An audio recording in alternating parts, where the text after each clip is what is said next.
Welcome back, everyone, to the public hearing, continuing from April 22nd. We are on day 2, and Mr. Cook, may I please have a roll call? Thank you, Deputy Mayor. On the roll, Councillor Sharp. Oh, she's up. Councillor Renes. Councillor Meehan. Here. Councillor Chu. Councillor Dollywell. Councillor Poomans. Councillor Wong. I plan on challenging the chair in about 5 minutes. Councillor Wong. On the roll. Thank you. Councillor Sharp on the roll. I'm here. Thank you. Councillor Walcott. I'm here. Councillor Carra.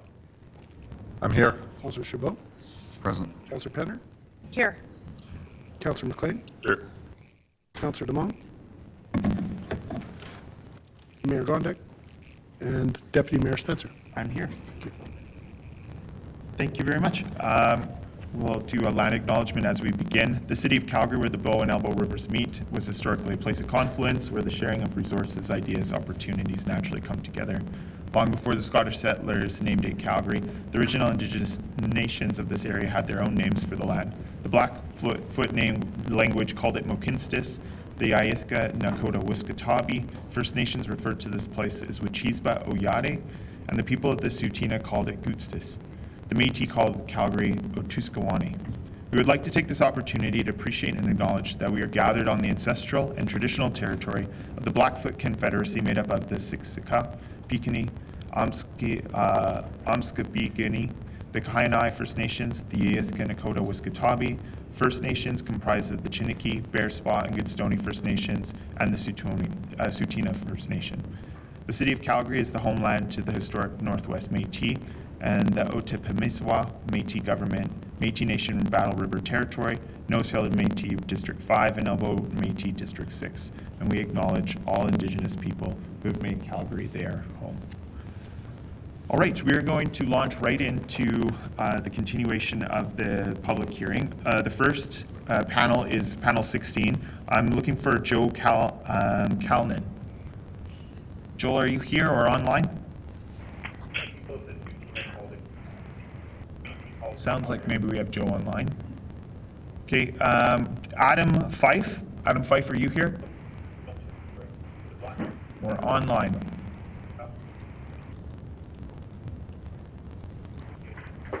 Stephen Richardson. Stephen Richardson, are you here? Could you please have a seat up at the front, Mr. Richardson?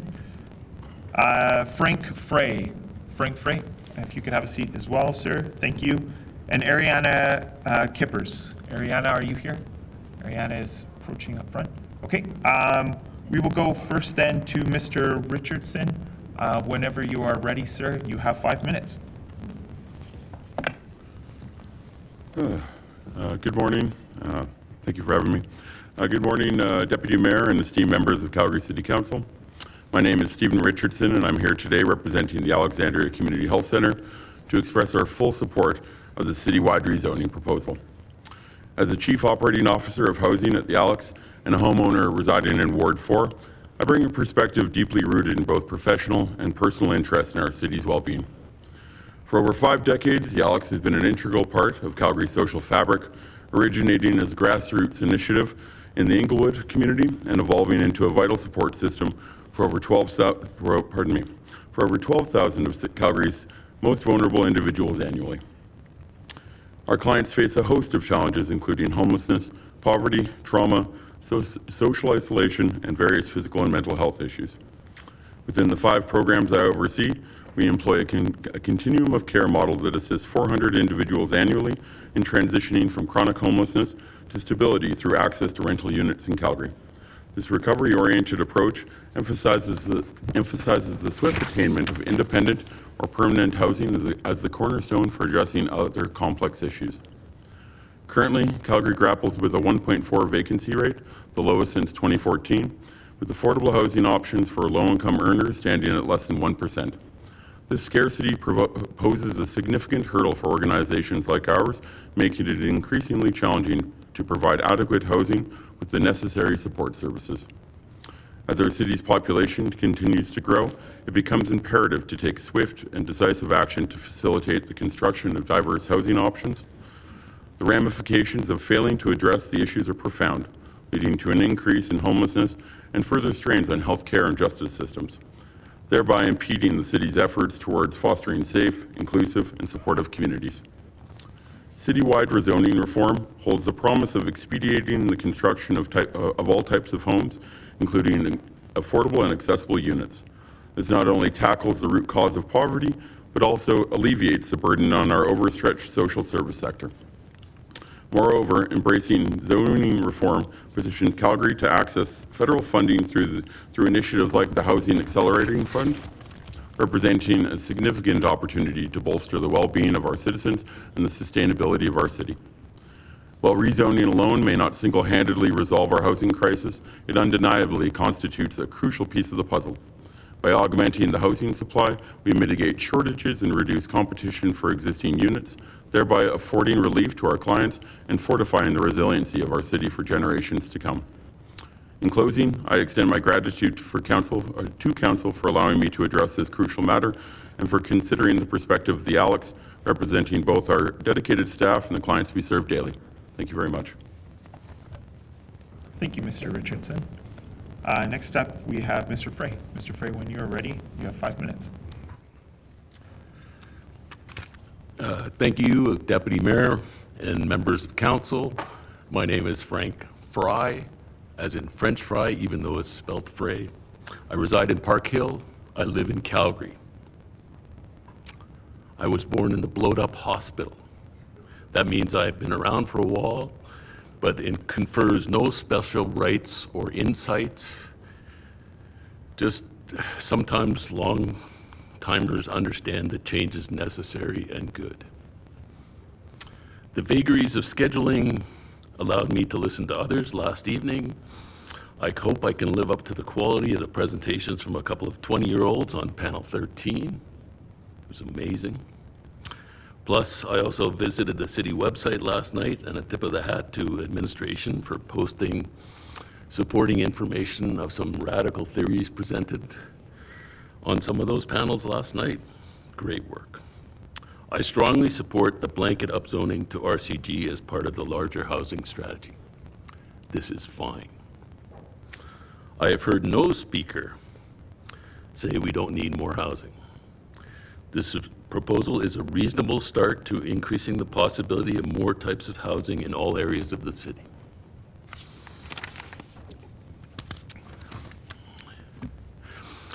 This council is the mechanism for managing change in the city. This measured proposal will allow for no more neighbors. This is fine. I was also involved in the development of a 50-bed treatment facility in Highland Park. Despite some strong opposition from people in the community, the facility exists today to be a vibrant part of the community with minimal impact. This is fine. When the John Howard Society was trying to move from near the Stampede grounds to its current location behind the Dream Center, Park Hill was very concerned. A presentation was made by the Society and the Calgary Police Service about the good work and the minimal impact of their operation. The straw poll was 88-2 against. Luckily, Council approved the John Howard Society application. The fears of the opposed were not realized as John Howard functions today with no visible impact to Park Hill, Alboya, Stanley Park. I have not focused on figures till now. 297. That's the official death count in the city of Calgary by the government of Alberta of houseless folks. The longest night of the year read 436 names of people who passed. The latest homeless count from 2022 is over 2,700 people. This modest relaxation is the first incremental step. This is fine. EMAN and the work of the drop-in center demonstrate the risk of homelessness in the current real estate market. Nibone from the University of Calgary estimates that number at over 100,000 people at risk of homelessness. 17 social servicing agencies support the upzoning proposal. Like the Alex, this is an important first step. This is fine. What ruins my neighborhood is we have created a system that all these people are dying, homeless, or at risk from homelessness. Can we please pass this measure to minimize the work of administration so that we can have, and while maintaining the DP process for those who want input. I have one more point that's not directly in your circle of control, but I would urge you to advocate to Edmonton to change the building code to allow for single point access and various other types of housing. Thank you. Thank you, Mr. Fry. I do apologize. It was written here very clearly that your pronunciation, so my apologies for your last name. Ms. Kippers, over to you. You have 5 minutes when you're ready. Thank you, Deputy Mayor and members of Council. My name is Ariana Kippers, and some of you may recognize me. I do work in the Councillor's office. However, I am speaking on behalf of myself, a community member, and my neighbors in Greater Forest Lawn. It took me weeks to write my first message, and today I come with a completely revised message for Council members and my fellow Calgarians. I was born and raised in Calgary, born to second-generation immigrants and Métis ancestry from Northern Alberta. 33 years ago on Sunday, I was born at PLC and spent my whole life in East Calgary. Pembroke Meadows, Temple, Monterey Park, and now Dover are all the places I've called home. All on the east side, all on the side that is frowned upon or looked down on. I love the city and could never see myself living anywhere else, and I want nothing more than my children to stay here and to expand our family in this area. I also want other options for my partner and I as we age and become unable to do all that we have on our large parcel of land. I have been privileged enough to always have a home to live in, but I see and spend time with many who were or are currently on the streets or sleeping in their vehicle. I break bread with them at the Alex every week, and I'm speaking on their behalf as most of them do not have the luxury to know of these decisions or discussions and to be able to attend without being monitored, followed, or looked down on. I do support blanket rezoning, but I want to highlight some very important trends that Council should keep in mind if they want to win Calgarians' trust back. Neighbors are understandably upset, but we cannot be the city who says no to building and providing homes for people who have none. A home is a basic human right, and people can overcome and thrive when that need is met and when they are welcomed back into society with open arms. We all have a role to play in solving this problem, and no matter the history, we all need to come together as Calgarians. It is time for every single neighborhood to do its fair share in welcoming new and different homes in their communities. Maybe I'm the only one who was taught by my elders to always be kind, to respect people, especially your elders, and to never judge someone by how they look, where they live, or what clothes they have on their back. These homes will not bring scary people, but they will bring new neighbors and new friends and new children and new eyes on the street to keep your neighborhood safe. Yes, some communities were master planned based on arbitrary zoning rules which began in the early 20th century. Victims of this segregation have and continue to be the poor and marginalized, which zoning consistently throws into neighborhoods with the worst public services. Less than 4 row houses per 100 single-family homes is not going to ruin the character of your community. In fact, I foresee it enhancing the character of your community by allowing you the opportunity to educate your neighbors on its history and to help them maintain this legacy that is so important to you. Administration, I appreciate your amendments and presentations prior to the meeting yesterday. It was a relief to see that you have responded to the concerns of constituents. I do hope that those are held to account as you finalize your amendments for approval. Calgarians have spoken loudly about their opinion to Council over the last few weeks. Many other citizens have not been so vocal, and we need not forget those who are too busy or unaware of this process to be a knowledgeable participant. It is interesting, the percentage of people I see here versus the percentage of demographics and how it's split up in the city. I do not see full representation, and that's something that you cannot forget.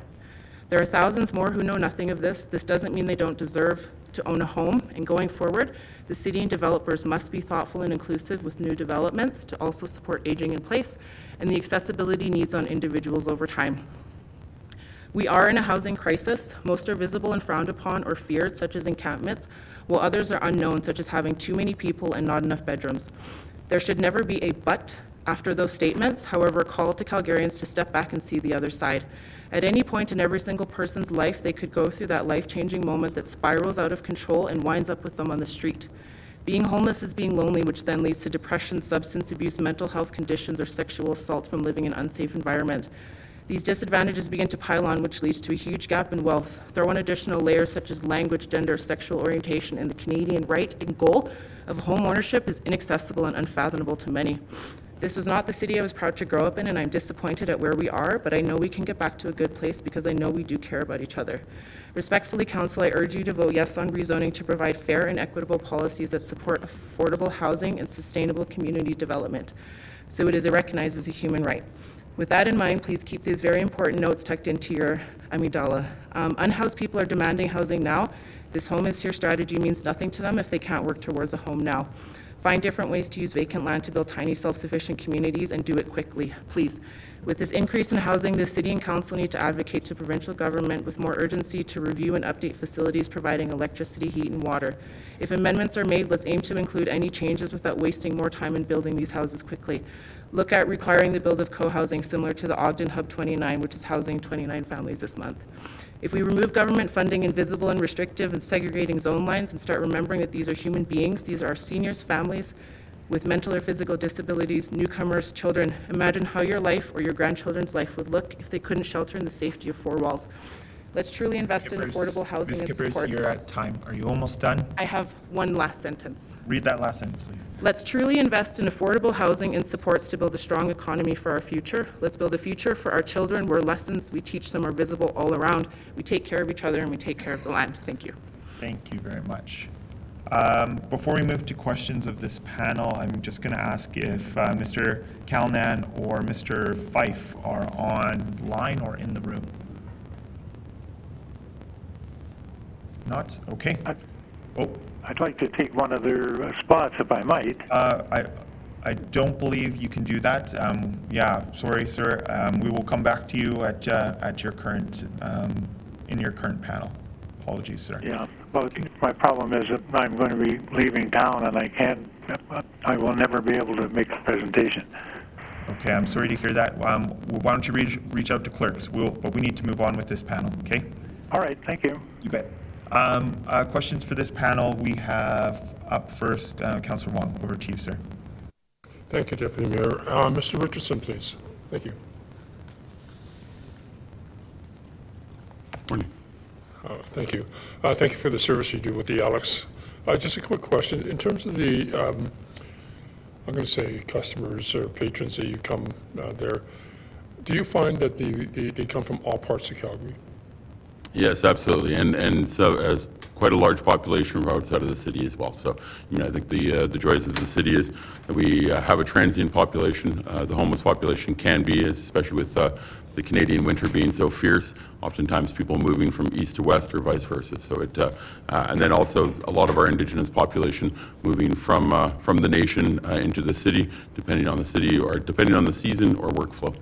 Okay. When it comes to housing needs, particularly, what would you say is the greatest complement to the housing need? In other words, is it close to amenities, close to transportation? What would be the second most complement? From my perspective, close to amenities is critical, but amenities being quite broad spectrum. So whether that's public libraries, whether that's transportation, whether that's food security. So it can be quite broad, and it's going to be somewhat individualistic. But yeah, the greater access, whether it's to health clinics, to physicians, each individual is going to have a slightly different need. But the closer they are and the easier it is to access those resources to meet their needs, the more critical and more successful it's going to be. And do you find those amenities more in the inner city communities as opposed to suburban areas? My experience with how it really depends on the individual. So some folks can really prosper downtown and can find that community, can find those resources. Others are much more successful in suburban areas. So it really does vary depending on the individual and what they're looking for. Okay, well, thank you there. Thank you. Ms. Kippers, I just want to say thank you for your presentation. Thank you. Thank you very much. If someone could tell me if there's anybody else in the queue? No? Okay, thank you. So thank you to this panel. We appreciate your presentations today. We are now going to panel 17. And do we have Dustin Collister? Hi, please go on up and have a seat. Do we have Gaurav Moda? No. Do we have James Duty? How about Brenda Harris? Yes, I'm here. Hi, thank you.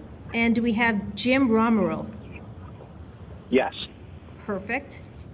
And I think we had, is there a gentleman that signed up to speak? Okay. Mr. Clerk, is there a gentleman in the audience that signed up to speak? He's on the line? Okay, do we know who it is? Sorry, Mayor, I don't know who the speaker on the line is. No. Okay, so let's go with Dustin, Brenda, and Jim for now. Dustin, you can kick it off for us. Absolutely. Thanks so much. Let me know when to start here. Thank you everyone for having us. Thank you for giving us an opportunity to speak on behalf of our communities. My name is Dustin Collister. I am the Acting Infrastructure Manager for Mackenzie Lake Community Association. And I also put in about 500 to 1,000 volunteer hours a year. So I'm quite active.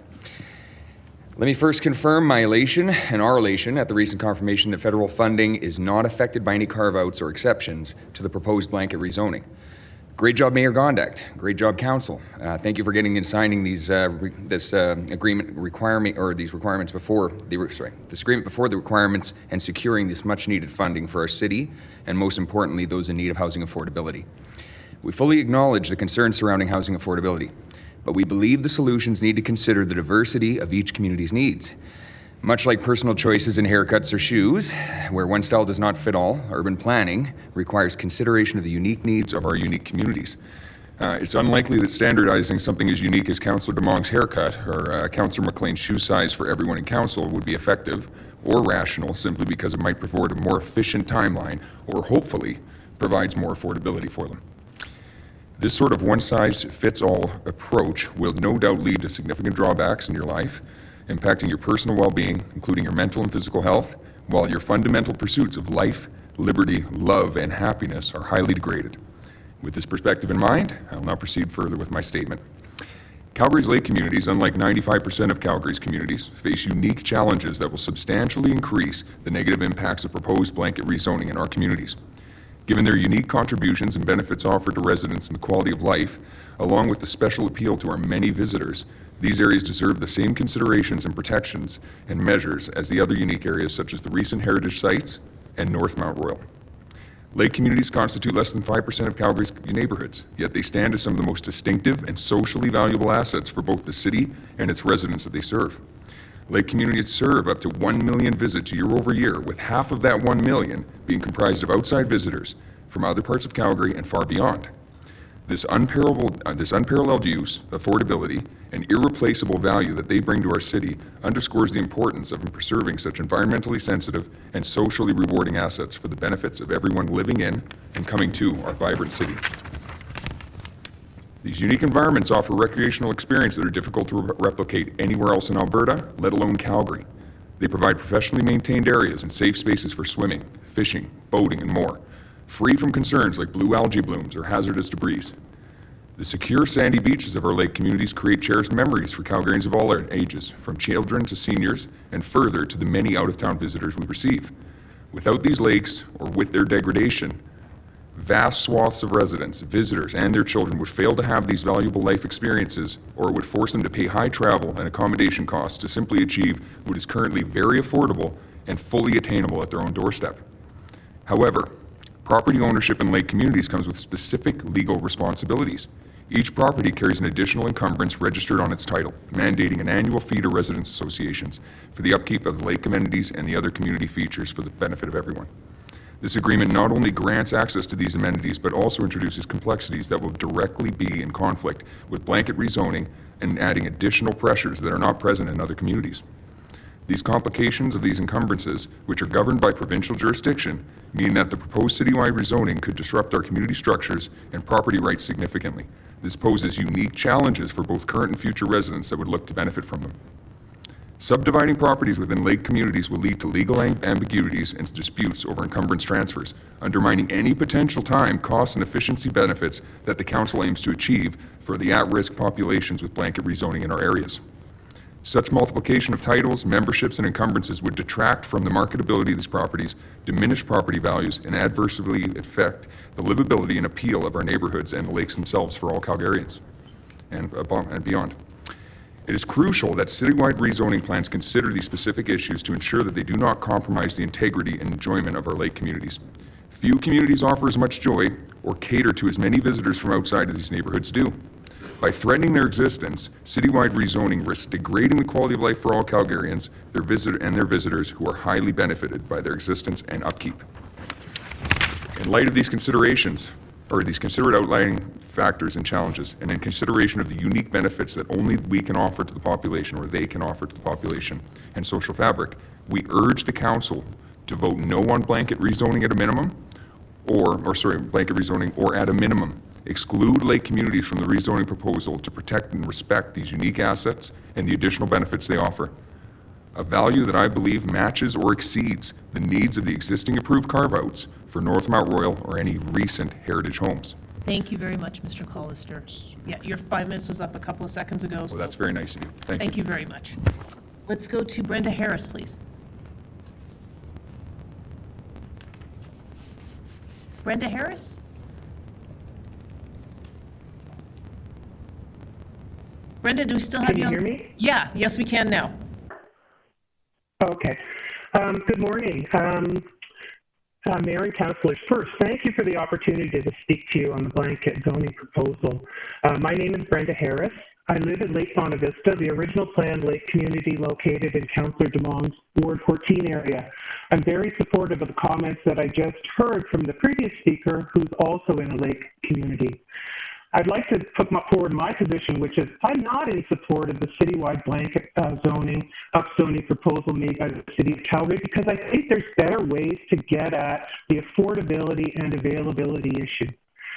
Communication to city residents, as is, has the potential of really reducing the health and vitality of Calgary's inner city, inner suburbs, and surrounding suburban communities, due to really what I feel is the city's inability to develop affordable housing solutions.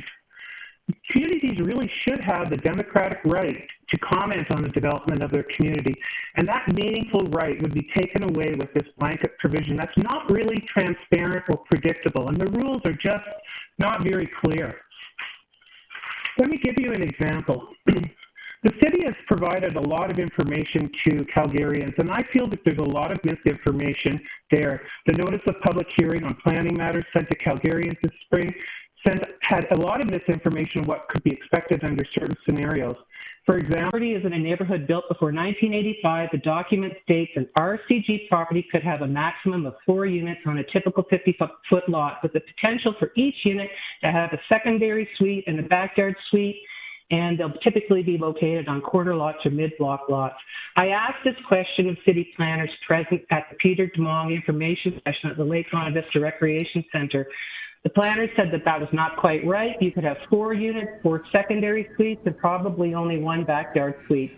But let's just think about this, and everyone has complained a lot about this full parking scenario.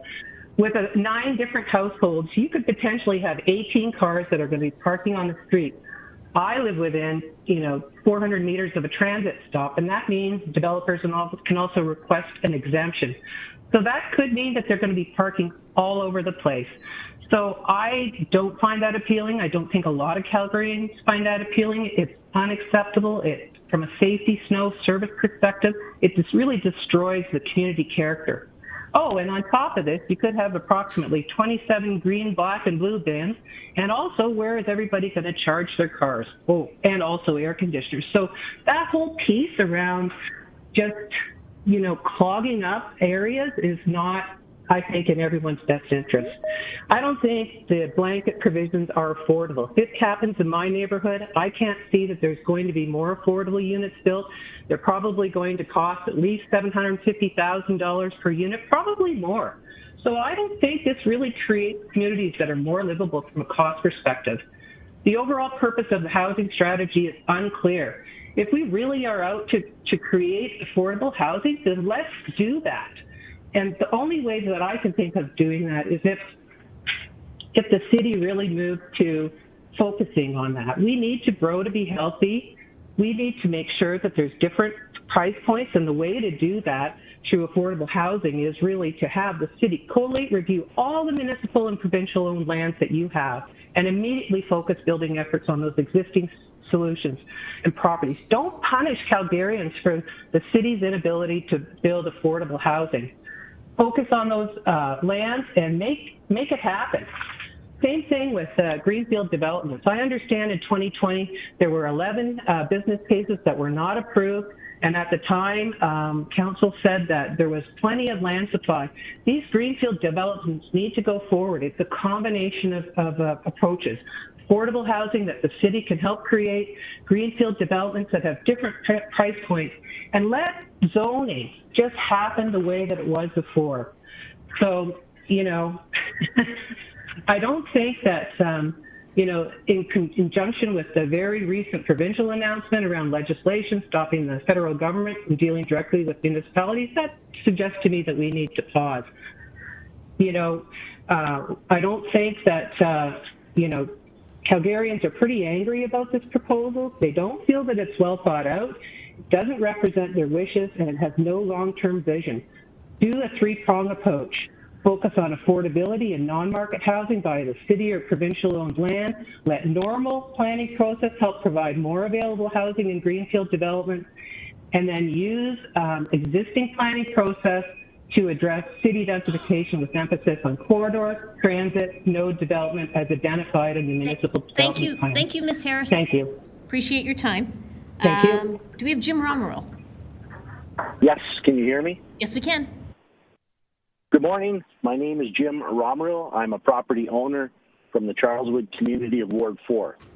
As a taxpayer, I speak before you regarding the proposed changes to our community development zoning bylaw. This issue strikes at the core of citizen investment, as well as the democratic process that governs our city's future.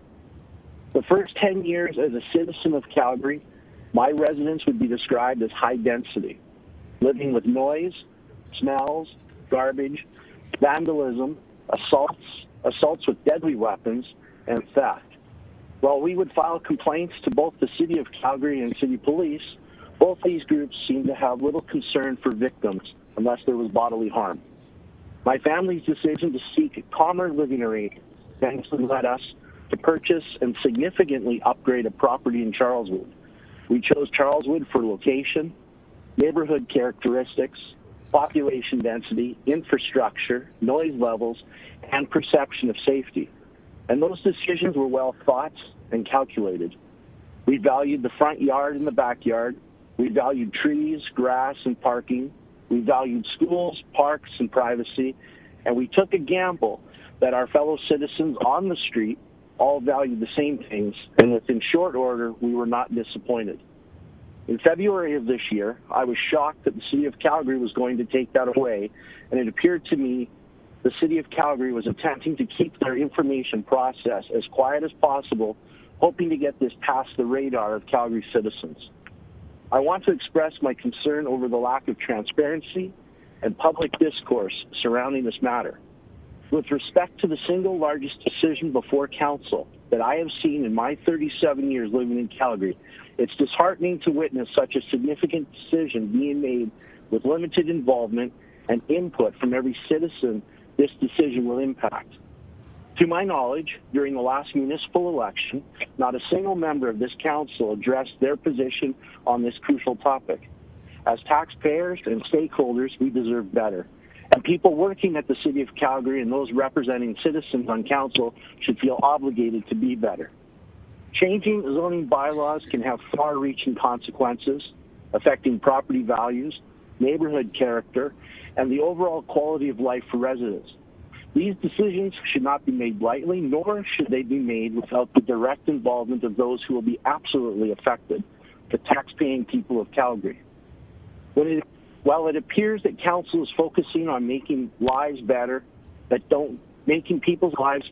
don't currently own homes, can't afford rent, or live in a parent's basement, When the city, and this will seem arrogant, when will the city of Calgary take 5 minutes to explain how rezoning Charleswood to row housing will make my family's life better? How does the city of Calgary plan on assuring my family that our significant investment in purchasing and upgrading of the property will not be put in jeopardy? Upzoning Calgary based on the need for affordable housing, I believe, is an urban myth. When a $600,000 home in Charleswood is purchased, the home will be replaced with a $1.5 million home. Under the new bylaw, the land will be subdivided into a pair of homes worth more than $1 million each. Any discussion about affordability being the result of upzoning is dishonest. I urge you to reconsider a better approach and commit to a more inclusive and transparent process with Calgarians. The current approach lacks meaningful dialogue and consultation with the citizens of Calgary. This current process is dishonest. It is absurd to think 70 years of zoning policy that has built Calgary into the city it is today only gets a couple days of public consultation for an unprecedented change. This on its own sends a pretty clear message. The home next door to me was sold 3 years ago to a development company where it has sat empty and continues to sit empty. The city of Calgary can't figure out how to make this development company finish this home such that it can be put into residential service for a family. But we are led to believe that the city of Calgary has the acumen to blanket the city with new zoning policy to create more affordable housing. As Charlie Brown would say, good grief. Thank you. Thank you very much for your presentation. I don't see any questions in the queue for this panel, so thanks very much for joining us today. Appreciate your time. I'm going to go back to some folks that were not here yesterday to see if anyone is around. Do we have Tyler Pubbin? Allison Farrell? Randy McCord? Marianne Clark? Michael Desolé? Tudor Dinka? Abraham Bayin? Edward Williamson? Richard Gottfried? Andrew Voorhees? Erica Voorhees? Leslie Farrar? Doug McNaughton? Carl Pereira? Kristen Campbell? Heather Templeton? Ranvinder Chahal? Tom Kent? Darlene Banfield? Joe Calnan? Adam Fife? Gaurav Moda? James Duty? All right, later in the day, I will call those names again. We'll see if anybody's joining us. Right now, we're going to go to panel 18. That is Byway Ren. Byway, do we have you? Okay, how about Randy Davis? Thank you. What about Dave Fryette? Thank you. Douglas Ferguson?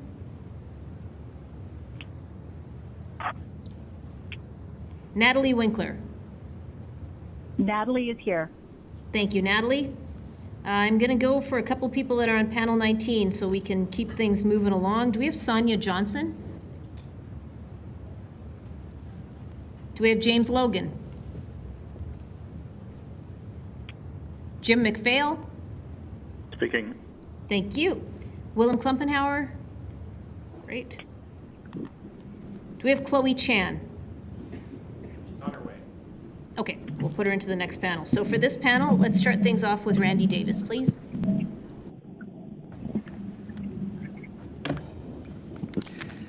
Hi, my name is Randy Davis.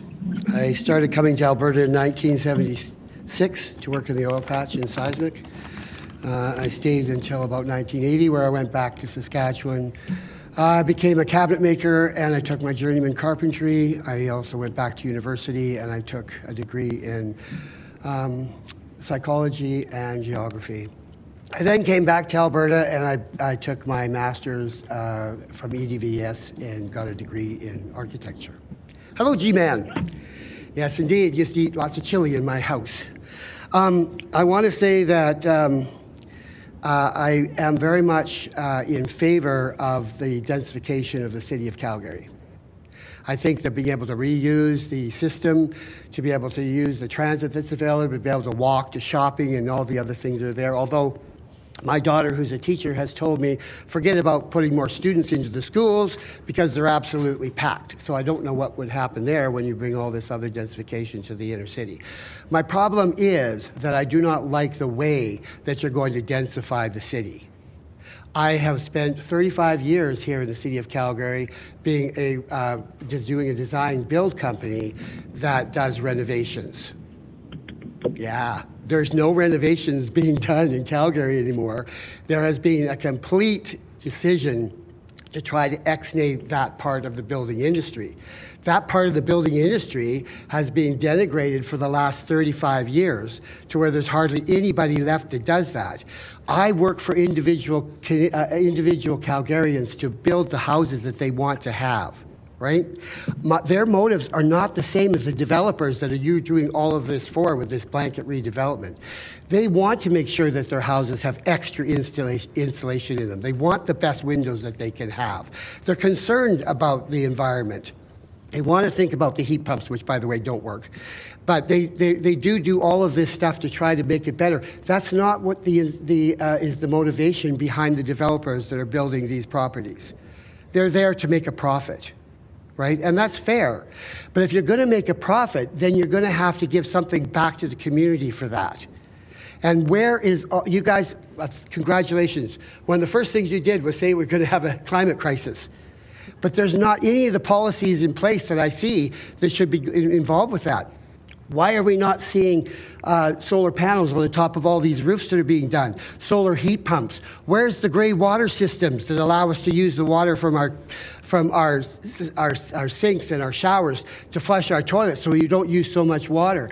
Where's the encouragement of rainwater catchment facilities? All of that is there. You spent your time on straws, but 15% of the time of the carbon that's produced here in this country is done by residential housing. And you don't have any of those policies in place to deal with what you're going to have happen here if you go ahead and agree to this blanket rezoning. It's not there. But you need to have it there. This is the opportunity of a lifetime.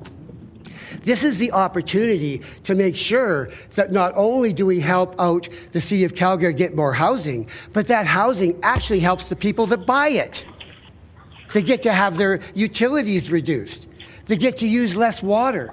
They get to be able to rewild their front lawns, all of those things. And if you don't think you can't do renovations that increase density, you're wrong. But there's nothing anywhere in any of this stuff that allows for renovations to be done. As a matter of fact, you've basically pushed all the renovators out. Why? Because you're freaked out about the flippers. But that's because you guys got rid of, you didn't spend the time to create a professional, ethical renovation component to the building industry. When I worked at SAIT and was teaching framing, I tried to create that. You know what the city did? They sent out 2 guys who came late, ate the free lunch, and then left. That's the kind of effort that was put in to trying to create that kind of an industry. And now you still have the demand for renovated houses, but all you've got doing it are people that are flipping them. So what do? Oh, we're going to make them do a new home warranty. And who does that punish? The people that are just trying to fix up their own house. I don't know what to say. There's so many ways that the City of Calgary could make houses more affordable without any of this stuff. And maybe you'll ask me that on your time, but there's a lot of that stuff that's available that the city could do to make houses more affordable right now. Thank you, Mr. Davis. So I'm done. Thanks very much. Thank you very much. Let's go to Dave Frayette, please.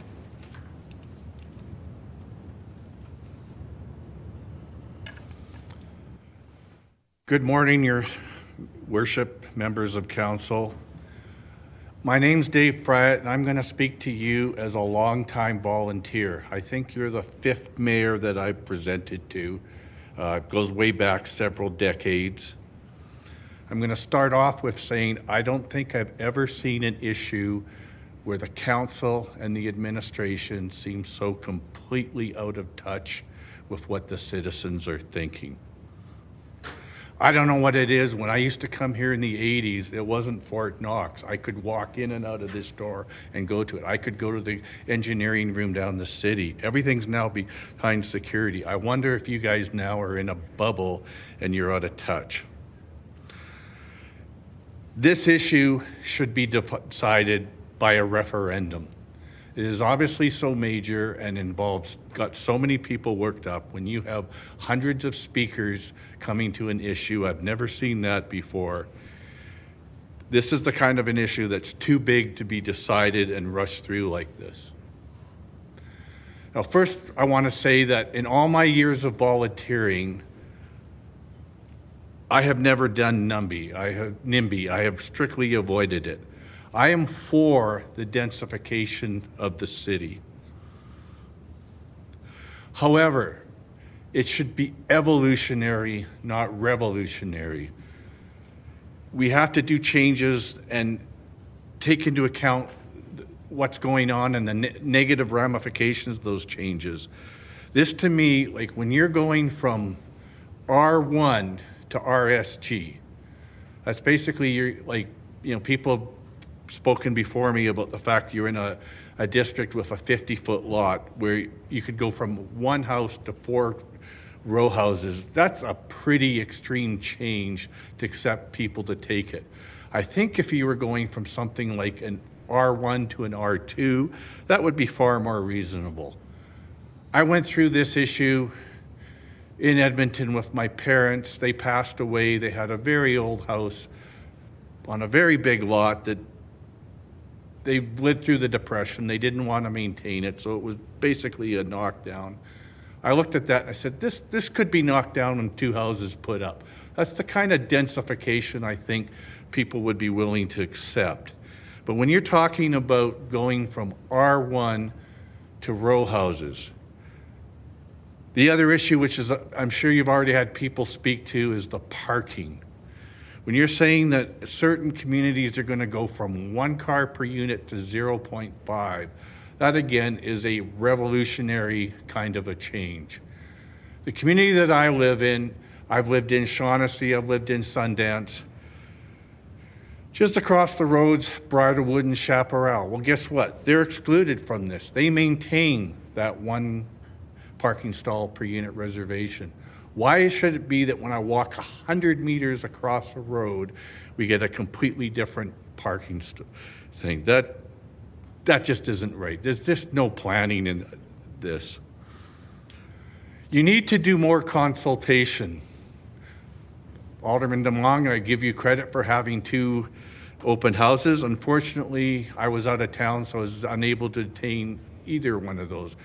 This kind of thing should have had a much longer, over many times. People do go out of town. They do want to see consultation. I tend to take a long-term view of things. I studied, a lot of history when I grew up. To me, this council seems to be like the French Revolution. You just want to throw everything out and, put something drastically different in. You see the problems with the old way. That ended very badly, for the people with the revolution. Eventually, it didn't work out. People got very fed up with the way things didn't work out, and they actually ended up beheading the revolutionaries. So I think if you want to keep going down this thing, you're going to face a real consequence at the next election, and you should think about that. This is a really major issue. You know what, sir? This should go... Sir, I have to say something. Yes? Making references to beheading while you are talking specifically about this council is probably not appropriate. I appreciate where you're going with this. That was unnecessary. Well, please go ahead and finish, but that's, what you're talking about, people that are public servants who have opinions that may be different than yours. but all of these people are doing their best to serve the citizens they represent, and making a reference about beheading is certainly not appropriate in this chamber. I thought I said electorally. The French Revolutionary, if you do it, is famous for the guillotine. I don't, and again, referring to the guillotine in this chamber, referencing members of council. You still have 30 seconds. Please carry on. Okay. This issue should be decided by referendum. We, the people, should be making this decision. I thought Banff did this right. They went through this issue with their, pedestrian mall on Banff Avenue. Progressive Council put it in. People didn't want it. 10% of the people signed a petition. It has to go to a referendum before they can put it in. This issue should go to a referendum. I apologize I didn't mean to that way, but I'm trying to bring history in it. Thank you very much. Thank you very much. Appreciate your time. Let's go to Natalie Winkler, please.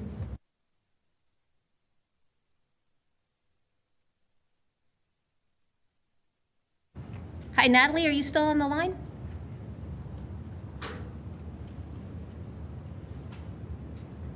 Can you hear me? Yes, we can hear you now. Okay, hi, good morning. My name is Natalie Winkler. I'm a longtime resident of Altadore, and I have seen firsthand what actually happens when a neighborhood is gentrified through densification. And I'd like to speak to my concerns about the reality of affordability. We've heard from administration that blanket upzoning will create homes that will be affordable. But through the natural life cycle of a home, it's actually the aging housing that provides the only affordable housing stock in our city, outside of purpose-built, subsidized homes.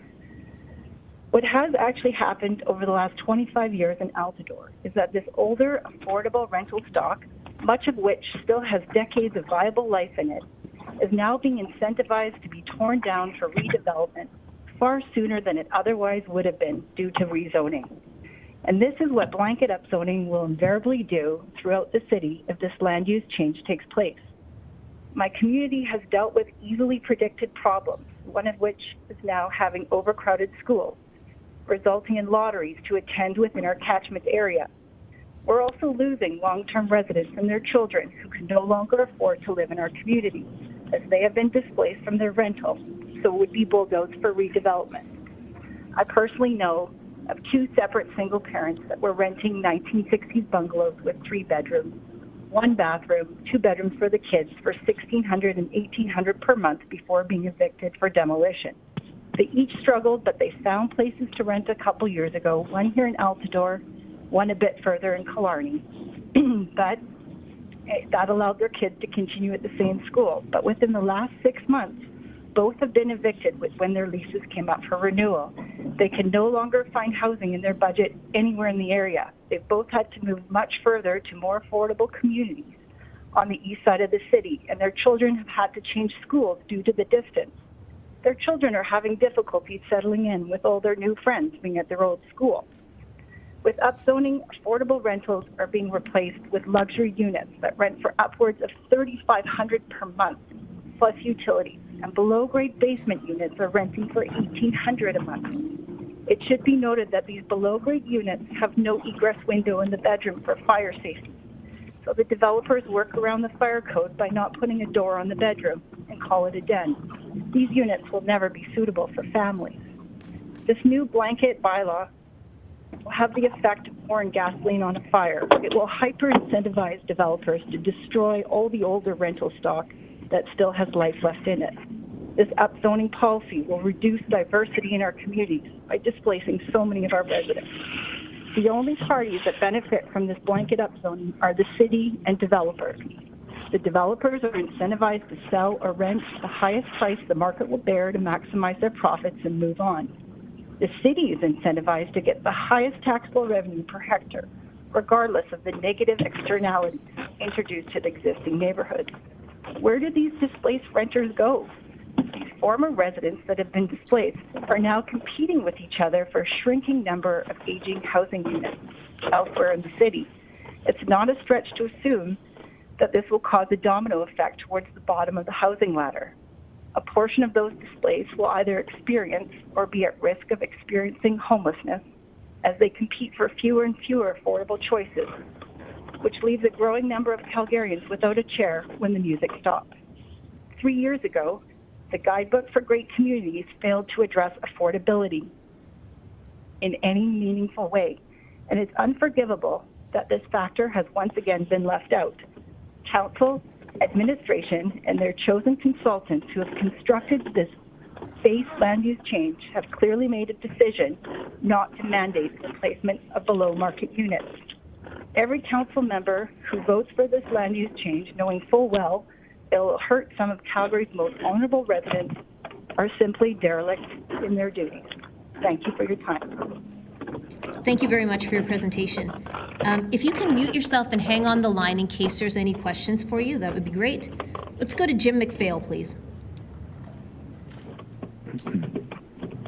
Okay, and I did submit a presentation. Is that available at this point? We are just going to look for it. Thank you. And in the meantime, Honourable Mayor and Council, appreciate the opportunity to participate in this democratic action. I am in favor of RCG blanket-wide, and at the same time realize that any change like this, there are going to be issues that we will have to deal with. If you could let me know when the slide deck is available. It's ready to go. Thank you very much. You have a ball okay, so if we go to the second slide, I see that, in fact, we will be able to facilitate affordable housing with the RCG.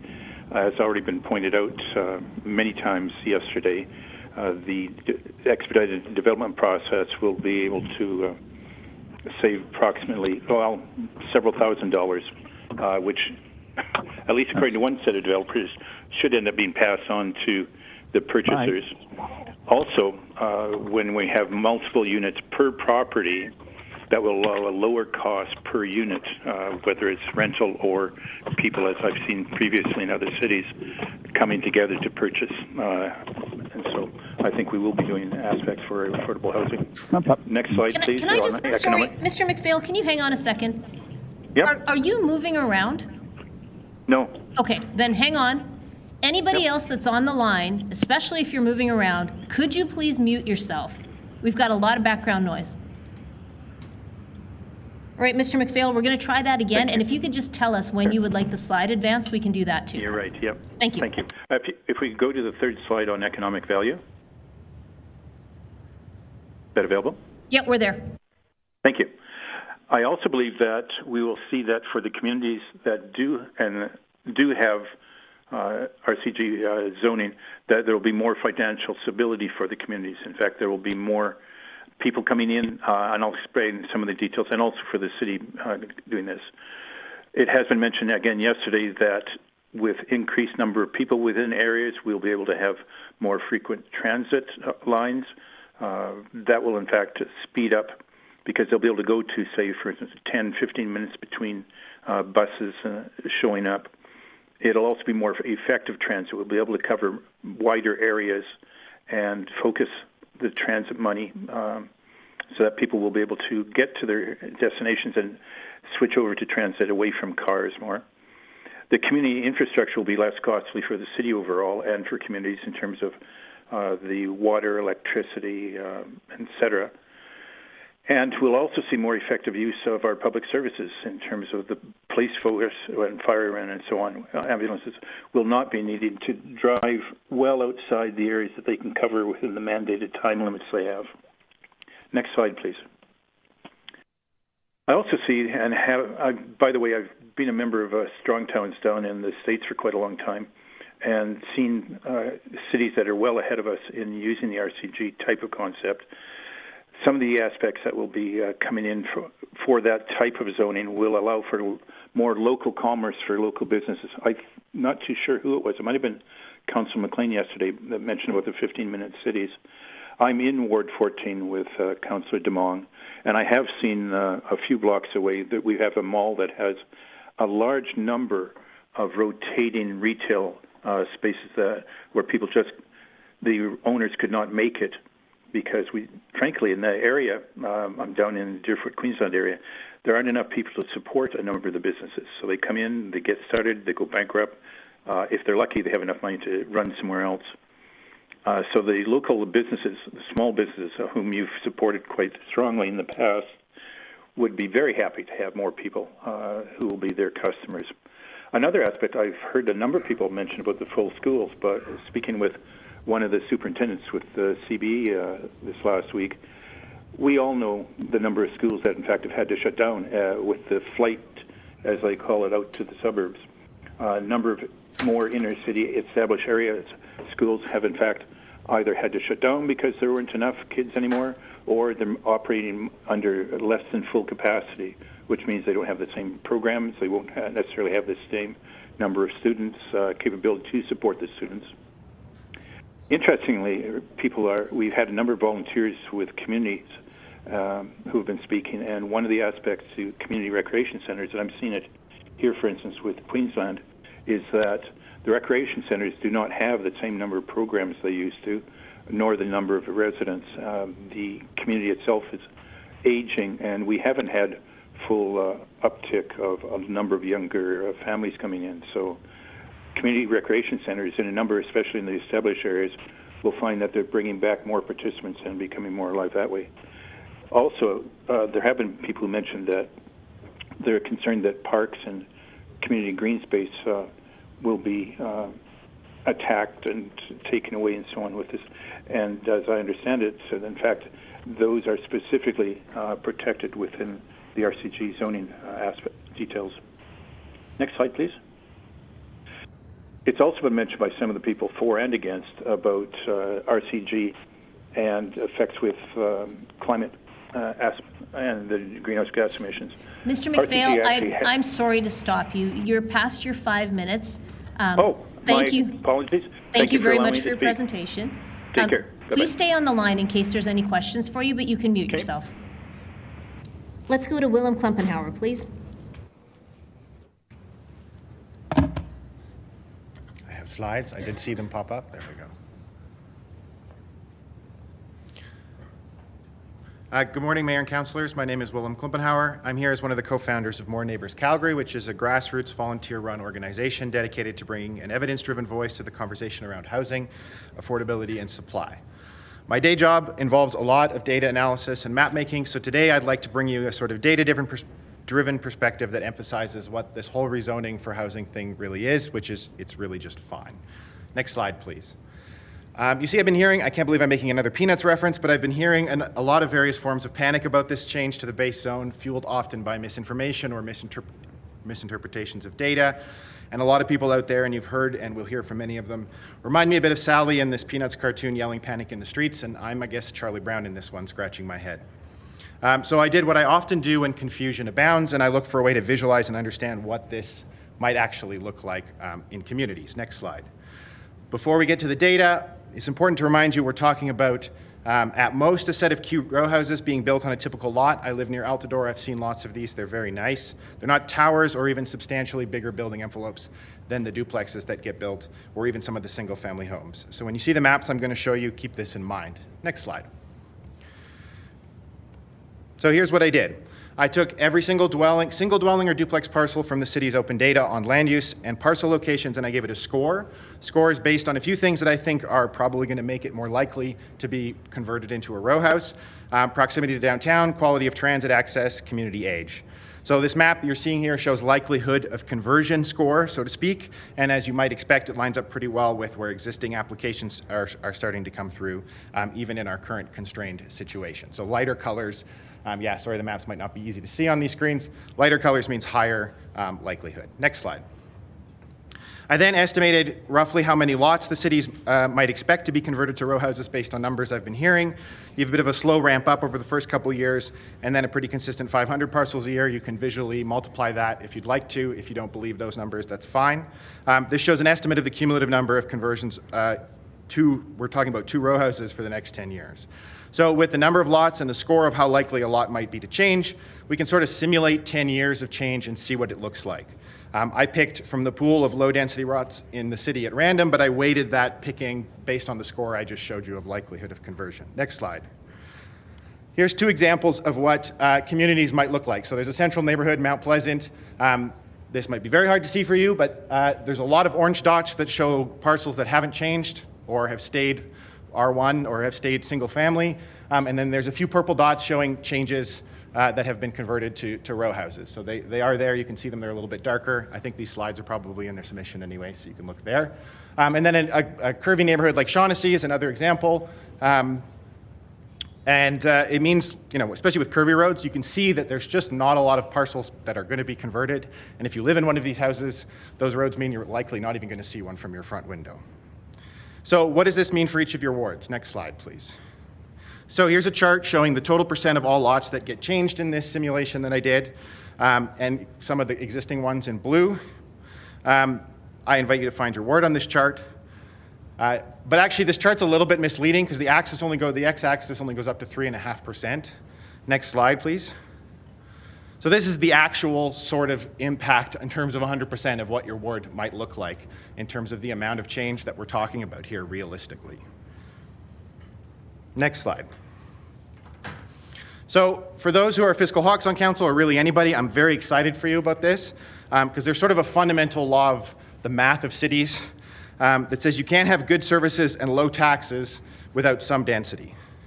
So simply put, a few more neighbors in your neighborhood means there's more people to split the bill, and it makes things like transit and other services, as you know, more cost effective, and that's really great. And if you're concerned about property taxes, which is totally fine, this is one way to keep them low without sacrificing services and with, as you saw, minimal impacts to communities.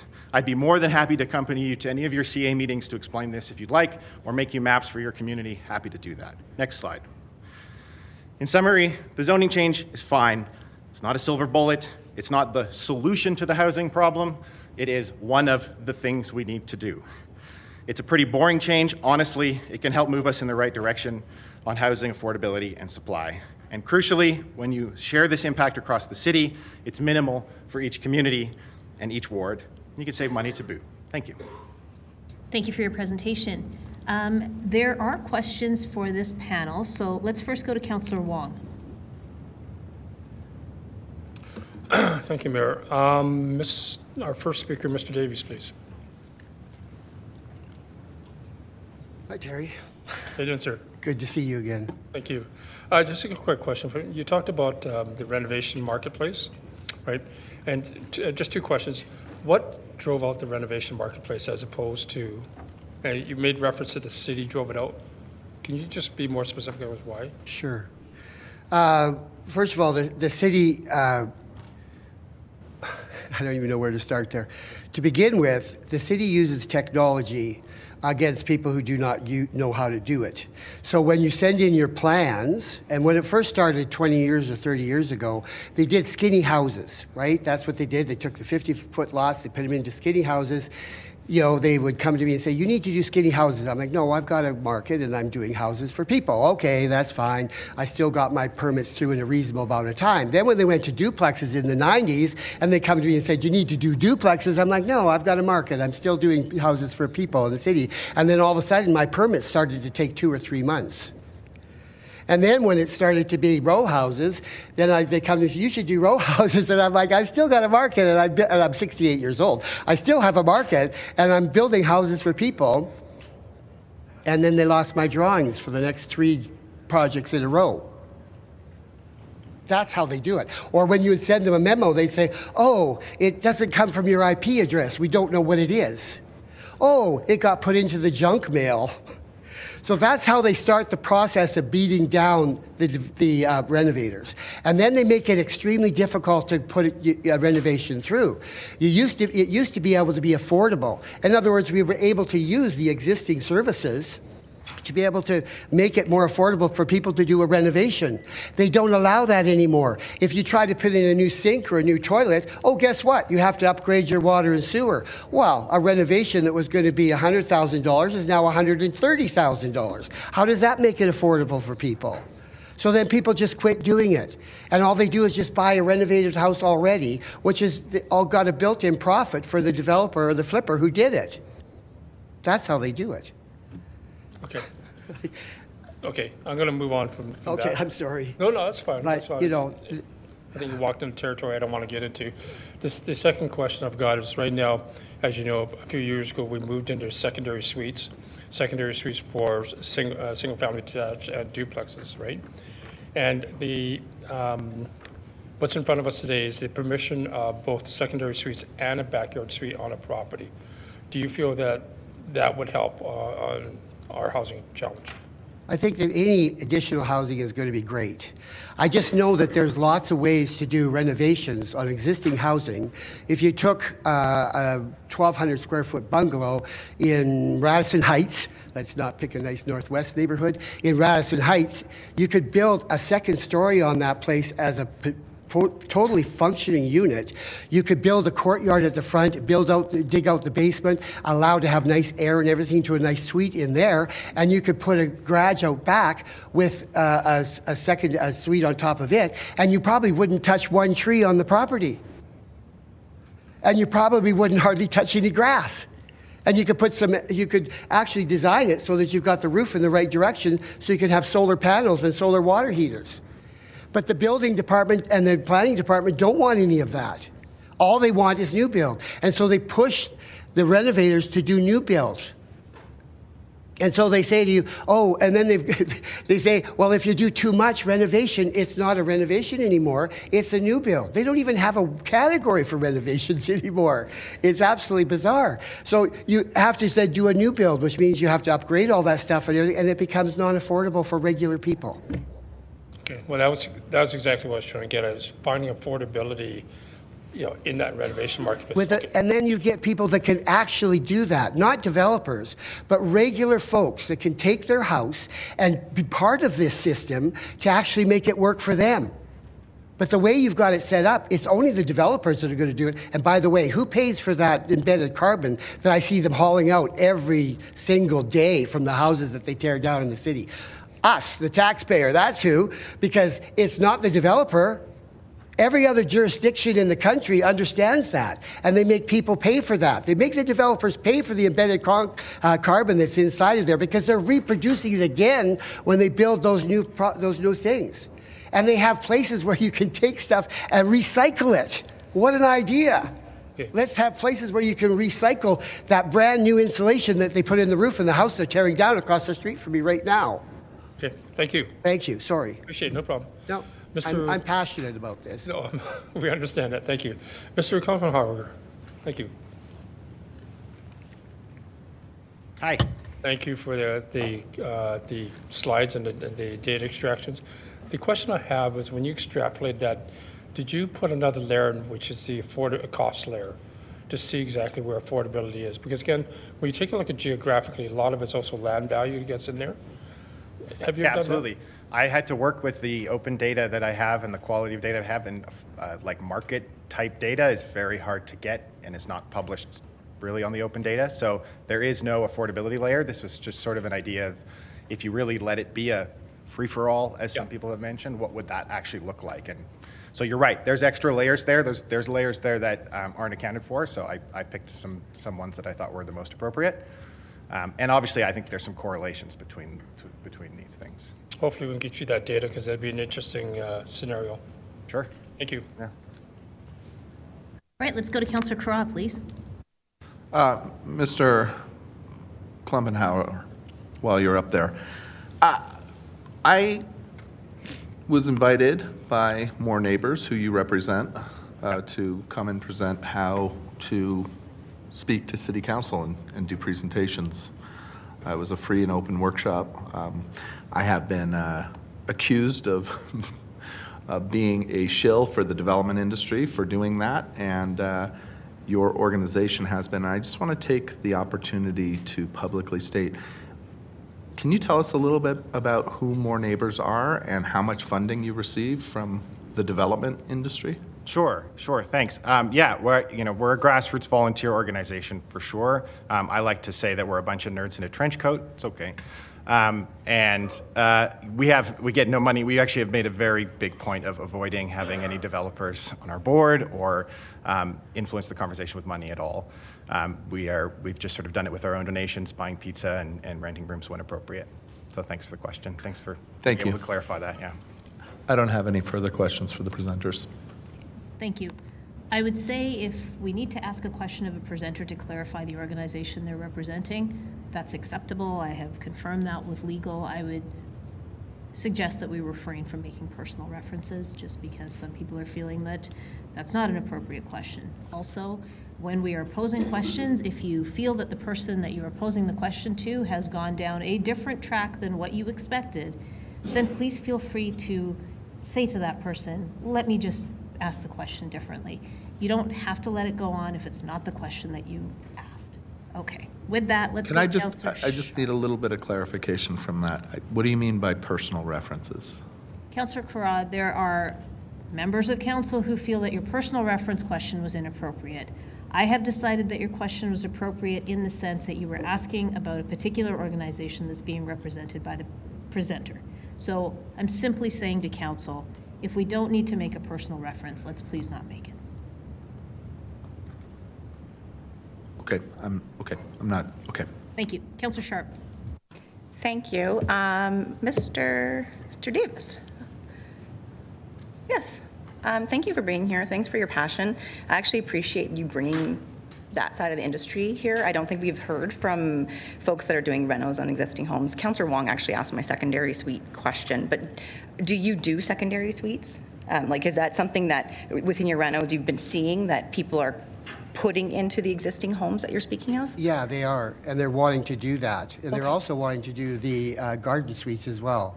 So there's going to be a lot of demand for that kind of stuff on top of all this other stuff that you're wanting to do. Okay, and then thank you for that. And then I just wanted to give you maybe just advice, or if there's some issues going on with like permitting or timelines, I am more than certain that there's people in planning development that would sit with you to talk a little bit about the changes that have occurred since 1980. Like lots has changed, obviously, with the processing, to make sure that your industry is not being run out. So I don't think that we don't want to see that. They don't want to see it, and so I would just give you some advice that maybe you and I want to sit off after and we could chat a little bit how we can get you some information and how you can speak to people. Because I think what's really important here, with regardless of what happens with the blanket and this, is that timelines are, just like time is money for businesses, timelines are important for, putting people and roofs over their heads as well, including the renovation company. So I would give that a little bit of advice for you if you want to meet me at lunch, and I can maybe take your information and pass it along.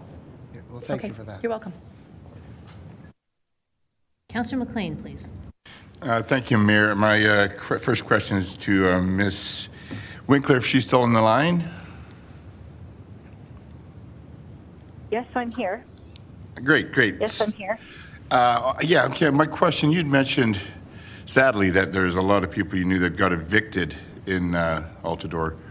Can you expound on that and why that was? Oh, yes, Councillor McLean.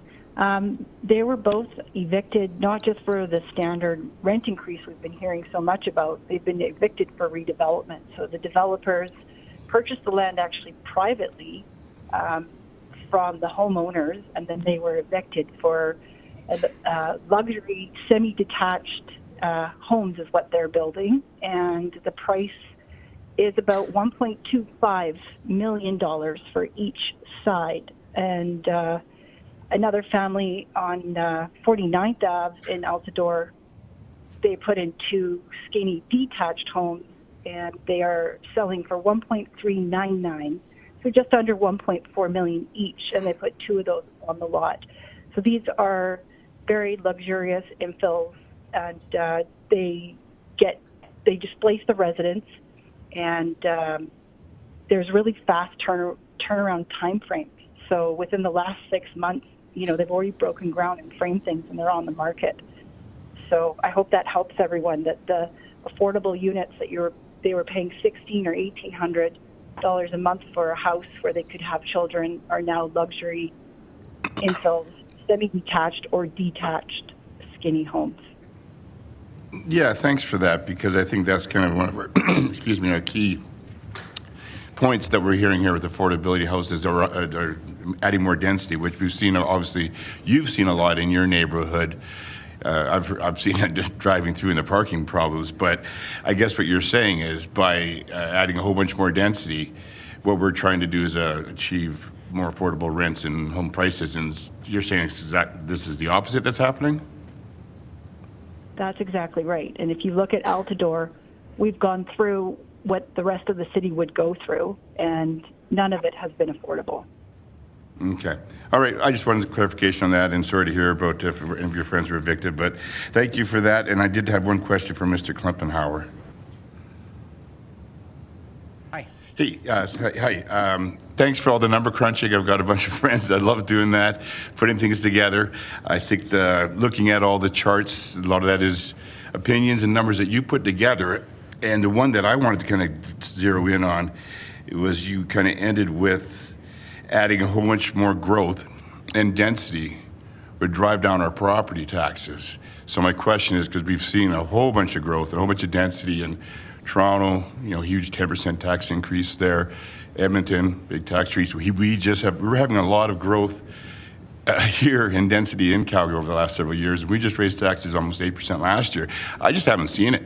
So what makes you believe that if we continue with more density, that taxes are going to go down? Well, for clarity, I'm not saying that taxes are going to go down. I'm saying that taxes are probably going to go up less steeply if that's what you as a council value. It's trying to keep things low. The math is that if you have more people in the same area, you can do these services for cheaper, right? People talk about Vancouver. Well, Vancouver's still getting more expensive. That's true. But it might be way more expensive than it is now if they hadn't done some of the interventions that they have as well. And Toronto might be the same way. Now, I'm not a housing market economist. I'm not going to delve into that. There are others of those out there who've talked about that. But that's my feeling about how this works, is like the math doesn't change. And if you build within the city, it's cost effective. If you add new things to the edge of the city, it's not so cost effective. And again, the math does show that. Yeah, I think I'm not disagreeing with some of the math. I think just what people are saying is that we're seeing all sorts of levels of government saying these policies are going to fix things and we're going to help your affordability, and none of them are. I don't care if it's federal, provincial, even on the municipal level. Almost everything that seems to be proposed or that has been implemented has not been making anything helping the affordability crisis. So people are maybe a little bit not convinced, I guess, when we come in and tell them we're going to do this and we're going to solve your problems. So anyways, I appreciate the work you put in. We got to put it all together. But again, thanks again for your time. And Councillor McCain, I'll say, it can be frustrating to see the number continue to go up, right? Number continues to go up, but you have to look at the slope of that number. The Auckland example, for example, is the numbers may still go up. It's going up a lot less steeply than it was before. So that's part of something you have to keep in mind. And if you can do bigger policies to have bigger impacts, like RCG, you could argue is not enough to do that. But it's a start. And if it keeps things from going less steep, I'm a fan of less steep. Yeah, I've read all the Auckland, New Zealand, and different places, and a lot of it's attributed to when they've slowed down their immigration. Obviously, that's math. If there's less people coming, and that's a whole nother rabbit hole, another discussion that we could be having. But again, that's affecting our affordability, which isn't in this affordability task force plans at all. But again, thanks for your time. Thank you. Cities are complicated. Let's go to Councillor Spencer, please. Thank you. Willem, Mr. Klumbar, you can stay at the dais there. Wanted to dig in a little bit deeper. You have this picture that you paint with the stats that what's going to happen in Calgary is quite small, percentage-wise. Obviously, the felt impacts of that, depending on where it lands, are going to be, extreme for somebody on a street somewhere, potentially change that the city is facing. Can you paint a picture around what this means for transit and some of the services that you were just in conversation with Councillor McLean about? Yeah, I spoke in September during the housing strategy about how it's also a transit strategy to add more homes inside the city.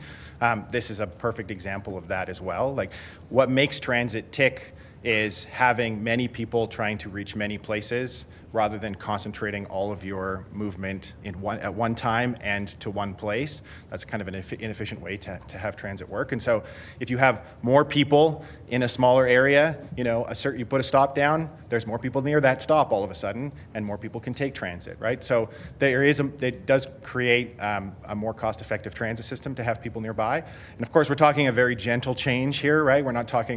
This isn't going to save the transit system at all necessarily, but it's, again, one of those things that really helps, and density and having people nearby transit is obviously the very first step in getting people to use transit and making transit useful for people. Okay, so then arguably a more measured approach or a more planned approach to add density in nodes, corridors, all these other things would help that transit strategy, would help. Can you speak to me, because obviously there's been a lot of thoughts in the broader community about phasing this some way, adding a little bit more clarity, certainty for, because this is change management we're ultimately talking about. Why do you gravitate towards this blanket, gentle versus a more, stage-stepped, let's put it here, let's paint the map and have our transit line up? Yeah, I think maybe the word I take exception with is the versus. You don't have to do either or. More neighbors, like we often talk about how this change is it's really about updating what sort of the base idea of just a neighborhood and a house looks like and is. We're not talking about building towers, right? That's not what's before us. But I think you also need to be aggressive about putting housing near transit-oriented development. There were some good discussions in September, and I hope they come up again about concentrating development around LRT stations and using that to sort of bolster the transit network, a bit of a positive cycle. So I think you can do both, and I think the overall citywide change that we're talking about is important. We heard yesterday a little bit about not trying to minimize the focus on one parcel and have this bidding war and having this sort of focus in time and opening things up to what the market really wants and what the market might be able to do. So that's one of them. And the other is a lot of these other processes take a very long time. My partner's involved with the latest land use update. And it's going to take a long time for those things to come through, and this is a gentle change to get us started, and those things can then be layered on top later. So I think it behooves us to sort of do all of these things at once. Yeah, that makes sense. So yeah, as you look at through your policy lens, you see like it really from your perspective is it has to be a both and. Yeah, I would love to have this pass and have you all vote for it. That would be fantastic, and then come back and let's talk about density around transit and focus on that. Okay. Yeah. Thank you. No further questions, Mayor. Thank you. Thanks. Let's go to Councillor Wyness, please. Thanks. Stay there, please. When you look at the challenge, and I'm listening to the stories, we have a supply and demand imbalance, a massive one. Do you think this would result in inadequate density? Because we're talking, we need transit-oriented development. We need that as intense development. When we do a blanket zone, are we adequately providing the opportunity for people? Well, look, when you build a building, I'm not a builder, but I assume when you build a building, you generally build it one floor at a time, and you focus on getting a good foundation. So this is not enough, in my opinion, and I think that's the conversation we have at More Neighbors. Like, this is not enough, but this is a good start. This is a way to spread out the change, and then you can also concentrate the change. And if you do both, that can be a very powerful combination. So I don't think this is enough to solve the affordability problem. I think it will add supply, and I hope that adding that supply and the right kind of supply, as we heard, will drive down rents specifically, so that can help with things. Yeah, we need both, and I'm hoping to see more. Yeah, and then in your data, how are we making our assumptions on ownership rights? Like, it's easy to say everyone will do this, we blanket zone, this is the movement of the market, but we also have an entrenched real estate market where people need to live where they live. Like, that's why we're seeing evictions that is causing more strain on the need for housing. How does your data take in this entrenched real estate market? I mean, the short answer is I just used the basic data that I had to paint a picture, and so it's not a simulation of the housing market or a simulation of the city. So it doesn't take into account the entrenched, some of those personal factors or specific housing factors. But we are seeing some change. Like, people are building RCGs and row houses, and people are rezoning. So there is movement, and I'm hoping that this kind of makes it a little bit more fluid. But those are other challenges, building challenges. Those are all things that still need to be addressed, for sure. So I think they're there. The model here is more about painting a picture. Okay. And currently, in governments and politicians trying to tackle the housing crisis, we're doing a bit of a shotgun approach. And do you see any policies that are counter to each other? Like, I can't remember how long ago we had said, net zero your house.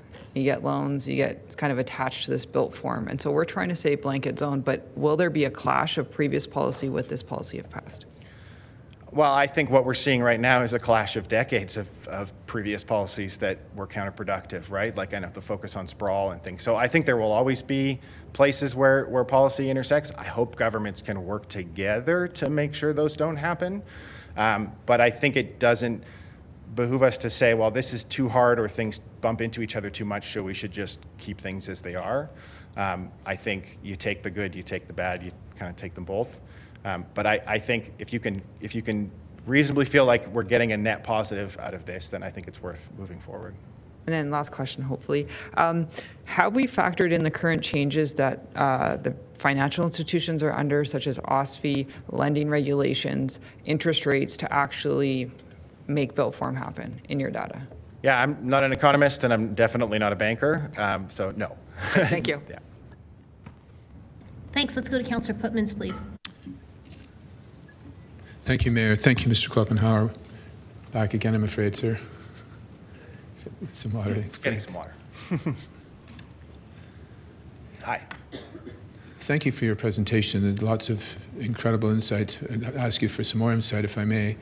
A lot of people speak to the character of their neighborhood, and I'm never quite sure if they're referring to architecture, if they're referring to people, if they're a host of issues, tree canopy. How do you define character in a neighborhood? I think it's become a very difficult word. It is a very difficult word to define. It's a very, like, you can make character whatever you think it is. For me, it really is about the people that live there, right? Like the people that I see on the street when I walk around my neighborhood. I live in Garrison Woods right now. And the things I can do in that neighborhood. So like the freedom it provides me to do things. So what can I go to Boogie's Burgers and have a burger, or can I go to the ice cream shop, or can I just walk around and enjoy what's going on? And all of those things tend to be supported by more houses because they're usually business related and people, obviously more people to interact with. So for me, character isn't really about what the house looks like, what the street looks like. It's about who I bump into on the street and about what I can do in my neighborhood. Thank you. If you were given a magic wand and wanted to see more affordable housing go onto the market, given the model that we're using right now, what would your first moves be? To take the land. I mean, there's moves happening right now. Westbrook is a perfect example of a place where that could be very directly affordable housing. So you need to make this effort to have housing that is accessible from the very bottom of incomes, but you also need to change the market. So the problem is cities are wicked problems, right? They're not something that is just solvable with one option, or you can't even really test solutions. You have to really gather as much information as you have and then move forward with it. So you don't want to give me a magic wand. That's probably not a good idea. But the magic wand would be to pull as many levers as possible, maybe 98 levers of them, and execute on this as fast as possible. Look for ways to get this affordable housing through, even if it's not a perfect deal for the city. If it gets people, affordable housing, change as much of the market as you can to loosen it up, so that there's this market effect that happens, so people move into houses and vacate houses that might be more accessible for people with lower incomes. So all of that needs to happen. So my magic wand would be to wave it, I guess, 98 times if I'm making a reference there. But thank you for that, sir. Thank you, Mayor. Thank you. Thank you very much. I'll just have another look to make sure there's no other questions. I don't see any more in the queue, so thank you very much to this panel for joining us today. If you're on the line, you can hang up now and follow on the live feed. Let me just call a few folks and see if they're here now. Do we have Byway Ren? Yes. Oh, hi. Okay, hang on the line there. Do we have Douglas Ferguson? What about Sonia Johnson? Yes, I'm here. Okay, thank you. Hang on the line. How about James Logan? Chloe Chan? Great. You can come up and grab a seat there. That's perfect. So we've got 3 folks. What about Dean Gardipi? Do we have Jennifer Frolick? Yes, I'm here on the phone. Hi, Jennifer. Hang on the line there. Do we have Thomas Perfect, thank you. Caldwell? Okay, Thomas, if you want to grab a seat up front, you'll be part of this panel. So we are going to start with Byway, then we will go to Sonia, we'll go to Chloe, Jennifer, and then Thomas. So Byway, please go ahead.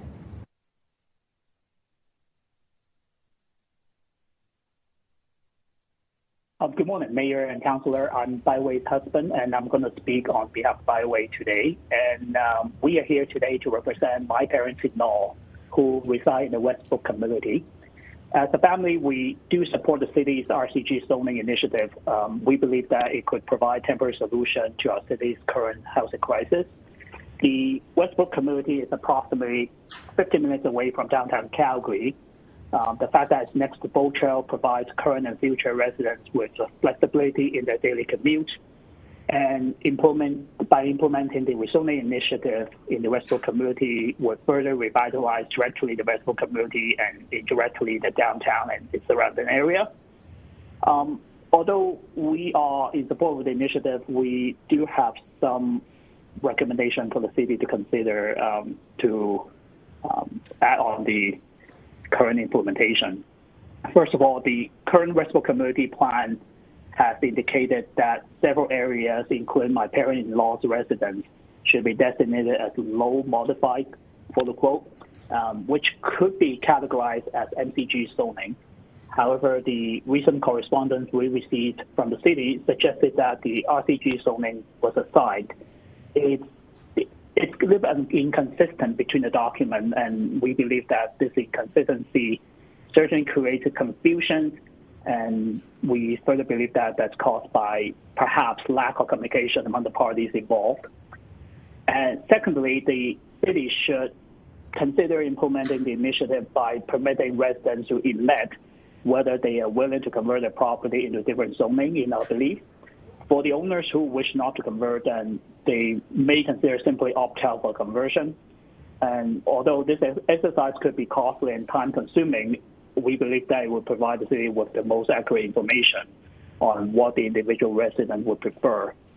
And lastly, we recommend the city to consider adding appropriate infrastructure in the area subject to the rezoning initiative.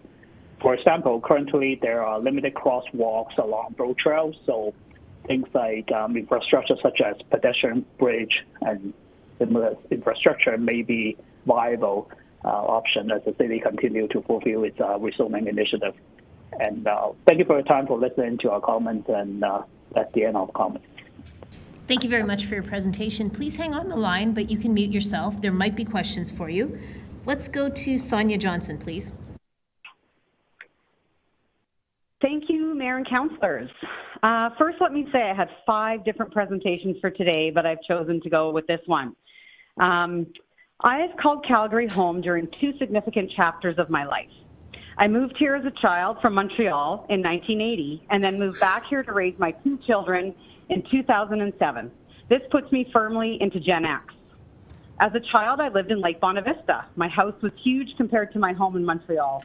The trees were small, but I loved my new friends, hiking with my family and hanging at the lake, and dancing to Xanadu in those huge basements. It was awesome. I missed Montreal, but I had new friends and new adventures were to be had. Though my parents complained there was nowhere to get a decent croissant, they never complained about Alberta beef. Fast forward 27 years to 2007 to Chinook Park. Our kids were just starting kindergarten at the local school. The city had changed so much, and in 2007, Calgarians felt this was the greatest place on earth, despite all the changes that had occurred in the past 27 years. It was great, different but great. For one, the good croissants were ubiquitous, and vegetarian and vegan restaurants too. My kids walked to school, toured around the neighborhood. We shared meals and drinks on friends' patios and decks, met new people, and had new experiences. These joys hadn't changed. Sure, there was more traffic and larger roads, things that growth in a city always brings, but we counted ourselves lucky, and we were lucky. The confluence of good job prospects, wage growth, low interest rates, and affordable housing granted us the privilege of buying a single-family home on a large lot in an established neighborhood. Those factors were not anything in our control. We were lucky for the time we were born into. Fast forward 17 years later to 2024. My husband and my kids all commute to work on their bikes. New cycle tracks have helped with this. They take the BRT to the university if they need to. Calgary has become a more diverse and interesting city. People from all corners of the globe are coming here, drawn by the promise of a haven for their family. These newcomers will change the city as newcomers to a new place have done for millennia. They will bring their food, their stories, their cultures, whether they be from Ethiopia or Toronto. And most importantly, their housing choices will be different, partly out of necessity, but also because of changing values and circumstances. Our housing stock from previous decades is not sustainable, nor even desirable for all people, including for those of us who are aging. Our current housing model is failing us. What worked in the past will not carry us into the future. There isn't nearly enough housing to go around, and what's here isn't affordable to most. We need affordable housing, purpose-built rentals, below-market housing, all of it. Housing is, after all, a human right. We have a housing problem which needs solving, and we all need to roll up our sleeves and tackle this head-on, even if it means our neighborhoods must change. Sure, those of us in established neighborhoods don't see our housing failing us, but we've benefited from Calgary's growth and change. Think of fine dining, ethnic food, festivals, a booming and busting economy, bike lanes, and we need to change too. Change is challenging and will require sacrifice by all of us to ensure Calgary is an equitable and sustainable city for those who live here now and for those who will come. I feel grateful for what we've been fortunate enough to have had. I've heard people speak of the city breaking a promise if they change the zoning. But when has any society been promised that nothing will ever change? It's time to look to the future and plan for whatever comes next. And what comes next must include a new way of thinking of our shared city, because none of us have made it until all of us have. I notice as I write, I have not mentioned my house, a mid-century bungalow with lots of character, which we lovingly renovated in homage to the era it was built. We love the house, but it's a house. In the end, it's the characters that make your community, not the character, whatever character means anyways. Newcomers to our established neighborhood will share walls and yards and have smaller patios and stoops, and they will love this place as we have. We, who have only been here only marginally longer on the timeline of these lands, will be happy that we have shared our space and made room for others, because those other characters will enrich our lives in ways we don't even know yet, because we'll be lucky to have this diverse group of newcomers in our neighborhoods. They aren't disrupting single-family neighborhoods, as I've heard many times yesterday. They are enriching them. I speak in favor of rezoning. Thank you. Thank you very much for your presentation. Please stay on the line on mute in case there's any questions for you. Let's go to Chloe Chan, please.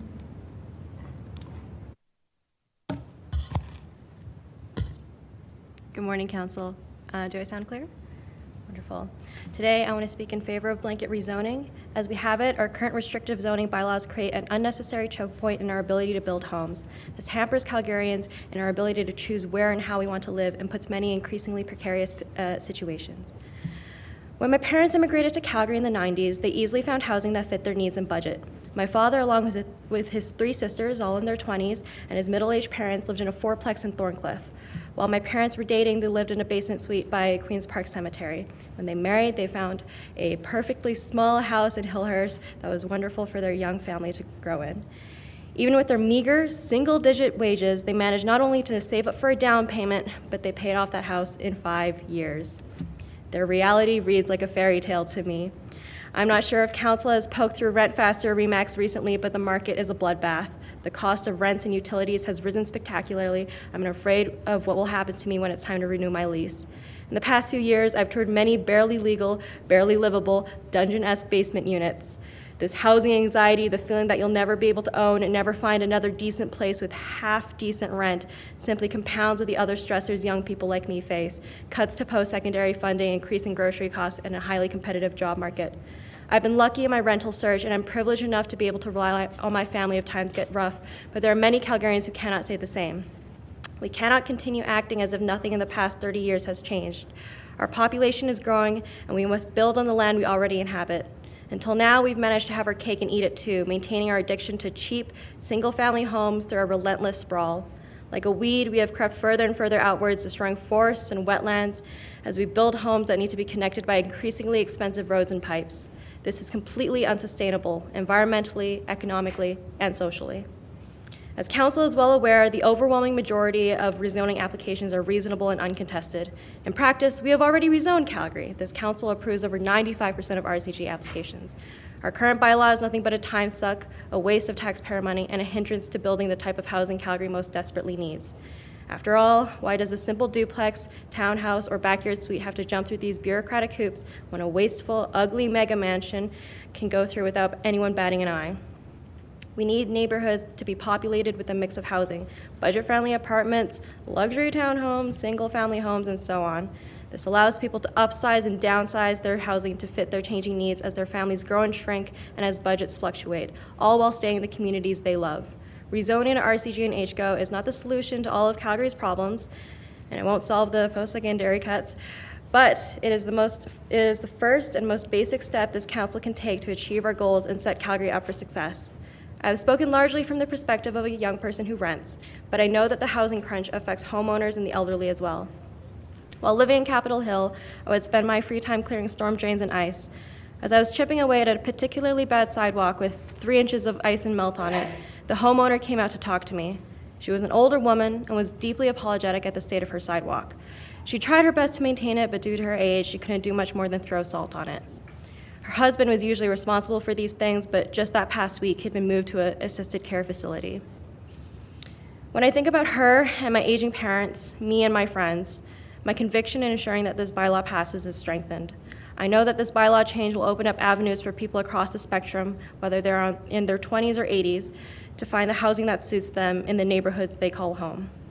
Finally, I would urge council to remember that though there are over 600 Calgarians that have signed up to speak at this hearing, that there are about 1 million more who quite frankly do not care about city bylaws and zoning and simply want a decent place to live. While you consider your vote, please think of the people that are out there right now touring homes and apartments, praying to God that the landlord or seller chooses them. Thank you for your time. I know that there has been a lot of opposition voiced, but I hope you do the right thing and show leadership in our time of need. Thank you for your presentation.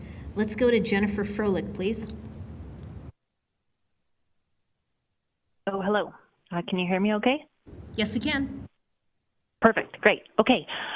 So good morning, Mayor and councillors. I would like to start by thanking each of you for your dedication and contribution to our city. Calgary is truly a wonderful place to live, work, and play. I also want to thank you for the opportunity to present my family's unique thoughts on this blanket rezoning and the impact it could have on our community where we live of Mount Pleasant. Please allow me a chance to tell you a little bit about my family. We are a family of 4 with 2 young children, ages 2 and 5. We choose to live in Mount Pleasant in a small 950 square foot bungalow because we love the access to green spaces, developed trees, and proximity to downtown, and having a backyard that can support a 400 square foot garden. My partner uses city pathways daily on his bike to work, and I, Jennifer, am a born and raised Calgarian and a public school teacher. Our family cares deeply about the well-being and future of our city and its people. We agree more affordable housing is needed, and increasing the number of housing options could improve affordability. However, we have noticed aspects of the recent development strategy that raise great concerns, and I would like to highlight some of these concerns with you. Firstly is access to services like schools, recreation facilities, and healthcare. As an inner-city family, we are already feeling the lack of accessible services for our family and children with current density levels. It is our understanding that the last city census data is from 2019, which we believe does not accurately reflect the population of our community. Our 2 children are not represented in the census, along with the 20 other children I have met in Mount Pleasant under 5. Basing decisions on 5-year-old census data is not accurate, and assuming there will be public services available to support these current and increasing population is a bit short-sighted. Our walking distance school is now a lottery school because it is beyond capacity levels. Many other inner-city schools are also lottery programs this year and thus unable to accommodate the number of walk zone families already living in their community.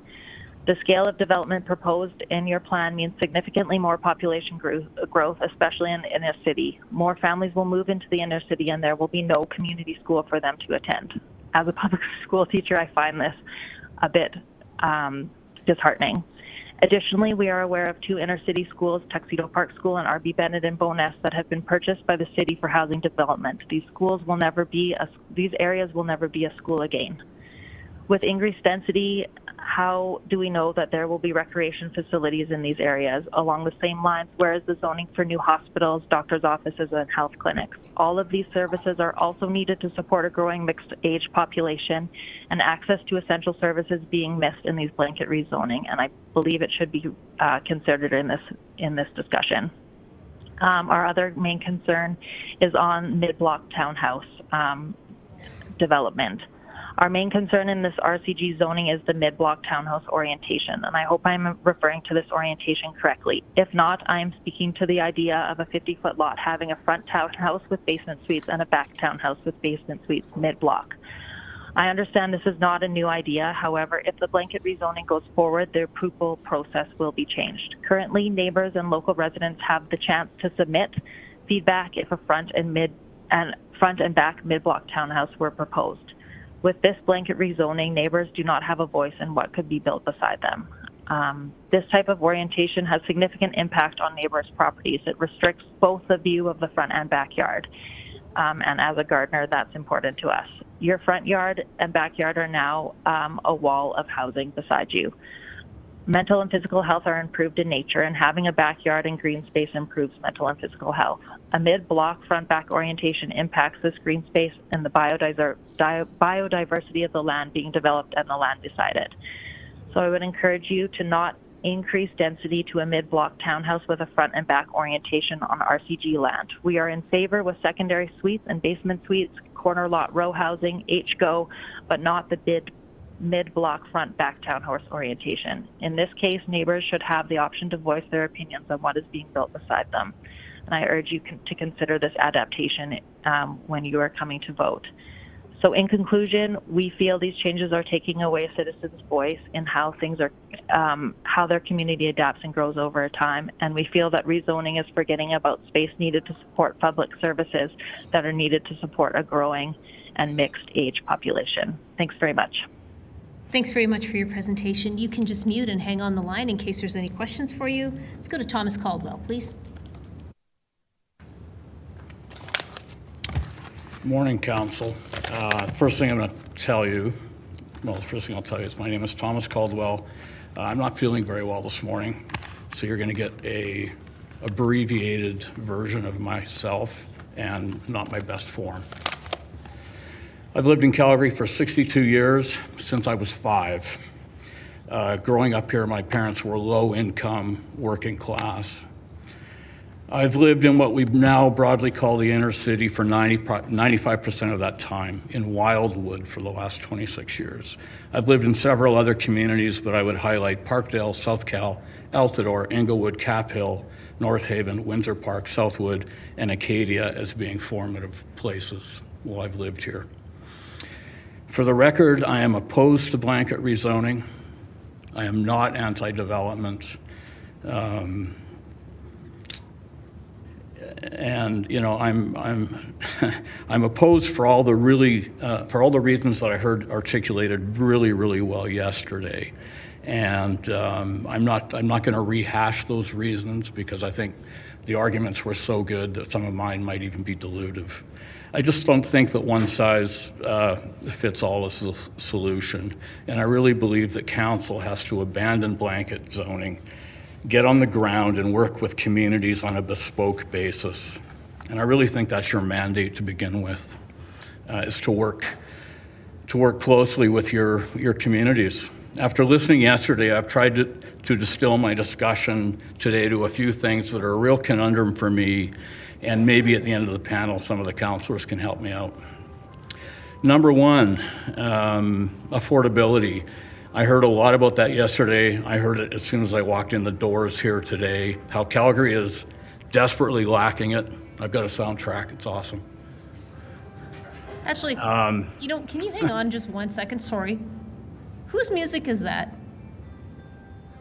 I don't mind it.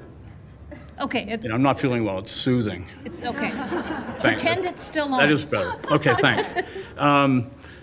you know, how the city is desperately lacking affordable housing, and how city council is really using this as a foundational argument for blanket rezoning. I really think the whole conversation of affordability needs to be parsed into relevant silos. We just can't. We can't talk about it in a broad-based way. You know, we are not building affordable homes in the old rezoned RC1 neighborhoods. You heard that from a previous caller today.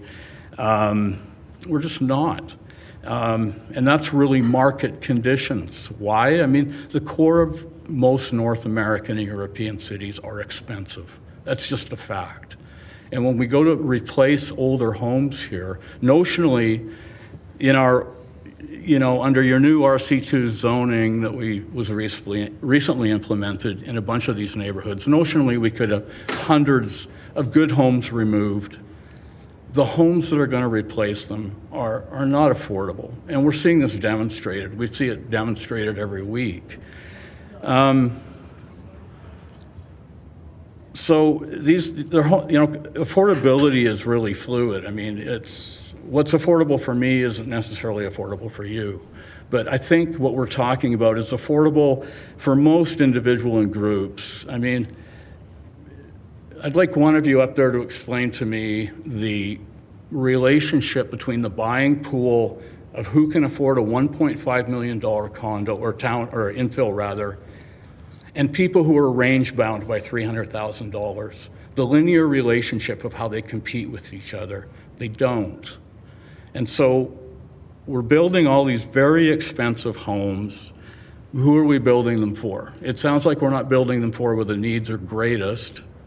And that's why I think you need to work with communities. How are we going to build affordable homes? You're not going to build them in Wildwood. Our land's expensive. It's a highly desirable neighborhood. It's close to downtown. It's green, very green.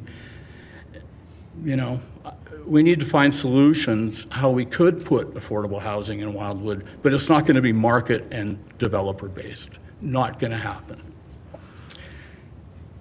You know, in effect, I'm lost here, but you know, if you need demonstration of this, just walk around any of the inner city neighborhoods. I mean, I've logged hundreds of miles, literally, on feet and on my bike in these neighborhoods. I know them well. I've seen how they've been transformed. They're not affordable. And if anyone wants to understand my definition of that, you can ask me afterwards. I have a measurement that I use. It's pretty straightforward. Just for one illustration, and not to pick on Mr. Walcott, but I will a little bit. Actually, you're at 5 minutes. Really? Yeah. Okay. Thank you very much for Thanks. joining us. You can have a seat. If there's questions, we will definitely come to you. Let's go to Councillor Chu, please. Thank you, Worship. So my question will be for Ms. or Mrs. Sonia Johnson, please.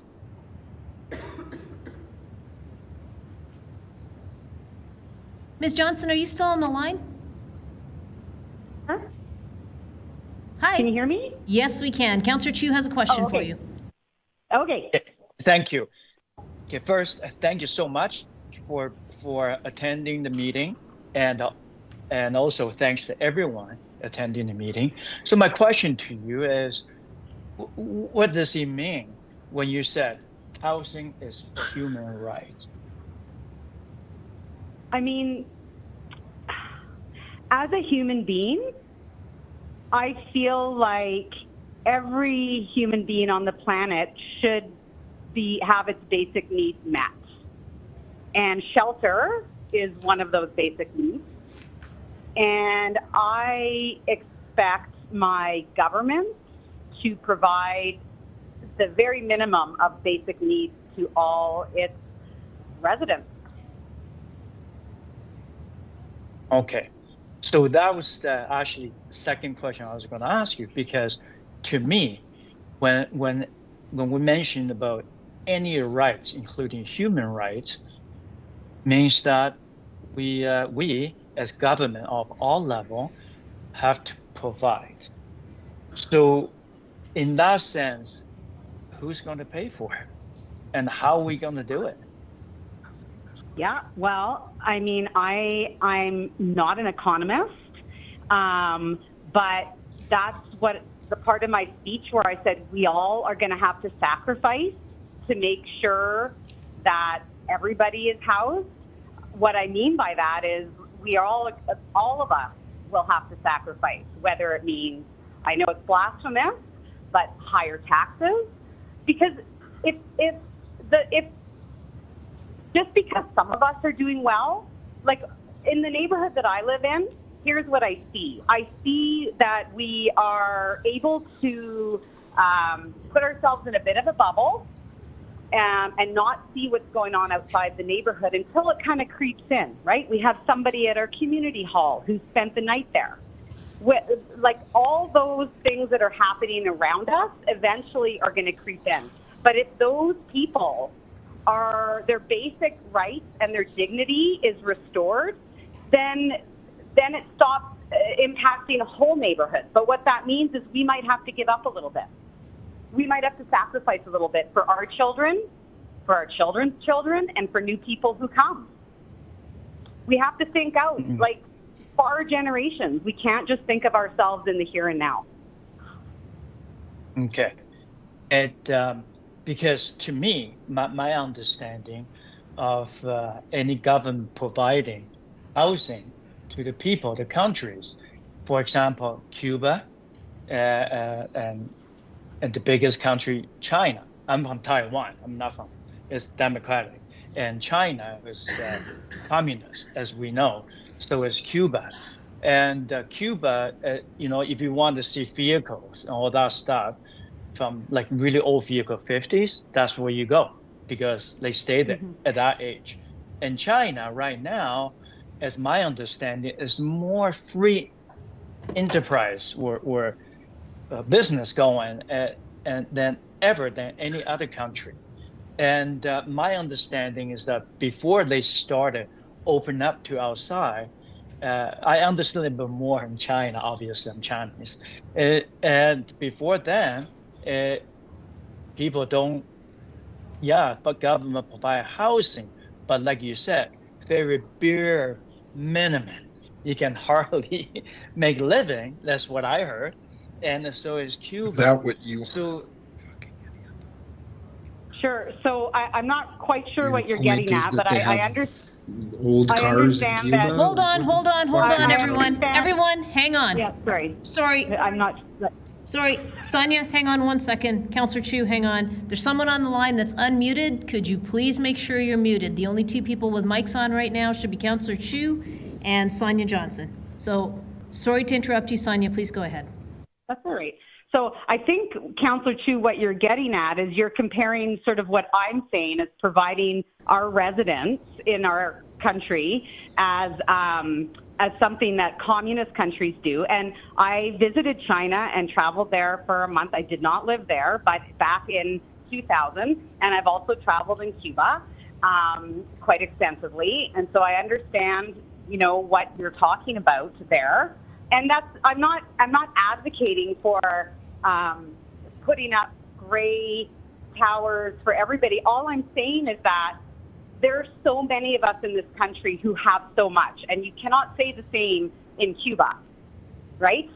And so here there is so much, we have so much, and this is my opinion, is that we have enough to share, and we have enough to go around, and that can either be land, that can be your taxes, and I know I'll get a lot of disagreement here, and this is my left coast roots showing. However, I do believe that there's lots to go around. And I think it's government's responsibility, because there's rights and responsibilities, and I understand there's both. I have the human right to housing, and I have a responsibility to my fellow citizens to make sure they live in dignity as well. Okay, appreciate that.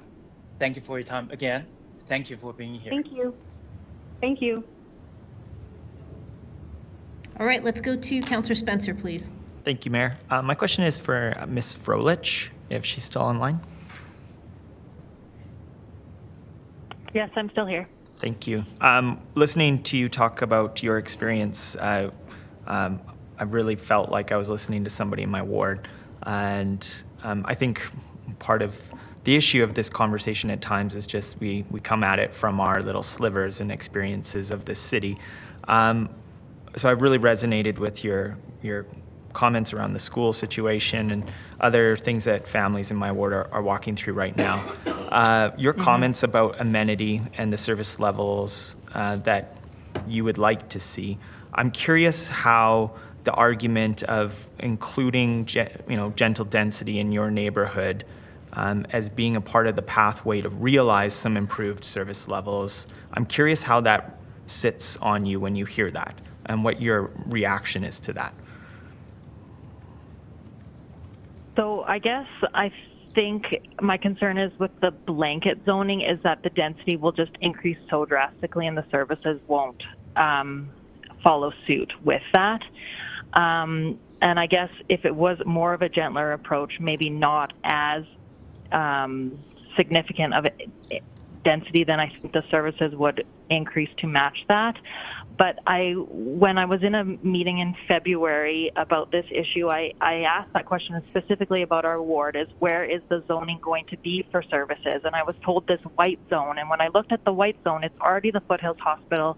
It's the bluff in our ward, the river bluff, and it's already places that are already fully developed. And so I guess I'm just worried that more families are going to come in. They're going to want services like childcare. They're going to want a rec center where they can take their kids to swimming lessons. They're going to want arenas so that kids can participate in things. They're going to need grocery stores, and there's actually going to be no physical space for those to be developed. That's my concern. So I don't know if that answered your question, but that's more what I was trying to say. No, that's very helpful. I agree with you in terms of your concerns. Like that's what much of my ward is feeling. So that was helpful clarification. Thank you very much. Mm-hmm. You're welcome. That's it, Councillor Spencer? Okay, let's go to Councillor Walcott, please. Mr. Caldwell, I wasn't going to leave you alone, right? So please, you had made a comment. I wanted to use a development in your jurisdiction. Oh, no, I'm sorry. I had a question. Okay, go ahead. I had a question for you. You had a comment specifically around your own calculations of affordability, and I wanted to know what your perspective was. It's pretty straightforward. It's my children. My two oldest sons both own homes. One is in Calgary. He owns an old 50s bungalow in Westgate. He picked it up a couple of years ago. Before RC2 came in.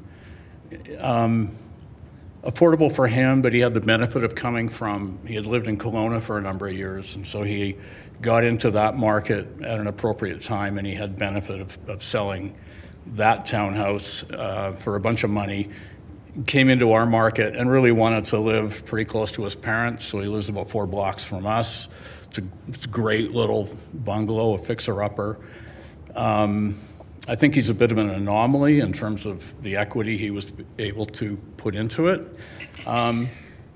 The other son lives in Red Deer. He lives in a greenfield, new development, pretty affordable home. Despite the fact that they're both homeowners, though, what I was going to use as an illustrative example is the development on Bow Trail. There's 180 homes going in there. You're obviously very familiar with it. So the benchmark for me is that my sons can't afford that place. They could afford the very lowest end of it, but it wouldn't meet their needs in terms of the kind of housing they need.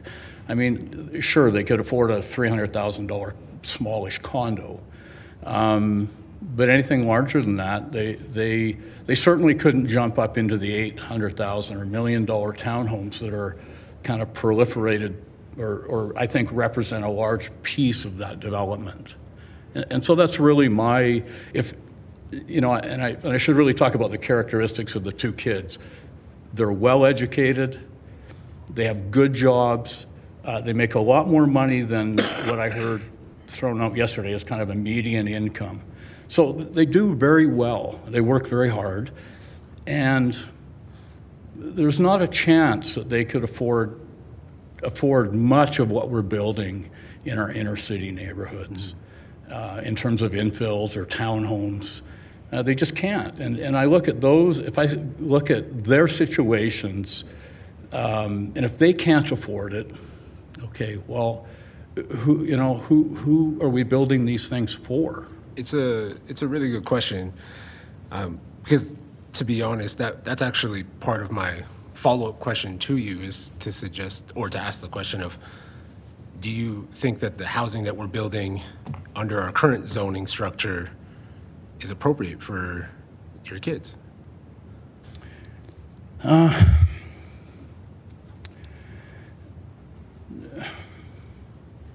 No, it's not. But again, I think we have to silo the conversations. I mean, the most affordable homes in Calgary are out in the greenfield developments. One of the builders mentioned that yesterday. If I want a different kind of product, if I'm looking for a more value added for my family, if I've got a couple of small kids and I want a backyard, I'm going to go to I can go to a greenfield development and notionally buy a house for maybe $350,000 or $400,000. Maybe I'm underestimating that. And so, could my kids live here in one of those places? Sure, they could. To me, it's the whole idea that if we just build a bunch of houses, that math, we're going to build more, and that math automatically the increase the supply, we make other houses affordable. But we know that's not true. I agree. We could build hundreds of $1.4 million infill homes, and it doesn't fix where the needs are. I agree. And so we need to find... The reason I say I agree with you is because that's exactly what we do now. I mean, it's happening. But I don't know that in Wildwood it matters so much even the product. If you build a fourplex, there's no incentive for the builders to build an affordable fourplex on a corner under the current RC2. They're going to build $1 million fourplexes. They're going to have luxury tags hanging off of them. And so this is the part where I think that council, irrespective of zoning, has to work with neighborhoods. I think Wildwood would embrace a low-cost housing development, try and figure out where we could put that thing in the neighborhood. I mean, when you say low-cost housing development, are you referring to like affordable housing? I don't know what affordable housing is. Something that when you think about mediums, 30% of your income, no more of that goes to the cost of housing. And that's separate from like government housing. Government housing would be like subsidized and all that. So just like think about how much your kids make, 30% of that is the cost of housing, that pricing. Is that's what you're seeking? Yes, but again, it depends on what form it comes in. I mean, I'm not an advocate of having row housing mid-block. I'll tell you that, I'm not. And I don't know how you could even make it affordable in Wildwood with the land prices, but just generally, I'm not a fan of that. I wouldn't think that would work. And maybe Councillor Pootman can answer this. We have a form of housing on Bow Trail that was built, I don't know, 4 or 5 years ago, that we were calling low-cost housing. It's built right on 45th I'll pause Street. quickly here because he's in the queue next for you, actually, so you'll get a chance with Councillor Pootmans. Yeah.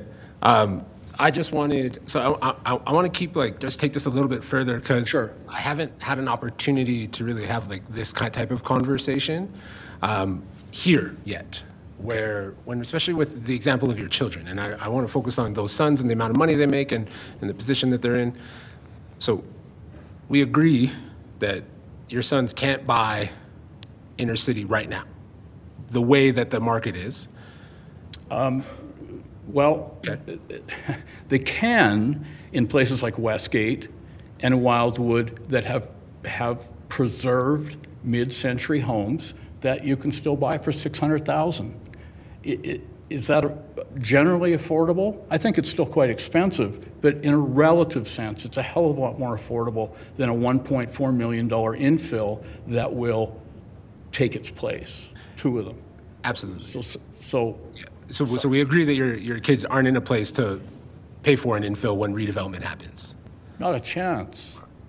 But knowing that the median price of row homes right now is $586,600, we would agree that they could afford that in the inner city.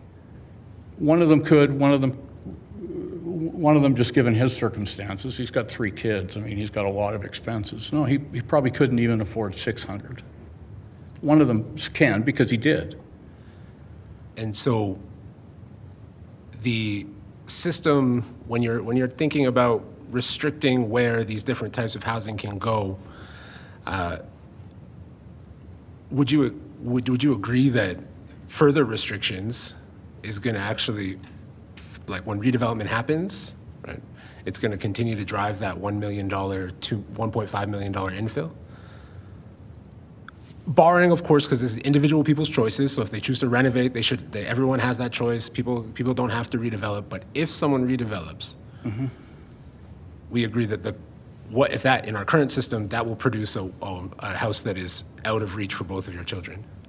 I think so. I think I heard that from the developers yesterday. I mean, if I look at our own neighborhood, blanket rezoning isn't going to impact. This is my issue, is that we're using this as information for the city as it's going to add affordability. And I think you really have to be careful about where it adds affordability. You can put blanket rezoning into our neighborhood. I don't think it's going to have a significant impact on what individuals or developers are going to have to pay. Actually, I think it's going to drive land prices up from the existing place and even push young families further away from their opportunity to live in our neighborhood. I'm not sure if I'm answering your question. I think I think honestly we are on the same page here. So I won't go very much further because I really want to just keep it around the choice and opportunity for the kids. Right. And well, so and when you're thinking my about concern is listening to the types of organizations and the individuals who came up here yesterday under the premise that we're going to build a whole bunch of homes and that's going to make things more affordable. And I think that's a slippery slope. Where are we going to build these affordable homes for people who are range bound at $200,000 or $250,000? The notion that they're going to be able to live anywhere, that this is going to add choices and affordability anywhere is flawed. It's just false. And that's based off of the presumption that the only types of housing we should be pursuing are low-cost housing. And by we, I don't mean like that's not what we push, because we don't redevelop. We just regulate.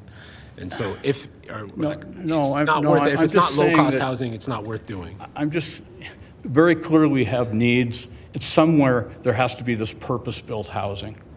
Can it happen in neighborhoods that are accepting of it in a form of housing? I think a lot of neighborhoods would welcome that opportunity, but not through imposition or regulation or zoning. But I think if you're going to build affordable housing, the developers aren't going to do it. What incentive do the developers have to come into a developed neighborhood like ours that's pretty expensive and build affordable housing? There's none. And it's the people who are coming up to speak who are complaining about the lack of affordable housing that's concerning. Is where is it going to get built for them?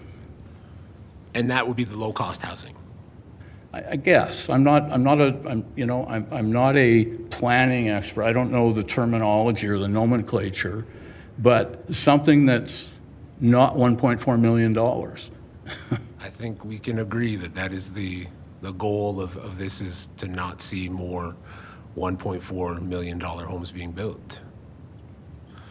Okay, I think that's all my questions. Thank you very much. Let's go to Councillor Putmans, please. Thank you, Mayor. Thank you for I hope you're feeling better. We've got some Advil around if you need it. I'm sorry, ask again? Offering Advil if you needed it, sir. No, that's not the issue. I think Councillor Walcott covered a lot of the ground. Did you have any further questions? Well, hold on. Well, hold on, Councillor Putmans. It's your turn to ask questions. I just asked a question. He asked me if I wanted some Advil. I think that's what you said. No, I also asked if you had any. Do you want to pursue this? Do you want to pursue this line of questioning further? Yes. Okay, I think. No, well, I mean, do you want to pursue it Yes. further? You're my alderman, or rather, you're my council person. I'm interested. Did you like the explanation of affordable housing as being as a percentage of income? Yeah, I'm not. I can't. I can't do the math right here, but sure. It's again. I'll come back to the notion that I think you guys are misleading the element of the public who thinks that blanket zoning is going to add considerable or some kind of measurable affordable housing to the housing inventory. And I think when I think, and I know a lot of the neighborhoods like Wildwood or Haysboro or Chinook Park or Calvin Grove, a lot of these places where notionally we can add densification, it's not going to be affordable. And so,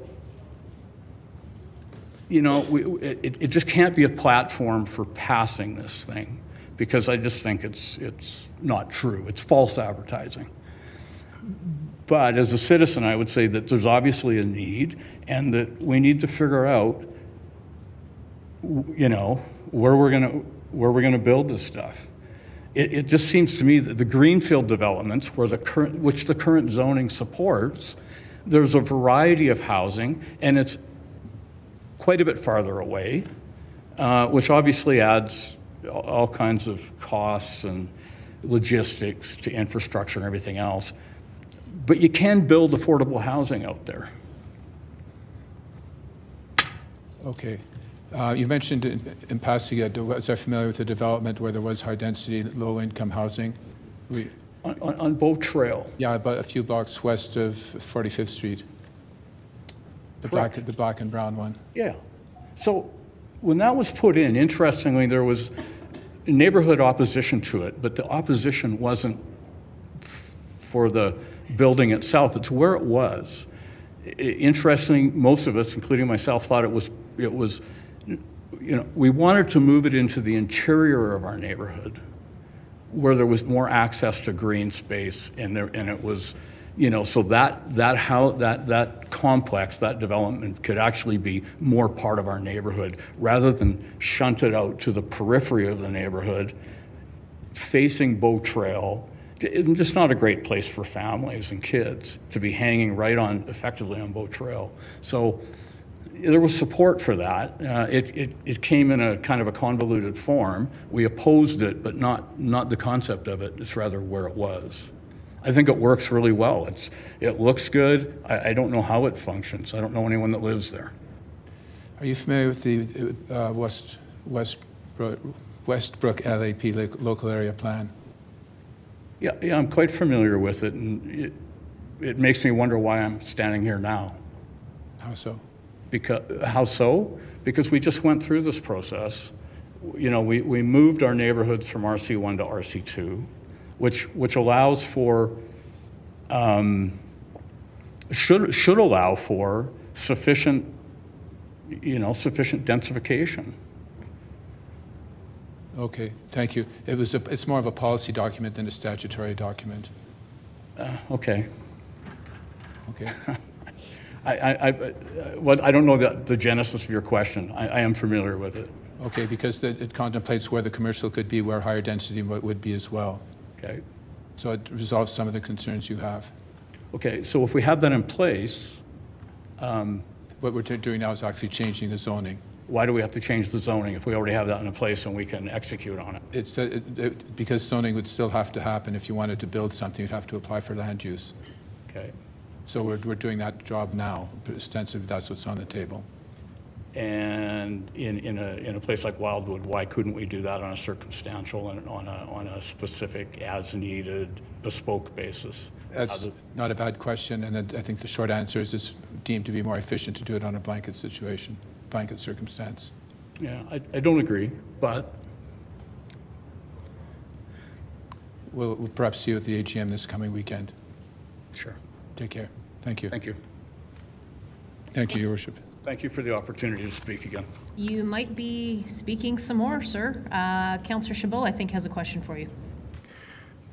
Yeah, Mr. Caldwell, I'm going to try and keep it brief because I need some Advil.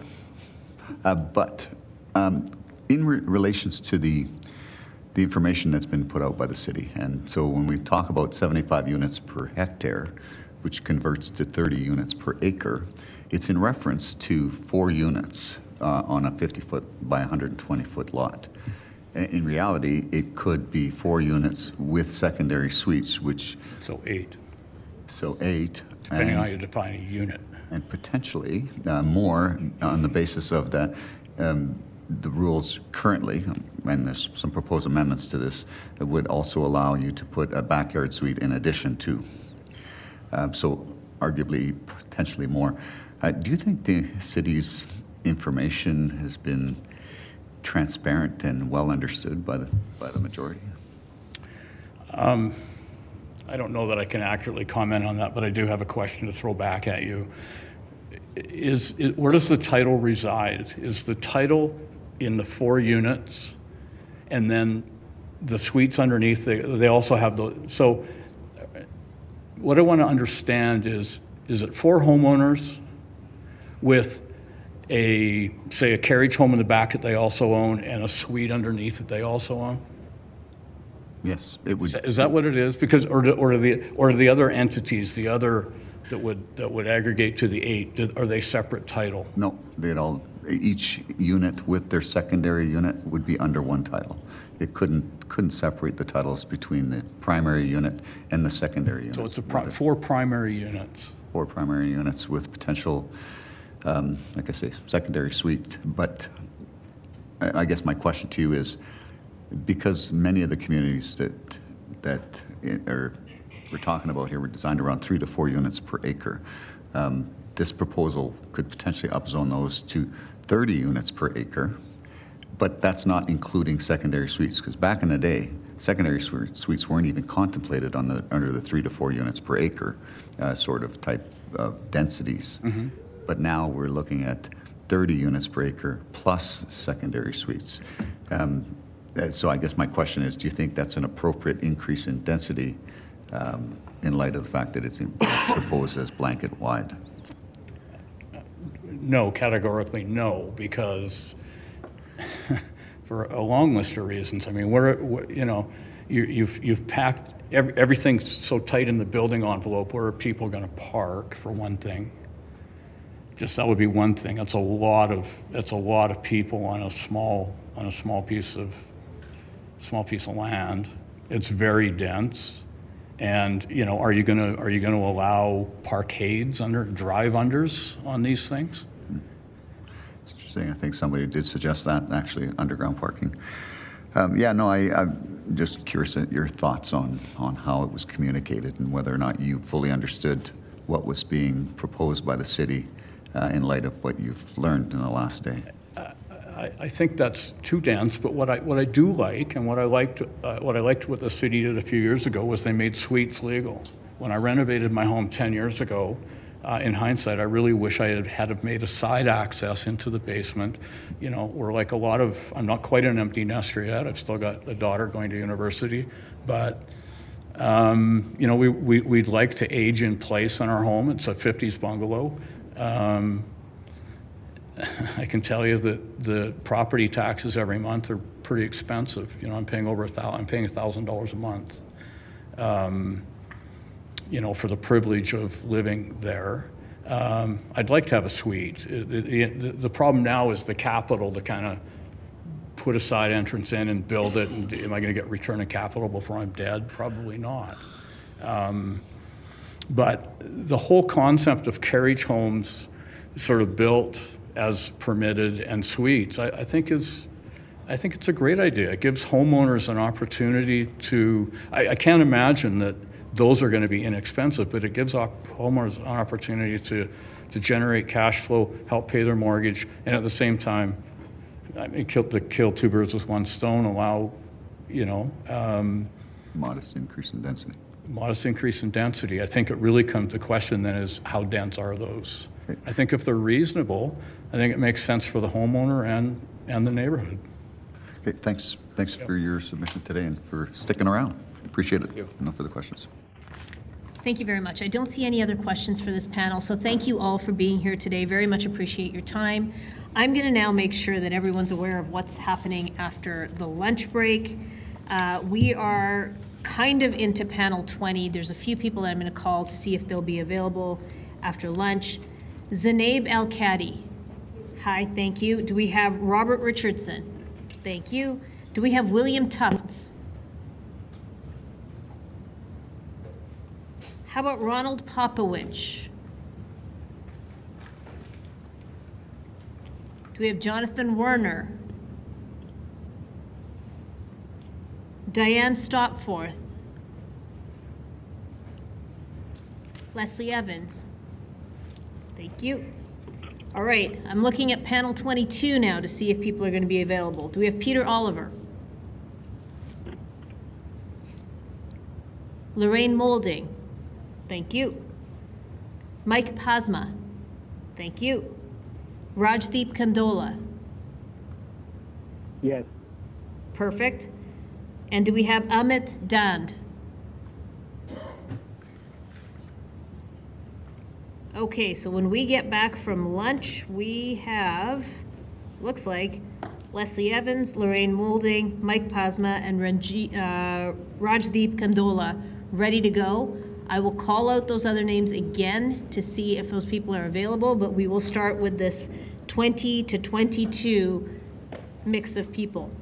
And then we will be moving on to panels 23 and beyond. So if you've heard any of your friends' names, please let them know that they are potentially up after lunch. We will be back here at 1:15.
Hi, everybody. Welcome back to public hearing. Madam Clerk, roll call, please. Thank you, Mayor. On the roll, Councillor Chabot. Present. Councillor Chu. Here. Councillor Demong. Present. Councillor Dollywall. Here. Councillor McLean. Here. Councillor Meehan. Here. Councillor Penner. Councillor Pootmans. Here. Councillor Sharp. Councillor Spencer. Councillor Walcott. I'm here. Councillor Wong. Councillor Wyness. Councillor Carra. Here. And Mayor Gondek. I'm here. Thank you, Mayor. Thank you. All right, so let's see who we've got ready to go. Have we got Leslie Evans?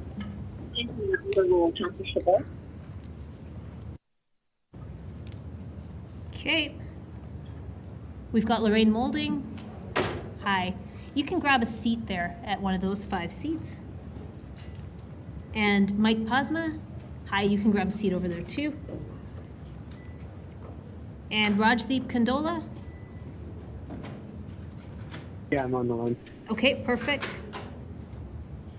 Leslie is here, that's great. Okay, so our order is going to be, it'll be Leslie, then Lorraine, then Mike, then Rajdeep. Oh yes, here you are. It'll be Zainab first, and then everybody else. So let's get started whenever you're ready. Your worship. Hello. Hi. Yes. It's Tom Kent from panel 15. I keep waiting to get roll call back, but never seem to hear it. Is it Tom Kent from panel 15? Yep. Yeah, we've actually called your name a few times, sir. So if you're on the line, just stay there. We're going to make this a panel of 6, everybody. Okay, so hang on the line, and you will be the 6th speaker, Mr. Kent. Thank you very much. James Duty's on the line also. Okay, sorry, repeat your last name? Duty, D-O-O-D-Y. Okay, I'm going to put you on the next panel. I'm just boarding a plane, but maybe I can call in a little bit later today. Yeah, you know what? I will call your name again, and what time do you think you could call in? 4 o'clock. I will try you at 4 o'clock. How about that? Thank you very much. I appreciate it. You're very welcome. Okay, so Tom, you're going to hang Bye on. Also, Peter Oliver on the line. Awesome, Peter. You are going to be up on the next panel. If you could just mute for now, that would be great. If you could just mute for now, that would be great. If you haven't heard your name called since we came back from lunch, don't worry. I will call it again after this panel. So this panel is going to be Zainab, Leslie, Lorraine, Mike, Rajdeep, and Tim. So Zainab, please start us off.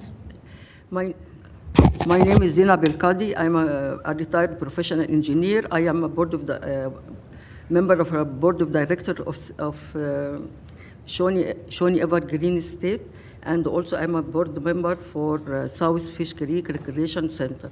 I'm talking about myself, not about anybody. We're talking about the affordability. The cost of building a housing unit will almost be the same, whether in the new area or in the rezoning area. In general, the reason cities to go for high density is the lack of expansion spaces. It doesn't apply to Calgary. Calgary can expand east, west, north, and south. Existing communities already have balanced mixture of single and multifamily units. The concept of high density building multifamily units can be applied on planned new communities and the city-owned lands without changing the configuration of existing communities. The last council approved 8 new communities. Why you don't approve another new communities too? Overloading the existing infrastructure. Existing services such as sewage, water, roads, transportation, electricity will be overloaded and may lead to degradation. This will be results in extra cost of upgrading and maintenance and more cost to the city and higher taxes to homeowners. Our quality of life will be degraded as a result of less green spaces, less spaces for kids to play, and less spaces for car parking, garbage cans. The street will be the place for kids to play and the cars to park. The street will be the place for kids to play and the cars to park. Rezoning will be destroyed the present lifestyle for all Calgarians, as higher density will increase the crime rate and our safety will be in question with no valid reason. The property value will be decreased.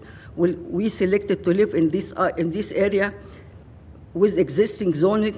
We pay it for it, and it is sad to enforce less standard on us with no valid reason. Calgary will lose its reputation as one of the best cities in the world to live with no valid reasons. I will talk now about our community.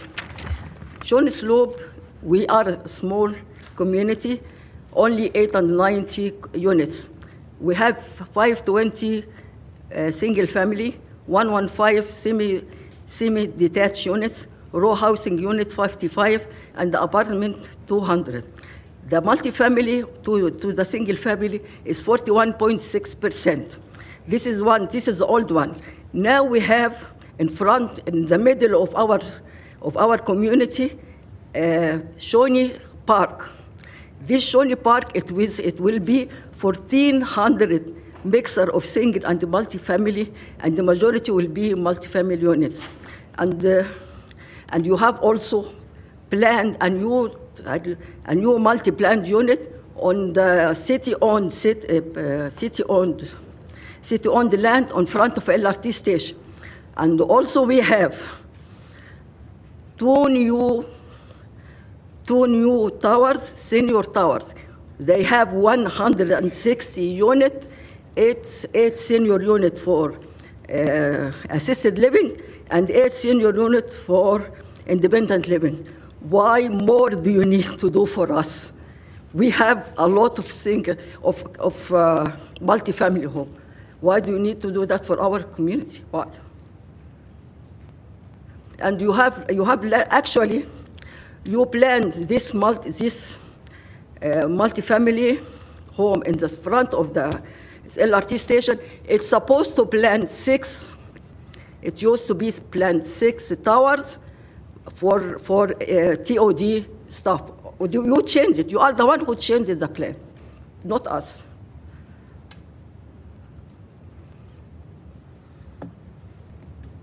Thank you very much for your presentation. If you could have a seat, we'll make sure if there's a question, we will let you know. Thank you. Let's go to Leslie Evans, please.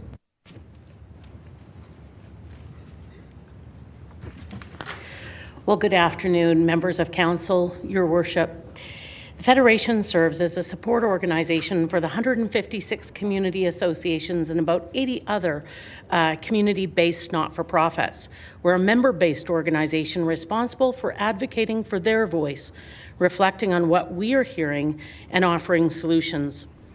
Our communities comprise 20,000 volunteers who deeply care about their neighborhoods and work tirelessly to build strong communities throughout Calgary. We acknowledge that the City of Calgary administration has spent hundreds of thousands of dollars on informing Calgarians, including postcards, information sessions, and a web portal in which people could provide feedback.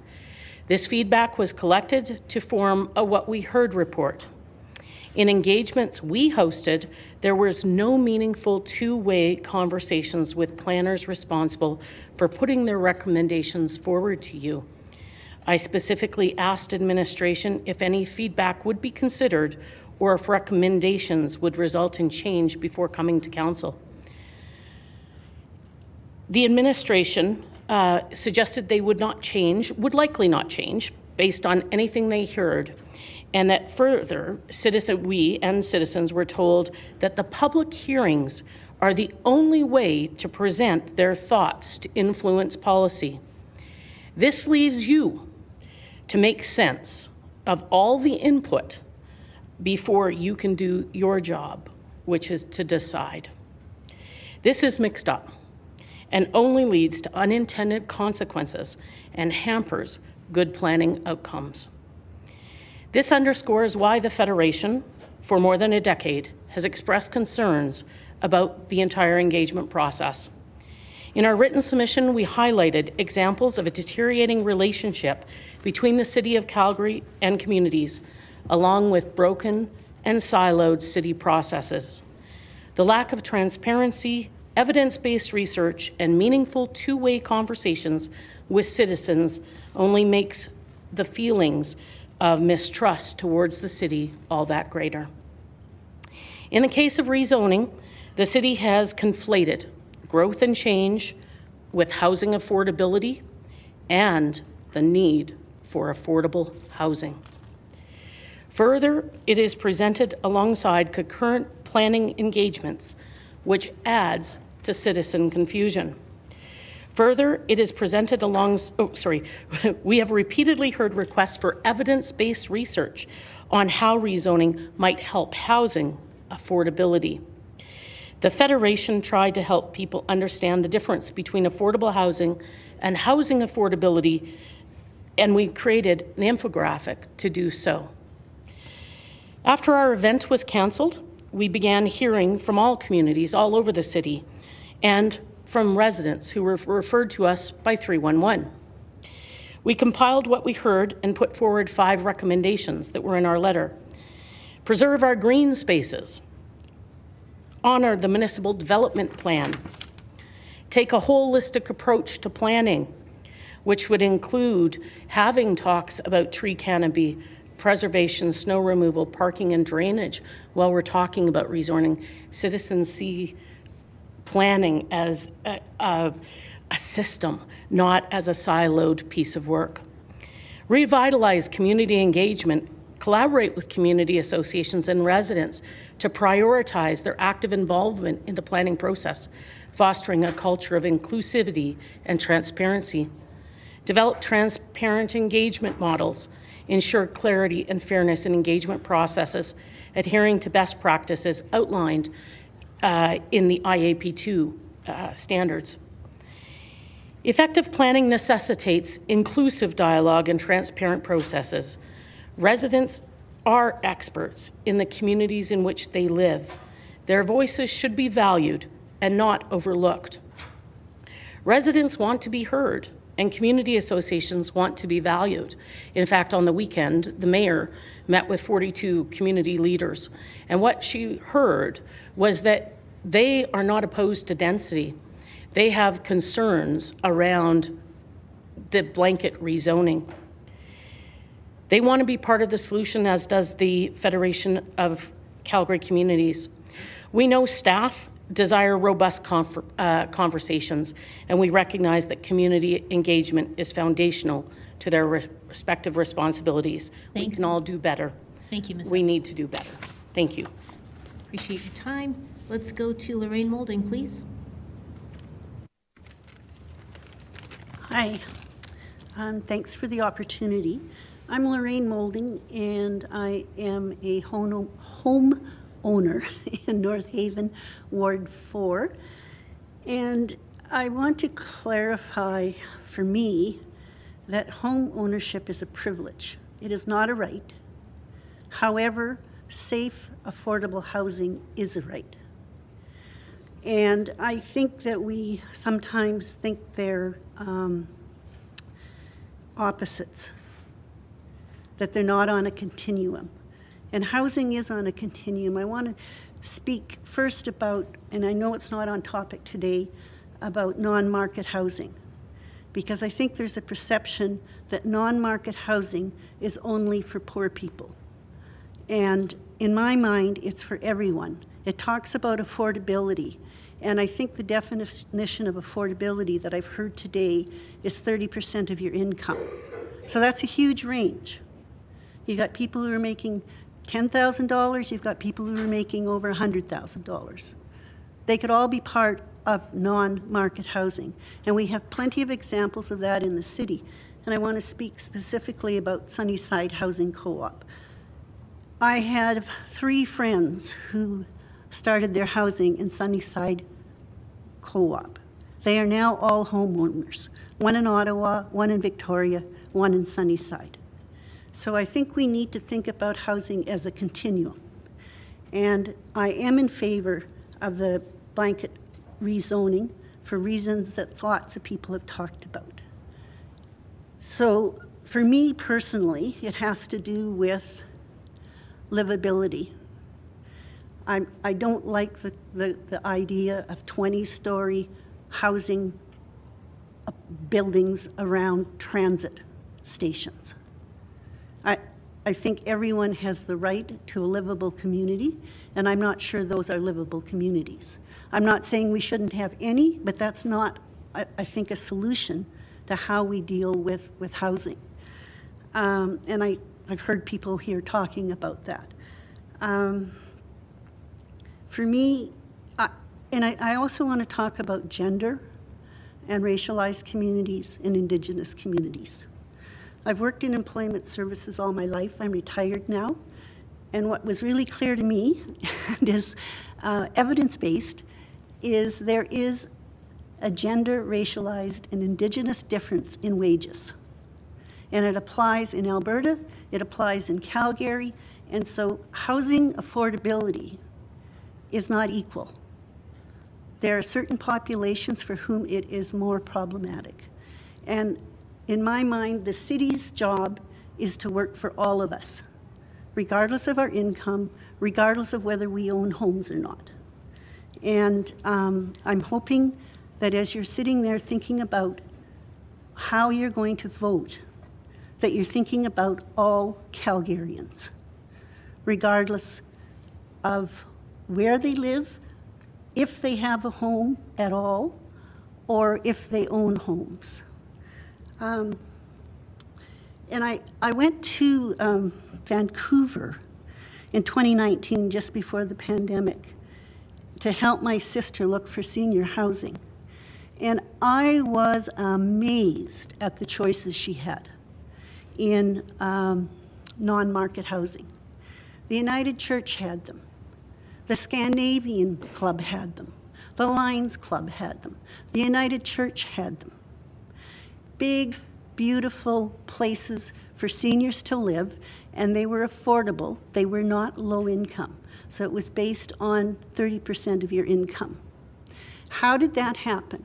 It happened because in the 70s and 80s, the federal government put in a program with CMHC to encourage non-market housing. Now, I know that's outside of your purview, but I would seriously urge you to work with other municipalities to put pressure on the federal government to bring that program back. I think that would have a far bigger impact on housing than anything that the city can propose, because I know you have limited tools that you can use. But the zoning is one tool, and it will make a difference. Thank you. Thank you very much for your presentation. Let's go to Mike Pasma.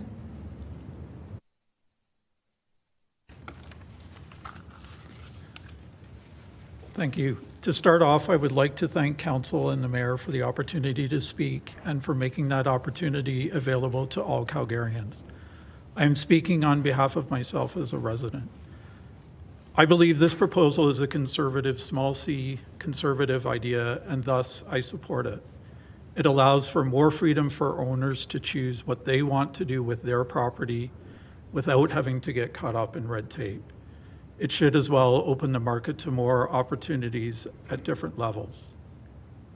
In doing some research, I read an article about a community in the greater New York City area, specifically in New Jersey. Palisades Park, New Jersey, allows single-family homes to be replaced by 2 single-family homes on the same property, which has seen an increase in the amount of duplexes being developed. This has allowed them to increase their density and keep their taxes low. This wasn't a change because it was always part of their bylaw. However, there are some interesting results. Compared to a neighboring town called Leonia, they both have, in 1990, similar properties had similar taxes. And now, those 2 properties in Palisades Park, it's about half the property tax of the same or similar property in Leonia. This is because obviously they've been able to increase their pool of property tax applicable properties and haven't had to push out their development as far. Diversity increases the richness of our neighborhoods. My wife and I live in Prestwick, which is part of Mackenzie Town, on a street where there are single-family homes, townhouses, and apartments.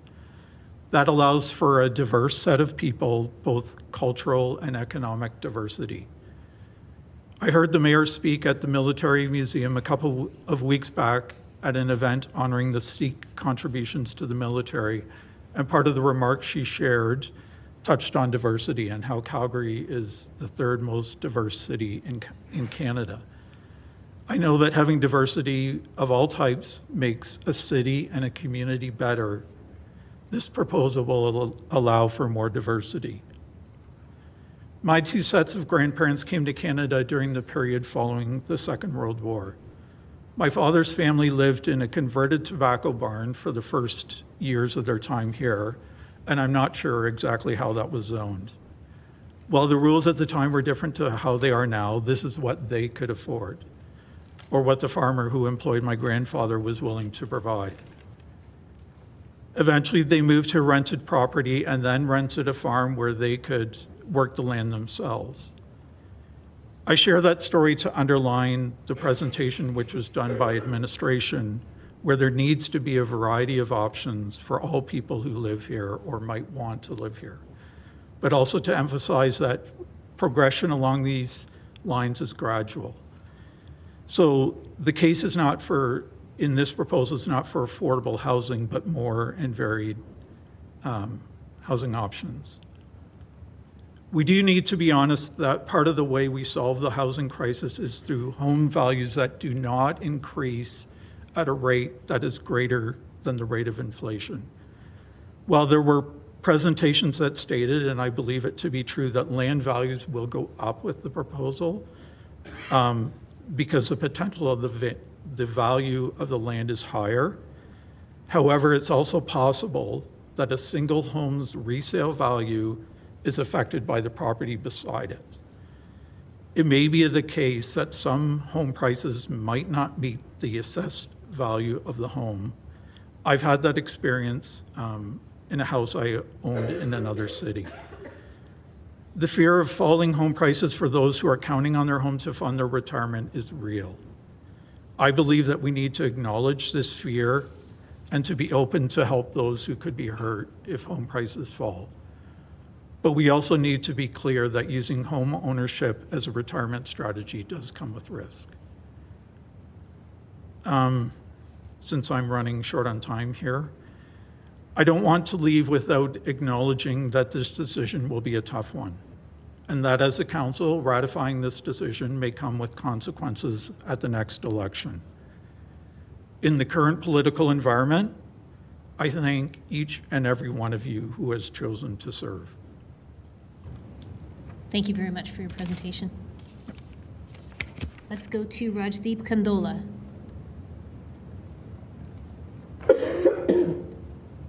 Hello, Council. Thank you for letting me speak. My name is Rajdeep Singh Kandola. I am a family physician who has a home in Ward 12. I'm speaking in favor of changing the base residential zoning to RCG.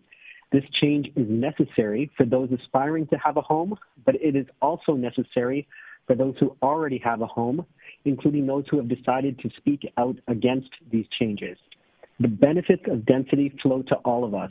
As a family doctor, there are moments in which I have to tell an elderly patient that their mental or physical health no longer allows them to operate a car safely. I'm ethically required to inform the Ministry of Transportation of this.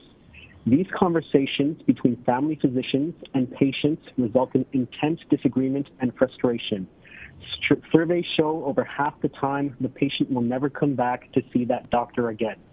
In some cases, these are doctors they had for decades, doctors who they trusted with their health and that of their families, who they confided in when they were at their lowest. Why such an intense reaction to losing a driver's license? Because in our society, losing access to your car means losing access to your independence. We have made things this way. In great cities with density, like London or Paris or Tokyo, elderly folks can walk to their grocery store or hair salon or pharmacy or doctor. They don't need a driver's license to live their life. Think also about this. We are building a city in which your kids or grandkids will not be able to afford to buy a house in your neighborhood. The result will be social isolation for our current homeowners as they age. That will come for all of us. As a physician, I am required to inform my patients about the consequences of their decisions. Counselors are leaders and representatives, so please inform your constituents of the consequences of their positions. For the sake of slightly more convenient parking, they will eventually lose their independence and become socially isolated from family. If you are against red tape or are in favor of property rights, allow landowners to use their property as they wish. A recent paper suggested that land use regulations cost the average U.S. worker $9,000 in annual income. That's real red tape. Allowing density allows people to live near the jobs most suited to them. If you want lower spending and taxes, then vote for these changes. Studies show that government services for an infill housing unit cost half as much as for a new home in the suburbs. Please do not vote to follow the failed policies of Toronto and Vancouver. We don't want their problems. I know you feel political pressure to vote against these changes, but consider that it's not just the lowest income folks who are now struggling. Entire new generations are becoming increasingly cynical about their housing hopes. The councillors opposed to this, those in favor, myself, time will come for all of us, and sooner than we think. We will be in a doctor's office someday and realize our parking concerns are gone, and now we need to find a new way to get around. For all of our sakes, I hope we have density and better transit by that time.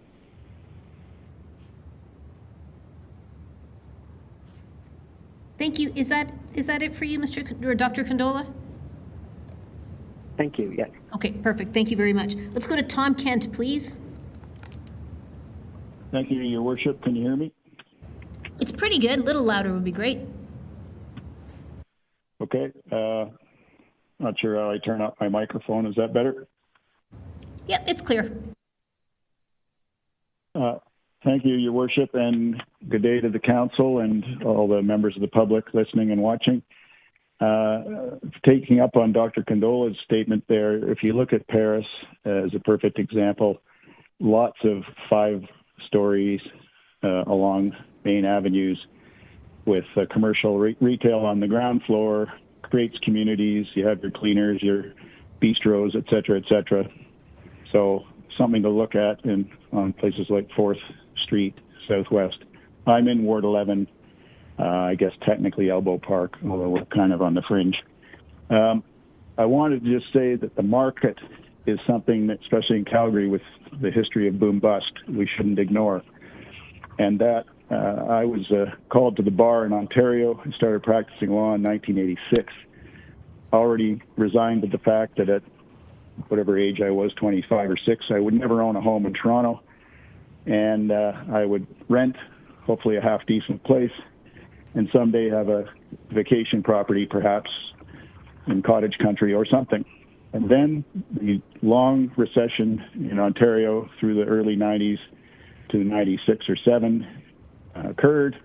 And lo and behold, my wife and I were able to buy a house in a bidding contest, but we bought a house. And we lived in that from about 96 to 06, at which point we thought the Toronto market's too frothy. We've made good money on this house. Let's sell and rent. And we did that. And before I could live to rue the day, I got offered a job in Kelowna and we came west. So the Toronto market has never actually corrected. However, in Calgary, it's different. Now, I have been listening to a lot of this yesterday and today, and I spoke with a municipal lawyer who I know well and a builder who I know well, and they have diametrically opposed positions on this. The builder says that there'll be very few lots out of the 200,000 that are going to be included in this that will actually end up being suitable because the bylaws will govern, et cetera. And so he thinks it's much ado about nothing. The lawyer says, wait a minute, we're going to lose our right to be heard. And so I looked at the website this morning, how do you get a development permit? Because that's going to be the next stage, or the only stage. Well, it appears that you don't have a right to a public hearing, and you have a right of appeal, but the lawyer tells me the right of appeal is pretty difficult to succeed on. So I would suggest to council respectfully that you might want to consider, in considering amendments that have been alluded to, that if you're going to go this route and pass this land use amendment, that you might want to consider amending it as necessary or contemporaneously, even if you have to delay this a little, the development permit process, and to allow community associations or ratepayer groups, to actually have standing like they do in Ontario, and also to allow for a proper public hearing for people who are affected in the community, and that the usual notices go out to those who are within however many meters of the subject property. And then that would, because it's not fair, as far as I can tell, despite the presentation from staff at the beginning, to say that yes, you will have a right to be heard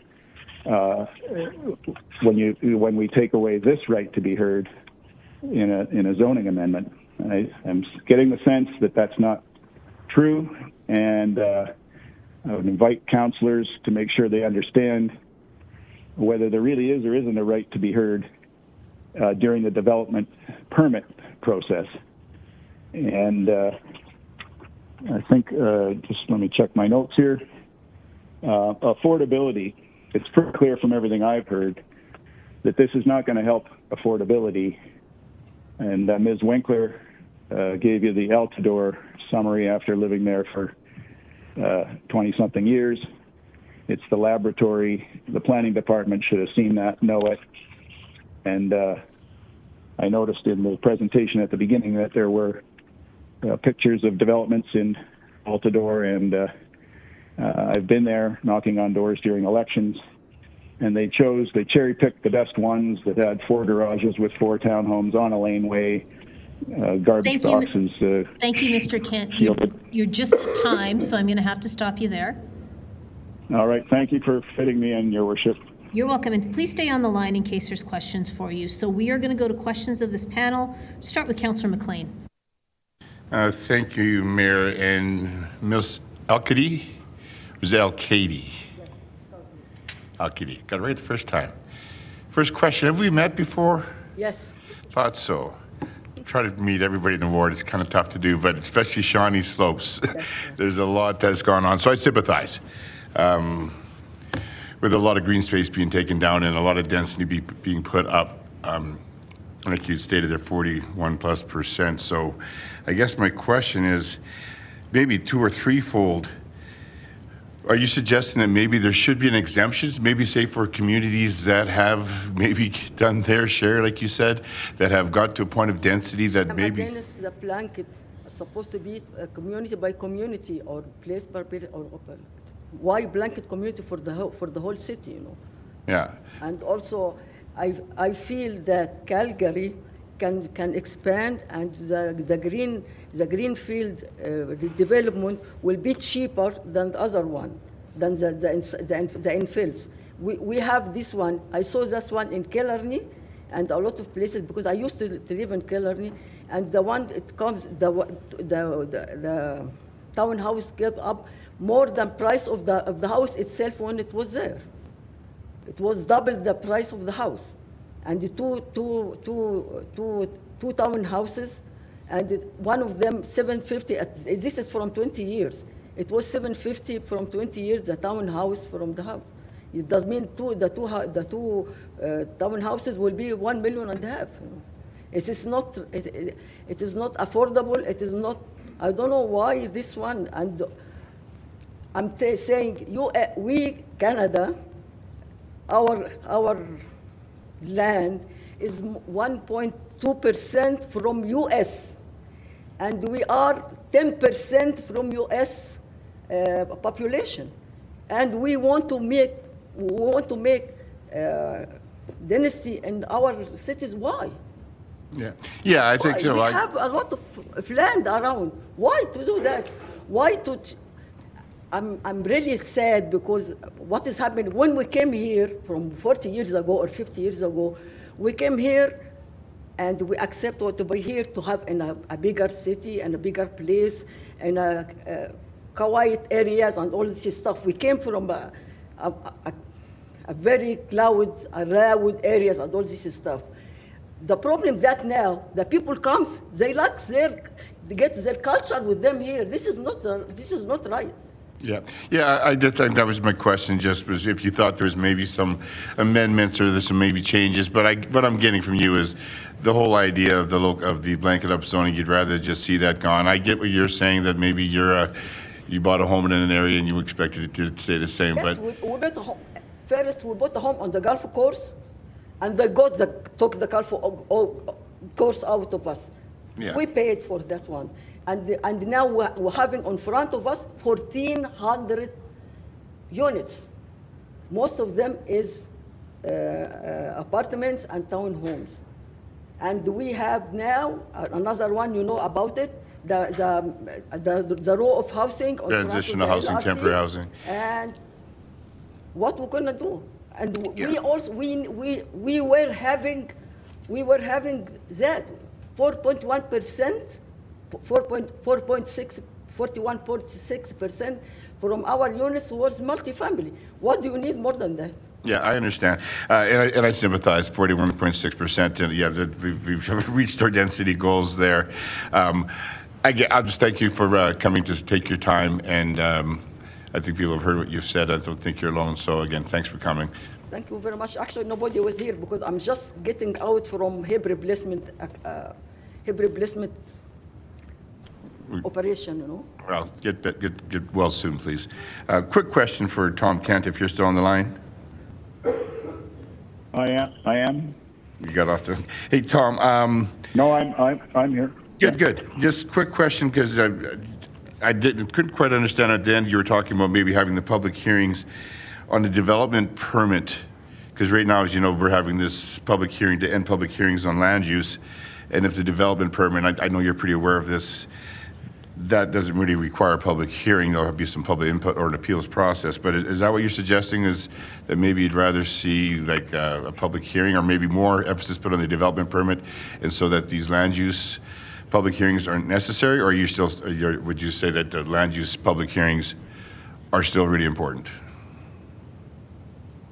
I don't look at it from a point of view of the nomenclature. I look at it from the point of view of the builder yesterday I was speaking to said to me something like 45% of what the planning department deals with now are these land use applications. And so if this passes, then there goes a big workload. And I thought, well, okay, logic would dictate that then the planning department would have that much more time to deal with development permit applications, and therefore the system could be rejigged so that there is a right to be heard at a more localized meeting at very least. I mean, you can look at Ontario has the committees of adjustment that sit in the various parts of the city, and then you have a right to appeal from that. But so there needs to be a meaningful right to be heard, which up to date, or more recently, has been the local area planning process, which in our riding we haven't had yet, or in our area of town. Somebody nearby had one, and I think we're up soon in theory, but I guess that's going to, if you do the local area planning and you look at your areas and you pick out these places that would be suitable, just as you might pick out at the same time how to do the Parisian 5-story residential with commercial retail, et cetera, then everything's kind of set in stone and you go from there. But now this is leapfrogged in front, and of course people have their suspicions why, and we won't get into that because I don't care one way or the other. I just think this is your opportunity to maybe streamline the process, but you have to maintain community input, either we design these areas now with no revisitation for, say, 10 years or something, and then people make development permit applications. So in other words, do the local area plans, or switch it up, pass this thing, but pass it with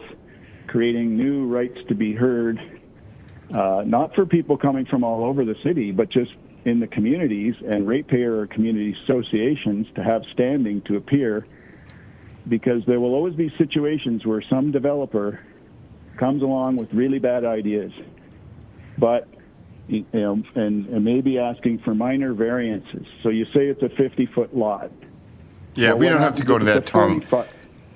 Yeah. I'm just going to just in the interest of time, I'm going to agree with you. Okay. I think the local area planning, it was a good, thoughtful process. It takes longer, but then again, it does take each community by community. I'm going to take that input and that suggestion that you like that idea, maybe summarize it to that, and I'll let you go. I don't know if you're getting on or off a plane, but enjoy the rest of your day. No, I'm here in Calgary. Okay, excellent. Again, thanks for your input. Thank you. Okay, thank you. Let's go to Councillor Wong, please. Thank you, Mayor. Ms. Evans, please. Thank you for being here. You spoke a couple of things. One about first off, communities have expressed their interest there, and you spoke of the session that Mayor Gondak held on Saturday. How representative of that is of the 42? How representative that is of all the communities? We have 156 communities. I understand that only the communities that signed the joint letter were invited. I have had feedback that many others were displeased. They were not included just because they didn't sign off, because they have different process. So, it's about, what, 1/3 of them. But certainly there's many others that have called the Federation, submitted letters on their behalf, and some of them have chose not to submit a letter because it is so divisive within the board and within the community. They try to keep neighborliness as the priority as opposed to divide each other. Okay. When you talk about the divisiveness, and this is really important for me, about representation, when you find your community association boards themselves, are they generally representative of the community residents, or is it more representative of the association itself? Well, that's a very loaded question. There's 156 of them that are all compiled of volunteers who step up. They are independent not-for-profits. Residents who are also members elect them. I've been around quite a while. I have seen the diversity of these organizations change considerably. More younger people, more renters, more people from different countries joining the community boards. They're not set up like a councillor that has to be representative. They are set up to provide social, recreational, and educational programs and a voice for community life. So lots of what they do reflect the membership, but when they talk about community, they are to think about the geographic area, who lives there, who works there, who plays there, the entire community. And a lot of them have spent countless hours developing the skills and education through our award-winning partnership with you, Partners in Planning course, to actually understand the planning process and to be educated around the process. And I think the mayor had the opportunity to hear the reasonable kind of conversation that went on and how they brought their concerns forward. I think that these are learned people that, yes, some of them, they're not all equal, but they're volunteers who are doing a lot of heavy lifting in your communities around building that strong neighborhood, which is one of your council priorities. And every time we turn, they're being put down and not respected. Yeah, a bit of a sidebar. I want to say thank you to Mayor Gondak and all members of council that had a their own town halls. I think that was representative of the type of hearing that you want us to listen to. You talk about education, your partnership and planning program. You've done this for a number of years. Have you seen an increase of people doing that in the last recent years? And what's the reason for it? We've seen a change. I wouldn't say an increase. Normally we have 50 to 70 people at every workshop. COVID decimated those numbers online, but we're seeing more young people, more students, more immigrant populations. We're working with ethnocultural groups as well to bring them into Partners in Planning. So I would suggest the numbers or the types of people that show up are different as well as our community association leaders. We have some community associations that have said if you want to sit on our planning committee, you've got to do Partners in Planning as well. Okay. So then the education is really to get them to understand both the process as well as the technicalities and how to represent constituents. Partners in Planning includes core courses offered by City Planning, and a big shout out to City Planning staff around doing the information and these trainings. They come out on Saturdays and they teach people about how to navigate the planning process and how to understand how the planning works and how to provide feedback. They also do a course on SDAB, how to appeal. Okay, thank you. To the start of your presentation, you talked about the degree to which the city has engaged people, and you talked about IAP2 and the different layers of that. Can you just, I guess, the issue here we're talking about zoning and housing and affordability. Do you feel that we've done a good enough job listening to people? I think there has been a lot of effort to inform people about what the city wanted, what they thought the priority was to talk about. I think that there has been a lot of confusion, a lot of missing information. When communities would say we want to see contextual buildings like 3 stories in the pictures instead of just 2-story row houses, no change was happening. So as people were bringing things up and saying, we'd like to see this so we understand what it looks like. So I think that staff did what they were asked to do. I think the missing piece is that two-way conversation. Putting information out there and hoping it sticks is failed us for a decade. And we have to have meaningful conversations with people.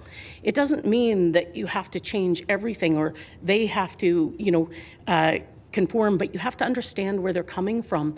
I mentioned that they don't see planning in silos, like just talk about rezoning. In fact, this is one of the cases where the city has conflated affordable housing, housing affordability, growth and change with mass rezoning. All in the context that you're also doing city building, the work on the land use bylaw, you've started that work. People don't know, is RCG good planning practice? Or is RCG good for housing affordability? Or is RCG going to result in affordable housing? 3 very different things. And I think that trying to push it through has caused this crisis, has caused you probably the biggest public hearing you've ever seen, any council has seen, and perhaps the most anger from residents. And I'm like, wow, this could have been handled so much differently. And I guess I've been around at the Federation long enough and I've been flying the flag of we need to engage. My letter, 6 pages, plus my presentation today, is calling it out. There is a leadership issue around, some of you want to engage in the two-way conversation and some of you would rather leave it to the planners. The planners have been given direction, some of them, and some of them not, so there's a divide there too, not to have those two-way conversations and not to consider the feedback, but leave it to you folks. Did you read the What We Heard report? It almost mirrors my letter. I did, this much work. I mean, I talked to 150 associations, took in I don't know how many people from associations and external. Plus, we hosted our own information session. 100 people attended that. And I came to almost the same recommendations, or what I heard was almost the same as what we heard report. So what gain did we have? And I guess if you really want to make your jobs easier, have these conversations with leaders out in the community and ask them for feedback early and try and get on the same page. Lean on the Federation. We've created, when all of this came out, we created a timeline of all the concurrent things going on, the rezoning for housing, the River Valleys project, the city building program, and the housing strategy, which started it all, to try and give timelines to people because they would show up at engagements and not know which one they showed up to or how it fit to the bigger picture. City staff were like, wow, that's perfect, thank you. We've created a housing affordability and affordable housing document, trying to tell people the same. I've heard the word here, affordable housing, used incorrectly.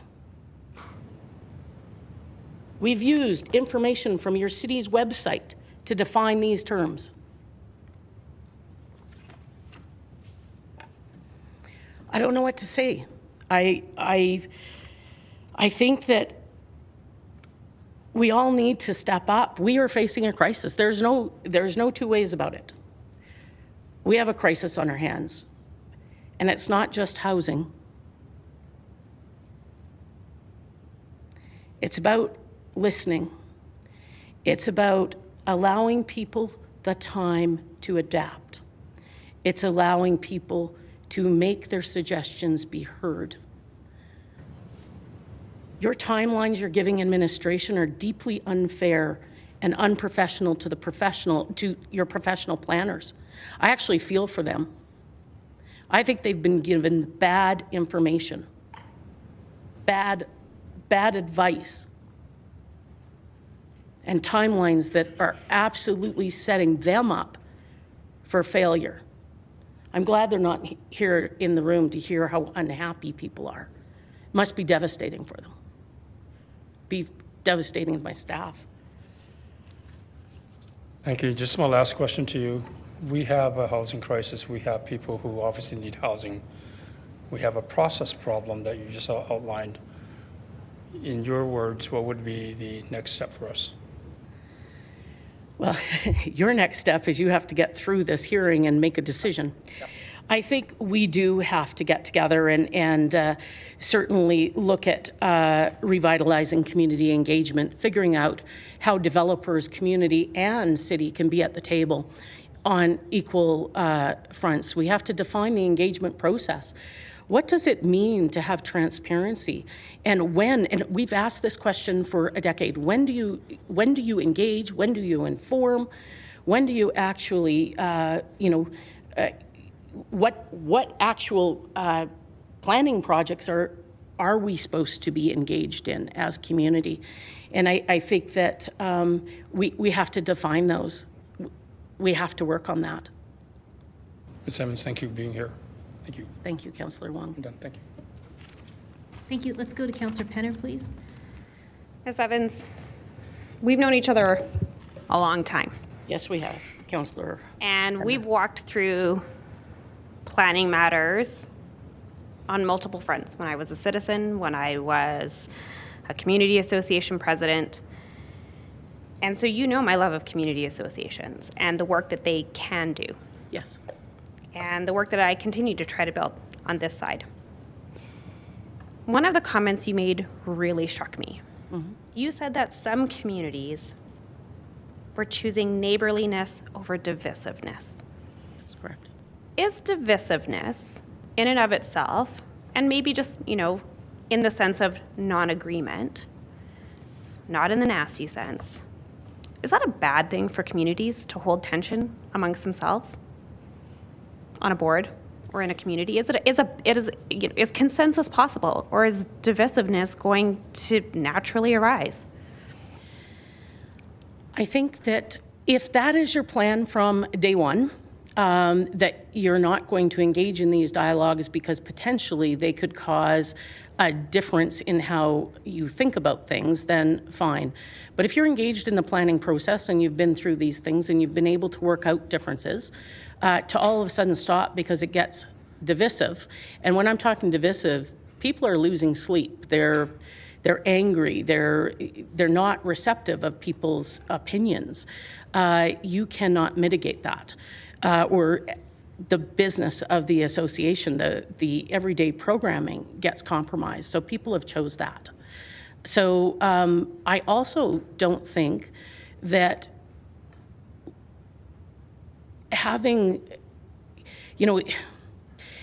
the resources to go out when they started hearing reflection back and how angry members were, they didn't have the resources to manage that and to go out and to really consult and find out how people were thinking.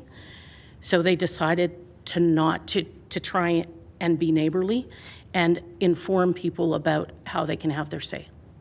Yeah, and I'm not even just talking about planning. I'm talking about, I've been on boards where, we don't always agree on even what program we should host. So I'm saying is right.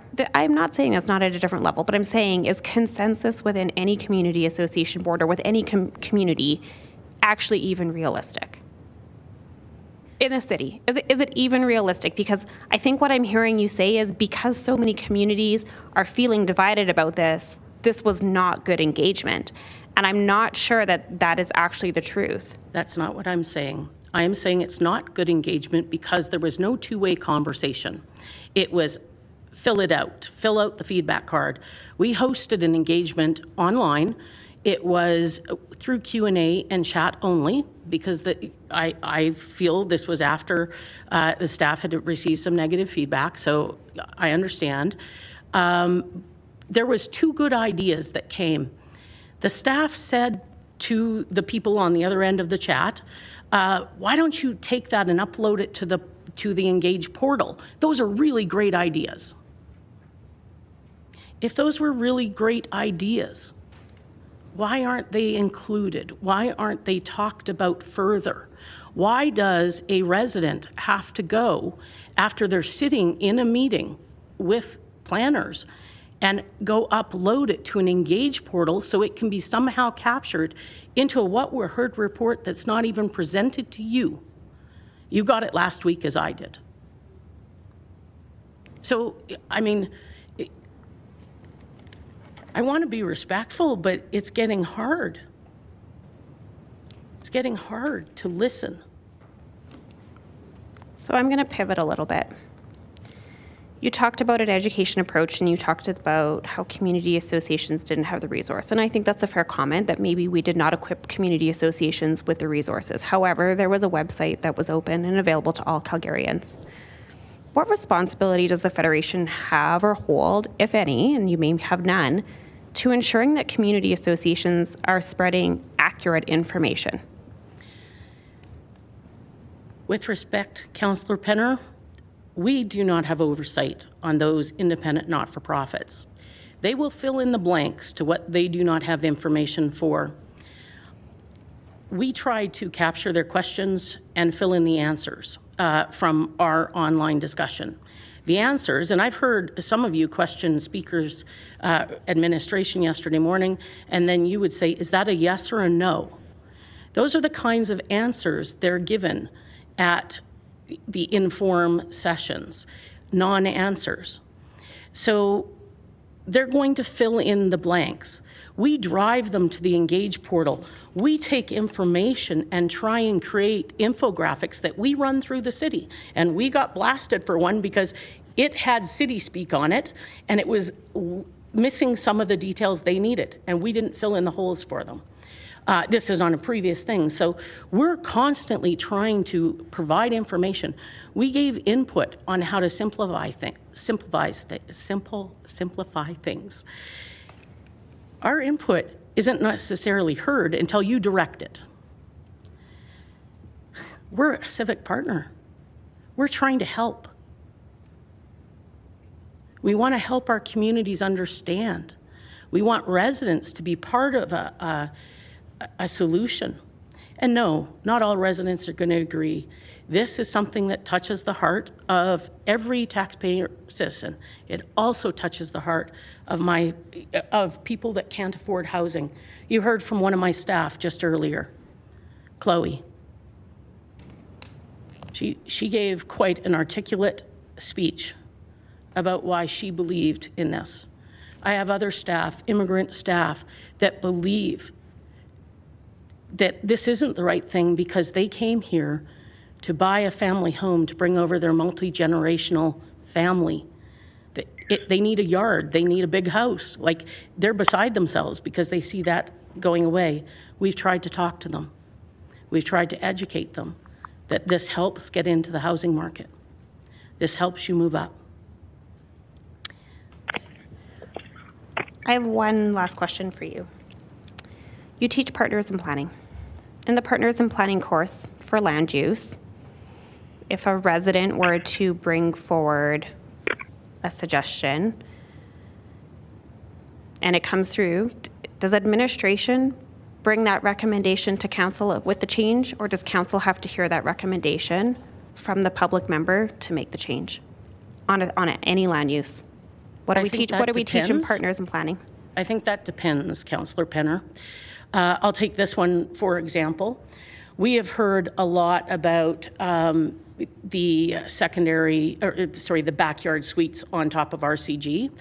We know that through talking with some people that potentially is a motion that might come at the end of this to remove the backyard suites. So sometimes things are heard. Other times and I mean, in the words of administration, a certain sect of administration, and in a public tweet, you are to hear those recommendations and to figure it out. And I don't believe that's doing a service to your planners or to community when you all are trying to make last-minute motions to try and hear and accommodate and fix things to try and make it right. Okay, I feel like that didn't really answer my question. I'm sorry. But do you want to reframe your question and I'll try again? No, I'm asking, when we teach partners in planning around land use, the recommendations that come from the public, how does administration typically bring them forward as they have today in a What We Heard report? And so I'm struggling to. They're left out. Community sees not rezoning. Hold it, everybody. I'm gonna do this. I think we've entered into a debate. Yeah, and I was just going to say, you know what? I'm just going to leave it, and I'm done with my questions. Thanks. Thank you. Let's go to Councillor Sharp, please. Ms. Evans, thanks for being here. I don't have much of questions for you, but I just want to say I commend you for being here and speaking the way you're speaking with guts and passion, representing your communities, representing the people that build our communities. And yes, there's probably, support and not support on each side. We know that. We represent our communities. But there's a couple things that you said that struck a lot of, I would say, points that I think everybody here should remember is the conflated terminology that's being brought, the conversations that have all come here. But there was one thing that you said that resonated with me in this seat as I was on the other side for a long time was, we and the Horseshoe have done this. We have governed administration to meet these timelines, and we are going to have to make those decisions. And so I hope everybody, I hope here, all 15 of us were listening to what you had to say, because you hit the nail on the head. You represent the people you serve, and you represent the communities that build Calgary. So thank you for being here. And I know there's a lot of planners feeling a little down on themselves, and I know that you're sticking up for them. And Partners in Planning is a fantastic, I would say, program that we offer, but I know that they're listening, and you've done a fantastic job for representing what they do as well, and it doesn't go on deaf ears. So thanks for being here. Thank you, Councillor Sharp. Thank you. Councillor Craw, please. Well, I feel very differently about a lot of the things that you said than Councillor Sharp. Found there to be some significant contradictions embedded in what you were saying, and I'm not going to dig into all of them, but there are two that I need to hear from you. You spoke about this as being a crisis that we're in, and at the same time you spoke about the need to take much more time. Square those two thoughts for me, please. I think that the crisis, I don't think they're contradictory at all with respect. I think the crisis is communities on this particular issue have said enough is enough. We want to be heard. We want to have the two-way conversation. You're also in a crisis. I mean, we don't have enough housing for people. So those two things are aligned. To add more time, I'm speaking about all of the planning that is coming, the land use bylaw review, I mean, city building, everything. It's all crushed into very tight timelines. So was this, in fairness. And so if this is about a huge change, change takes time. And so, yes, we're in a crisis, but we had a great MDP passed in 2007. There was a lot of buy-in across the community. In 2020 and 22, it was reviewed and updated, and there was buy-in. Implementation plans have been kind of, they bubble up, and they're not strategic. They're not laying out from a community point of view. And the analogy has been used that planning is building a plane while flying it. Well, how does that instill trust in community? So all of these efforts of just inform and not listen, and uncertainty. People don't know if RCG is good planning right now because it's conflated with housing affordability. So you have a big decision, of course, but those two things are the crisis of people, your residents, and the affordability crisis are simultaneously happening. Okay. I don't believe you answered that question in any way, but you did bring up my next question. Sure. Which is conflation. Mm-hmm. Right? You have said several times that we are conflating three things with this. Never mind the fact that a conflation just occurred in your answer to me. What are those three things, please? Growth and change. Uh-huh. Housing affordability. Uh-huh. And affordable housing. Okay. Three different things. And it is your professional opinion as a city builder, as the executive director of the Federation of Calgary Communities, that these things are wildly conflated They're conflated. Okay. Okay. In plain language, we're using these words interchangeably or without regard to the other thing. And so, yes, I believe it is confusing to people. Okay. I see what's before us as addressing each of those things. I see them as being very clearly stated how they're addressing all of those three things. I appreciate that you don't. I have no further questions. Thank you. Let's go to Councillor Chu, please. Thank you, Worship. And questions for Ms. Evans. And I just want to say thank you, first of all, and for being here and standing there, answer all the tough questions for a while. And I think some more coming too.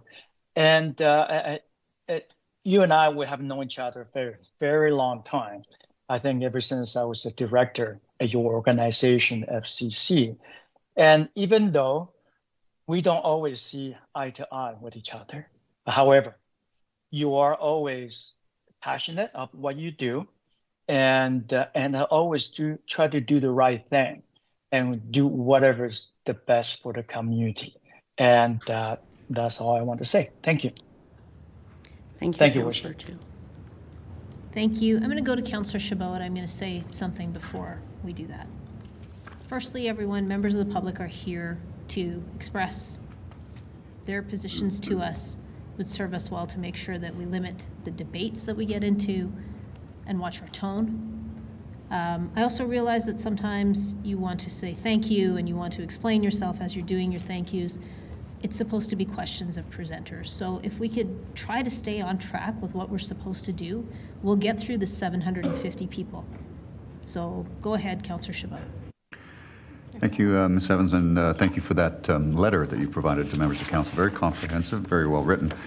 Some of the points you raised in that letter I guess is where I want to go insofar as the RCG land use that's before us, specifically as it relates to the potential for a feedback loop. The What We Heard report, which is included in our package, has some issues that were raised through the engagement, and as well as administration's position or some of the counter positions. What I didn't see much in the What We Heard report is solutions to those differences of opinions and what the outcome is going to be from those differences of opinion.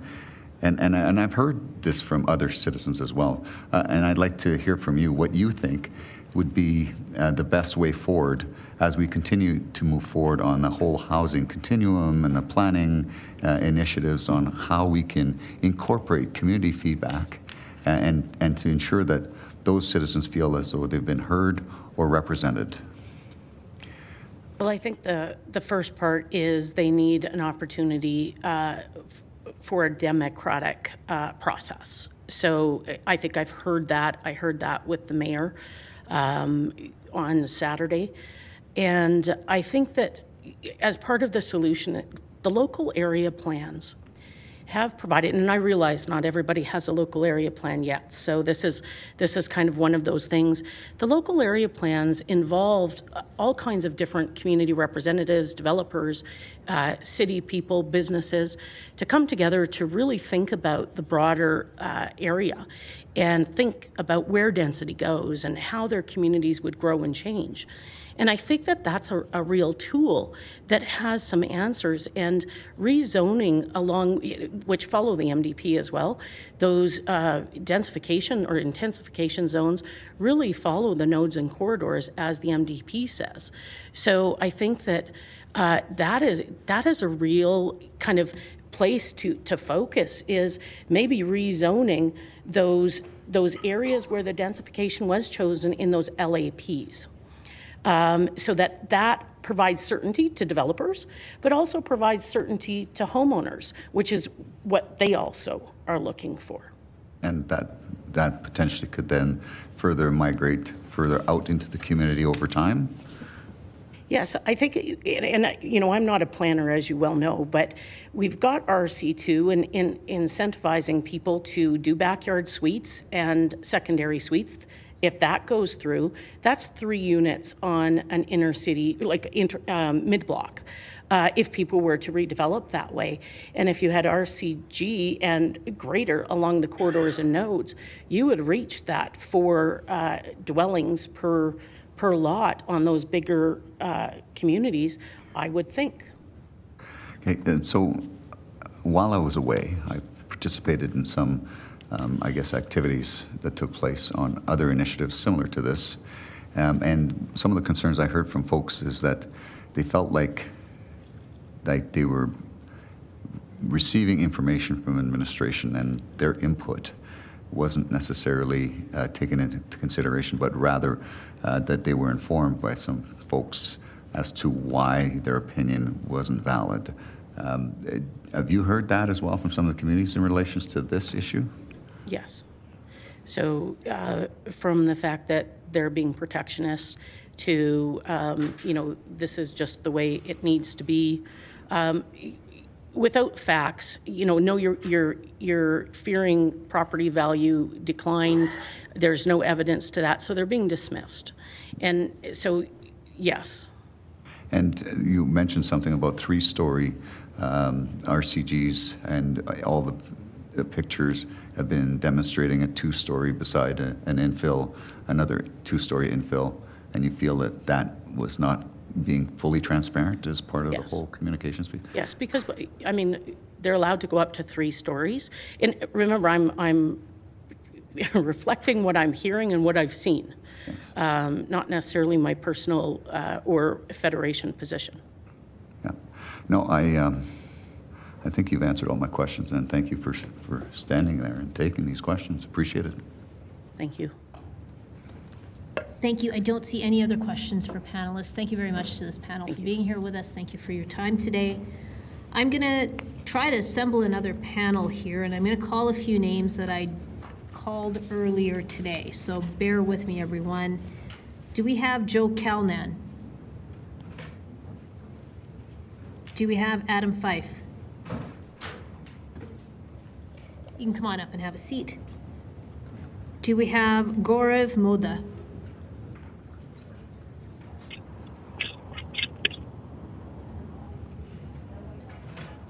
What about Douglas Ferguson? How about James Logan? Dean Gardapi? Okay, what about Robert Richardson? You can come on up, sir. William Tufts? How about Ronald Popovich? Present. Where? On the line? Oh, right there. Yeah, okay. Perfect. Do we have Jonathan Warner? Diane Stopforth?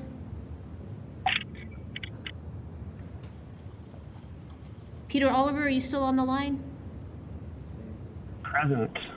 Perfect. And do we have Amit Dand?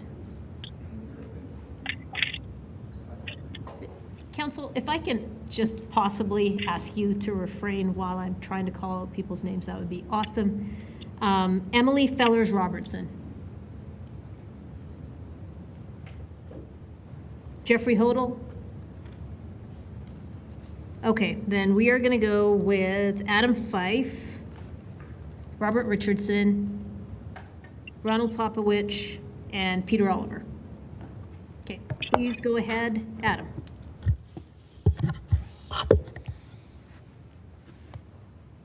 Hello, Council. So first off, I would like to say that I have found it quite rude that people on both sides have been abruptly cut off over the past 2 days. I believe that there should be a 30-second warning for everyone. I realize that this is here, but obviously people are passionate, and I feel bad for those people who may have experienced an embarrassment and might not feel comfortable coming back and speaking at these future hearings because of that small little hiccup. While sitting here and observing, I saw some of you, but not all of you, looking bored, unengaged, even chuckling between some members. And I just want to say, like in high school, I grew up, and cell phones weren't allowed in the classroom. And I think that maybe something along those lines should be drawn up here. I know that this is dry, it's long, it's boring, but as my Opa would say, show some respect. So I'm here as a self-represented homeowner in Ward 1. I live in an 1850 square foot bungalow that was built in 1958 on a block foundation. When we bought this home, we were actually in a competitive situation and surprisingly won an offer over an investor with a letter that we wrote, even though we were not the highest offer. That letter that we wrote still stands today.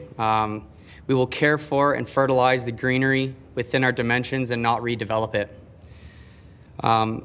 We have a 90-year-old huckleberry tree, some newly planted fruit trees, and other vegetation that will never be cut down by us. You see, my wife and I actually made a pact, and this pact was made in 2023 when we got married. We agreed that we will own this home until one of us is no longer here, and at that time, that person may consider their options and potentially let it go and start a new chapter on their own somewhere else. You see, our lot is one of the most sought-after lots in the entire city. It's a 50 by 120. We won this home in a competitive situation, even though we were not the highest offer. We won this home because we respected that previous homeowner, what they built and how they maintained over their many years of home ownership. My career as a realtor, I've experienced many, many scenarios where young couples had lost out on beautiful, affordable homes to developers. I've experienced quite a few awkward conversations with people who lose out on amazing opportunities only by a few $1,000s to watch that home get ripped down and resold twice, both sides being more expensive than the original acquisition cost. With this new rezoning that could be sold 4 times, even 8 times for just as much and even a little bit more than that original acquisition cost. So let's talk about that. You talk about affordability, and I am totally with you. I wish this city was more affordable for all people moving here from all over the world. It is one of the best cities in the world, bar none. While all the while watching Toronto and Vancouver prices become more and more decreased just based off of supply and demand as we have a new influx of people moving here. I've actually recorded this entire journey on YouTube for those who are interested, and I do this every single month. Personally, I believe that if the Canadian economy continues to go in its current direction without serious consideration of our lack of investment in the right areas, our high debt, our overspent federal budgets, and our lack of collaboration on all levels of government, not just one, then all of this additional supply in a few years, of course, is going to cause some pretty significant price decreases. But I think that there might be a bigger issue at hand if the Canadian economy continues to go in that direction. Home prices may drop prices by creating more supply, absolutely. But if you do some basic research on Calgary's real estate market over the last 25 years, I think you could agree with me that we're probably going to see some sort of correction at some point in the future. But hey, this time is different. You never know. I will end with this. I live in a 1958 cinder block bungalow, and just last month I found out that my neighbor sold their small bungalow off market to an investor who also bought another home just down the street. Call it selfish, I get it, but I'm quite upset. It turned into just having a few too many beers, sitting in my backyard, staring at this little area that my tiny little east-facing kitchen, my garden, and a large portion of my backyard will be shaded by this new development. But this is a reality that I have to accept, and to be honest, it's quite hard. I understand how plebiscite is not exactly in your favor, but not debating or running on this topic is quite frustrating. I think amendments are in order. In this chamber, 8 of you took away the power of the people who built this place, just like the previous homeowner whom I respected. Thank you, Mr. Thank you. Thank you. Let's go to Robert Richardson, please. Mr. Richardson, I owe you an apology. You should have been on the last panel, and I missed you. I apologize for that. It's okay. Well, good afternoon, everybody, and thank you, Mayor and councillors, for allowing me to speak about my thoughts of the blanket rezoning initiative. My name is Rob Richardson. I am not representing my community in general, but I'm speaking on behalf of 16 residents that live on my street. I have been a resident of Brayside, Ward 11, for 45 years. When I first learned of the rezoning initiative, I felt that I had to get a better understanding of the plan. I had difficulty grasping the concept of how rezoning will provide affordable housing, as that was the city's original reason for the plan. Affordable housing, I thought, was government subsidized, government controlled, government mortgages, rent control, wartime type housing that allowed people and families to get established. Now it appears that I was wrong. It looks like the rezoning is a city solution to a housing crisis. In an effort to educate myself on the rezoning plan, I decided to attend information sessions. St. Mary's University, Carriage House, town halls in Palliser, Pump Hill, Bayview, Lake Bonavista, and the YMCA in Seton, as well as 3 online sessions. The St. Mary's University and Carriage House meetings were a collection point for constituents to voice their thoughts. I should tell my neighbors, during that, I do recall a city planner telling me that if I wasn't for the plan, tell your neighbors not to sell, okay? This got me really wound up, I'll tell you that. While attending the various town hall meetings, I realized that a huge number of the attendees were definitely against the plan. At all 3 that were attended by hundreds of people, it was clear that almost everybody was against the plan. I'm talking 500-600 people, 5 people in those sessions were against the plan. And some of these councillors are aware of that. And I appreciate them holding those sessions. To further my mission of investigating the rezoning solutions, I determined the current contact in various communities by monitoring comments and photos on Facebook, by cruising identified problem neighbors, and by asking questions. I thought I should get out there and find out what's going on. The areas of concern to me were overcrowded streets, 10-foot setbacks of buildings, 30-foot high buildings with potential for flat top roofs, 3 occupied floors, cars, trucks, trailers, Ubers and taxis picking up people in the middle of the street when traffic is parked on both sides. Lack of trees, cycle paths not being utilized, requirement for parking permits on your own residential streets. The beauty of the neighborhood is disappearing. The new infills are relying on the existing homes to create a livable community while devaluating the property of the existing homes and property. I am aware that we have families without affordable housing, and I still have a problem understanding how rezoning will correct the affordability issue. The rezoning is generally almost doubling, tripling, and even quadrupling the cost of the original structure. There is no savings. It's apparent that jamming more homes into the neighborhood is the city's solution for a problem. In actual fact, as suggested, rezoning is for creating a variety of housing options: duplexes, fourplexes, row houses, townhouses, secondary backyard suites on the same property with the backyard parking requirements to be removed. Lastly, it suggests it will improve supply affordability and meet diverse needs of Calgarians.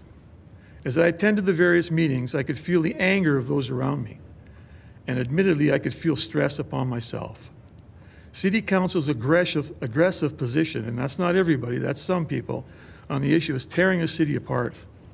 It also appears that the City Council is attempting to dictate, these percentage numbers vary on different sources, dictate to 80% of the 1.4 million citizens of Calgary that their way is the right way. I am vehemently opposed to the current blanket rezoning initiative. I've always assumed that a council's responsibility is to be the voice for its constituents in their ward.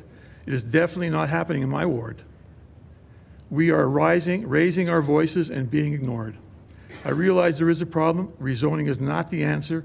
Only the developers will benefit. Let's get back to the drawing board. Thanks for your time. Thank you very much for your presentation. Let's go to Ronald Popowich, please.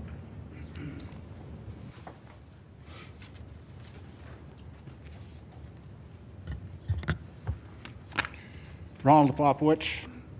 I'm a lifetime resident of Calgary. In addition to serving as an engineer, I serve my local community as one who is called upon to effect repairs and renovations in all manners of situations. Have traveled somewhat North and South Americas, mostly for business and some personal. Considering the travel experience, it is a blessing to have been born, raised, and continue to live in a place I truly enjoy. Unfortunately, the direction the city is taking enjoys much less so and may fade into the past tense. My address will comprise of summary points around concerns.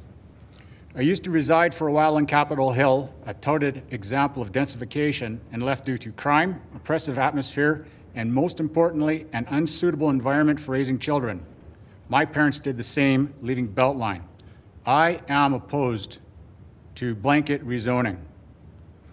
I agree with the majority of the detailed content contained within the submissions of Vince Walker, Diane Quinton, Marilyn Young, Jeff French, John and Maureen Keith, and Pamela Young. Definitions, words are important. Right, wrong include a moral component. Correct, incorrect concern facts only. Family context. My families arrived in the late 1800s, early 1900s. Some family members were separated for the better part of a decade due to World War. They established homesteads upon and broke raw land for farming. It is wrong to denigrate the work ethic of my family and myself as any form of privilege. Established government hierarchy. It is as follows: federal, provincial, municipal. It is wrong for the federal government to disregard the established hierarchy by refusing to work through the provincial level and directly engage with, impose upon the municipal level. It is wrong for the municipal level to engage with the federal level without the correct involvement of the provincial level.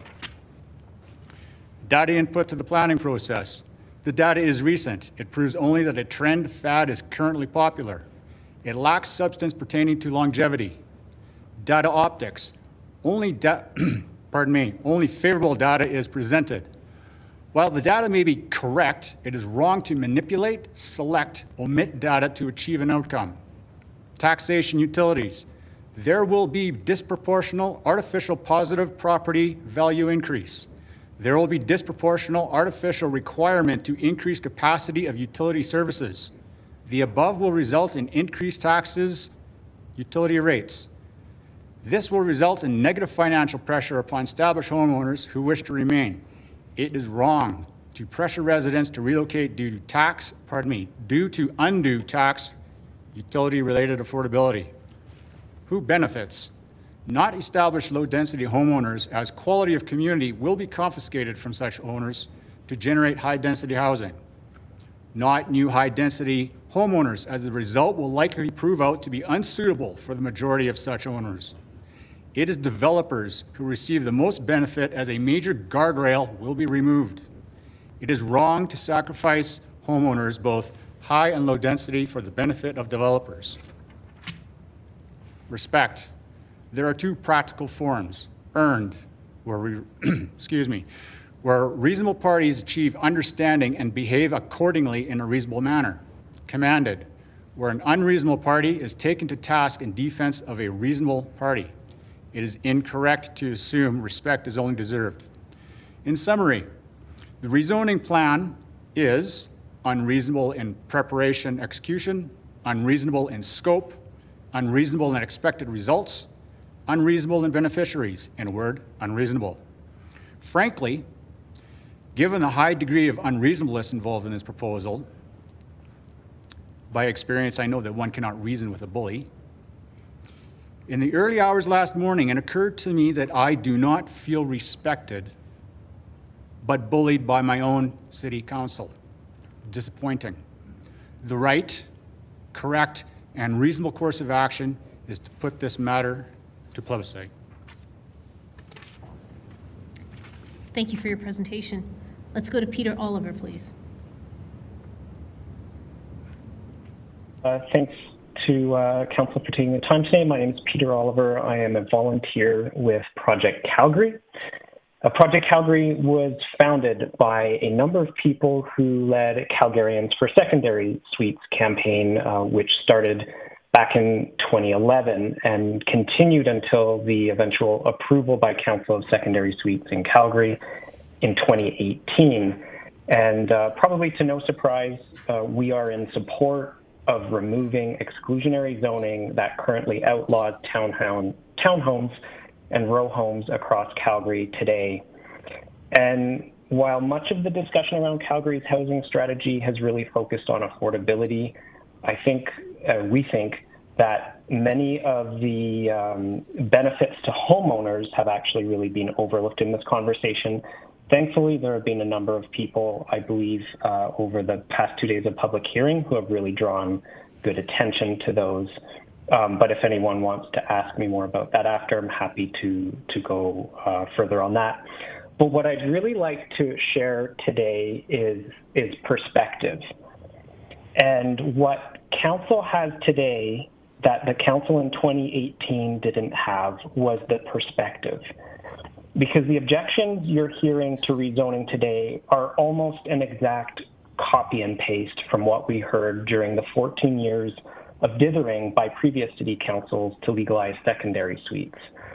So back then, we also heard loud, emotional opposition that secondary suites would destroy the fabric of Calgary's single-family neighborhoods and cause chaos, lead to unwanted demographics moving into neighborhoods, overload infrastructure, exacerbate parking issues, eliminate consultation, and I think someone maybe even provided a comprehensive slideshow of messy dumpster bins, if I recall correctly. Increased crime rates, we heard it all, and we're hearing it again now. Of course, now we have the benefit of 6 years of time to look back that none of this came true. The sky didn't fall. 6 years later, we have the benefit of knowing that the decision to approve secondary suites, though it was highly contentious at the time, was the right decision. Suites no longer draw the cries of neighborhood apocalypse that they once did. They're very uncontroversial. And likewise, the sky will not fall on the rezoning as is proposed today. Because just like with suites, we can expect the same incremental long-term benefits and reinvestment in aging, emptying communities that we've seen with suites. And there's been really good reports on that by both the city and by the news media pointing to that. And so I'll close on reminding City Council that we are in a housing crisis.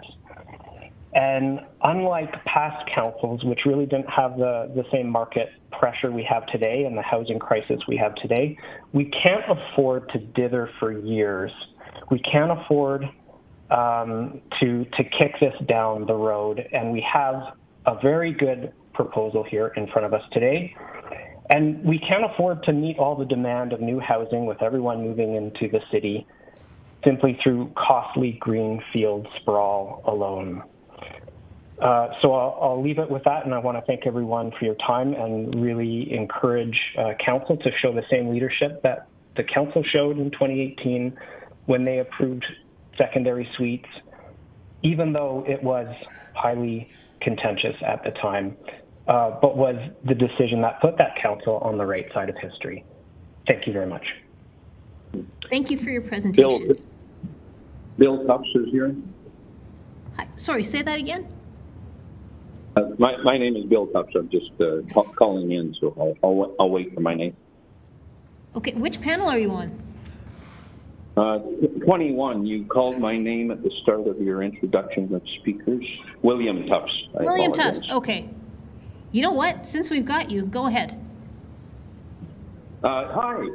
Yes, I'm a former Calgarian, now live in a smaller community outside. I'm here representing a group of organizations mainly focused on municipalities from across the country. It was called, we are called Civis for Reform. One of the things that I'm sort of alarmed about and haven't heard too much background information is why are we in a housing crisis? Why is housing affordability a problem? And what I would like to do would be to briefly bring everybody up to date, because there seems to be a lot of misinformation and inaccurate reasons why we have such large number of people coming in the country, into the province, and into the city as well. Mass immigration is occurring. That is happening on a level that, quite frankly, has never been seen before in history. It's happening super fast, and we're not, looking at the long-term implications of that. Just to give you some quick facts, Alberta, over the past 12 months up to the end of December, had 187,000 people into the province. If we look back and say, hey, gee, well, that's sort of our history, but the census from Stats Canada from 2016 to 2021 showed that over that 5-year period, 5 years, we had 195,000 people that came into the province. So in 12 months, we've had as many people that came into the province as we had over the previous 5 years. Our current population is 4.8 million, and we're trying to deal with a huge housing shortage because of the fact that those 187,000 people into the province, we weren't prepared for it. A lot of them don't have jobs. In fact, a recent Stats Canada report shows that over the past 12 months, 67,800 people, additional full jobs were created in the province. Compare that to the 187, we see that it's well short. At one point in time, Canada did have large levels of migration, nothing compared to today with the 3% that we're seeing coming into the province. And it was reasonable, and it was planned for, and it was controlled. But we have such huge numbers on such a quick scale, it's going to be very detrimental. We know that, 187,000 people came in. The amount of housing that was created was woefully inadequate for that. And it's not stopping. Already this year's numbers, based on the Stats Canada population estimates on a quarterly basis, show that those same numbers are continuing. What is 187,000 people? Well, that's double the size of the city of Red Deer.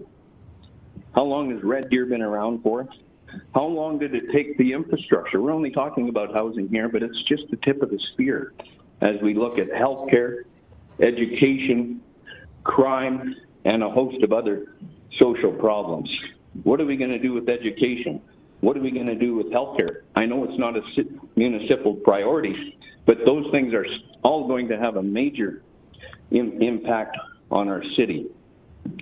So that what are the numbers based on the immigration that's coming in? The recent StatCan report for the Alberta province showed that the average occupancy per home is 2.4 per home. If we built 15,000 homes, but we had 187,000 people coming in, we can see that that is woefully inadequate. So at the end of the day, I think a lot of citizens are concerned and question the way that the council has taken a hard-headed initiative based on what they were, told by the globalist leaders that are running our country. We had reasonable immigration for many years. It was controlled. It was sustainable. We had the jobs, we had the housing, we had the education, and we had the health care. But ever since the Migration Compact was launched from the United Nations, something's been unleashed. I would request respectfully that we ask some questions of our council, our leaders throughout the city, and what power have you got, and where did you get that power? In whose interest are you working? To whom are you accountable? And what do we do to replace councillors who seem not to be Mr. working Tufts? on behalf of Mr. Tufts, you're over time. Thank you. Yep, thank you very much for your presentation. Hang on the line, though, if you could mute yourself, because there may be a question. So with that panel concluded, I can see that we have one question for panelists, and that's coming from Councillor Sharp. Thank you. Mr. Fife, I have a question for you. Thanks for being here. You mentioned amendments. And so I was just wondering, what sort of amendments would you like to see presented? The biggest one that I have concern with is just parking. I think that's just the hottest topic. I think that I've had conversations with neighbors, living in a lovely community that can probably take a little bit more density. But when you start to put a lot of these mid blocks in with 8 units, I can tell you right now there was one at the end of my street, and I can show you on a satellite image they have nowhere to park. So they start to overflow into 2 blocks away. So parking, I think, is honestly just the biggest one that I would like to see amendments in, and that's where I'll draw the line. Okay. And anything from the BCA that you're hearing, Bonus Community Association, that you want to mention at all? Nothing? I am here self-represented. Okay, great. That's it. Thank you for being here. Thank you. Question from Councillor Chabot. Also for you, Mr. Fife. You indicated that you're a realtor? Correct. So do you see, as a realtor, how these units might be considered to be affordable through redevelopment? Can you define affordability for me, please? Well, that's a good question. As it relates to maybe some other product that could be purchased. You yourself purchased a home, a single-family residential home. Do you see these units as potentially competitive to that type of product? I mean, if we're talking about today's market, there's really nothing affordable out there. That's a total fair assumption. But I mean, when you're looking at a developer who might be purchasing a lot, they want to obviously maximize their margins. And just based off of experience, I would imagine that majority of these units will probably be unaffordable. You, I'm sure, have seen a number of these. Do you see any of these as typically selling below the price for the original purchase, i.e. whatever you buy the single-family residential home for? And very large city that's broken up with 8 separate quadrants, so it's really hard to just blanket that. So there is potential that some of those units could sell for less than the original purchase price of the lot? I mean, there's a potential, of course, but I'm not a developer or an investor, so I can't really comment on the actual dollar. Yeah, I've thought maybe from a realtor's perspective, you might have seen some examples of it. I've seen some examples for sure. I've seen some pretty expensive examples. I've seen some half decently priced examples, but I think it really comes down to what you would define as affordable. Yeah. And to your point, there's not much that's affordable. Do you think there would have been some value in looking at a more focused plan on redevelopment of this type of product as opposed to just a blanket? Absolutely. Yeah, it's kind of what I thought you'd say. Anyways, thank you for being here today. All right, thank you. I don't see any other questions for this panel, so thank you very much for joining us today. We are going to see who is up for the next panel. I'm going to call a couple of names again. Do we have Douglas Ferguson? Do we have James Logan? Dean Gardipi? Jonathan Warner? Diane Stopforth? Amit Dand? Emily Fellers-Robertson? Jeffrey Hodel? How about Chanel Mather-Shapiro? Marianne Schleineck? Did I hear somebody say here? Yeah? Oh, right there. Hi. Was that Marianne? Okay, please come on up. We have Paige Coulter. Here. Fantastic. Please stay on the line. From panel 24, do we have Jason Barnsley? Perfect. Come on up, sir. And we're going to go with those three speakers before we break. So, Marianne, please feel free to kick us off.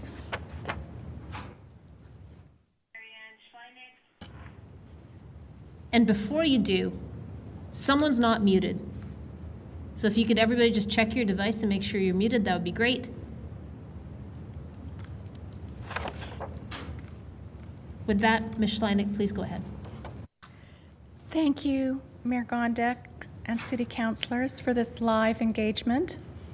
I too wish for more diversity, more density where I live. Last year, I told you that the cost to bring our 1969 home right up to net zero was less than the reno on a house exactly like ours. With no incentive to retrofit or insulate, it's now being flipped again 1 year later. In 2 years, I haven't seen anyone live in the house.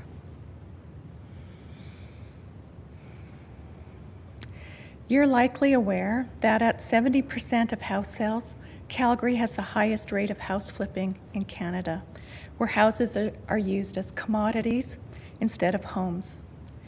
Net zero means that we reduce the energy needs of our home by more than half, and the solar array covers all the energy needs for 1 year.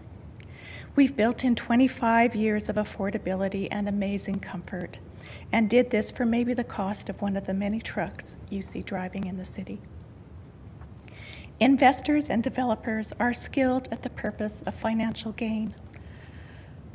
They are unskilled at the vision of long-term affordability and for those with the lowest incomes. They also do not understand the environmental impact of tearing down embedded carbon in housing stock and how to be selective. Blanket rezoning doesn't recognize the cost of poorly situated buildings that block a neighbor's solar array. And infill would nullify all the work done to reduce carbon emissions from our home. And did you know that about 30% of Canada's carbon emissions come from building stock, and we need to get this down? Isn't listening to the land part of truth and reconciliation?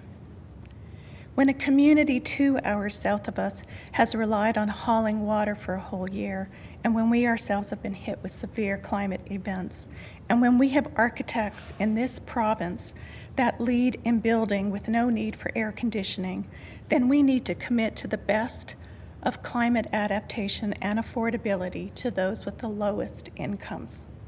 This is high value, non-market housing, and is a responsibility that belongs to us, not real estate developers. Becky Pushman stood here and told us she worked out that living in a new RCG home would require an income of $60,000 to be affordable. Buffer zones. Alberta now has regulated buffer zones for highway drivers passing by parks. City land needs buffer zones, and so do we. My solar array needs a buffer zone to be viable. Let our communities decide on what kind of buffer zones are needed and where. For example, I lived 7 years in a 1920 home in Edmonton on White Avenue. Kitty Corner was a 5-story building for residents with disabilities. North and east were 3-story low-rises, and west was the 13-story terrace towers. Then I moved to Saskatchewan Drive, where west of me and my windows was the 21-story Cranley Towers. And all that density did not disturb me. Why? Because of buffer zones, the right amount of space between buildings, and because all were sensibly situated, paying attention to light, spacing, parks, transit, coexisting in neighborhoods that retain their character, and tree canopies for all to enjoy, and people love living there. In contrast, blanket rezoning makes urban sprawl more attractive than ever because home buyers understandably want predictability in the space around them. Blanket rezoning misses the important incentive of building along transit lines. It misses efficiencies in updating infrastructure investment. Sensible density is really good for the arts and culture. Let's not miss the boat by higgledy-piggledy infills. Lastly, the term exclusionary zoning is befuddling. All zoning regulates and excludes what is not included. Everyone who doesn't understand what is meant is left out of the conversation when that term is used. It sounds like people are acting privileged and exclusive, and I doubt you mean that. Let's also ask to avoid labels such as NIMBYism, which miss the granularity of concerns, which is why we're here to hear them.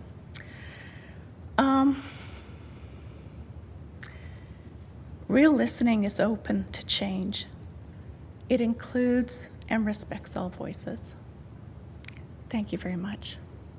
Thank you very much for your presentation. Let's go to Paige Coulter, please. Hello? Hi. Hi. Great, I'm on. Good afternoon. My name is Paige Coulter, and I'm a bungalow owner and resident of Ward 8 in Scarborough. I'm speaking on behalf of myself and my husband. I have a number of points, so I'll get straight to it. My first concern is what I view as a serious issue with the transparency and engagement protocol from the outset of the rezoning process. I absolutely echo the comments made by, I believe, Ms. Evans on the prior panel who spoke on behalf of, I think it was called the Federation of Planning and Communities. In addition to the lack of true two-way engagement, I note that Calgarians were directed to a publication entitled The Guidebook for Great Communities. This very innocuous title of the publication did not alert the reader to its ultimate intent. Therefore, this was not engaged in to the extent it would have been had the initial publication been called Coming Soon, a townhouse next door to your property. For those individuals who did attempt to wade through this publication, it was lengthy, opaque, and difficult to follow. I contrast this to the one-page mail out received early in March.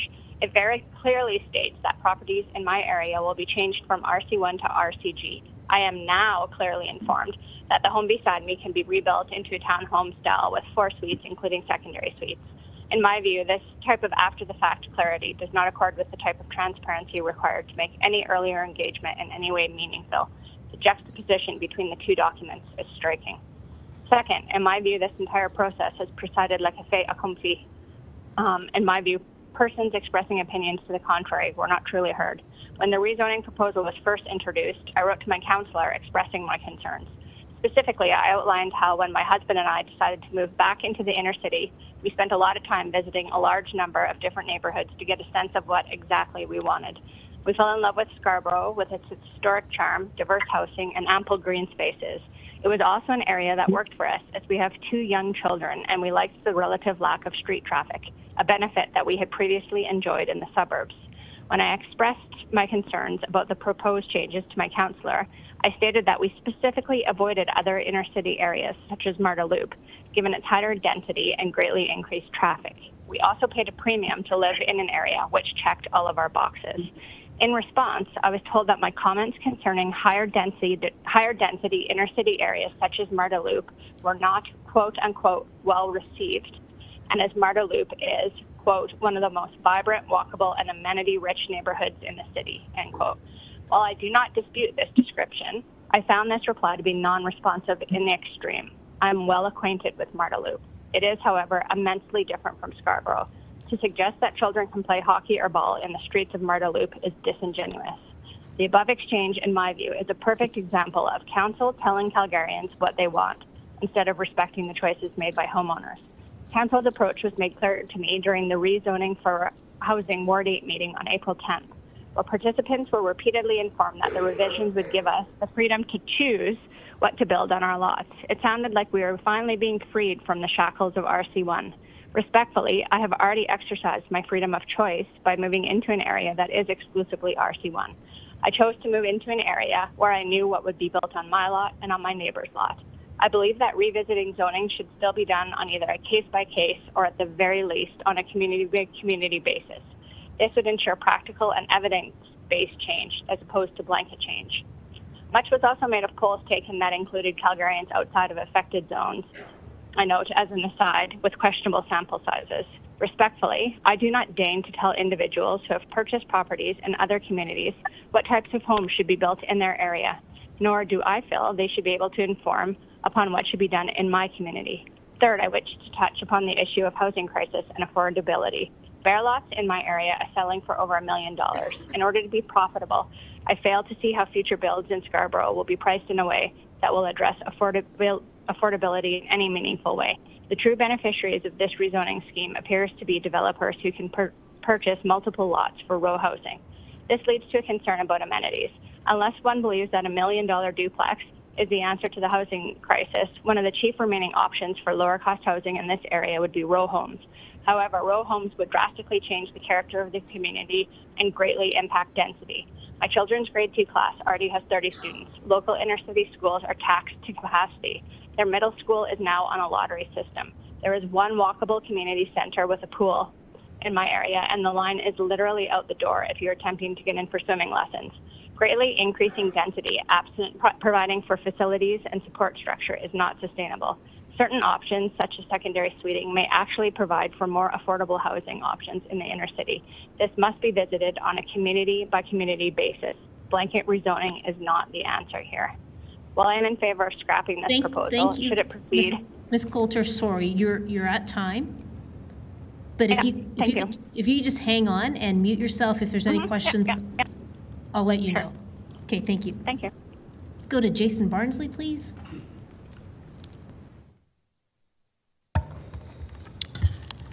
Your Worship, councillors, I am neither here for nor against this proposed blanket upzoning at this point.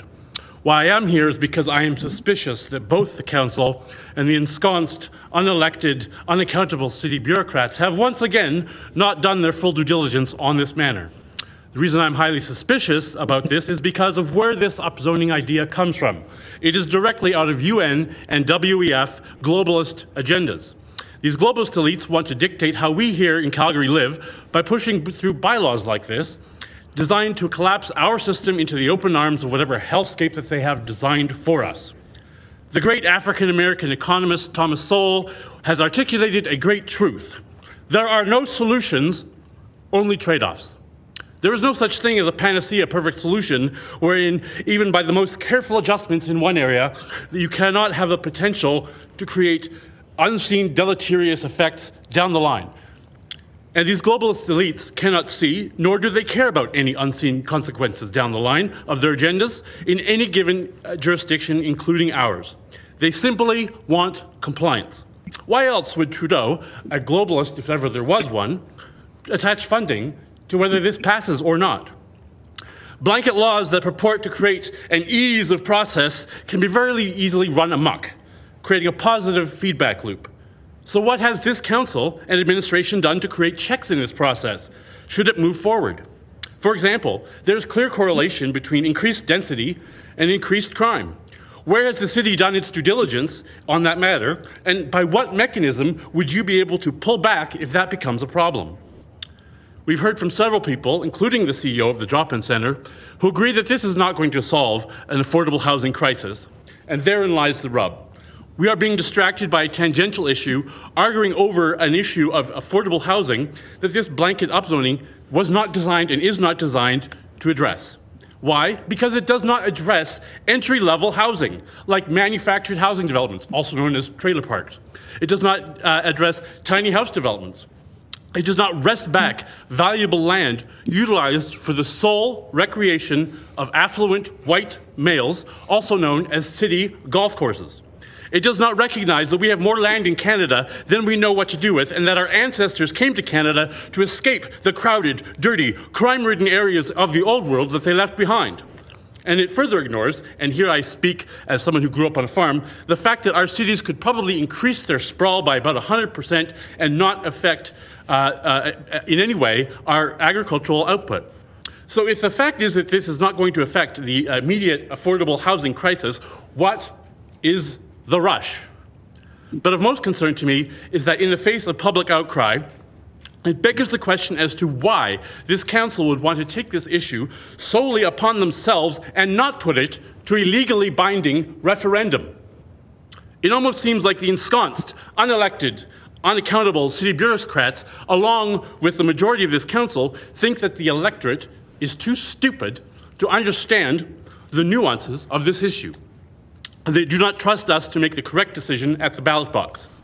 One only needs to listen to those speaking in support of this measure to hear how they resort to subtle ad hominem attacks, speaking with sarcastic arrogance, making such statements about those who are not in favor of being afraid of change. Subtext, they're ignorant. Or they don't know what Google is. Subtext, they're stupid. Or in one case last evening, where a young international student, a guest in our country, levied outright racism against the nay side, and which no one on council pushed back on. Yeah, we all saw that. Shame on all of you. Given all of this, it would be my humble recommendation that this issue be left to a referendum in 2025. And until then, this issue be argued and debated in the arena of ideas, where logical fallacies are torn away, and where emotional blackmail and blatant manipulations like, think of the women and the children, are torn away, where all the information from both sides can be presented in a clear and straightforward manner, unbiased, so it can be evaluated by all. Because here is the truth. The people of Calgary are intelligent, they are compassionate, and more often, they are reasonable. And if you can make the clear argument that this is good for the city, then make the case, and you will win the argument, I guarantee you. But ramming it down our throats, or trying to slip it past us in the dark of night, is no way to govern. Thank you. Thank you for your presentation. I do not see any questions for this panel, so thank you all very much for joining us today. We will take a break in just a moment. What I'm going to do is let the people who are up next know that they are up. So it'll be panel 24. So it's going to be Amanda Motch, Ashley Van Dam, Megan Waldy, and Byron Miller. Following that, we'll move on to panel 25, which is Brett Turner, Joseph Newen, Steve Bentley, Brian Hill, and Greg Miller. I will also return to the people that have been called previously to see if any of them are around. So Amanda, Ashley, Megan, and Byron, you'll be up right after the break. We will be back at 3:45. Thanks, everyone.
Hi, everyone. Welcome back to public hearing. Madam Clerk, could we do a roll call, please? Thank you, Mayor. On the roll, Councillor Chu. Here. Councillor Demong. Also here. Councillor Dhaliwal. Here. Councillor McLean. Here. Councillor Meehan. Here. Councillor Penner. Councillor Pootmans. Here. Councillor Sharp. Here. Councillor Spencer. Here. Councillor Walcott. I'm here. Councillor Wong. Here. Councillor Wyness. Councillor Corral. Councillor Chabot. Present. And Mayor Gondek. I'm here. Thank you, Mayor. Thank you. Okay, we're going to get started with panel 24. Do we have Amanda Motch? Hi, you can come on up and grab a seat up there. Do we have Ashley Van Dam? How about Megan Waldy? Yep. Great, thank you. Thank you, just hang on the line. What about Byron Miller?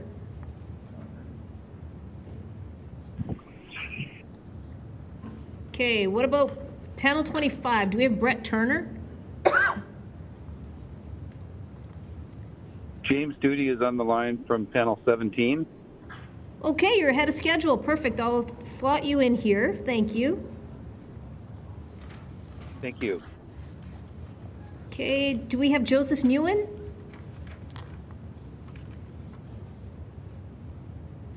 How about Steve Bentley?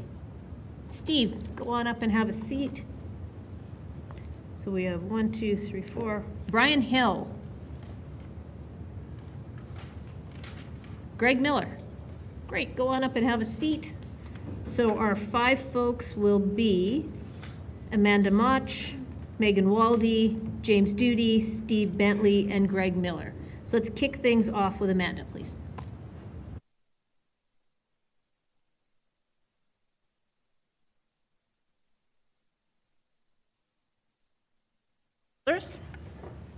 My name is Amanda Motch. I am the president of the Northern Hills Community Association. We represent Panorama Hills, Coventry Hills, Harvest Hills, Country Hills, and Country Hills Village. Altogether, about 60,000 residents in north central Calgary. We are the oft-mentioned Greenfield neighborhoods, and so our communities are already mixed density with a wide variety of housing, and it's great. But the grass isn't always greener, and I don't know that we're really that much more affordable. And we have significant challenges that seem to be ignored in the planning and development process, which I want to highlight today because the current housing strategy does not address them. The problem is that the infrastructure, services, and amenities that already exist is not enough for the population we already have. In the Northern Hills, we have no community center, no public recreation facility, no public health services, no affordable public spaces for a political event, a wedding, or a meeting larger than 25 people. We have no athletic parks. Our bus lines are extremely overburdened. Our brand new high school is already over capacity. Our bike and pathway systems don't connect in any logical way. And we don't even have something so simple as a single dog park in the entirety of the hills. Coming out of the pandemic, I get comments from residents every day. Scotch, can I get you to hold on for just 1 second? Sorry to interrupt you. Everybody, could you please check your devices and make sure you're muted? So everybody in the chamber is muted. How about anyone on the phone line? If you're not on mute, could you do that right now? Let's try that one more time. Okay, good. Everything seems all right. Sorry about the interruption. No problem. Coming out of the pandemic, I get comments from residents every day about the lack of public spaces and opportunities to engage. Social isolation, especially in our senior community, is very real, especially when one of the goals of rezoning is to increase housing choice and allow people to age in place. We cannot fulfill the needs of thousands more residents with the infrastructure we have. I'm not against bringing more people into our area. I want a vibrant, diverse, and engaged community culture. Unfortunately, this is almost impossible when we live in an area that requires people to get in their cars and commute a minimum of 25 to 30 minutes to access most basic services and workplaces. The people who need affordable housing are also the people who need access to local public amenities like transit. In the Northern Hills, we have been promised a full extension of the LRT Green Line for decades, but it was recently announced there is a housing project being planned on land that had been earmarked for a park and ride in Harvest Hills. During a recent meeting I had with the City Real Estate and Development Group, I told them all of these things. They acted very surprised and then quickly canceled the public open house that was scheduled for this project. I have had this conversation so many times, but it always seems to be a surprise, like one department in the city is not talking to the other department. We routinely do not get adequate notification on large development projects until it's too late. Community representatives are experts in the needs of their community, and we should be more involved in the planning and development process. This housing strategy is entitled Home is Here, but this rezoning plan reflects House is Here. Home comes from the residents' ability to engage in their communities through programming, public events, and civic engagement. I hear a lot about complete communities and having life cycle communities, but who provides this?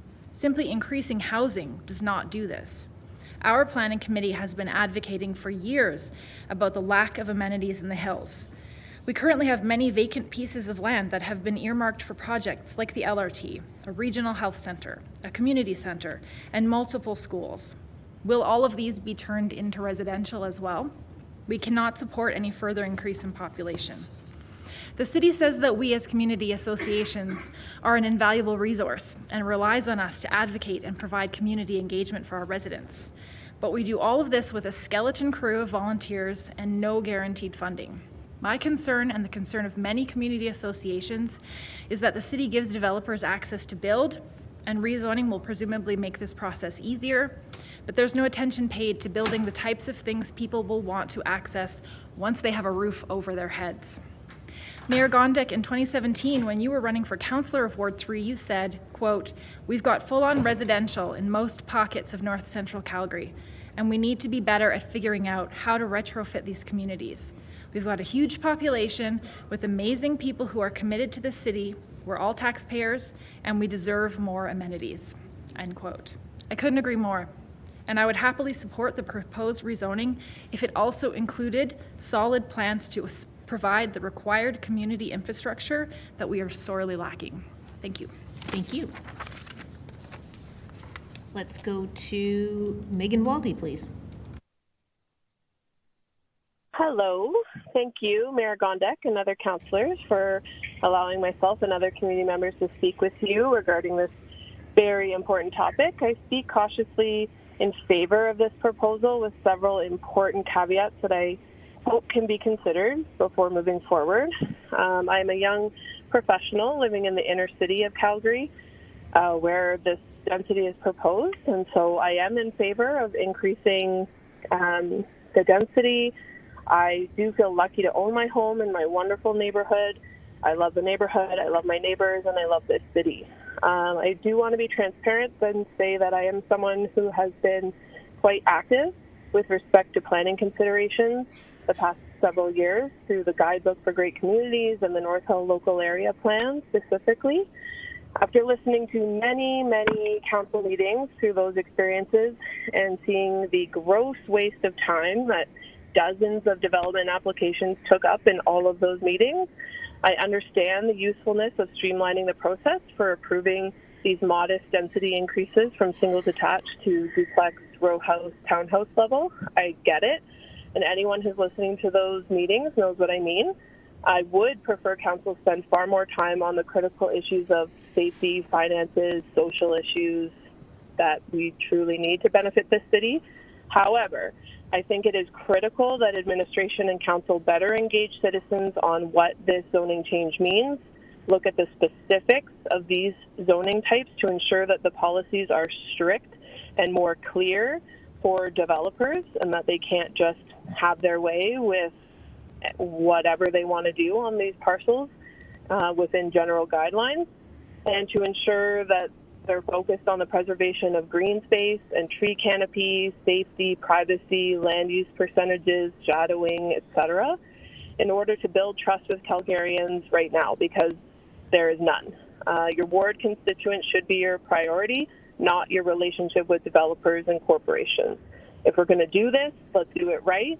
Let's put in the work on the front end to ensure that this is successful in the long run, because I don't want to just end up in the same process where we're going to waste a ton of time on people opposing and doing lawsuits and all of that just to approve some beneficial development increases. I want to share an example of why it's crucial to put the work in ahead of time so we can ensure the best outcome in the long run. November last year, I participated in a public hearing against a land use change proposal that was simply asking for a zoning change or a land use change that was supported in the North Hill Local Area Plan, which at the time had just been newly approved by this council. Should have been simple, right? It's in the plan, should be a no-brainer approval, but it was absolutely not, and rightly so.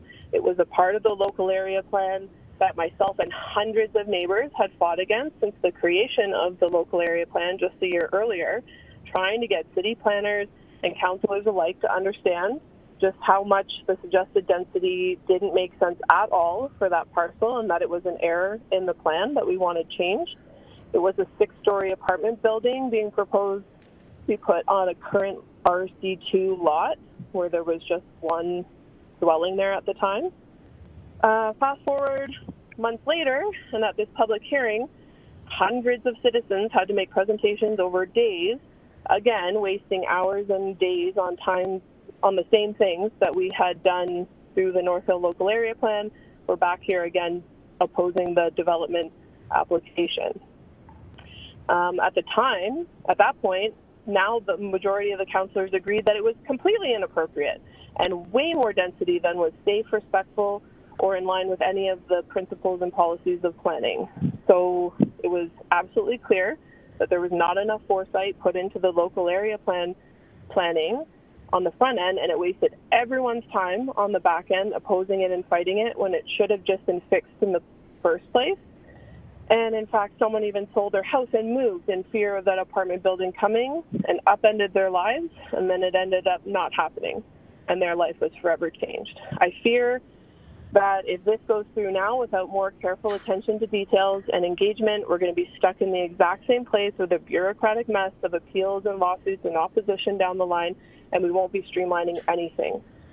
In closing, I believe council administration needs to spend further time creating very specific and very detailed policies with respect to these zoning levels at hand so that trust can be built between Calgarians and councillors, of which right now there is none, and will result in respectful development. Thank you very much, Ms. Waldy. Thank you. You're just at time, but if you could hang on the line and just mute yourself, I'll let you know if there's any questions for you. Okay, thank you. Thank you. Let's go to James Duty, please. Thanks, Madam Chair. Can you hear me? Yes, we can. Madam Chair, council members, and most welcome guests. My name is James Duty. I'm with the Metal Art Park community, and we've lived there for 28 years now. They call it small but mighty.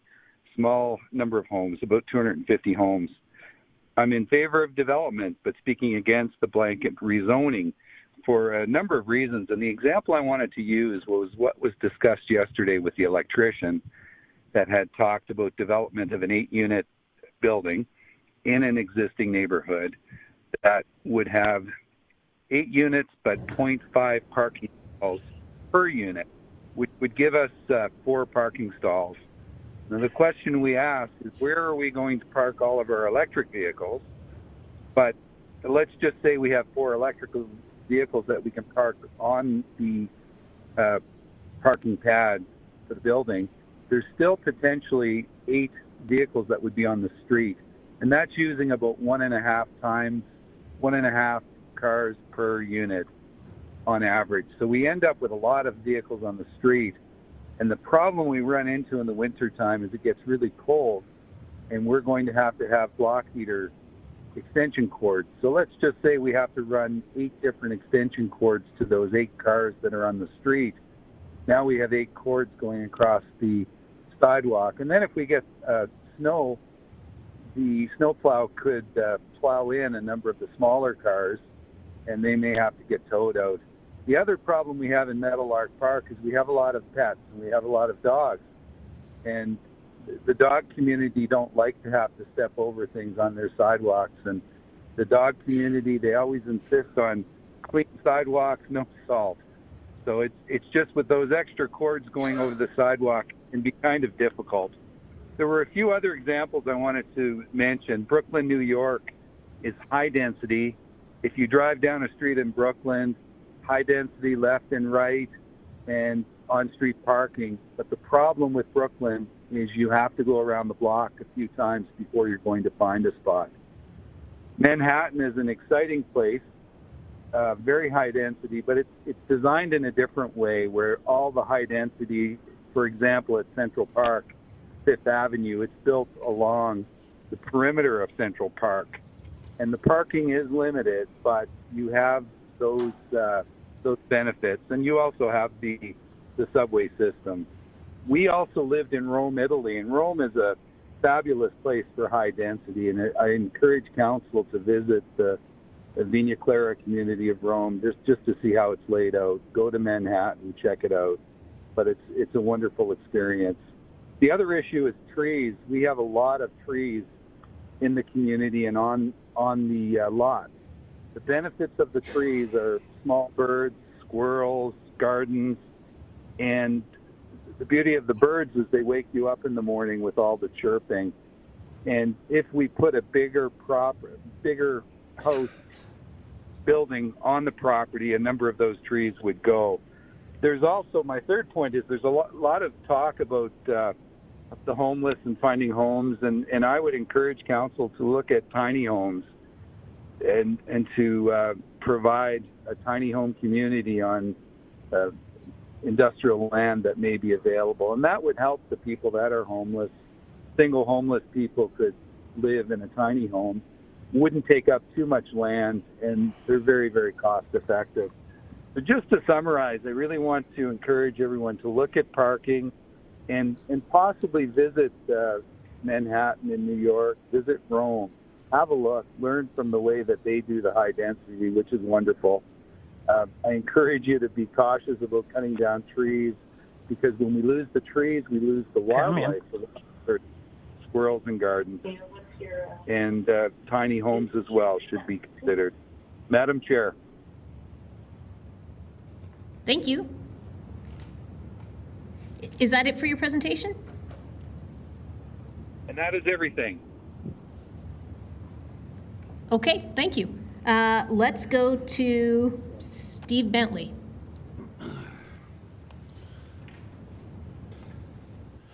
Good morning, Mayor Gondek, City Council, my fellow Calgarians of all different political stripes, shapes, and sizes. My name's Steve Bentley. I was born in this city, and you know, it's so weird, but I just keep thinking of Donald Trump falling asleep in court 4 days in a row.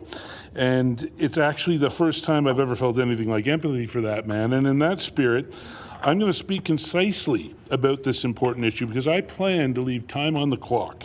And I hereby challenge my fellow Calgarians to do the same. This is a multi-day marathon session, hundreds of speakers to go. Maybe we can make the whole thing easier on each other, let alone our council. Now, I'm not your boss or your dad, so obviously you can all do what you like, but if you're game, if you're hip to it, pick up this challenge and make it your own. Point one, recap. I spoke to council on housing in September from personal experience. I found out a year ago that nearly everything in the rental market was $500 more when I had to find a place to live. I made it, but a lot of folks won't. Flat out, that's how you make more homeless people. It's a danger to our young people, it's a danger to our students, and it's actually a danger to every age range. I urge every Calgarian to consider a time of struggle in your own life, and then imagine simply existing costing you an extra $500 every month. I remember being a student. I remember a lot of Itchy Band noodles and 99-cent no-name craft dinner. I'd had to start a life of crime to cough up another $500. We're in a crisis. It requires crisis leadership, and that comes from you. And I urge all Calgarians to come together just like we did for the Great Flood of 2013 and help each other. A guy can always hope. Point two, the climate angle. We live in a time of multiple crises, and a yes vote on RCG zoning takes steps on at least two of the big ones, housing and the climate emergency, because it turns out one of the prime ways we can do better on our city's emissions is to build homes on the existing city footprint, which means less drive time, less emissions, less Calgarians stuck in their cars for untold hours of their lives they'll never get back, and connecting them with transit and active transportation networks that also have the additional benefit of making a healthier, more vibrant, more connected Calgary. Yes, yes, yes. Sign me up. As point 3 regarding tree canopy, as a climate person, I want rezoning so that our only way of building isn't gobbling up more of our wetlands, which protect us from expensive and dangerous climate-enhanced flooding. There's been a lot of talk about tree canopy, and as one of the founding members of the Calgary Climate Hub, let me just tell you, we plant trees. We do. Welcome to the party, all of you. Join us. Let's work together and green the heck out of this city. We've got people working on it literally right now. I was sitting in the audience and I got an email about something that's coming out in early May regarding specifically trees. They're working on that independent of all this. So there's room for all of you that cares about tree canopy to join us. I urge you to do it. CalgaryClimateHub.ca. In closing, I want to again thank City Council for the opportunity. I'm deeply grateful to live in a city and a country where something like this is even possible. Thank you for your service. Now go do the right thing. I'll just hang out over here in case there's any questions. What's my time? I got 1:42 left. Thank you very much. Thank you very much for your presentation. Let's go to Greg Miller. I have a presentation with clerks. There you go. Thank you. Hello, my name is Greg Miller. I'm a homeowner, a longtime Calgarian, and I care about fiscal responsibility. Today, I want to speak to those of you on council who also care about fiscal responsibility. Next slide, please. Some of you make very clear where you stand on fiscal issues. Candidly, you describe yourself as fiscally conservative. Fantastic. Next slide, please. Good news. What's in front of you this week is a low-cost, low-risk, red tape-reducing way to enable a free market response to our urgent demand for more housing. It is conservative in its approach to building homes. Now, how does that compare to our current approach? Next slide, please. I suggest to you our predominant method today is suburbs and subsidies. For example, in 2022, this council accelerated the approval of 8 new suburban developments. You committed to $532 million in capital costs to enable these developments in the current budget cycle, with an estimated $4.4 billion that you're going to be on the hook for after 2026. Furthermore, you did so even though administration advised you that you would grow greenhouse gases by 1%. Now, there are no guarantees if and when the city will recoup this money. The city is in fact acting like an investment bank, except we're using public funds. How can we call this conservative? In contrast, what will rezoning to RCG cost taxpayers? Virtually nothing. Furthermore, whether a community is new or old, everyone expects their pipes, roads, wires, and services to remain in place forever. Next slide, please. And that's a problem, because the tax revenues we collect in some communities don't line up with forever. These charts show the city collects extremely high revenues from the core and surrounding inner city communities, the equivalent of RCG. The lowest revenue areas are brand new developments on the very edge. You see them in red. We're still waiting for a return on the hundreds of millions of dollars in public investment. The other low revenue areas are existing low density, primarily RC1 communities. Effectively, what we have are high revenue areas subsidizing services in brand new areas and also subsidizing services in low density areas. Next slide, please. To be blunt, something has to give.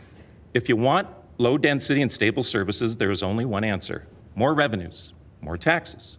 How long before communities who continue to add density and generate more tax revenues, but seem to receive little to no additional services, will accept lower tax revenues being generated by lower density communities? Gentle, gradual densification through RCG will help balance tax revenues across the city, reducing subsidies needed for brand new and low density neighborhoods. Next slide, please. And let's be clear, we've heard some fear. While updating to RCG will make it easier to build homes in existing communities, residents will still be heard. Redevelopment is, and will continue to be, planned. The city continues its local area planning process that seeks and incorporates feedback from residents. I should know, I was one of them. Next slide, please. Now, I appreciate the pressure you're under as councillors. Just look at what the feds have thrown at you, forcing policy on you in return for funds. So let's look at what's coming out of Ottawa. Next slide, please. Oh my gosh. Impose a NIMBY penalty on big city gatekeepers for egregious cases of NIMBYism. Empower residents to file complaints about NIMBYism. And this last one, I can't believe it. Withhold infrastructure dollars until municipalities remove the blockage and allow home building to take place. This is very strong language. What's the source of all this? Well, candidly, it's coming from conservative.ca, Fire Gatekeepers Build Homes Fast. It's the Conservative Party of Canada and their candidate for Prime Minister. Look, the bottom line, it seems whoever forms government federally, they want you to build houses. And they will tie funding to policies like the one you have in front before you today to make it happen. Next slide, please. In conclusion, next slide, please. In conclusion, you have a choice you can make.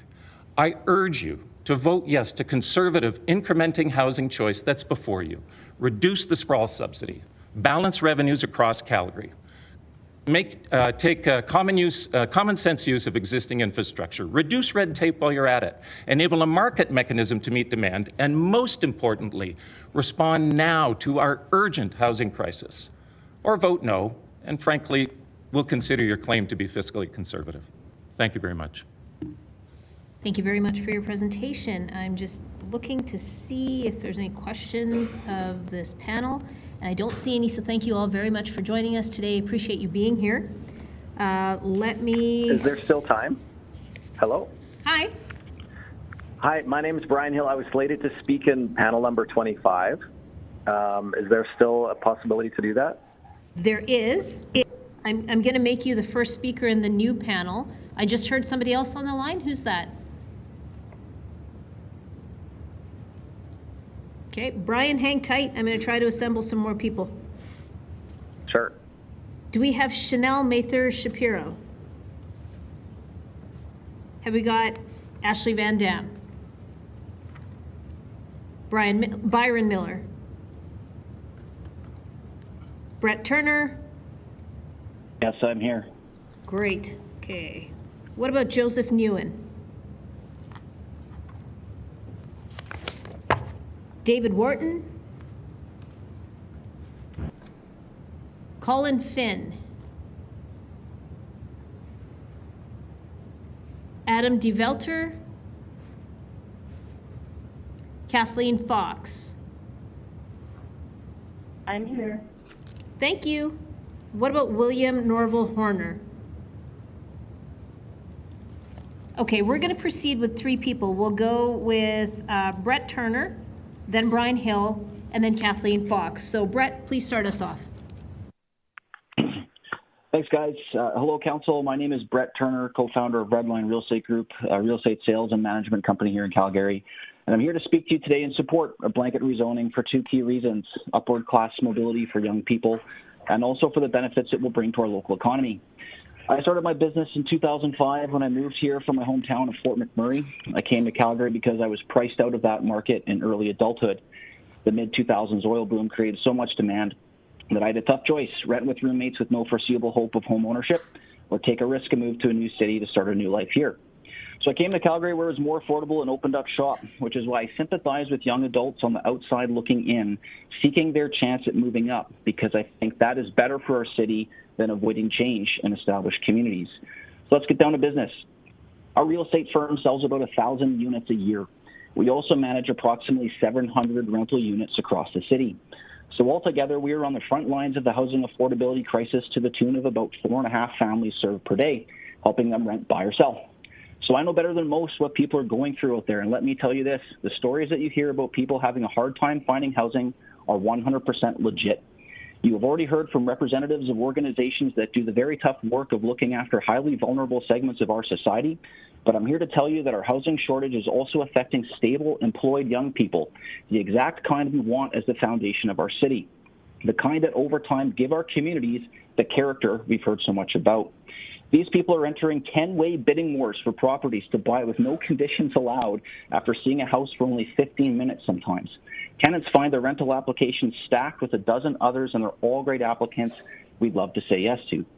I know my business well enough to tell you that the biggest reason Calgary real estate is in demand right now is because we are affordable when compared to Vancouver or Toronto. We only look good because those cities have screwed their markets up for generations by saying no to everything, and they have shown us exactly what is happening here and what will continue to happen if we don't take action to make it easier for developers to add missing middle units and provide genuine opportunities for upward progression within our real estate market. You should be able to rent an apartment, buy a condo, trade up to a townhouse, and eventually buy a single-family home to raise a family, ideally all within the same part of town. As councillors, you guys would know that as it sits right now, the vast majority of building permits being issued are for condo apartments. We are not creating the framework for a healthy balance of real estate, and we must act in response for the benefit of future generations. Now, it may not seem like it right now, but all of this is actually a good problem to have. I see opportunity in every obstacle, and you guys should too. People want to move here. We are amongst the most desirable places to live in the country.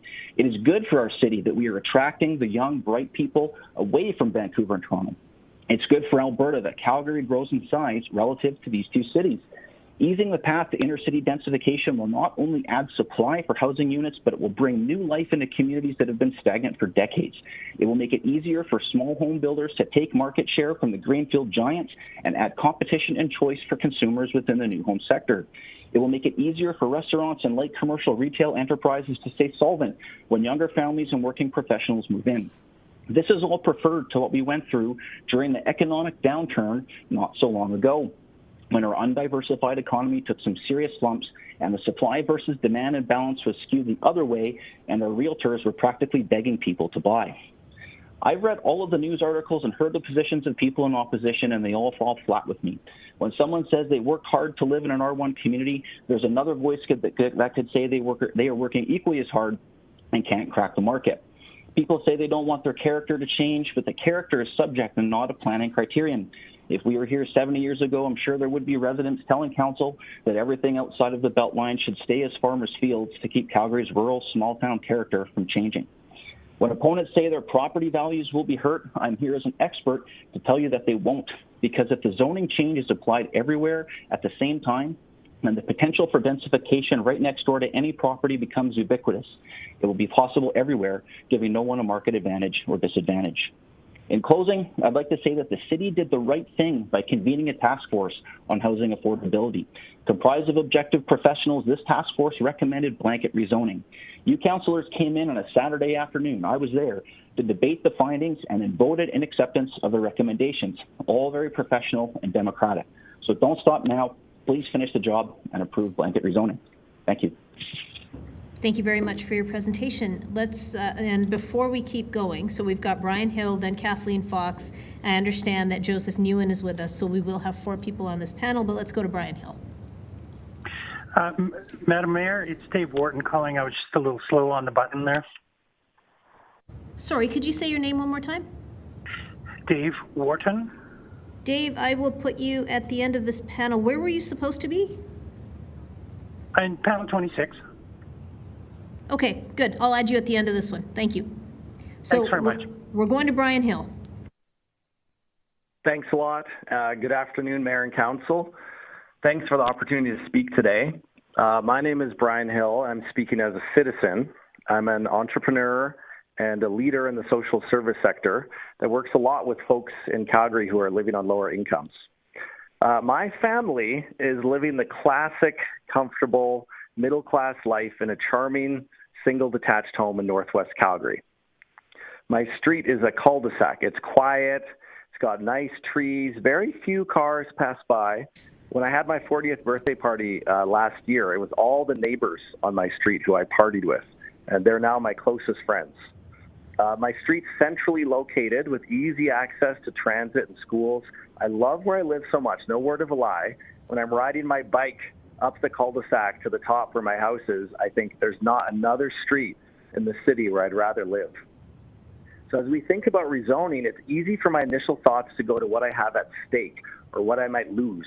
Will the serenity of my street be shattered? Will my house, my greatest asset, get dealt a grave economic blow? Will renters who have less rootedness in the neighborhood fill the units around me? These are all the questions about me. And, you know, they're valid and fair questions. But the courageous path here requires a different level of consideration. It requires us to think of the we. What's the hope we have for our city and our community? We all know rents in Calgary have increased 14% in the last year. Vacancies at 1.4%. The cost of buying a detached home has risen 37% in 3 years. I know because of the work I do with individuals living on a low income in the city, that while I sit at the top of my cul-de-sac looking at the view of the river valley, there are thousands who are scrambling to find a place to live just to call the city home. And when they're finally able to win that lottery, so to speak, and be selected by a landlord who has deemed them worthy, they're paying skyrocketing rates for their rent, all the while building no equity and struggling to keep up with the rising cost of living. The higher path of we acknowledges that Calgary must be a place that can attract and house the best and brightest from all over the world to live here. Just this weekend, I was at a kid's birthday party, and I met families recently arrived from Ukraine, Mexico, Brazil, and Colombia. It's like a mini United Nations in session. I want them to be able to see a path forward for themselves here, that they can be confident in Calgary being a place they can call home and put down roots.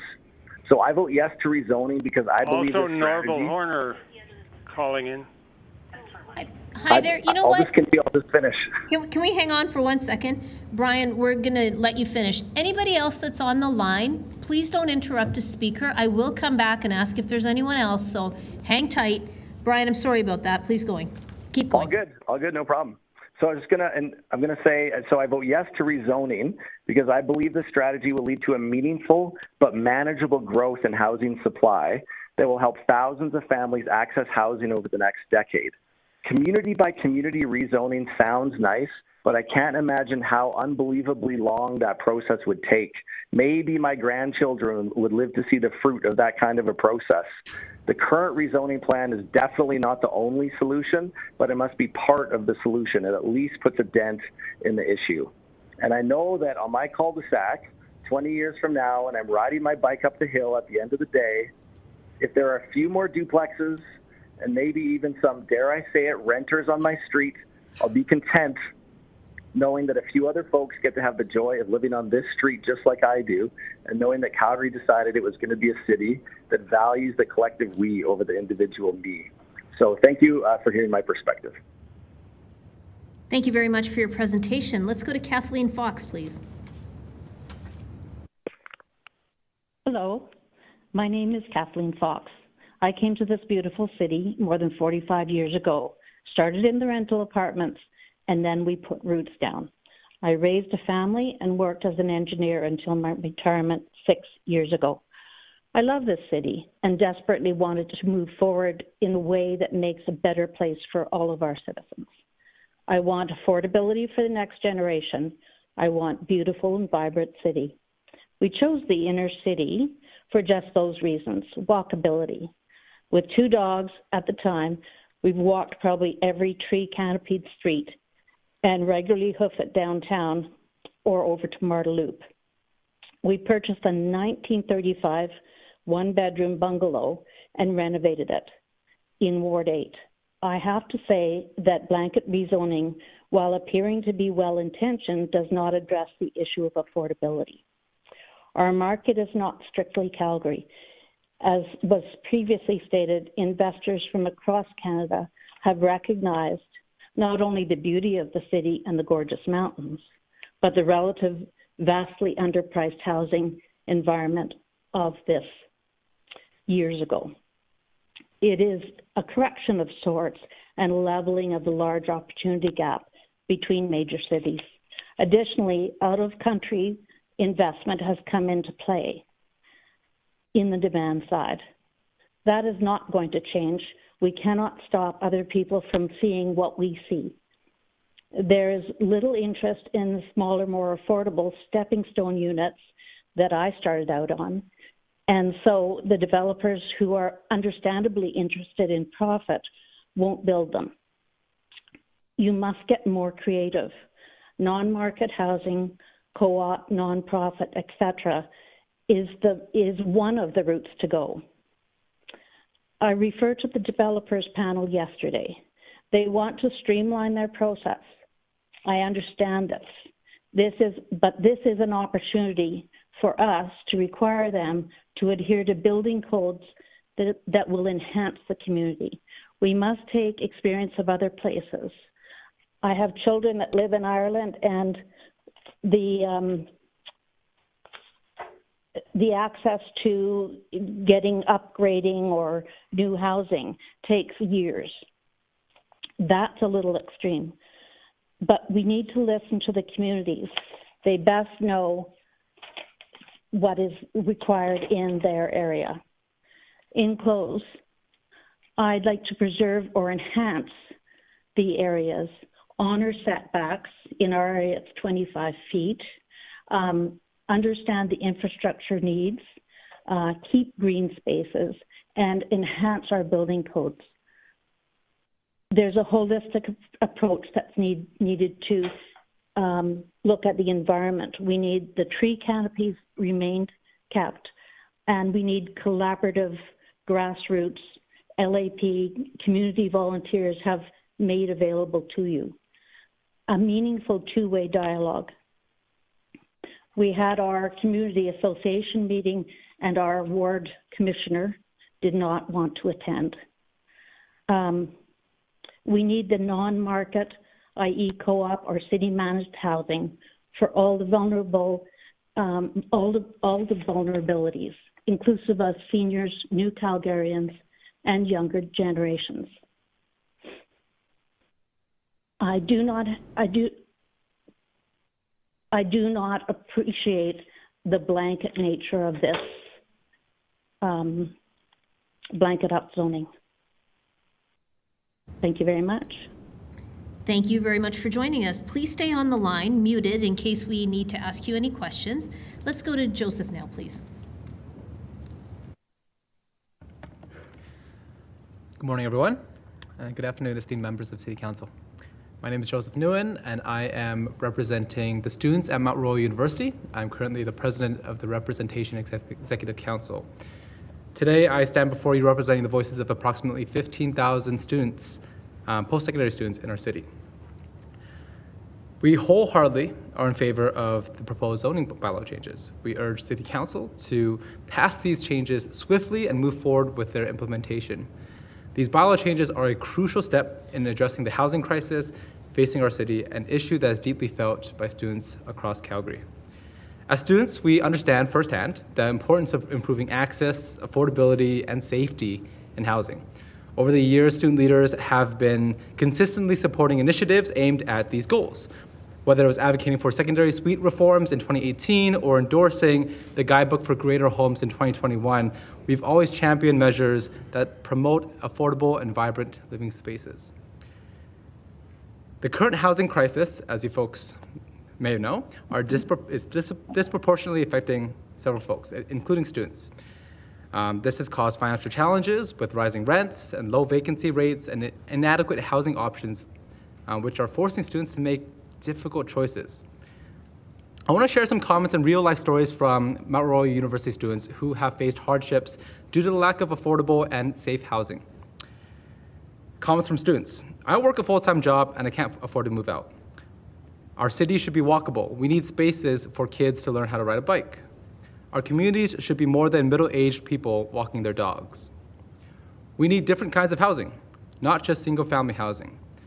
I want my kids to stop drawing a single-family house when they think of drawing a house. They need better examples around them. I'm afraid I will always live at home. The only way I could afford to move out is to live with a family friend. I plan to build a shed and live in that because it'll be cheaper than buying a house. Single-family homes are being turned into illegal suites, making unsafe living environments for students. I hear my parents talk about their mortgage, and I don't even think about moving out when I hear their struggles. I want to support them. Now, I'm going to move on to stories from students. There's 4 stories here that we've selected out of a few dozen here. The first one is a third-year student shared they are living with 3 roommates, 4 people living together in total. 2 of them pay $850 a month, and the other 2 pay $1,350 a month. for a total of $4,400 a month to rent a house in Calgary. A second-year student who was unable to afford the increased rent in her basement suite was forced to move out. When she was unable to find an available and affordable place to live, she ended up living on a floor of an unheated garage for 3 months, from December through February. She ended up failing 7 of 8 courses which she was registered for that year. One fifth-year student is taking up an extra year in school in order to be eligible to stay in residence because they can't afford to find a place elsewhere. One second-year international student pays $1,500 a month to stay in a single room with no access to a kitchen or laundry facilities. Thank you. Post-secondary students are not just residents. We are integral contributors to Calgary's economy, vibrancy, and future. Our city's ability to attract and retain young talent hinges on its ability to addressing the housing needs on its student population. Calgary is home to multiple world-class educational institutions. It's not enough to train the leaders and innovators, but to make sure that we also train the leaders and innovators of tomorrow. In conclusion, I implore City Council to take decisive action in addressing the housing crisis facing our city. Approving the proposed zoning bylaws changes is a crucial step towards creating a more inclusive and livable Calgary.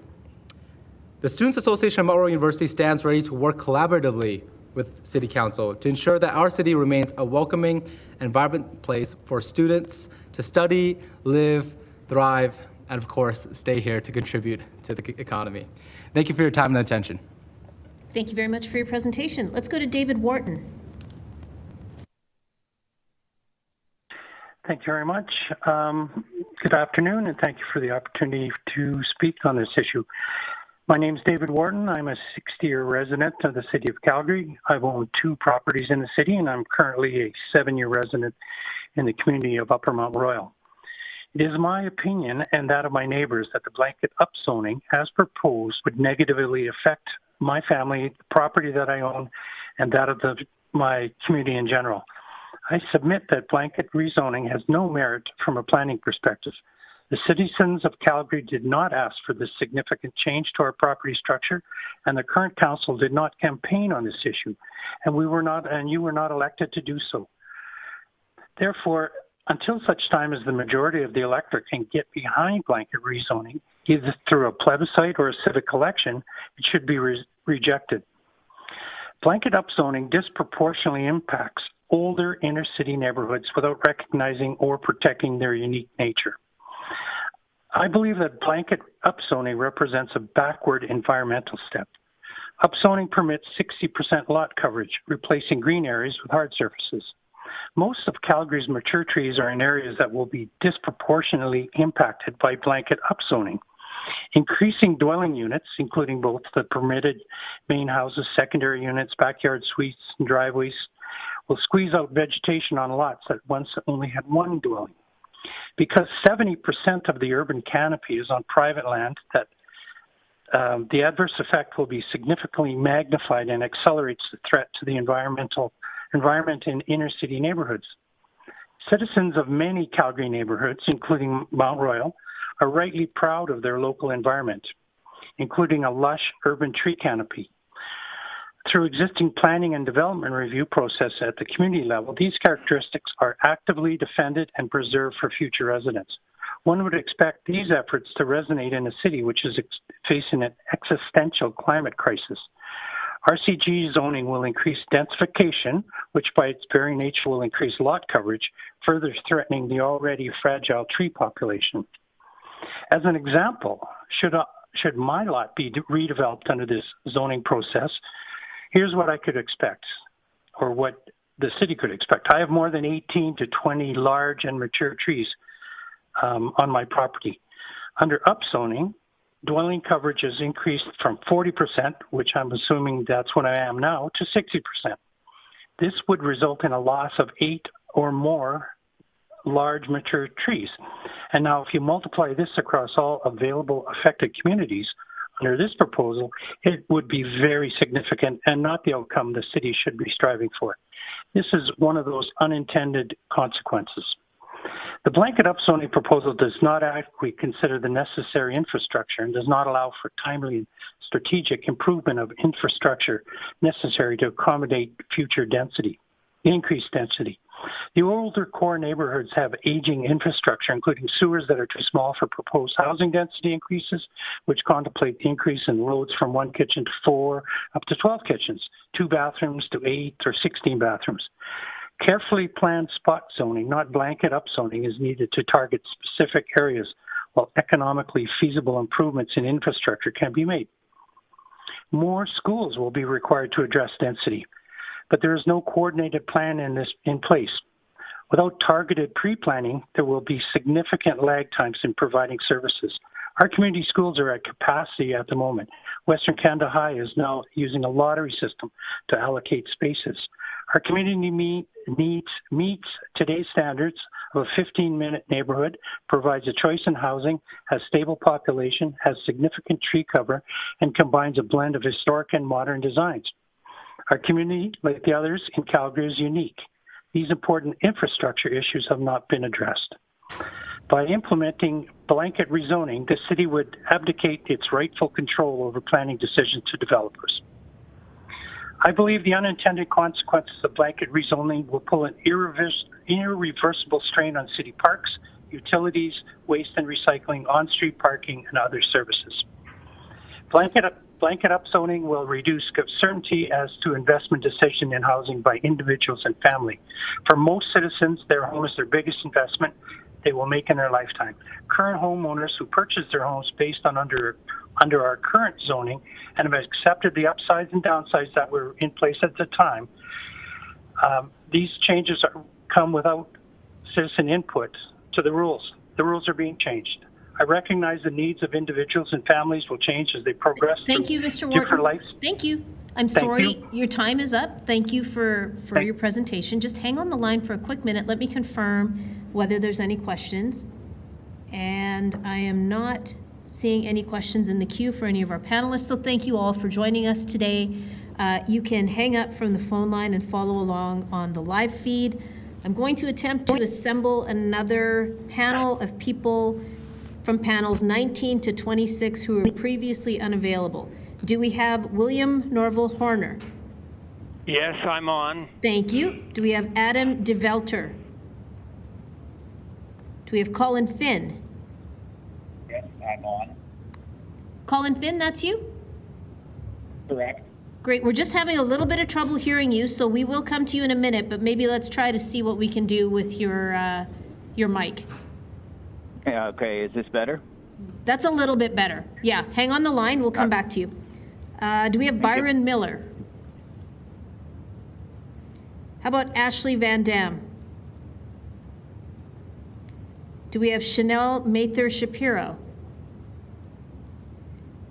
Jeffrey Hodel? Emily Fellers Robertson?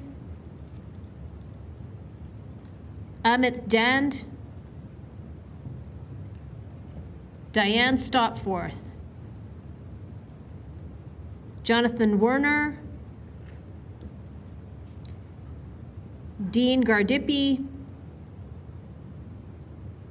James Logan? Okay, I'm going to pop into panel 27 and see if we have Nasser Ahmed. Do we have Benji Reel? Hi, please have a seat. Do we have Sasha Adamova? Hi, you can grab a seat up there too. And do we have Hashim Al-Majdoub? What about Emily Krahulik? Hi, you can come on up and grab a seat. So we will go with William Horner first, please.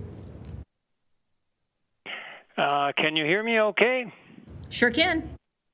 Okay, excellent. Well, good afternoon, and thank you for the opportunity to speak. My name is Norval Horner. I'm away working, so I regret I couldn't be present.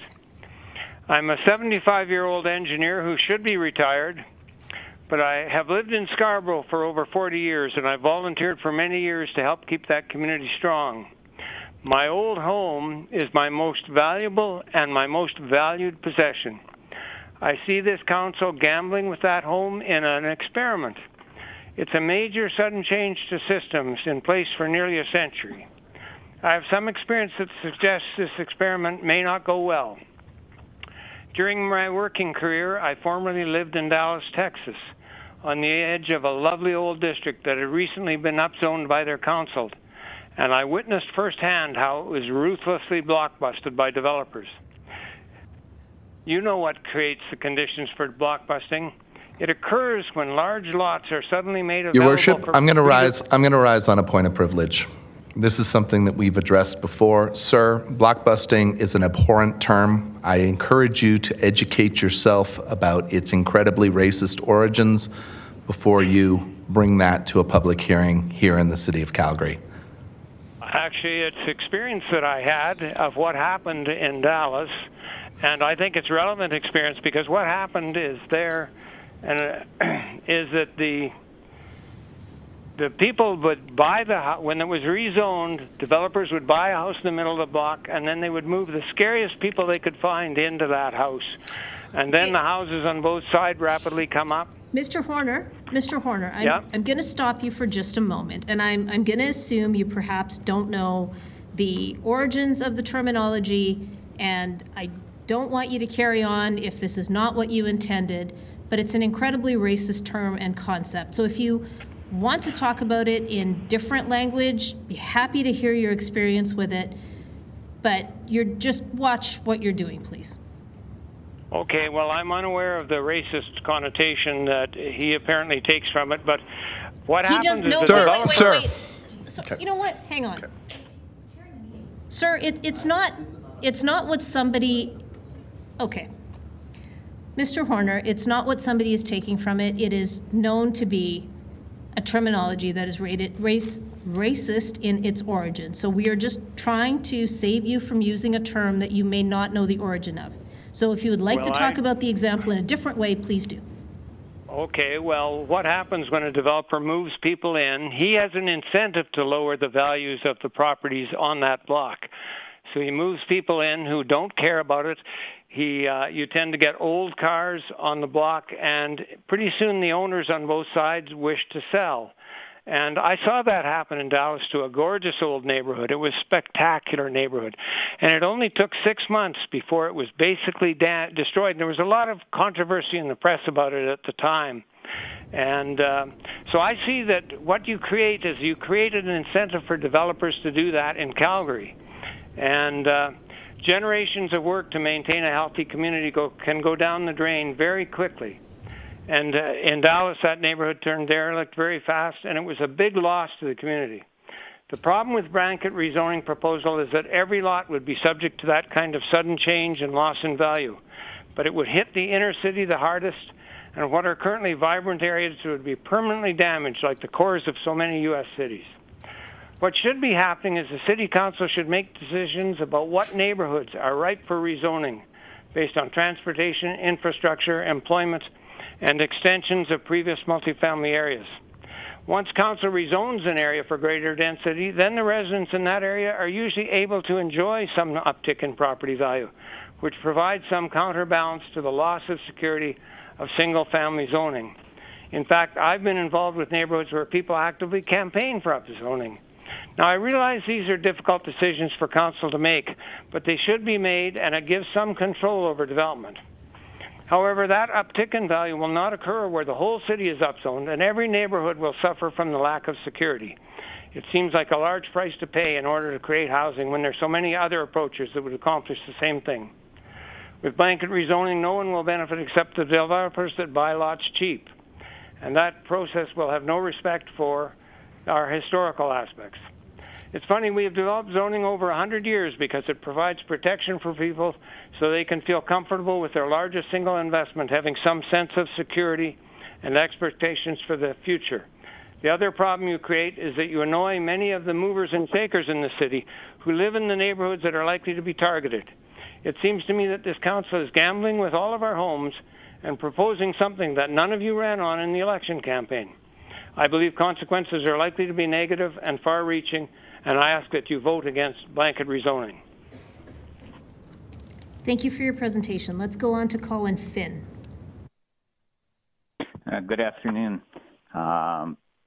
Interesting how many things I've wanted to say that have been echoed by previous speakers, so I'm just going to kind of jump into it. Preface my comments by saying I understand that housing is a significant issue. Recent National Post article stating Canada needs to build a new home every 2 minutes for the next 7 years. Okay. I further appreciate that it is a very complex issue at the best of times, never mind under such pressing time constraints. And I commend Council for attempting to develop a solution, even though I personally feel this is not it. Lastly, I'm aware we face two kinds of housing issues in Calgary. We have a shortage of low-cost housing for our vulnerable populations, and we have a shortage of moderate-cost housing that will allow the next generation of homeowners to be created. I do not see how this rezoning will provide either of those kinds of housing. I'm a scientist by training and by profession. I work with data. But today I'm going to move into some unknown territory. I'm going to talk about feelings. And I said I was going to do this to my wife. She struggled with that. So, about how this proposed zoning change feels in a lot of different ways. You just heard from a gentleman, I think quite eloquently, about how he feels. So when I registered to speak at this meeting, it was with respect to density. As I attended various open houses, dug a little deeper into it, it felt like the issue was kind of moot, that the terms of the deal seemed fixed, that we were going to have as many as 12 dwelling units, 4 primary, 4 basement suites, 4 alley suites, and 4 parking spots on my little urban lot, period. Or is it? Conflicting information is problematic. And then I kind of, like I imagined this phone call with Ottawa, something like, hey, Calgary, zone for 12 homes, 4 parking spots, we'll give you $200 million. Yeah, I'm sure that's not how it went, but it does bother me that that connection could even be made in my mind. My spidey sense is tingling. My gut is on alert. I'm sensing something. So over the course of the past few days, a different narrative has come out. Ottawa's money, well, actually, apparently the citizens' money, like my money, maybe isn't tied to this rezoning, which sort of supports another feeling that a poor job of engagement and communication surrounds this whole thing. I expect better out of the city. Similar to other people, when we bought our home, we felt that a contract existed between us and the city based on its zoning. We knew it could be done with the land, pro and con. Now it's like the city wants to change that contract arbitrarily, no good faith consultation or bargaining. Don't like how that feels. I've attended community meetings and heard comments about property values. We just went through that whole dialogue with the previous speaker.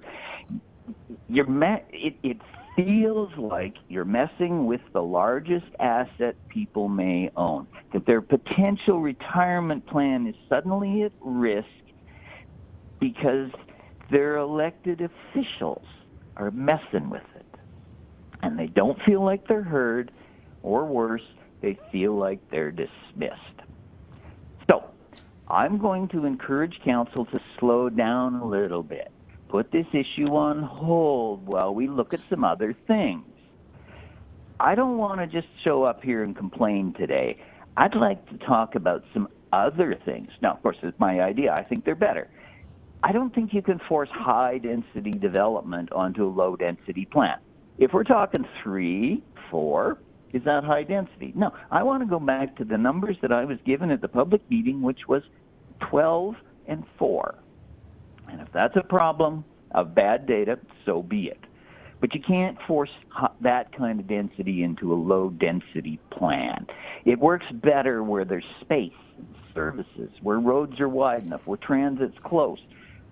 So what other existing large spaces? Think about large spaces now that can be redeveloped. I look at the redevelopment, say, of Brentwood Mall or Northland Mall here in the Northwest where I live. We're struggling retail developments with large land blocks, proximal to transit and other services, redefined themselves and added significant Mr. housing. Finn. Thank you for your presentation. Your time is up, but if you could mute yourself and hang on the line in case there's questions, that would be great. Absolutely. Thank you. Thank you very much. Let's go to Benji Reel, please. Hello, Council. Thank you for the opportunity to speak to you today. I've heard a lot of voices today, and not a lot of them are like me, a younger person in the city. I have grown up in Calgary. I've lived in Calgary my entire life, and I grew up around diverse housing. What I remember from it was walking around in government-owned housing and smelling the most amazing food. And I remember sometimes there was yelling at night. I didn't feel unsafe. But one of the things we've talked about a lot today is parking. To me, this is somewhat of a moot issue, as I am someone who cannot afford a car and I use transit. I rely on transit. I live in a house with 4 people. 2 of them have cars, 2 of them use transit. And on transit, I see a lot of people who need houses. And I see a lot of them being forced out of the only shelter that they can find, often in the dead of winter, and being told to go to overflowed shelters. I see them using drugs that I'm sure they would rather be using in the privacy of their homes, but that's the only place they have to do it. When I was growing up, I had a teacher, a science teacher, who actually lived in Okotoks and drove into the city. And she told me one time that she preferred the foggy days to the days where it was clearer, because then she didn't have to see all the developments on the outside of the city, getting closer and closer to the town she was living in. We've heard a lot of things about trees, and trees are great, but what else is great is wetlands. Wetlands hold all the water, and so when we destroy wetlands, we make things like the flooding of 2013 even more devastating, and I'm sure it's not going to be the last time that happens. So the choice between saving trees in the city or not developing on the wetlands that we still have, I think the environmental choice is definitely going to go for the wetlands.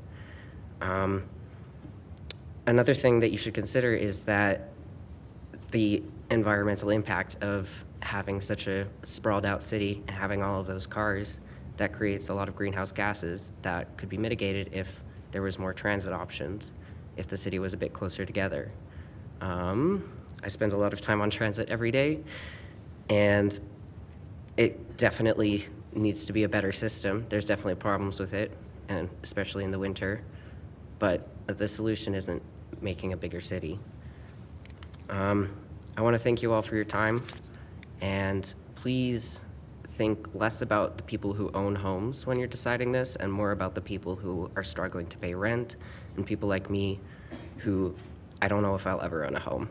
I just don't think it's very possible in this economy with the cost of living and the cost of housing. So, but if I could find somewhere that I could stay comfortable and rent for the rest of my life, I'd be pretty happy with that. Thank you for your time. Thank you for your presentation. Let's go to Sasha Adamova, please. All right. Hello, Council, Your Worship. So I'd actually like to second a lot of the points from the speaker that came before me, specifically because I'm also coming into this as a youth. I'm 17 years old. I live in Hidden Valley, which is a community in Ward 3. And as I said, I'm here for 2 very interconnected identities. For one, I am a youth who is going to have to, well, depending on the outcome, is going to live with this decision for hopefully the rest of my life. And on the second point, I am someone who's an environmental activist. So I very much care about trees, as mentioned by other people. I care about green spaces, but I also care about making sure that climate change does not progress and that we as a city meet our climate goals. So I know that many people will say that I'm simply not old enough to understand the economic and political consequences of this policy. And I assure you that despite my youth, I understand it perfectly. Because the advantage that my youth gives me is that I can see into the future, and I have a self-interest in long-term sustainable development. The type of long-term sustainable development that will not only make a quick buck now, but will actually serve your children and grandchildren. And I want you to think about the future right now, because a lot of the talk right now is about current homeowners, it's about fear of change, which I understand, it's perfectly rational. But there are people whose futures are not being discussed right now. I might not be able to vote yet, one more year, but I worked for some of your campaigns in the last municipal election. And if you remember, with another group, I actually interviewed most of you. So at the time, I remember most, if not all of you, mentioned revitalization of the downtown and retention of young professionals as part of your campaigns. And this policy, it may not be the silver bullet, but it's the step forward to many of these things. Because I can't imagine living in Calgary right now if I wasn't living with my parents. I can't imagine affording rent for any prolonged period of time, and I can't imagine buying a cheaper house in the suburb and commuting hours every day. Where I live now, it's a 20-minute ride to my school, which is in Hillhurst. On the bus, that's usually more than an hour most days. And that is simply not the type of livable community where I think that our next generation of leaders and learners can live. I was also here speaking to council several years ago when the Pathways to 2050 policy got approved. It was actually on my birthday, and I like to say that that's one of the best birthday presents I ever received because it made me hopeful about the future. This policy also makes me hopeful about the future because in the Pathway to 2050 document, densification and sustainable development is discussed at length in relation to affordable housing, more sustainable and efficient transportation, and better urban planning. Because rezoning is a climate issue. The majority of our emissions here in Calgary do come from a combination of transportation. Once again, we are a very car-oriented city, but also through our housing, our building materials, our heating, and that's not something that I've seen discussed a lot. Because I understand that there is a lot of information around it, but from the sources that I have looked at, it's much more efficient. Heating is much more efficient. Transportation emissions are much more efficient when we are living in a more densified area.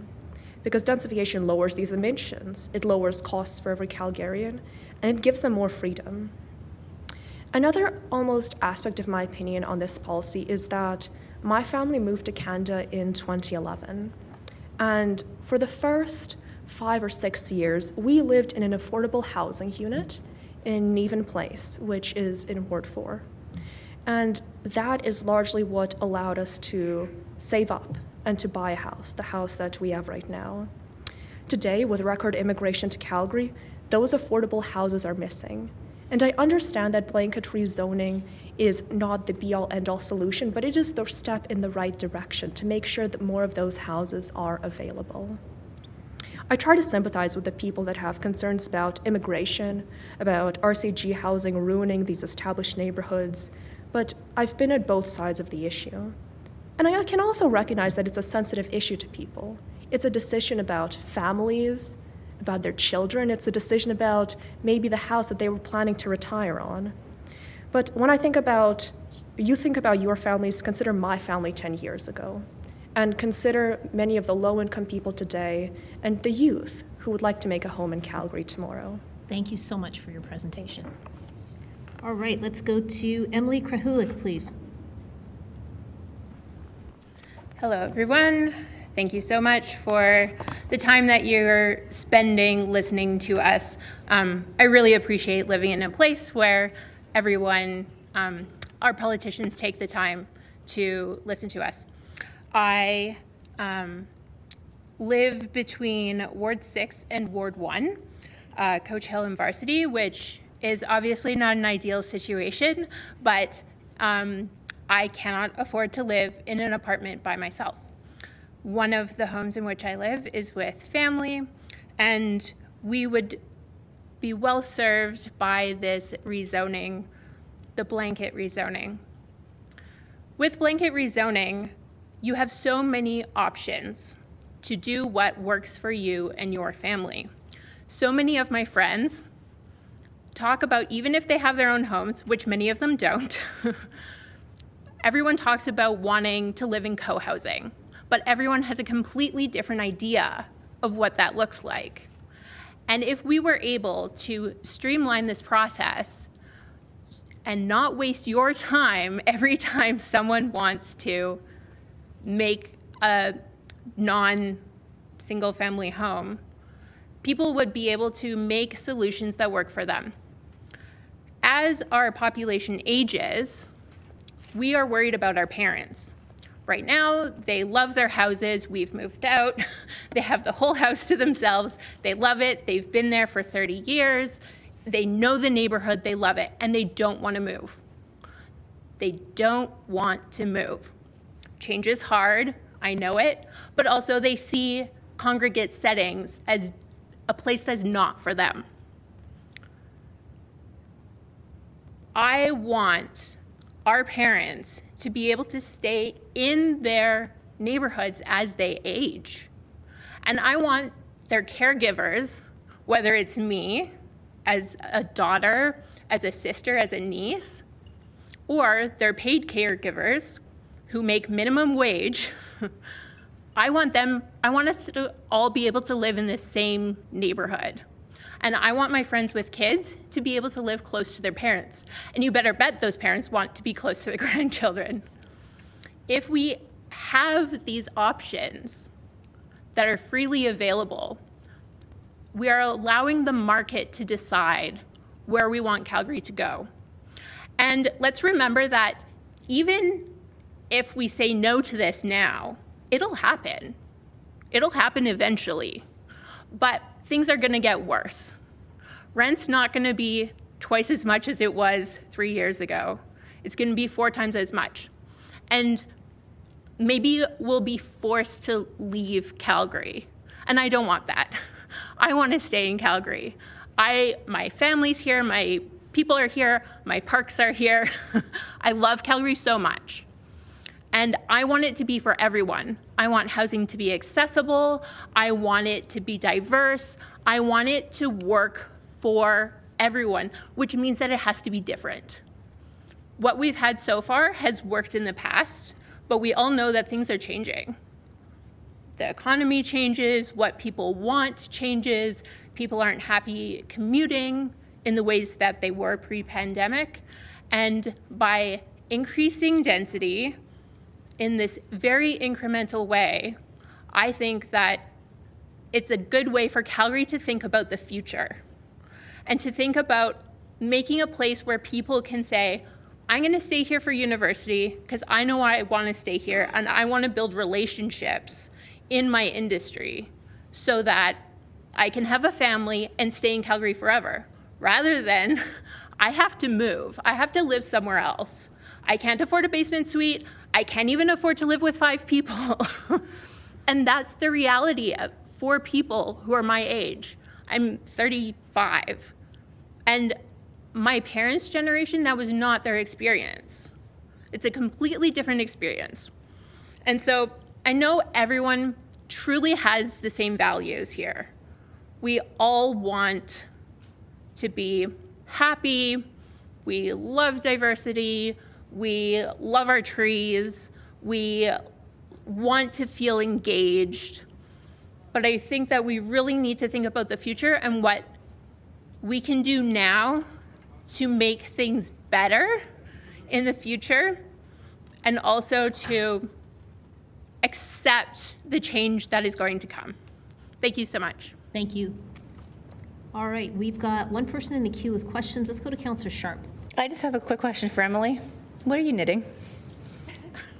It's like, I really love the yarn. So I'm just making like, I don't know what it is yet. That's okay. It's about the journey, not the destination. I appreciate it. I just wanted to, break up the seriousness for a second, and thanks for being here. Thanks for all the panelists. ADHD. You need to knit. It's all good. Just wanted to ask. Thanks for being here. Thank you. I would love to say that that's not before us, but it technically was. So Actually, there we it was go. before us. She right was doing before it. us. Well, yeah, okay. Okay, I don't see anybody else in the queue, so I'm going to try to assemble another panel. I'm going to try to sprinkle it with people that were missing, as well as people on on panel 28 and beyond. I know, it's day 2. Day 2. Do we have Nasser Ahmed? Do we have Hashim El Majdoub? All right. From panel 28, do we have Nancy Manchak? Do we have David Price? Yes, I am here. Oh, hi, Nancy. Hang on the line there. Hello. Do we have David Price? David's here. Yes, thank you. How about Neil Abiyankar? Do we have Neil Abiyankar? How about Donalda Macbeth? James Bolin? Okay, I'm going into panel 29. Do we have Matthew Noel? Do we have Soraya Oster? Great, you can grab a seat, thank you. Do we have Alex McCall?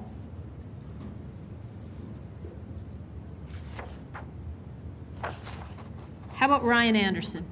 Great, you can go grab a seat. And do we have Jonas Cornelson?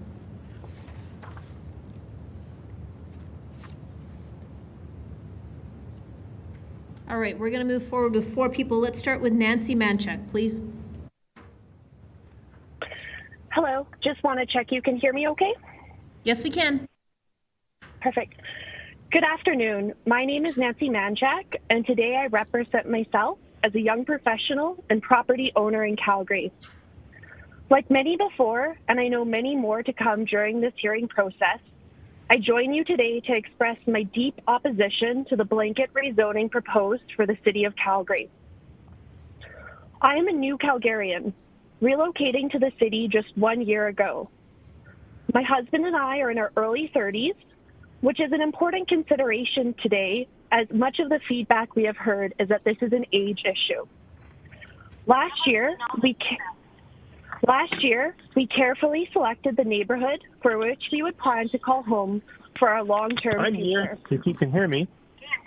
Okay, hold on, everyone, please. Nancy, sorry for the James Bolin here. Nancy, sorry about the interruption. If you can hang on there, Nancy, we'll come back to you. Anybody who is not yet recognized on this panel, I appreciate that you're on the line, but if you could keep yourself muted, and then I promise to come back and call your name. Okay, for now, we're going with the 4 people that are registered. Apologies, Nancy, please carry on, but before you do, everyone else should be muted, and I think someone's got their live feed on. So Nancy, let's go ahead and see what happens. Okay, thank you so much. Again, my husband and I are in our early 30s, which is an important consideration, as today I've heard much feedback that this is an age issue. Last year, we carefully selected the neighborhood for which we would plan to call home for our long-term future. This selection included a consideration of the types of homes that we would be surrounded by, the overall environment, tree cover, amenities, and congestion, or lack thereof. Now, 1 year later, we feel very disappointed that our largest single investment in our lives, our home, and where we plan to raise our family, is at risk for the future. Our neighborhood was established in the 1950s and already experiences infrastructure limitations, creating disruption to the residents when repairs are required for sewer or water services. At recent rezoning open houses I have attended, and with my Councillor Walcott in attendance, there has been no clear answer to the critical question around how the city will ensure there is adequate infrastructure if blanket rezoning passes, and further, who will fund the future improvements required. My husband and I are engaged citizens attending Chinook area local area plan workshops, participating in online forums, and presenting here today. Now, however, the future for even the local area plans is in question, and along with it, the time and tax resources spent to date. Diversity is a true strength in Calgary, Yet here we are aiming to use a one-size-fits-all policy approach for the future of urban planning in our city. Calgary is an amazing city and renowned for its vibrant and diverse neighborhoods. Implementing uniform zoning policies across the city risks removing the neighborhood charm that make them special. Moreover, I'm also very concerned that the proposed blanket rezoning was not an item that current city councillors campaigned on during the last municipal election. I'm shocked by this proposal and worry what comes next. We love Calgary and have enjoyed living here the past year, but it causes us concern for the long-term viability of the city and if it will remain where we call home.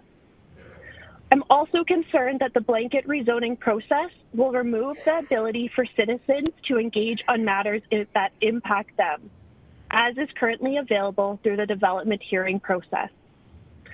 The blanket upzoning proposed is a rush public policy decision that aims to fit a square peg in a round hole. Instead, I implore City Council to explore alternatives around existing areas of infrastructure surplus, including taking advantage of corridors surrounding the Green Line, Calgary's largest infrastructure project ever, and an area that presents significant opportunities. I urge Council to vote against the proposed blanket rezoning, and thank you for your time and listening to myself today. Thank you very much for your presentation. Let's go to David Price, please. Thank you, Madam Mayor. Good afternoon, everybody. I'm here to speak in opposition to the blanket upzoning motion. My wife and I, Nancy's actually my wife, I'll try not to repeat any of her submissions, but we're both in our early 30s. We're young professionals, and we bought a house just last April. That was one of the most consequential decisions of our life. We both work downtown and live very busy lives. Proximity to downtown was a very important decision for us. And when browsing for a home, we looked at various neighborhoods throughout central Calgary. We explored Kensington and Hillhurst, where I grew up. We also looked at Killarney, Marteloup, and Altadore. However, we considered the negatives of buying into these neighborhoods as overwhelming the positives. For example, we were quickly deterred from Altadore by the omnipresence of a new row house or townhouse development going up on almost every street. We were aghast at the shoddy workmanship of almost every new build, row house, and townhouse that we visited. Each appeared hastily slapped together, did not have efficient appliances, furnaces, or water tanks, and were not very reasonably priced at between $1.2 and $1.4 million each. We were also amazed by the immense lack of parking in Altadore, and the fact that although almost every street has 4 lanes, 2 of such lanes are completely unusable due to parked cars at all times. No disrespect to those that live in Altadore, to those that choose or chose to live in Altadore. But we would never wish for our children to grow up in a neighborhood where they would be constantly at risk on every street of being hit by drivers with obscured vision due to the parked cars. Now, we were similarly perturbed by Marteloup and the persistent traffic jams and construction that have been going on for over a year relating to infrastructure upgrades for water, lights, and roads. Now, we ultimately fell in love with a different neighborhood. That neighborhood is one where we knew that every other lot is zoned for a single dwelling as RC1. We knew what we were buying into. We knew the community's offerings in terms of parks, roads, infrastructure, and schools. And we love the character of our neighborhood, which is from the 1950s. Now, against that backdrop, we were well aware of approximately how many people could live in the community due to the zoning restrictions in place. Now, these factors, or call them idiosyncrasies, that we sought out in our neighborhood are not unique to us. They're considered as essential by a vast swath of prospective home buyers and young persons out there today. People don't just buy a house or a lot for the sake of a house or a lot. They buy it for a home. Their home is so much more than just the property itself, but it is a constituent part of the overarching community that they choose to live in. Now, this motion proposes to upend the certainty that we had by investing in our chosen community. It injects uncertainty into the future of our community and what it will look like in 10, 20, and even 30 years from now. It leaves us wondering if there will be a proximate school with capacity for our children to go to, if our distribution gas or water lines will fail before they're even upgraded, or if the major downtown artery of Elbow Drive that we live near will be choked by overpopulation and the lack of both parking and sufficient transit options in the areas. This rezoning motion is framed as improving choice and diversifying the housing supply. And that may be so from a simplistic view of lot zoning. However, the effect of this motion is ultimately exclusionary and anti-democratic. It proposes to impose a one-size-fits-all solution on home buyers and will fundamentally reshape the available housing market by depriving people of choice. Choice in the overall character of the neighborhood and the community that they want to buy into.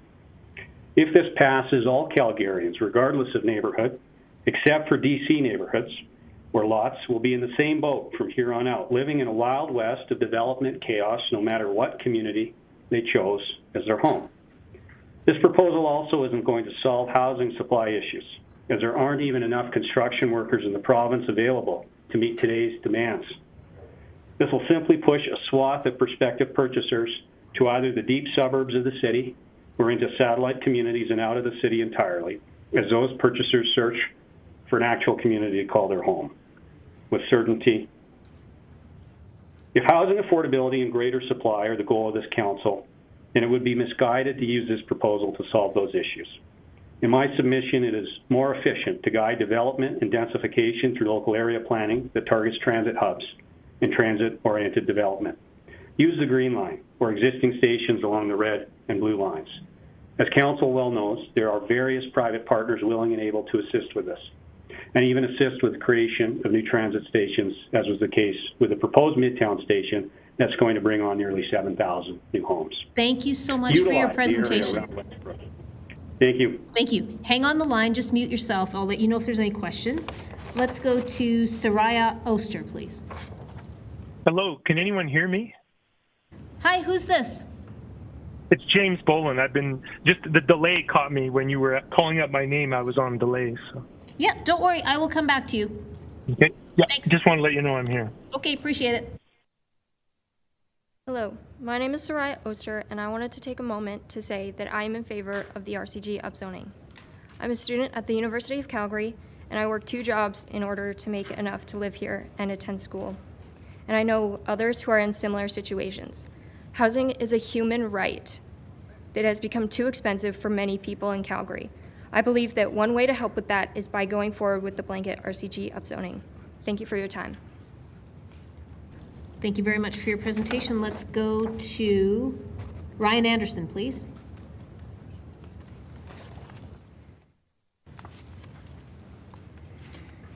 Great.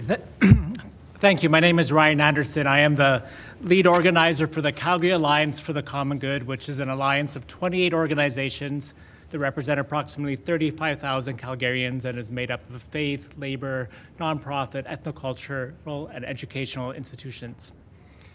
Now, when our leaders met to discuss whether we'd support this rezoning, they faced a similar situation that you do. Their members are also divided on this. So they did what mature public leaders do, is they reflect. And they thought about what is it to be a public leader? It is to represent your people. It is to think about the values that guide your decisions, and is to think about the pragmatic solutions that is going to build a city where everyone can thrive. So we choose our issues by listening to people. And we heard stories from our seniors, as well as our parents and our teachers, about their concern about the youth, as you've also heard. How do we build a city where people have the opportunity to build a life, where they can actually raise families and afford it? That was one of the major concerns people were thinking about. And that generational problem, the generational commitment to leave things better for the next generation instead of impoverishing them. They also thought about how housing impacts so many social issues. I was invited to a gathering of the South Sudanese community. It was supposed to be a great celebration of all their members coming together. Instead, it was subdued. One of the leaders sat down next to me and said, you have to understand, 4 of our youth are in the morgue right now. And so we had a conversation about what leads to this. Why do their youth end up in gangs? And we went through all the normal explanations that people talk about, and then he looked me in the eye and said, do you know what it really is? Our youth are there because they were hungry. And when they join gangs, they get enough money to be able to pay for food. We have to ask ourselves, do we privilege those who actually are already comfortable in our decisions? Or do we have the courage to value those who are struggling in our communities? Why do the parents not have enough money for food? It's because the jobs that they can get cannot pay for the cost of housing in our communities. We also, the other week, I was invited to the Mustard Seed. And I had the opportunity to sit with the chaplain and listen to the different stories of people who were there. And what was interesting was they were telling the same stories we actually hear from across the city. There are recent immigrants there who simply couldn't find a place that they could afford. There are people with mental health issues who, because they couldn't actually find housing they could afford, ended up on the street, which made their mental health issues even worse. And there are people there with jobs, but we're facing the challenge of actually saving up enough money to be able to actually afford first and last month rent. The next question is values. What values guide our decisions? We have many faith leaders who all share the same commitment. What defines the soul of a city, the soul of leaders out of our public life, is not how we respond to those who are rich and powerful. They have enough standing already. But how do our decisions shape those who are most vulnerable, those who are struggling, those who don't have a seat around the table? And thirdly, they thought about pragmatic solutions. The reality is that your commitment to affordable housing in the budget is incredibly significant, as well as our federal commitment to that. We need non-market housing, but non-market housing isn't going to cover the needs. It's not going to provide housing for students, for recent immigrants, for the long list of people who need housing. It's odd, but the progressives are actually arguing for a market-based solution to be included in this, while we have many conservatives who are wanting regulations to prevent the market from meeting the need that's out there. What's happening in our city? Finally, our leaders came together to consider all these things. And like you, they have the pressures. Many of them have to be voted into their positions as well, too. But when they looked at the needs of their people, they looked at their values and commitments, and they looked at the solutions in front of us, they together voted for me to come and for us to turn out to ask you to please pass this. Please pass the blanket rezoning so that we can have a city in which everyone can thrive. Thank you. Thank you very much for your presentation. I'm just looking at the queue and I don't see any questions for this panel. So thank you all very much for joining us. I'm going to try to assemble a few more people that I think were called earlier and are here now. Do we have Byron Miller? Perfect, you can come up and grab a seat.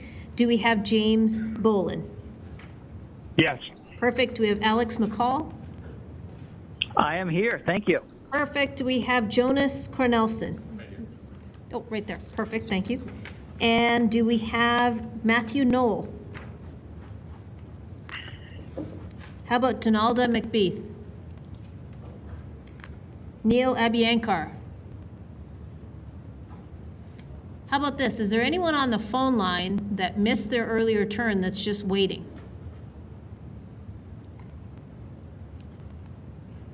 Okay, then let's proceed with these folks. Mr. Miller, please go ahead. Thank you. Mayor Gondek, members of City Council. As an academic researcher and a former urban planner whose work has long focused on issues of urban inequality, land use, and housing, I am deeply conflicted over the proposed rezoning for housing amendment. I certainly applaud the city and the Housing and Affordability Task Force and planning staff for recognizing the seriousness of our housing crisis and proposing actual actions. If forced into a binary choice between the proposed blanket rezoning and the status quo, I would favor the blanket rezoning. However, these are not the only two options available. There are other policy options that align, I believe, much better with the city's stated policy objectives on housing, transportation, and climate, and would likely be far more effective in achieving the city's objectives.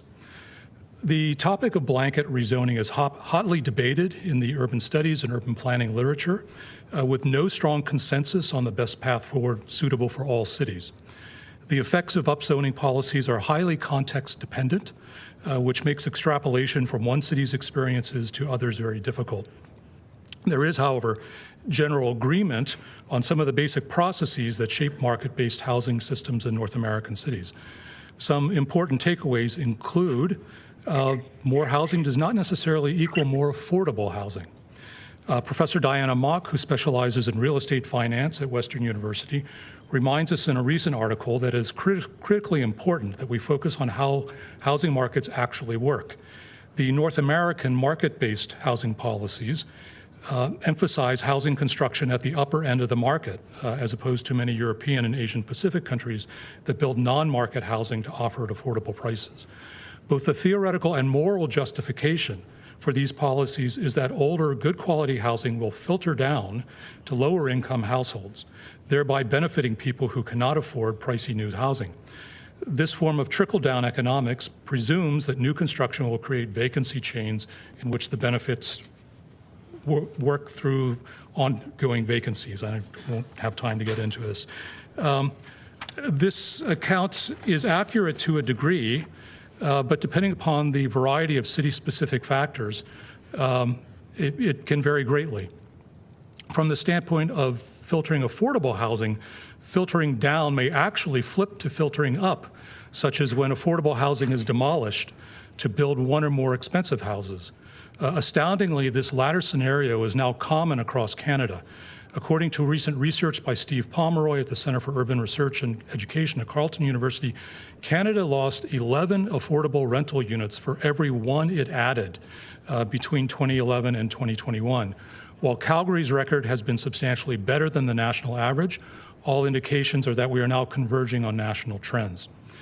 So how is this relevant to blanket rezoning? It's critically important to recognize that it is possible to add more housing, which blanket rezoning will almost certainly do, while at the same time, it's possible that we may reduce the supply of affordable housing. Indeed, it is the least expensive housing, those units that are supposed to filter down to lower income households, that is most likely to be demolished to build new housing. This is not an argument against accelerating the construction of new housing, but a strong cautionary note that we should adopt policies to preserve rather than demolish as much affordable market housing as possible. And looking at the time, I say I'm going to have to skip ahead. One of the critical concerns that I would want to draw your attention to is that affordable housing is not affordable living. And in fact, a cheap house is not highly affordable if it has high transport costs. Unfortunately, the Housing and Affordability Task Force report only dealt with the narrow notion of affordable housing and not the broader concept of affordable living. If it had addressed affordable living, it would have taken into account the transportation and utility costs associated with living in specific locations across the city. Because it did not, we are presented with a blanket policy that in essence says that location doesn't matter. But location does matter. It affects transportation costs greatly, both with respect to public and active transportation options and to the distance residents must travel. Indeed, the very foundation of the MDP and the CTP is the principle that land use and transportation must be approached in an integrated and systematic way. Emphasizing higher density development within walking distance to primary transit is one example of sound integrated land use and transportation planning that advances affordable living, especially if residents can avoid the very substantial costs of owning and operating a vehicle. And I can see that my time is up, so I'll leave it at that. Thanks, Dr. Miller. Appreciate that. Let's go to James Boland, please.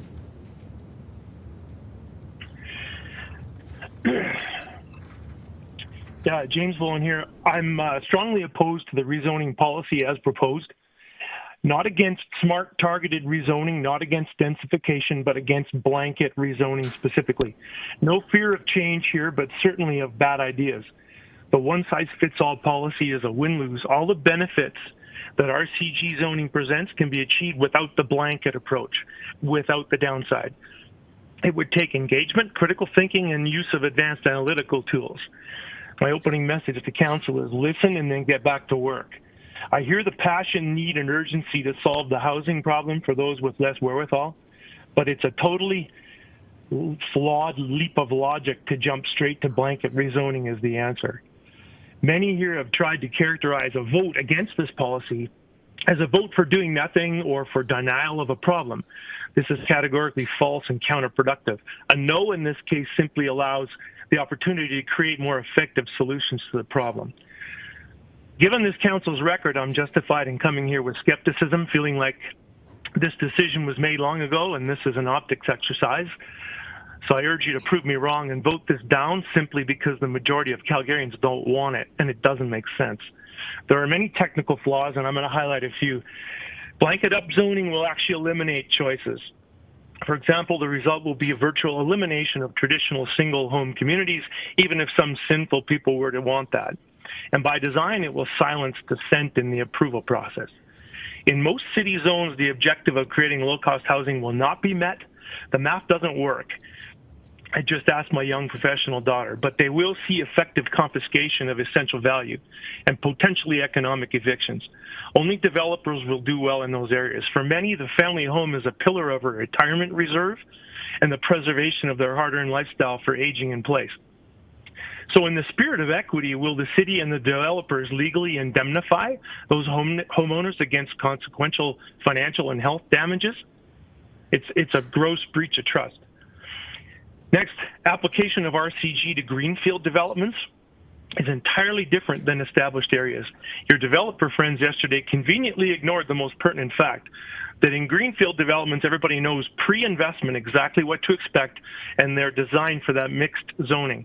In established areas, this is changing the rules of the game post-investment. Council has no business doing that in blanket fashion, while simultaneously eliminating trailer parks for commercial space. And to the earlier presentations by some developers, RCG isn't nothing, and it certainly does increase density, not by 3 or 4, but up to 8 or 9. And contrary to an earlier speaker's oversimplified extrapolation, this is not just secondary suites. The parking spaces alone is thoughtless. I don't even need to go into that in detail.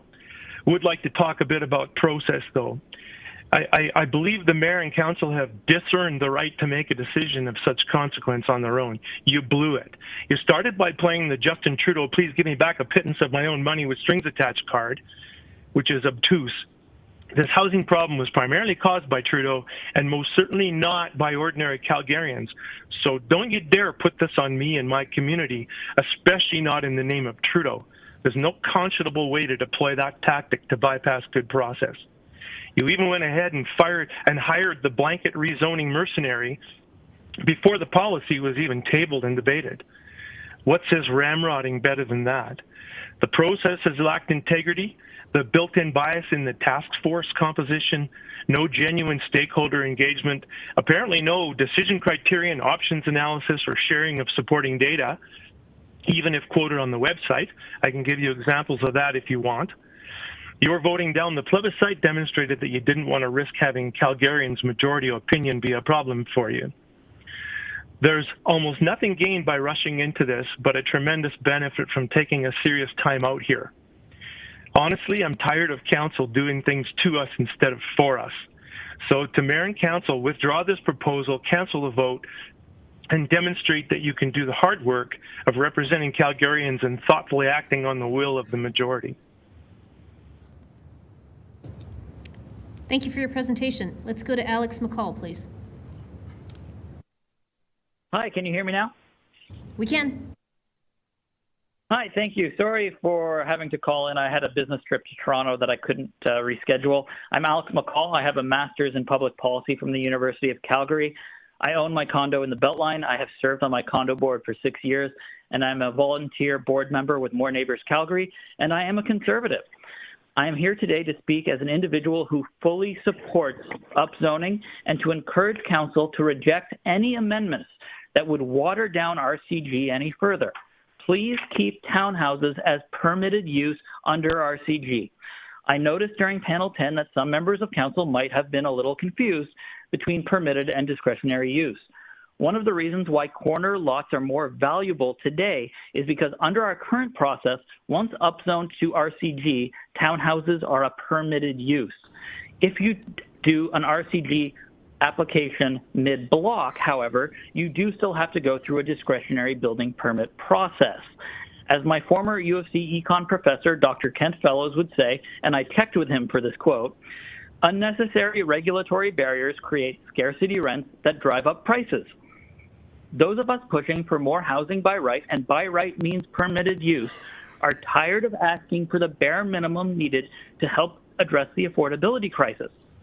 We asked for this during the Housing Task Force vote, and Council delivered.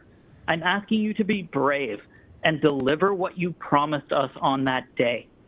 If you remember anything from my Housing Task Force presentation, I hope it's about how I tried to dispel the myth of the affordable bungalow. I presented about how there was only one in the entire city then listed for sale at below what I paid for my condo. It was 100 years old with a tenant paying an affordable rent who wanted to stay. But at the asking price the owner wanted, it would have doubled the rent just to cover the mortgage. The data presented to Council overwhelmingly proves that density delivers the most affordable new homes in any given part of the city. Some people lament the loss of so-called affordable bungalows, but it's important to remember that the developer never owned an affordable bungalow. In every instance, the previous owner destroyed the affordability by demanding top dollar when they sold it. Let's also think about that word affordable.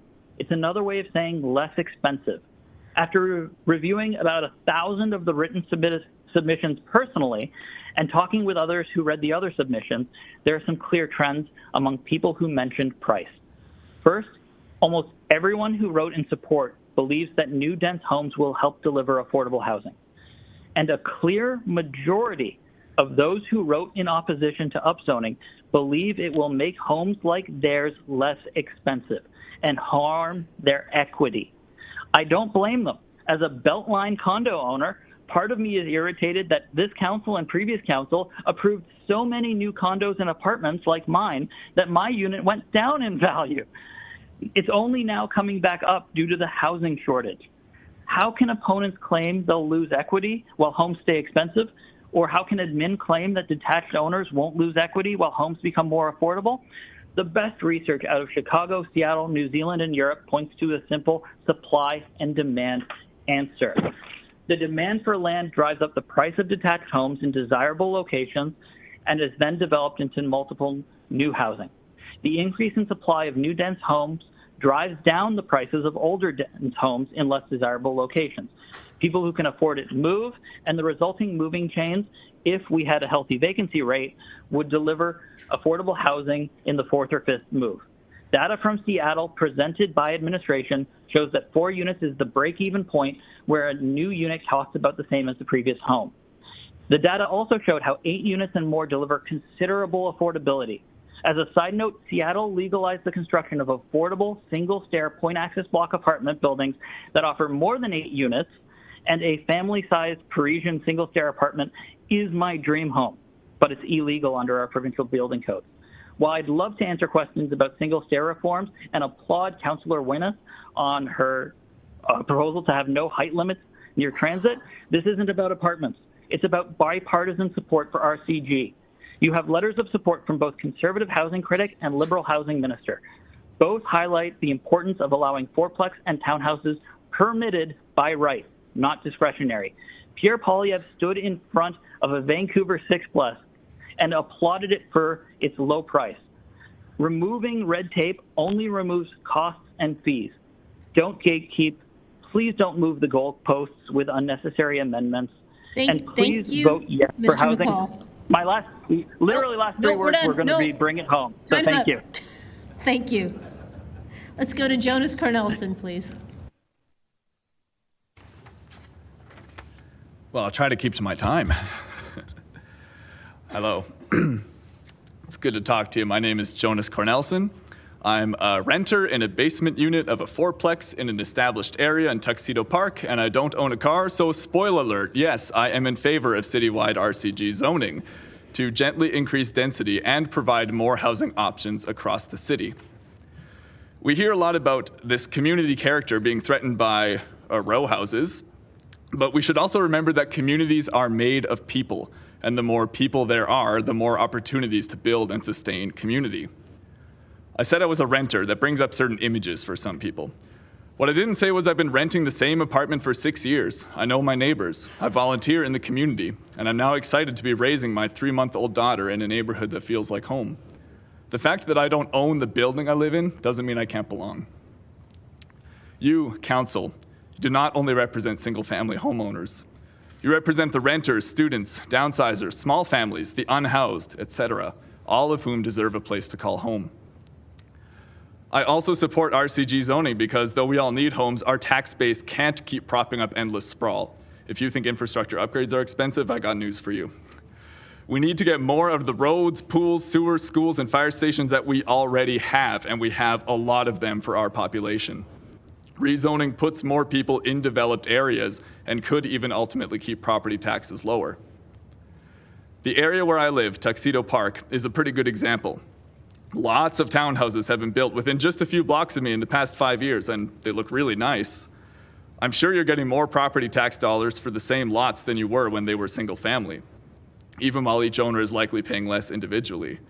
And dare I say it, the neighborhood is still a great place to live, and there's still plenty of parking if that's what you're worried about, but I'd say more homes is more important than parking anyway. But I digress. Tuxedo Park also still has mainly single-family dwellings, and it will for a long time, because even a policy change which is as broad as citywide rezoning doesn't cause drastic change on your street tomorrow. It allows gradual redevelopment to increase choice and maintain population and services in existing areas over the next several decades, with far less of the red tape that we just heard about and hear so often demonized by certain politicians. I'm sure this week isn't exactly giving you the urge to sit through more public hearings as you currently have to for every rezoning application, 94% of which are already approved. Cut the red tape and let people build more homes. I bet you didn't think I'd start with renting a basement with no car and get to lowering taxes and cutting red tape. But there are reasons left, right, and center that RCG is a good idea. For everyone that demonizes Trudeau should know that Poilievre has called for this as loud as any federal politician has. I'm going to leave you with one more way that RCG is a good idea. And in some ways, it's the biggest one. This council has already passed citywide RCG zoning once. The housing strategy document that you approved, eventually, included it as a core recommendation. The people who worked on this housing strategy weren't just randoms off the street like me. They were experts who worked hard at making recommendations that would increase the housing supply in our city. If you don't approve rezoning here, you're undervaluing their work and undoing work that you have already done. And in contrast to what some have said, I really don't think it matters that you didn't campaign on this proposal. Elected governing bodies have to deal with issues that come up during their mandates. That's how this works. You've done part of the work in approving the housing strategy in principle. It's time to get it done. We don't want the housing strategy to end up being a nice policy document that sits on the shelf beside, say, the climate strategy or the former municipal development plan that promised a 50-50 balance of growth between new communities and established areas. I'm sorry to be a bit snarky, but since I've lived here, Calgary has been great at passing really smart policy documents and then doing basically nothing. Don't let the housing strategy be just words. Let's make it count. Thank you for listening. Thank you very much for your presentation. There are some questions for this panel. Let's go to Councillor Wong, please. Thank you, Mayor. And Dr. Miller. Thank you.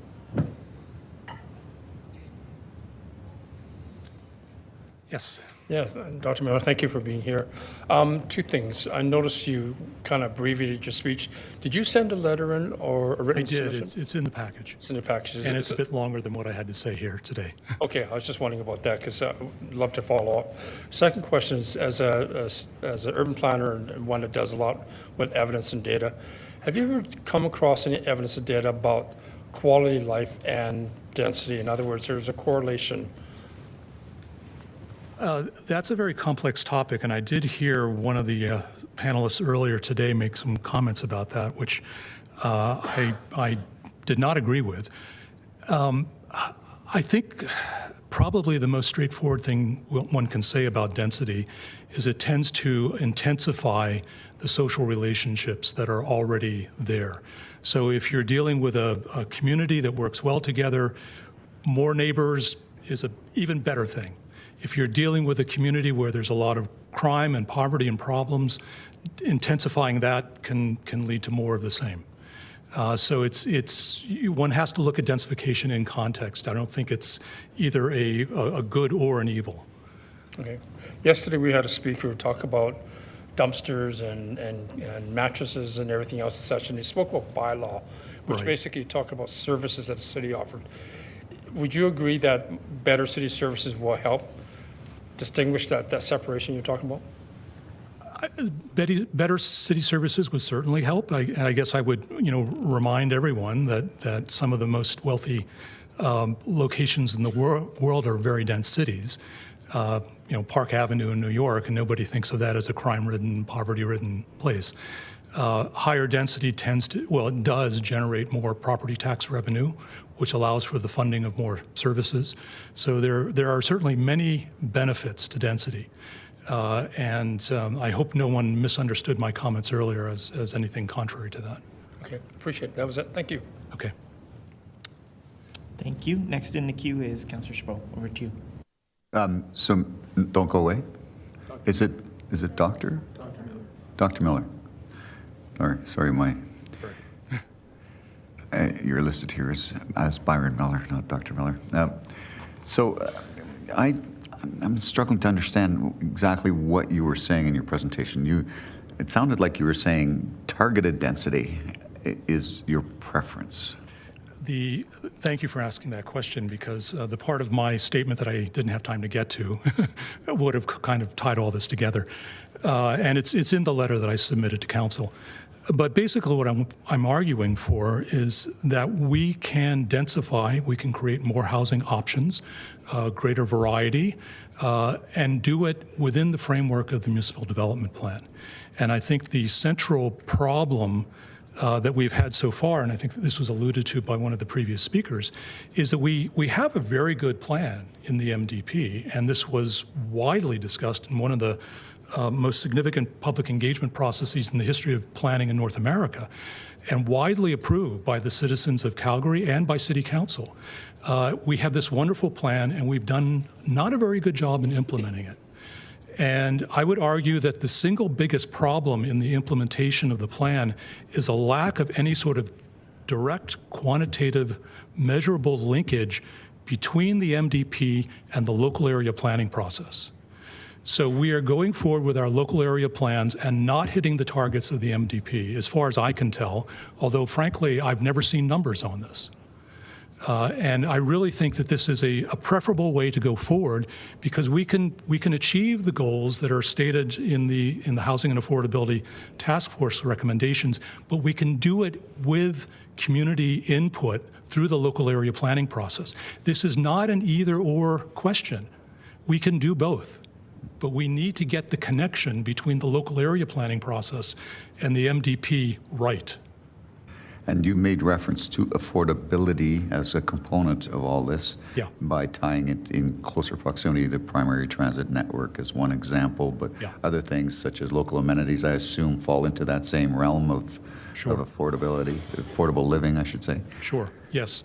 And that's really an important point, because when we move to more dense cities, the public realm becomes more important, and we cannot neglect that as we densify. So this broad brush approach may not be the ideal solution. This is why I opened with the statement that I'm conflicted, because I agree with the goals of the blanket rezoning proposal, but I don't think that it's the best way to get to those goals. Okay, that provides me enough clarity. Thank you. Thank you. Let's go to Councillor Walcott, please. Still you Dr. Miller, so thank you. The biggest question I had for you is you referenced Pomeroy's research on the 1 in 11, and I was wondering what your perspectives were on one particular aspect of that research, which was that a major loss of those affordable units was actually happening in transit centers as they look to scale up. That's very concerning. The people who most need an affordable living situation are oftentimes the very people who are being displaced from those locations close to public transit, to high-frequency public transit. And that's why we need to have some mechanism to fund the construction of non-market housing. The market is not going to produce deeply affordable living close to highly desirable locations. And we really need to up our game with the provision of non-market housing. We have one of the lowest percentages of our housing stock in non-market housing of any city in North America. And when you're thinking about that in particular, are you referring, because at the time that Pomeroy came out, this was prior to some of the updates to the National Housing Strategy? Yeah. So like the additions of the acquisition strategy that still hasn't actually played out. It's just been announced and funded, but we'll see how that goes when budget goes to the feds. But then also in our housing strategy, there's the $20 million land fund, which is also for an acquisition as well. Yeah. How does that play into what you're describing here about protecting housing stock? I'm really not clear on that. It may not protect existing housing stock, but what it may provide the opportunity for is building more non-market affordable housing close to major public transit stations. Absolutely.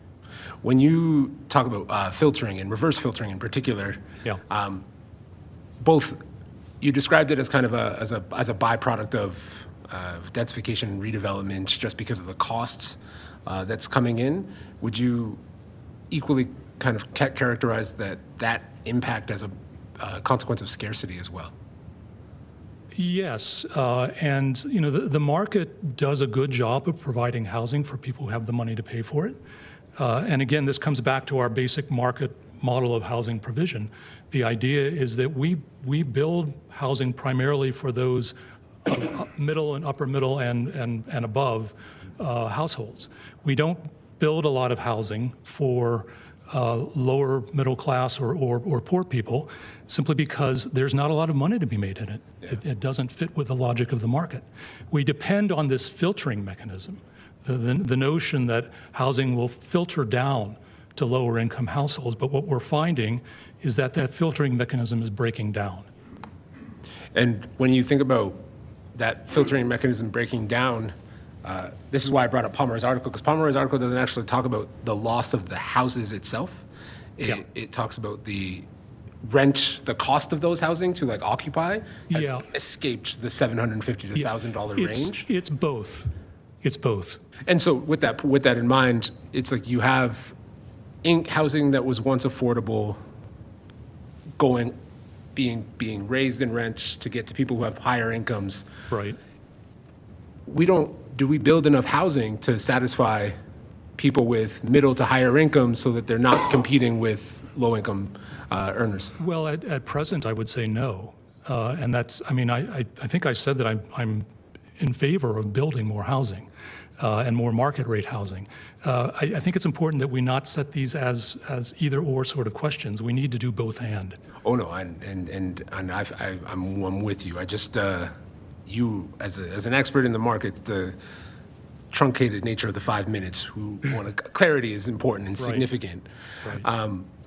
When you're thinking about housing forms as well in your research, in particular, the fact that RCGs it's the single, it's the semi, it's the row house, it's not the apartment building. Right. How do you think about these with respect to the supply of housing for middle income and upper income earners when you think about housing form? Again, it all depends on context. In my neighborhood, I live in West Hillhurst, which is a pretty diverse neighborhood.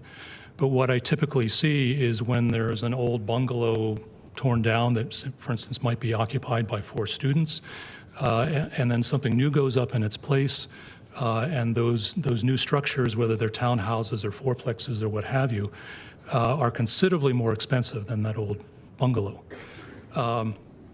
So that is problematic. If we were building more affordable non-market housing, it would be perhaps not problematic. Mm-hmm. Can you contextualize what you mean by considerably more expensive? Like, what's the cost of purchasing a bungalow, and then what would the cost of the replacement be? I would say you can find bungalows in my part of the inner city in the $600,000 to $700,000 range. New townhouses typically start at $700,000 and go above $1 million. And when you say townhouse, it's like the duplex, or are you thinking like the row house model? A duplex or row houses might be a little bit less expensive. And can you contextualize what you mean by less expensive?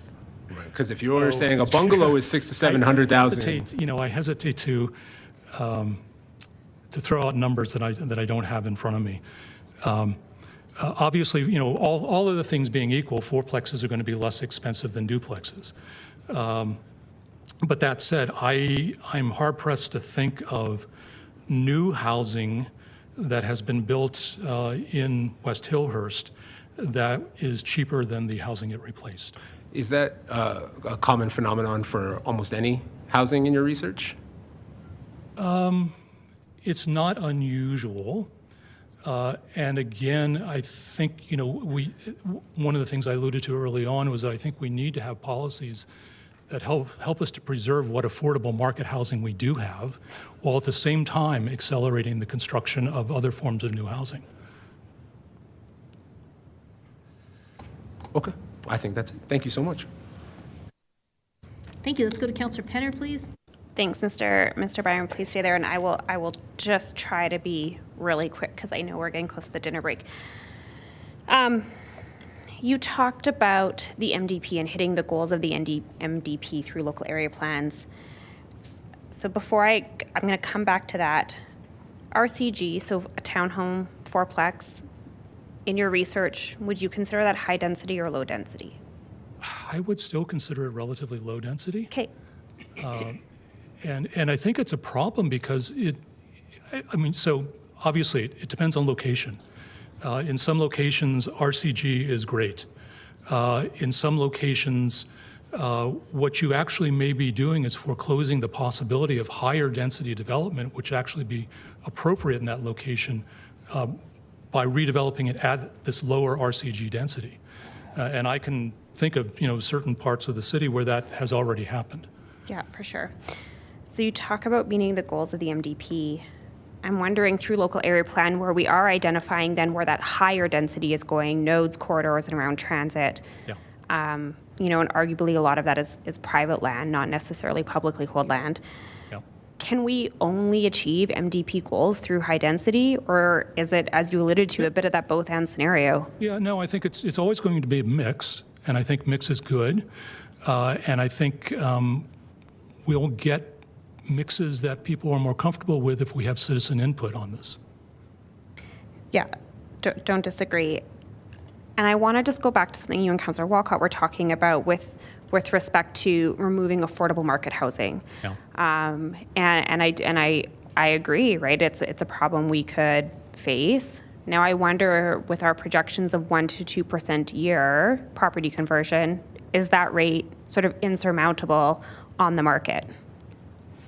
I wish I could answer that question. I can't. Okay, no, that's totally fair. That's totally fair. I don't have any other questions. Thanks so much. Thank you. Thank you. Let's go to Councillor Carra, please. I don't actually have a question for Dr. Miller, although I'm intrigued to see some of the more conservative members of our council hanging on the words of a neo-Marxist scholar on the question of rent chains. What I want to do is put the cat amongst the pigeons. I don't apply that label to myself. Okay. I'm wondering if we could call back Alex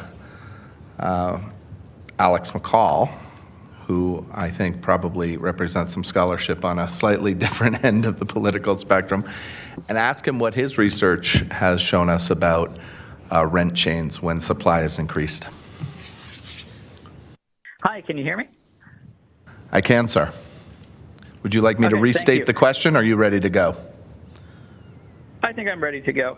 So moving chains certainly benefit when the vacancy rate is far higher than we're experiencing now. The only way to get that vacancy rate up, though, is to build more housing. And with those vacancy chains, we've seen in other cities that it eventually delivers affordable housing, usually in the fourth or fifth move. And it's not too hard to imagine why. Like when I bought my luxury condo, I didn't burn my old home down and salt the earth. I moved up and someone else moved into my previous home and someone else moved into their previous home and so on and so forth. So building any supply, any net increase in supply is a net good. And I think the previous speaker would have agreed with me on that one. And I'll also add that when looking at apartment buildings, I know they are not included in this discussion, but if you're going to bring up apartment buildings and how they impact moving chains, it's worth noting that cities like Toronto have run out of room where they can legally build apartments under their restrictive zoning laws. So when you see places like Toronto bulldozing small, older, affordable apartments to build 3 times as many units but renting them at a higher rate, I would say the problem there is that you've restricted the land available to apartments so severely that there's nowhere else for them to be built without tearing down existing units. So when we talk about affordable bungalows being torn down, they're not affordable when the current owner sells them for $600,000. A $600,000 two-bedroom bungalow with an unfinished basement is not comparable in quality to a $700,000 three-bedroom townhouse.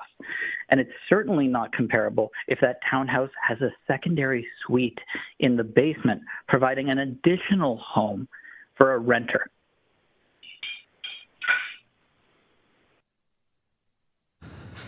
Thank you. That answered the question. Yeah, I think that does. I get the sense that Dr. Miller would like to weigh in. Let's have an academic fight. Actually, if I may, I pretty much agree with everything that's been said. Is that a question too, Dr.? That is an entreaty to Dr. Miller to weigh in on what was just said. I like how you agreed with everything. Is it okay for me to respond? I would like that, please, okay. sir. The one thing I would add is that in some cases, we should be looking at higher densities than RCG. And one of the things I'm concerned about is that in certain locations where those higher densities would be more appropriate, we're just going to move forward with RCG. So again, this is why a finer grained approach is important. So we can identify those places where higher density is appropriate and places where lower density is appropriate. I appreciate that comment. No, I think the chair is going to quash this. As much as I enjoy this gentleman. Interesting approach to posing a question, and that's it. Either there's more questions from you, Councillor Craw, or there's not. I would just finish off with one last question to Dr. Miller, and that is, we've got 98 actions in our Home is Here strategy. A lot of them speak to everything you're talking about. The continuing march of local area planning across the city is embedded in our budget and our work plans. This is about what the floor is in the city of Calgary in the areas where we're not putting that special attention to as a base district. With that in mind, all things being equal, is RCG a better base district for the city of Calgary than R1 and R2? Again, this is for me a big conflict. In many cases, I think RCG is preferable to R1 and R2. In other cases, I think it would preclude more appropriate levels of higher densification. Okay, that's what the local area plans will do, but I appreciate that. Okay. Thank you. All right, thank you very much. There's no other questions for this panel, so thank you all very much for joining us today. We are going to take a dinner break in just a moment, but I'm going to make sure that we've got people ready to go for when we come back. We are on panel 30, and I'm also going to call out some of the people from the last few panels. Do we have Matthew Knoll, Donalda McBeath, Neil Abiyankar, Hashim El-Majdoub? Excellent, thank you. Do we have Nasser Ahmed?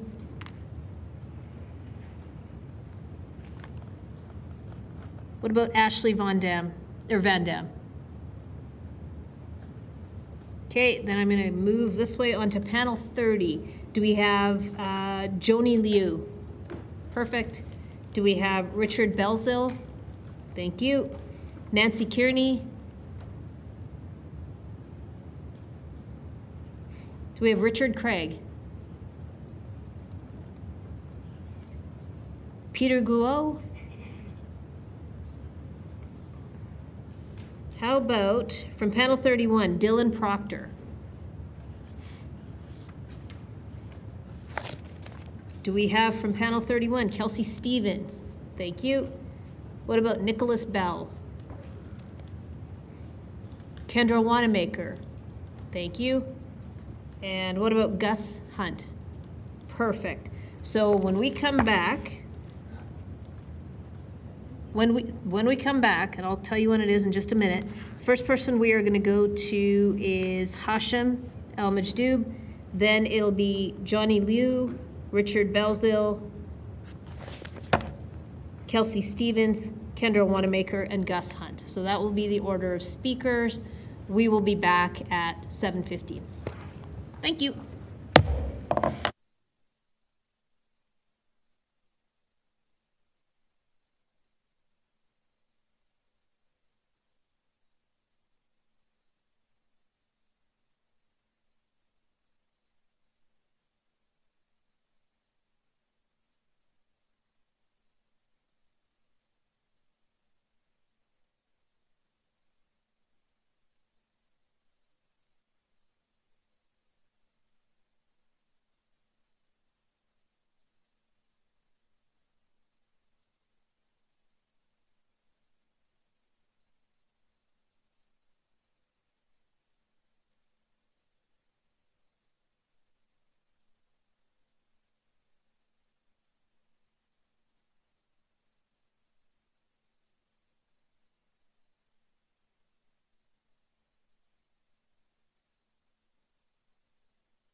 Hi, everybody. Welcome back to public hearing. Madam Clerk, roll call, please.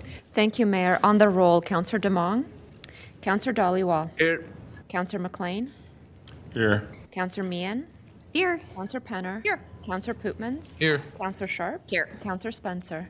Here. Councillor Walcott. I'm here. Councillor Wong. Here. Councillor Wyness. Councillor Carra. Councillor Carra is here. Thank you. Councillor Chabot. Present. Councillor Chu. Here. Thank you. And Mayor Gondek. I'm here. Thank you, Mayor. Thank you. Okay, so before we took a break, I had assembled 6 people onto a panel.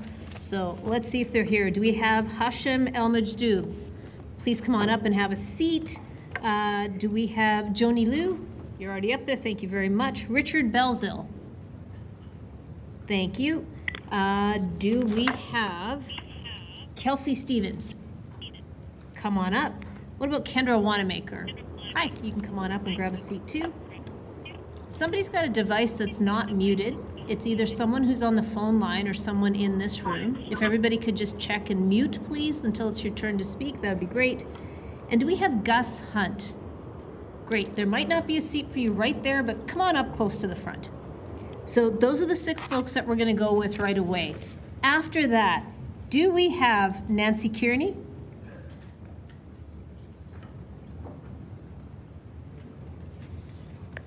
Nancy Kearney, are you on the line? How about Peter Guo? You're right there? Okay, perfect. We'll come to you for the next panel. Okay, perfect. So let's get things started. Hashem, why don't you start us off, please? Good afternoon, mayors and councillors. Mayor and councillors, sorry. I'd like to start with saying thank you for your time. I appreciate you hearing out the perspective of different residents of the city. My name is Hashem El Majdoub. I'm an international student at the University of Calgary, and I'm excited to speak about this item, which could be potentially a great way to build more sustainable housing in the city. As we all know, the population of the city has been growing very rapidly, especially in the last 2 years. Alberta has seen a population growth of about 200,000 in 2023 alone, which is mainly here and in Edmonton. And if we look at Edmonton, they have been making many decisions to build more sustainable housing, and we can find this all on their website. And this is a call for us to investigate a better way to house more people. Of course, I'm speaking about this with my own perspective in mind. Last fall, the university had 740 students on the wait list to live on campus residence. These are mostly students who are new to the city and have not lived on their own before, and who need the convenience of living on campus, as lots of them do not own a car. With the campus housing being full, they need to look at their next best option, which is to find housing nearby. This is where the misfortune comes in, as their options are very limited. They can either move into a small number of apartment buildings in the area. However, the prices have hiked so high that it's no longer a viable option for students. Their next best option is then to move into a shared house, which is actually considered a single-family home, although it could house up to 10 people in one building, in one 2-story house. I've lived in more than one of these units, and I can sincerely say that this is no way to live. Many of us here, both in council and those listening online, cannot put ourselves through that. This is why the city is in dire need of denser, more affordable housing units. This item is a good step towards achieving that. Moving on to the opinions I've heard that oppose more dense housing. The first one I've heard a lot from homeowners is that this will lower the value of their property. This is indisputably false. To the homeowners opposing this decision, when was the last time the value of your property dropped? With the ongoing inflation and the insane growth in demand for housing that we're having, the value of property will surely not drop anytime soon. In fact, it might go up too high that most people in this city will only dream of buying a house in the future. Is this what we want, to gatekeep the use of land for only single-family houses until we drive the prices up so high that we can't afford it? Do we want to force ourselves to live in the outskirts of the city or to move to Airdrie just so we can have a quote-unquote quiet neighborhood? The next and final point I hear is that we have the land to expand and build more housing on the outskirts of the city. While this is true, this means more facilities having to be maintained, such as roads, waste management, and electricity. While the value of these housing units might be lower, the cost to maintain them are insane. RCG is not the singular solution to this issue, but a small step forward. So I urge you to make the right decision. Thank you for your time. Thank you very much for your presentation. Let's go to Joni Liu, please. Mayor and City Council. I'm Dr. Joni Liu, and I've been a landowner since 1980, mostly in Ward 4.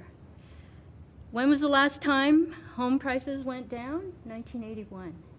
1981. Regardless of income levels and demographic differences, I found that people want the freedom to buy homes which suit their needs. A whopping 71% of Calgarians love being homeowners, and among those, 55% of them own single-family homes. Zoning regulations make good neighbors. Quoting from the Municipal Government Act, Section 646A2, it states, the proposed development would not materially interfere with or affect the use, enjoyment, or value of neighboring parcels of land. That protects parking, landscaping, privacy, and against shadowing. Long-standing zoning regulations before 2018 protected all of that. With blanket upzoning, we citizens will no longer have a voice or protection. By the way, affordable housing shouldn't be confused with social housing. You should be calling the province for that. I've already submitted my letter to each of you concerning the psychological harm that crowding and urban design inside the home and lack of privacy does to people, especially children. If we continue down this road, building skinny, cramped, tall buildings, it will lead to poorer mental health, poor physical health, poorer performance, and eventually a poorer future. This is not the Calgary I want to live in. I have many friends and neighbors who are from other countries. My neighbor next door is from Africa, who is a single mom with 2 university-age children. She's worked very long and hard to save up enough money to buy a house in the neighborhood that she chose. And she is very concerned about the direction that City Hall is going. A friend of mine is from the Philippines. She came to Canada as a caregiver for seniors. She built a business helping special needs children. She was able to build a life where she actually could own single-family homes that she could rent out to people. And what's her personal choice of abode? A single-family home. In my neighborhood, there are lots of immigrants from Hong Kong and China who really love their single-family homes. And why? Because they're enjoying a lifestyle that was impossible from where they were coming from, where there are acres and acres of cramped apartment buildings. One of my Chinese neighbors told me how he researched Canada and its major cities before he made a decision about where he was moving. He looked at Toronto, he looked at Vancouver, and what he found was what he hated about his native Shanghai.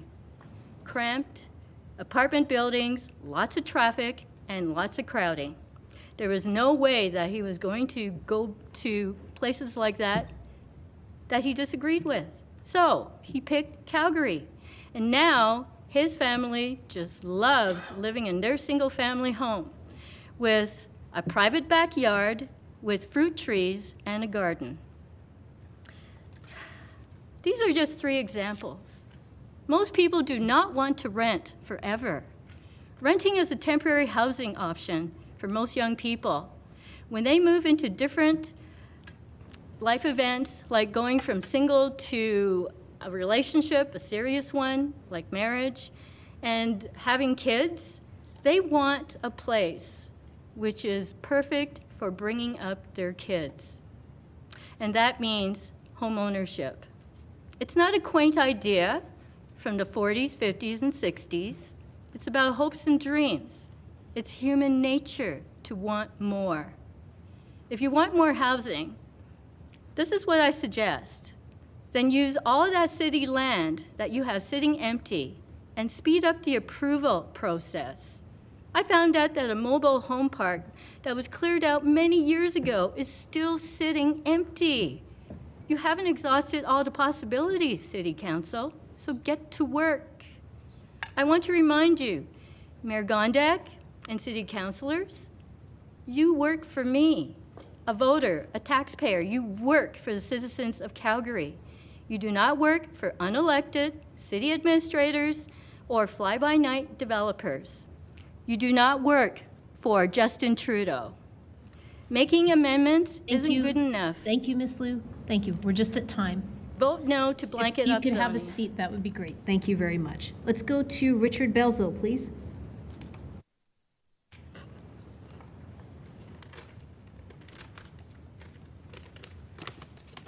Your Worship, members of council, thank you for the opportunity to speak.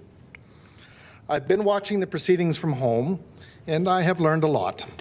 Sincerely from my heart, thank you for the great education this has been. For the past couple of weeks, I've been thinking very carefully about what I wanted to say here today.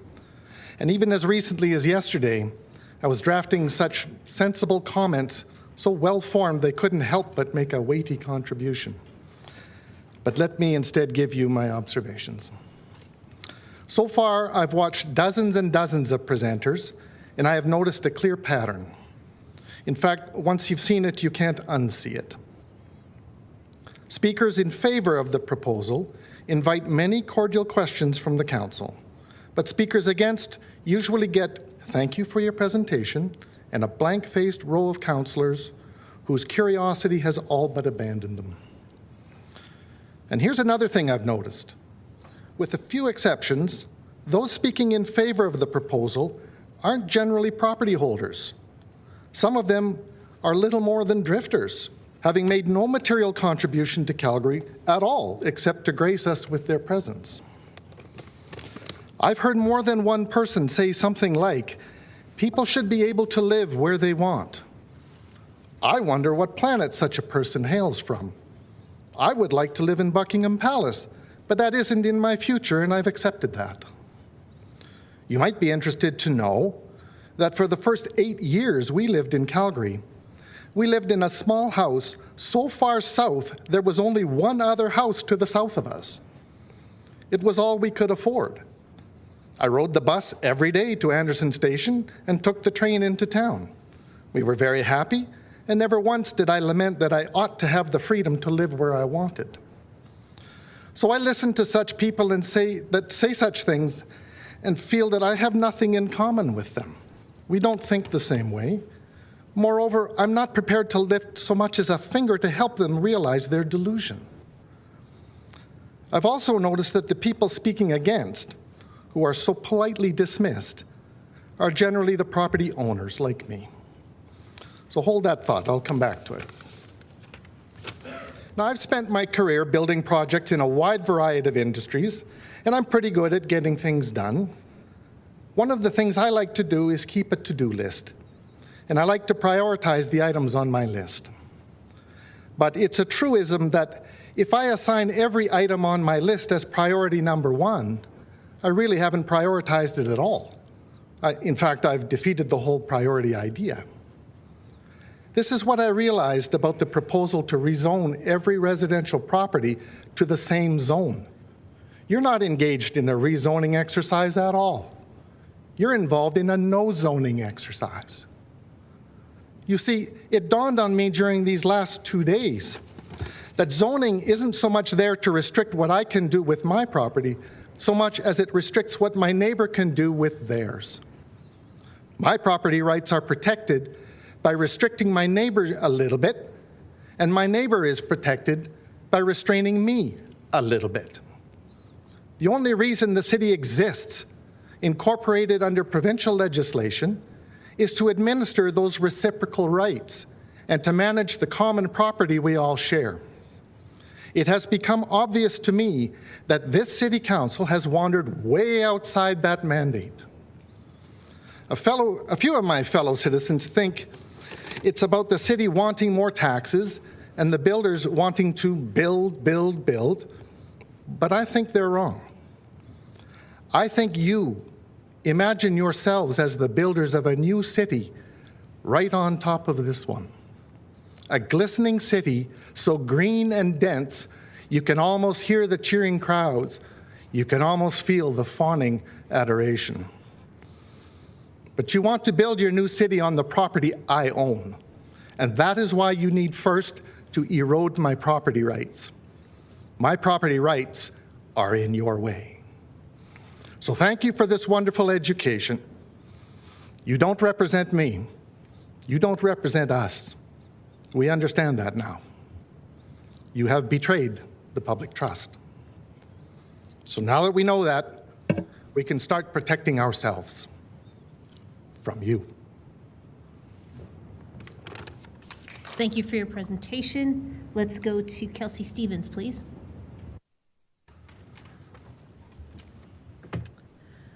Mayor, councillors, thank you for your time today and throughout this marathon hearing. I am a homeowner in Glenbrook in Ward 6, and I am speaking to you today to ask you to vote in favor of mass rezoning to RCG in Calgary. I attended the town hall Councillor Putmans hosted on April 4th and was dismayed to see some vitriolic reactions from attendees against rezoning. This was directed towards the councillor, his staff, and the city staff on hand to answer questions. In contrast, I have seen nuanced and thoughtful facts, op-eds, and research from several groups, the dedicated city staff who patiently staff town halls and answer questions, housing policy analysts, anti-poverty advocates, business groups, and even the RBC Assistant Chief Economist, all in support of easing zoning restrictions to increase affordability. I hope when the time comes to vote on this, cooler heads will prevail. First and foremost, I am deeply concerned by Calgary's housing crisis. Calgary needs more housing, and we need it fast, with as many administrative barriers removed as possible. As a millennial, I watch my peers in Calgary struggle to maintain a good middle-class quality of life, even in dual-income houses with well-paying jobs. I know that even with all of my privilege and luck, in the 3 years since I purchased my home, prices have risen so sharply that I would no longer be able to afford it. Those who are renting in an increasingly costly market say they have no hope of ever owning a property, not a house, not a condo, unless density increases, the diversity of housing stock increases, and housing prices stabilize. I recognize that mass rezoning is not a silver bullet for affordability, and I don't think this administration has said it will be, which is why the housing strategy is a multi-pronged approach. I live in an area dominated by RC1 and RC2 housing, and if the properties next to me were to be redeveloped, I would rather see them replaced with higher density row houses than similar sized single or semi-detached homes. At the town hall I attended, I heard concerns from established citizens that rezoning would push them out of their neighborhoods. On the contrary, I think diversity of housing will allow people to stay in an area they love throughout their lifetime. I have a vision of a city where all in one neighborhood, people can rent an apartment as they are starting out, move into a row home as they settle down, size up to a semi-detached or detached home if they need the space, and then move into a laneway home to age in place. I recognize not all of these housing types are covered by the RCG designation. However, I think it is a necessary first step towards diversifying the overall housing stock. I plan to live in my home and neighborhood for the next several decades, and I look forward to seeing how the character of my neighborhood will change over time. Just between me and City Council and the public record, I'm hoping that includes a fun little cocktail bar. I would love to pay $15 for an overpriced drink. We need to build a city for generations to come, and that requires an appetite for change. Calgary Economic Development and Tourism Calgary recently revealed the new slogan for Calgary, Blue Sky City.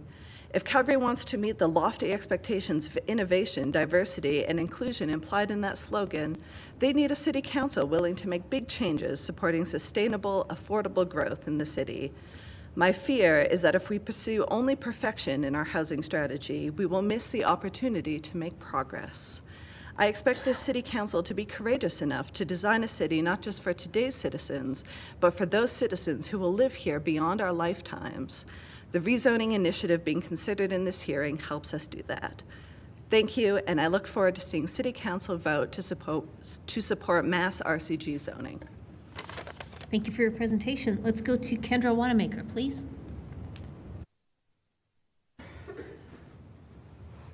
Hello, Council. My name is Kendra Wanamaker, and I am a homeowner. I hope by being here today in support of this proposal, I can encourage you to be brave and take this action to tackle the housing crisis. While I grew up in Ward 7, I moved to Toronto at 25. It is difficult to articulate the hopelessness that set in at the cost of shelter there. Doing some napkin math, even if my husband and I managed to make more than 90% of our peers and somehow saved up $200,000, homeownership was out of the question. It would not even be financially prudent to rent a 2-bedroom apartment. I hope the ripple effects that has on someone's life is obvious to you.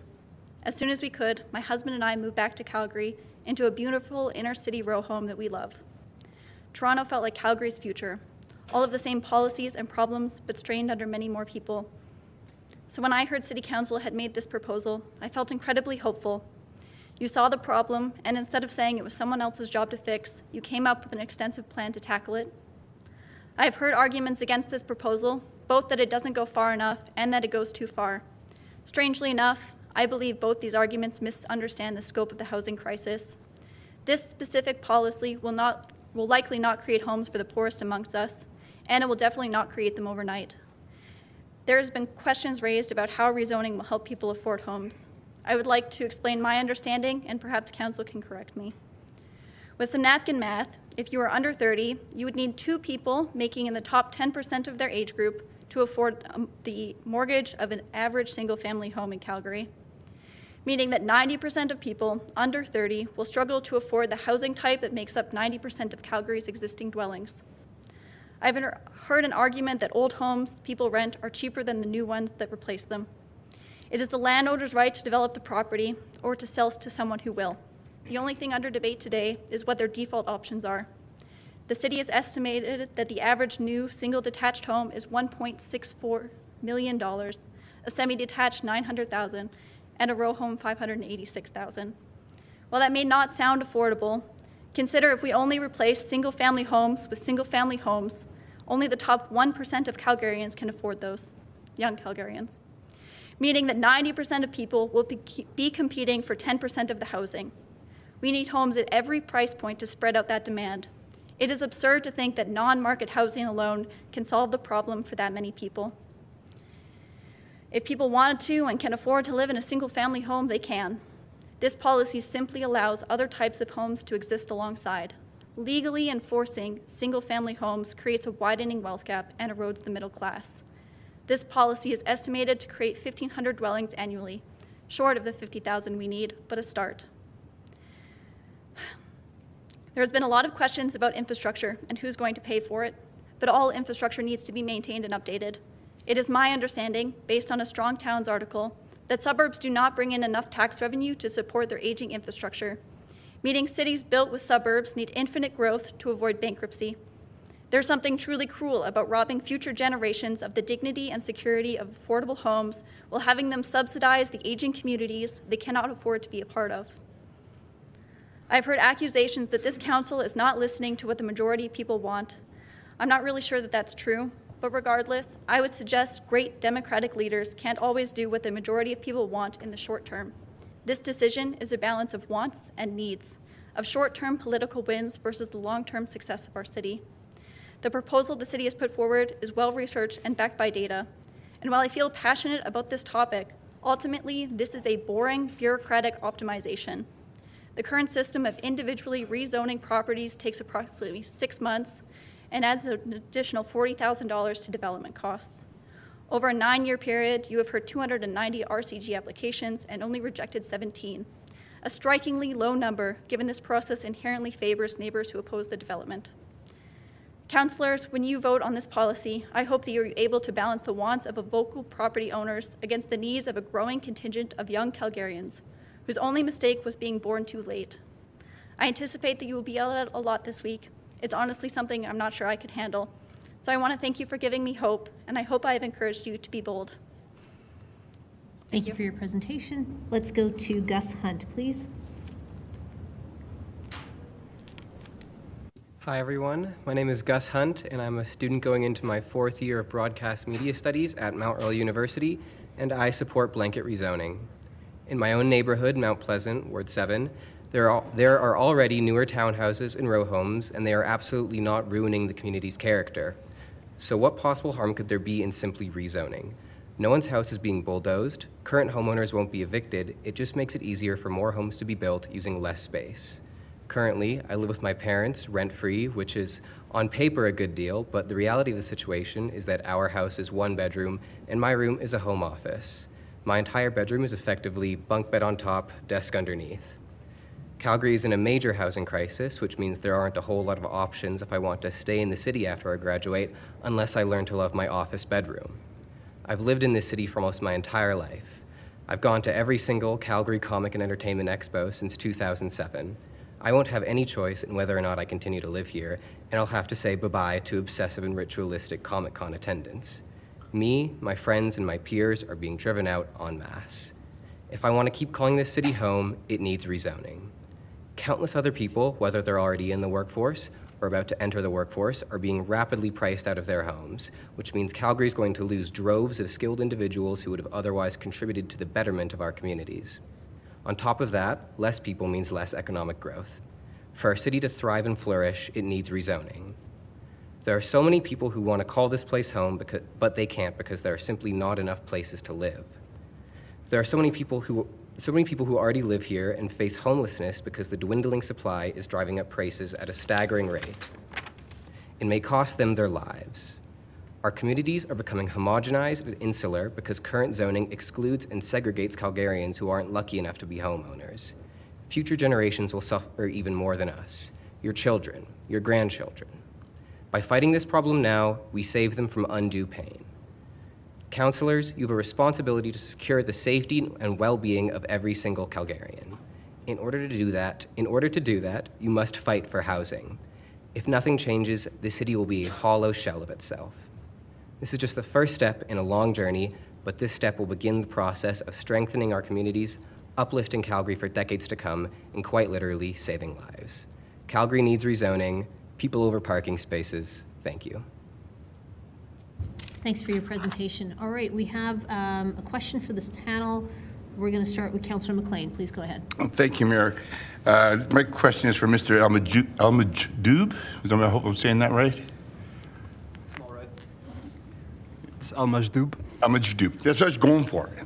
Yeah, Anyways, my question for you, and it's actually kind of applies to probably a lot of the younger people here that are at university, talking about zoning, because I get it. I was there once upon a time. I remember in my third year, I actually married my high school sweetheart, had a kid, so I know poor. Rented a crappy little apartment, then a crappy townhouse, bought a crappy house after 5, 6, 7 years. And you get some equity and you work your way up. So my question, I guess, not about so much about me, but when you're younger and you can't afford a home, I'm wondering if you can understand where maybe Mr. Belzer, if I got that one right, Belzil, is coming from. So then you get to a point where then now you've owned a home, say it's yourself in 20 or 30 years, and you've raised a family, and maybe you wanted to have that single family home with a backyard and the neighbors and the trees and all these things. Do you think your position would change from your younger self now to imagining where maybe somebody coming from a different position who owns that single family home that might be you in the future? Well, I grew up in a city that was full of apartments, so I personally don't want a single family home, but even then, like allowing this like townhouses to be built doesn't mean that only townhouses will be built. It will depend on the demand that everyone has, right? So if people have demand for single family homes, they can still live in single family homes, and there will still be areas that have those. So I don't think my position would change in the future, no. Yeah, I've heard the similar position from a lot of younger people saying they like their apartment and they can't see anything different. Yeah. But I'm just suggesting that, that it probably could, to a lot of people here, that there will maybe probably come a time then when you've got 3 kids and a dog and a cat and maybe a turtle, who knows, you maybe want to have a bigger single family home, and you want to maybe have it in that neighborhood that would, that might, when you bought that home and that neighborhood was just a certain way, you would want it to stay that way and not change. I'm just, I guess, saying if you understand the perspective of, say, I think where one of the previous speakers are coming from. I understand that perspective for sure, but that doesn't mean that you shouldn't allow for other types of housing to be built in your area. You can still live in a single family home and be in a community that has apartment buildings, townhouses, because like that's where I lived, that's how it was. Like, yeah, again, that's yeah, this is my perspective as well. I understand the perspective, but I think it's a little bit close-minded, to be honest. Yeah, I'm not talking about perspectives from other countries. I think we're talking about people that we live here, and there's a certain amount of expectation that say I guess if you bought that single-family home, those always will be available. But what could change is then the home next to you might change, and that you didn't want that, so then you'd have to go move again because you wanted to have a single-family home next to a single-family home. You know, 2 backyards that weren't shaded, maybe you had a garden, things like that. But anyways, I just wanted to make the point that basically that perspectives change sometimes, and so I just think we should all be aware of that and respect each other's opinions, which I respect yours and everybody else that came down here to speak. So thank you very much. For sure. Thank you. Thank you. Let's go to Councillor Wyness, please. Thanks, Mr. Bazell. And maybe it's just the composition of this panel, but I'm over here. Okay. Listening to the other people speak on the panel, are you not concerned that at the time you would want to sell your house, you may not have a buyer other than a potential investor who wants to tear down your house, purchase your home at the price you're looking to sell? Absolutely, you have to take your chances in the market and at the moment you go to sell. I think the point I was making, and even just connected to the previous question, was that when I started out in this city, literally, I can't remember how long the ride was. It was like 45 or an hour to get into work. Everybody wants to live in the middle of the city now. So just to speak to that point, I don't know why they default to that, because of course the priciest real estate in the city is in the middle of the city, so you're kind of looking in the wrong place. And if it was good enough for me, it's good enough for you. So that's thing number one. But your question is, do I anticipate there will be a buyer?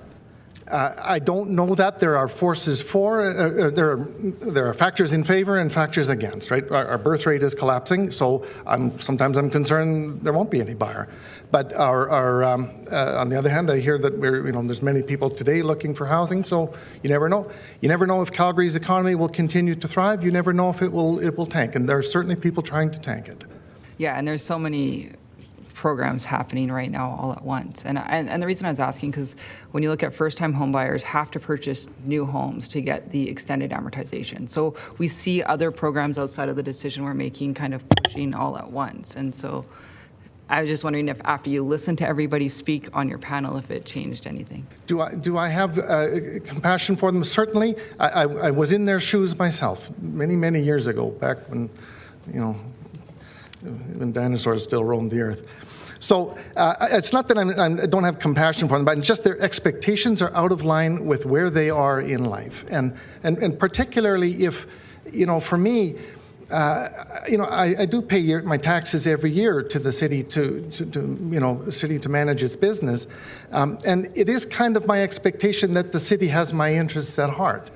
And so when I see, and stories, it hasn't happened to me yet, but when I see other people saying, I kind of bought into this neighborhood and what it was on the day I bought into it, but that isn't what it is today, then I feel great compassion for them, because as many have said before me, that home, when it ultimately sells and the price it fetches, is their retirement plan. So you're going after somebody's retirement plan. You're really savaging their investment, as if inflation hadn't already done that, right? So I really have compassion for people who sort of did the time. They paid their dues. They mowed that lawn for many years and paid their taxes. And then the city just seems to say, well, that counts for nothing. We've decided we want to do this with the city. And I really do think, it was very discouraging to listen to these administrators on the first day give their presentation, because you listen to the words coming out of their mouth. They think they're in the housing supply business. They're not. They're only in the business of providing for orderly development of the city. They're not, whether the housing gets supplied or not, ought not to be on their minds. It's only that it's just done in an orderly fashion. So we've adopted now this whole thing where now the city sees itself as a supplier of housing, and I'm thinking, no, we have rules for that. If you want to supply housing, you buy a parcel of land, you develop it, you put in there whatever you want on a business case that makes sense to you. But the city is not a developer and is not a supplier. Yet all the presentation was all about where are we going to get more housing and why would we want that? And I think, what are you talking about? You're way out of your mandate. Awesome. All right, I have another question for someone else on the panel, Ms. Wanamaker. So in other cities that have done blanket zoning, we didn't necessarily see the affordability piece follow. I think New Zealand was in it because essentially we're labeling land because you have land value plus whatever we label it plus whatever the built form is equal what market will pay. And so what are you hoping that will happen even if there's a risk that we increase the unaffordability through this decision? I think that North American cities are kind of a new experiment, and to say that there aren't existing denser communities that work is to ignore the rest of the world. There's tons of places where dense cities work and have less expensive homes. Like Canada has one of the most expensive housing markets in the world because of the rules and regulations that we have. I'm sorry, I'm not sure I answered your question. Well, I'm just kind of hoping, like, if this decision potentially makes it more unaffordable, like right now we do really well, we're a really well planned out city. We've planned our density. You can go to Greenfield, you get your whole housing mix choice. We're building density. I always use this as an example here. Ward 2 is getting 15-story condos. We can't even get that replaced in Kensington Manor. So when we go further out, you are getting all your housing choice at probably a bit more economical factor. Now we're going to rezone the city without having a focus of where we're sending that signal density should be. Do you think we should, if it could potentially make it more unaffordable for you to live, is that what you're advocating? Because I heard you want affordability. The panel kind of sounds like you want home ownership at some time in the future, whether it be apartment or a house. I'm just kind of curious if this may have an unintended consequence on affordability. Are you still for it? I guess my goal is affordability, and so if it doesn't, then I wouldn't be for it. I'm skeptical that that would be true.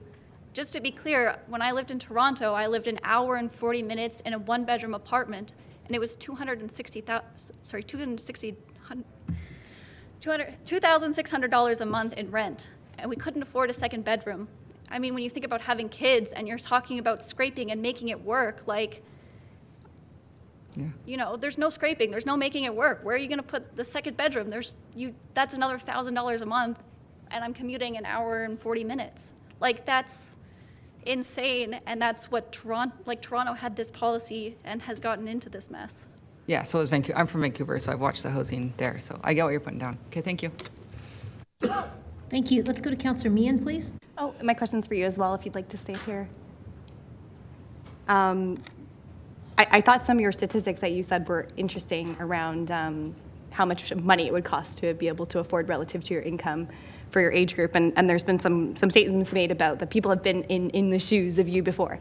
And so do you feel that previous generations have been in your shoes in terms of housing affordability and their ability to afford it, basically? I do not believe previous generations have been in these exact shoes. You know, I feel like I followed a very clear line that was kind of prescribed, you know, go to university, and then I got my master's degree, and I got a job in tech, and I made all of these decisions to be some of the top earners in my income, in my age group, and it's still not enough.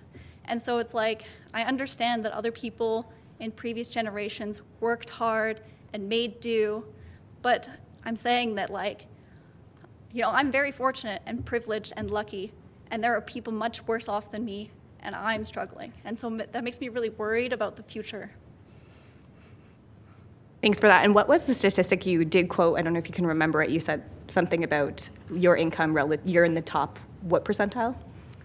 I used a couple of statistics. I guess for Calgary, you have to be in the top 10% of people under the age of 30 to afford a median single-family home.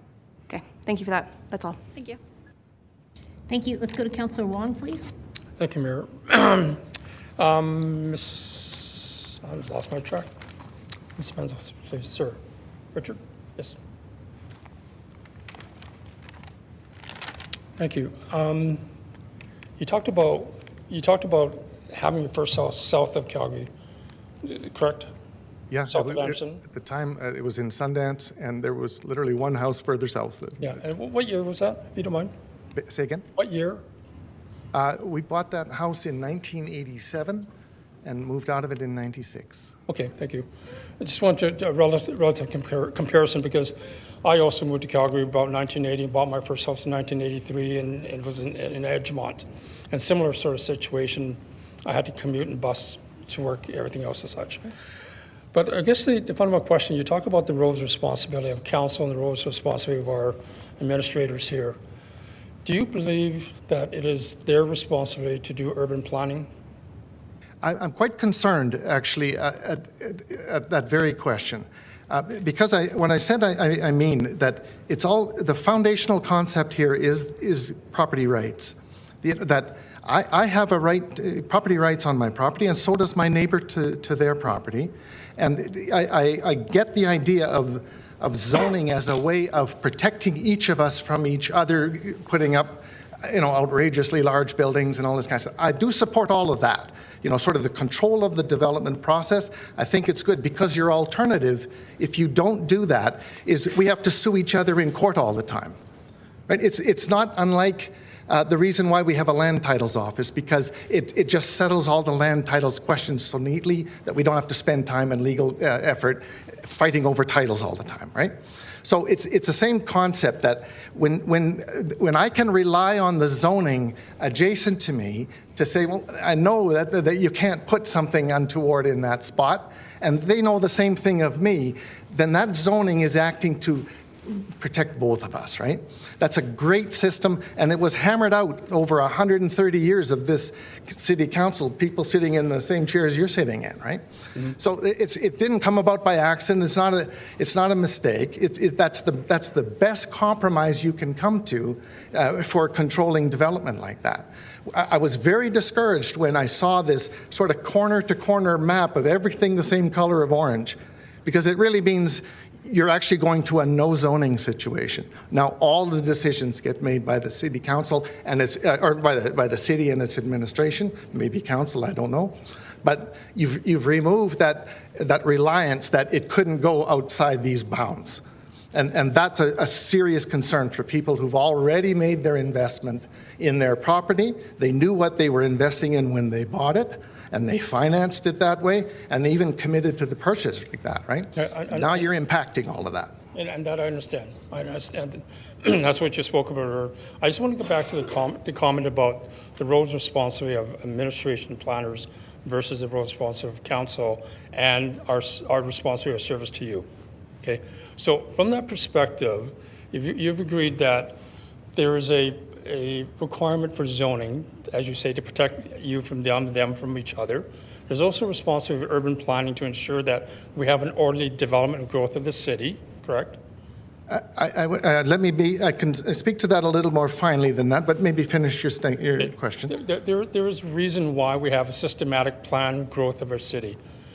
I mean, otherwise we can be like a lot of other U.S. cities, where the U.S. cities they have really no ordinances, no bylaws, and things just get haphazardly built, and they end up in a situation where they don't have the proper social standards of social quality life that everybody wants. So we do have a Canadian system, if I can use that, of planning. And that planning has benefited the city. Do you not agree? From 1987 to now, do we not have a great city? Look, yes, I live in Calgary by choice. So my fundamental question is, the roles responsibility of administration, evolving over the course of the last 40 years of you and I being here, we've created a great city, correct? And that's a rhetorical question. I'm sorry for doing that. The point I'm getting at is, when you and I came here, the income differential between income and being able to buy a house was 2.1, 2.3%, or 2.1 to 2.3 times. In other words, 2.3 times your income would have bought your house. Today, it's a 5-time differential. So as a result of that 5-time differential, and not only for purchasing a house, but for renting a house, is it not the responsibility of our administration and council to figure out how we can house Calgarians? I would say no, actually. And the reason I feel this needs a little finer discussion is that there are many factors governing that. The city has decided it's a housing supply issue. But there's lots of reasons why this is going on, and why I agree with you. There's a problem between the price of real estate and the people's income. People's incomes have been frozen effectively for 20, 30 years now, right? So you have the real estate goes up, but frankly, middle class has sort of been locked out of all this stuff, and it's getting worse. Now, if you look back over those years, there was back you'll recall I think it's like the early 90s or something. Well, it was actually near the late 90s when Hong Kong was coming up to its 1999 deadline, right? There was a ton of money flowed in from Asia at that time. Well, what do you think that did to all of the real estate? All went through the roof because there's just flowing money in here like you wouldn't believe. Now, and I'm not saying it was a bad thing, only that it happened, right? So, to say that, we're short of housing and the housing has gotten out of range, there's a lot of reasons why that happened. And I've heard other commenters here say that, recently, and this is also true, we've just brought in a whole bunch of people from out of the country, and they're all very welcome and all, but they have to live somewhere. And they soaked up all of the available stock at the lower end of that market. So yeah, we're now short of stock for that. Well, that was an untrammeled immigration that frankly nobody asked for. Okay, what I'm trying to get at is more, not so much debate, that evolution. Well, there's many causes, right? And we're focused here that supply of housing is our problem, but let's be frank and talk about the whole problem. I think we've had a lot of conversations about that, and we're going to continue to have a lot of conversations about the factors.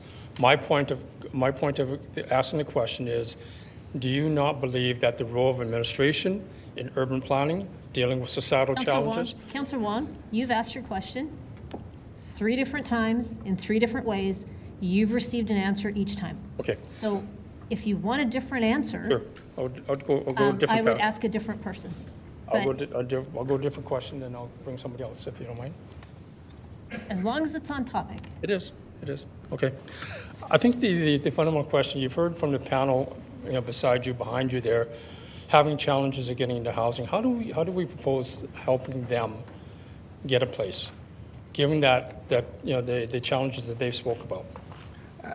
Look, we didn't hear anything about the livings they're pursuing. I heard yesterday a nice young man on the telephone saying he's pursuing a career in art, but now can't afford a house. Well, okay, we could have seen that one coming, right? There's a lot of factors about whether you can afford the house. So we didn't discuss anything about what these people are doing for a living. But I would agree, it is very difficult to earn a living. And frankly, in my career, I run into lots of immigrants from lots of places. You know what they tell me? All of them have told me they can't retire in Canada. It's way too expensive. They come in to Canada, they make some money. They're all planning to go back home, right? Okay, you know what? Just a second. Councillor Wong, you have now tread into what people do for a living. You've tread into immigration. You've tread into all kinds of places that legal is probably looking at me and saying, could you please make this stop? So if you're going to ask as if it were irrelevant, yeah. Yeah, if you want to ask a question about what's before us, that would be fantastic. You are asking presenters to give their opinion on things that are not before them, but they feel compelled to answer your question because you're the counselor. So let's get down to the heart of what we're doing today, please. The heart of what we're trying to do today is deciding whether or not to rezone property or not, to create choice, supply, accessibility to location, variety of housing stock, and ultimately affordability. How do we solve that problem? I don't have a solution for you, and that was one of the comments I wanted to make and decided against making. What I would say to you is that the solution has been, and this has been the solution from the city as long as I've been a homeowner in Calgary, which is 35 years now. It's always the same. We have to mix a bunch of multifamily in with everything else, right? It's always the same solution. It doesn't surprise me at all that back in September, this council sent a request to the planning to say, what's your idea? And they come back with, we need to mix a bunch of multifamily in with everybody else. It's the only idea they've had in 35 years. Okay, I'm going to stop right there. Thank you. Yep. Thank you. Yes, I do. Councillor Putmans. Thank you, Mayor. I believe it was Ms. Stevens, Kelsey from Glenbrook. Thank you. You outlined your enthusiasm and interest in Glenbrook and how it fit your needs. It occurred to me it would be helpful in terms of understanding the broad range of issues we're facing in terms of intergenerational issues as people grow and change neighborhoods. If you were to consider another neighborhood, would it be in or another area? Would it be a different area in Glenbrook, or would it be a different area east of Sarcee Trail, or where would you go in the city? I grew up in Shakenappie, which is, one ward over, but physically quite close by. So when we were looking to buy a home, that was sort of the area we were looking in, let's say where the Westbrook plan is, approximately. So yeah, I would say that is the part of the city I like. I grew up there. I know there's great amenities there. There's schools, there's shopping centers.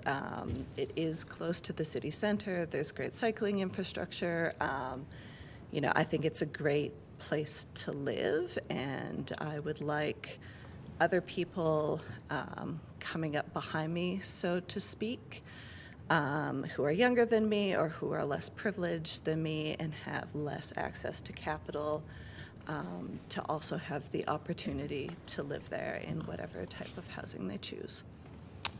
Thank you. That's very helpful, actually. I'm trying to understand, because I represent several of those communities, and it's interesting to see what your choices or your priorities would be for the next stop. So thank you very much. Thank you. I don't see any other questions of this panel, so thank you all very much for coming to present today. Appreciate your time. I'm going to attempt to assemble another panel, and it was Peter Guo that is going to be our first speaker. And let me see who else I can get to join you. Do we have Dylan Proctor? Present. Thank you. Do we have Nicholas Bell? Yeah, come on up. Do we have Richard Craig? Mine. Hi, is that you, Richard? Is that you? Correct. Hi, is Richard Craig on the line? Speaking. Can you hear me? Yes, we can. Just stay on the line, please. I'll call you when it's your time. Okay, thank you. And do we have Nancy Kearney? Yes, we do. Excellent. Thank you. So the order we will go in is Peter, then Dylan, then Nicholas, then Richard, then Nancy. All right? Thank you. You're welcome. Please go ahead. I have a deck, if you don't mind queuing up. So, ladies and gentlemen, thank you for allowing me to speak today. If you have a diversity box, I feel like I check off a few. I'm an immigrant, I'm a physicist, I'm a millennial, and I'm an entrepreneur. But none of that matters today. I'm speaking to you as a concerned citizen, and I'm going to do what I do best, which is to tell some stories through data. The city is proposing blanket zoning on the assumption that the case-by-case land use zoning review is the #1 bottleneck in the housing crisis. The second thing is the blanket zoning will improve affordability by increasing supply and to some extent reduce the cost of development. Now, I find it really difficult to support this policy based on these assumptions for 4 reasons. Number 1, the incentives are misaligned. Number 2, the zoning is not the bottleneck. We're going to see some data on this. Number 3, there's no evidence that affordability will follow from this policy. We'll see more data on this. And number 4, if we can get to it, the policy is aimless and unmeasured. There are no metrics. There's no definitive goals and targets that we've seen. So on the first one, it's hard to be on the same page when the city, the developers, and the people of Calgary have non-converging incentives. The city wants to maximize supply, which is also to maximize the tax dollars from a given unit of land. Now, this benefit lasts forever. The developers are driven to maximize profit, not supply, profit, given a one-time 3 to 6 months commitment, and certainly no more than no more commitment past the warranty. And people want to maximize affordability and, to a certain extent, standard of living for their lifetime, maybe the next couple of generations. And so it's pretty straightforward to see why, when these incentives don't align, don't mix, this policy is really difficult to do what it's set out to do. And given also the differences in the timelines of their payoffs, of the benefits. So the second point is it possible then that the supply increase may not actually decrease the price?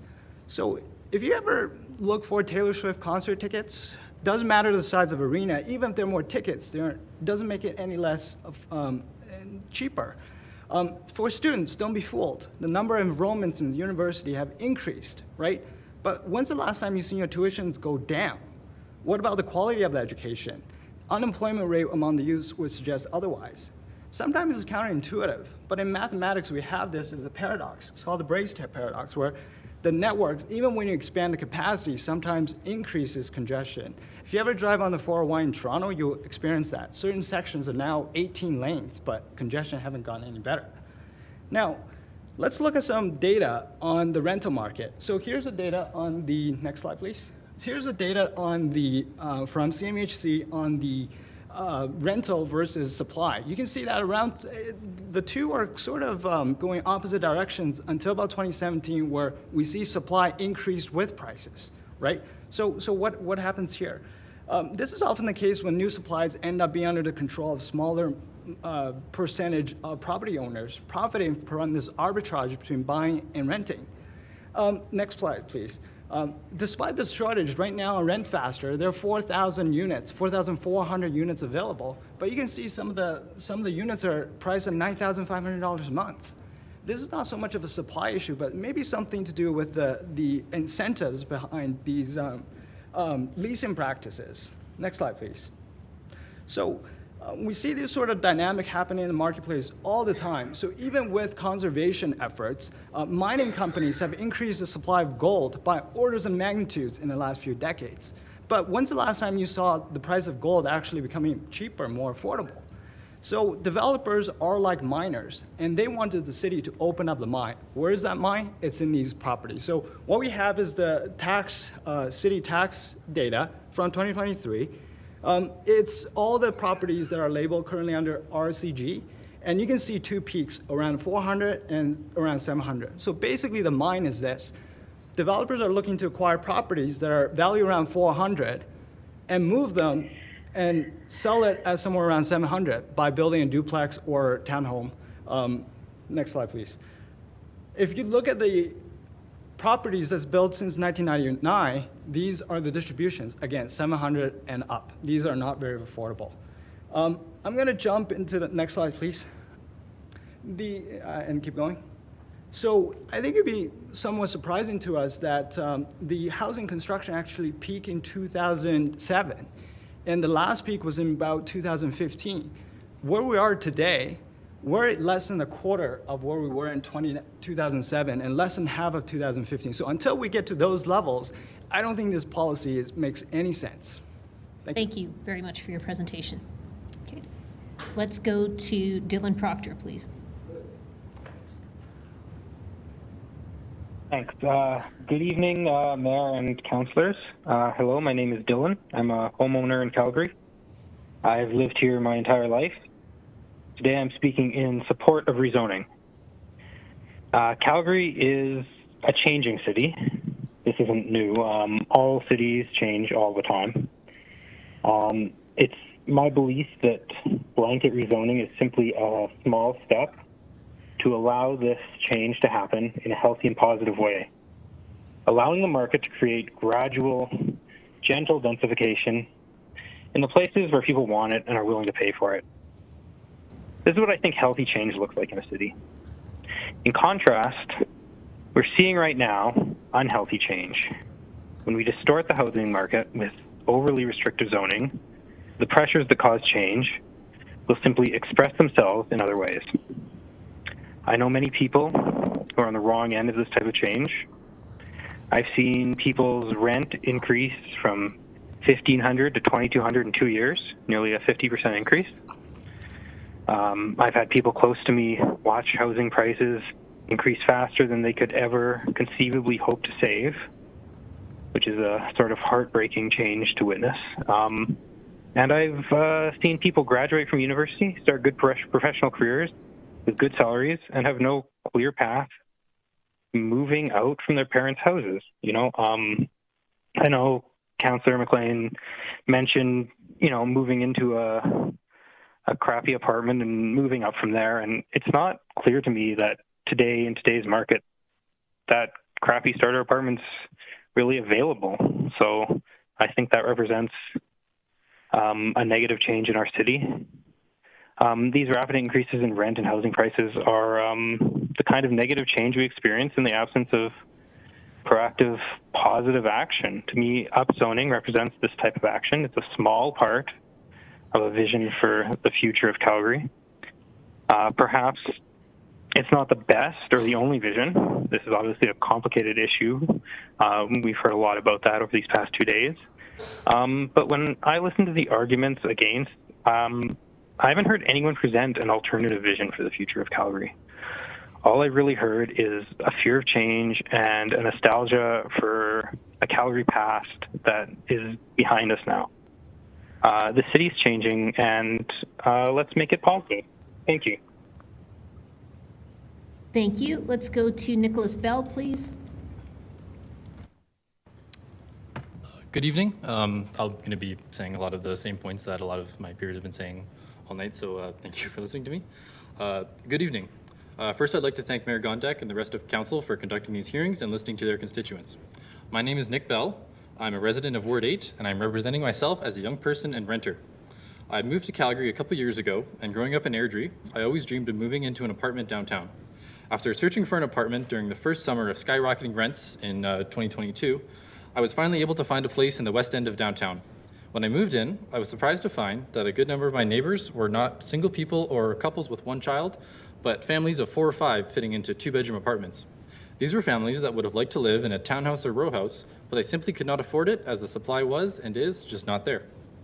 I have since moved away from that building, but as I understand, most of these families still live there with their rents going up and up and up. Will these families be able to afford and move into one of the new row houses or townhouses that will be built with RCG? No, probably not, at least not right away, but it will allow more houses to be built and allow more inexpensive dwellings to come back on the market. This seems to be one of the biggest issues that I'm hearing from those that are against the rezoning proposal. They do not believe that this will make housing more affordable. I feel that these people miss the fact that adding more homes to the market will lower prices, as you do not have as many people competing for the same home. If you can build 4 units on a lot that previously had 1 single-family home, that is 3 more dwellings that can go on the market. That is 3 more dwellings that families can choose to move into. As administration stated yesterday, housing is like a game of musical chairs, and currently we do not have enough seats for everyone. Rezoning to RCG will allow more chairs to be added for the game, so everyone will at least have a chance to sit. I understand that some of the concerns that other residents have, such as the removal of some of the trees, but I feel this is not a reason to deny Calgarians housing. If the climate crisis is the issue, then building more density will only benefit us. Building denser, more walkable communities will allow people to make the choice of not driving for their essentials, and lowering the use of automobiles is one of the best ways that we can help the climate. Another way to help is to stop building new sprawling communities on the edge of town, on farmland and wetlands, and instead build more housing in the city where people already want to live. This is what RCG is meant to do. Upzoning to RCG is not the foolproof solution to the housing or affordability crisis, but it is a great first step. Just because this does not directly create more non-market affordable housing does not mean that we should just do nothing. I've loved this city since before I moved here, and I want to see Calgary continue to be a great place to live for everyone. That is why I'm asking Council to please vote in favor of the rezoning for housing proposal. P.S. This is something Edmonton did last year, so I know we want to be better than Edmonton, so if we please approve. Thank you for your time. Thank you very much. Let's go to Richard Craig, please. Can you hear me? Yes, we can. Thank you. Mayor Gondek and councillors, my name is Richard Craig. My wife and I are second-generation residents in our home in Killarney. We are both seniors and plan on aging in place as long as possible. We enjoy living in Killarney and watching the neighbourhood grow into a healthy, sustainable community. Southeast Killarney, under R2DC guidelines, has transitioned into a healthy, full-spectrum community thanks to ongoing densification. As a result of the development, we have witnessed the resurgence of young families in our community. Babies and dogs are walked, kids play in the area, seniors take an evening stroll. Housing is a mix of semi-detached and single-family homes from the 1950s. Many of the single-family homes are well maintained and some are significantly upgraded. Our 2 schools, once underutilised, are full to overflowing. There are many similar communities in the inner city. These communities should have been models for inner city development, not targets for RCG and HDO development. Community involvement. Years ago, planning worked with the community associations to vet development processes. This was replaced with building envelope concept, which effectively cut the residents and the community out of the conversation. The blanket rezoning proposal appears to further reduce input from residents. Is it time to reintroduce community input into the development process so we can sensitively increase inner city density? Recently, a group of Killarney residents submitted a 60-plus objection letter on a rezoning proposal. When the rezoning went before council, the objections were not mentioned. The residents of the community were basically silenced by planning. I don't think that was fair. As a resident of the inner city, I understand the fear and anxiety generated by the proposed blanket rezoning, also known as build anything anywhere. I understand blanket rezoning will force inner city Calgarians in all communities to give up any certainty with respect to their surroundings. I don't think that's fair either. I understand the developers support the process because it will make them a fortune. I support increased density in the inner city, but I cannot support the proposal for blanket rezoning. Calgarians should have the right to object to inappropriate developments in their neighbourhood. Most of the inner city communities would support increased density, but want a plan. Reasonable development is not the problem. It is the blanket RCG rezoning, which is the issue. I also have no idea why council wants a good portion of our community to live underground. The root cellars in a development near us are seriously depressing. As I see it, council has 3 choices. Vote no on the blanket rezoning, re-engage with the communities instead of treating them as a monolith painted battleship grey. I think also you'd be surprised at how much support you would get for densification at the community level. Put the blanket rezoning to a plebiscite and put all developments that have not already broken ground on hold until the issue is resolved. Pass the blanket rezoning and go from there. As an aside, anybody who thinks that RCG development is senior friendly has a lot to learn about the aging process. Thank you for your time. Thank you very much for your presentation. Let's go to Nancy Kearney, please.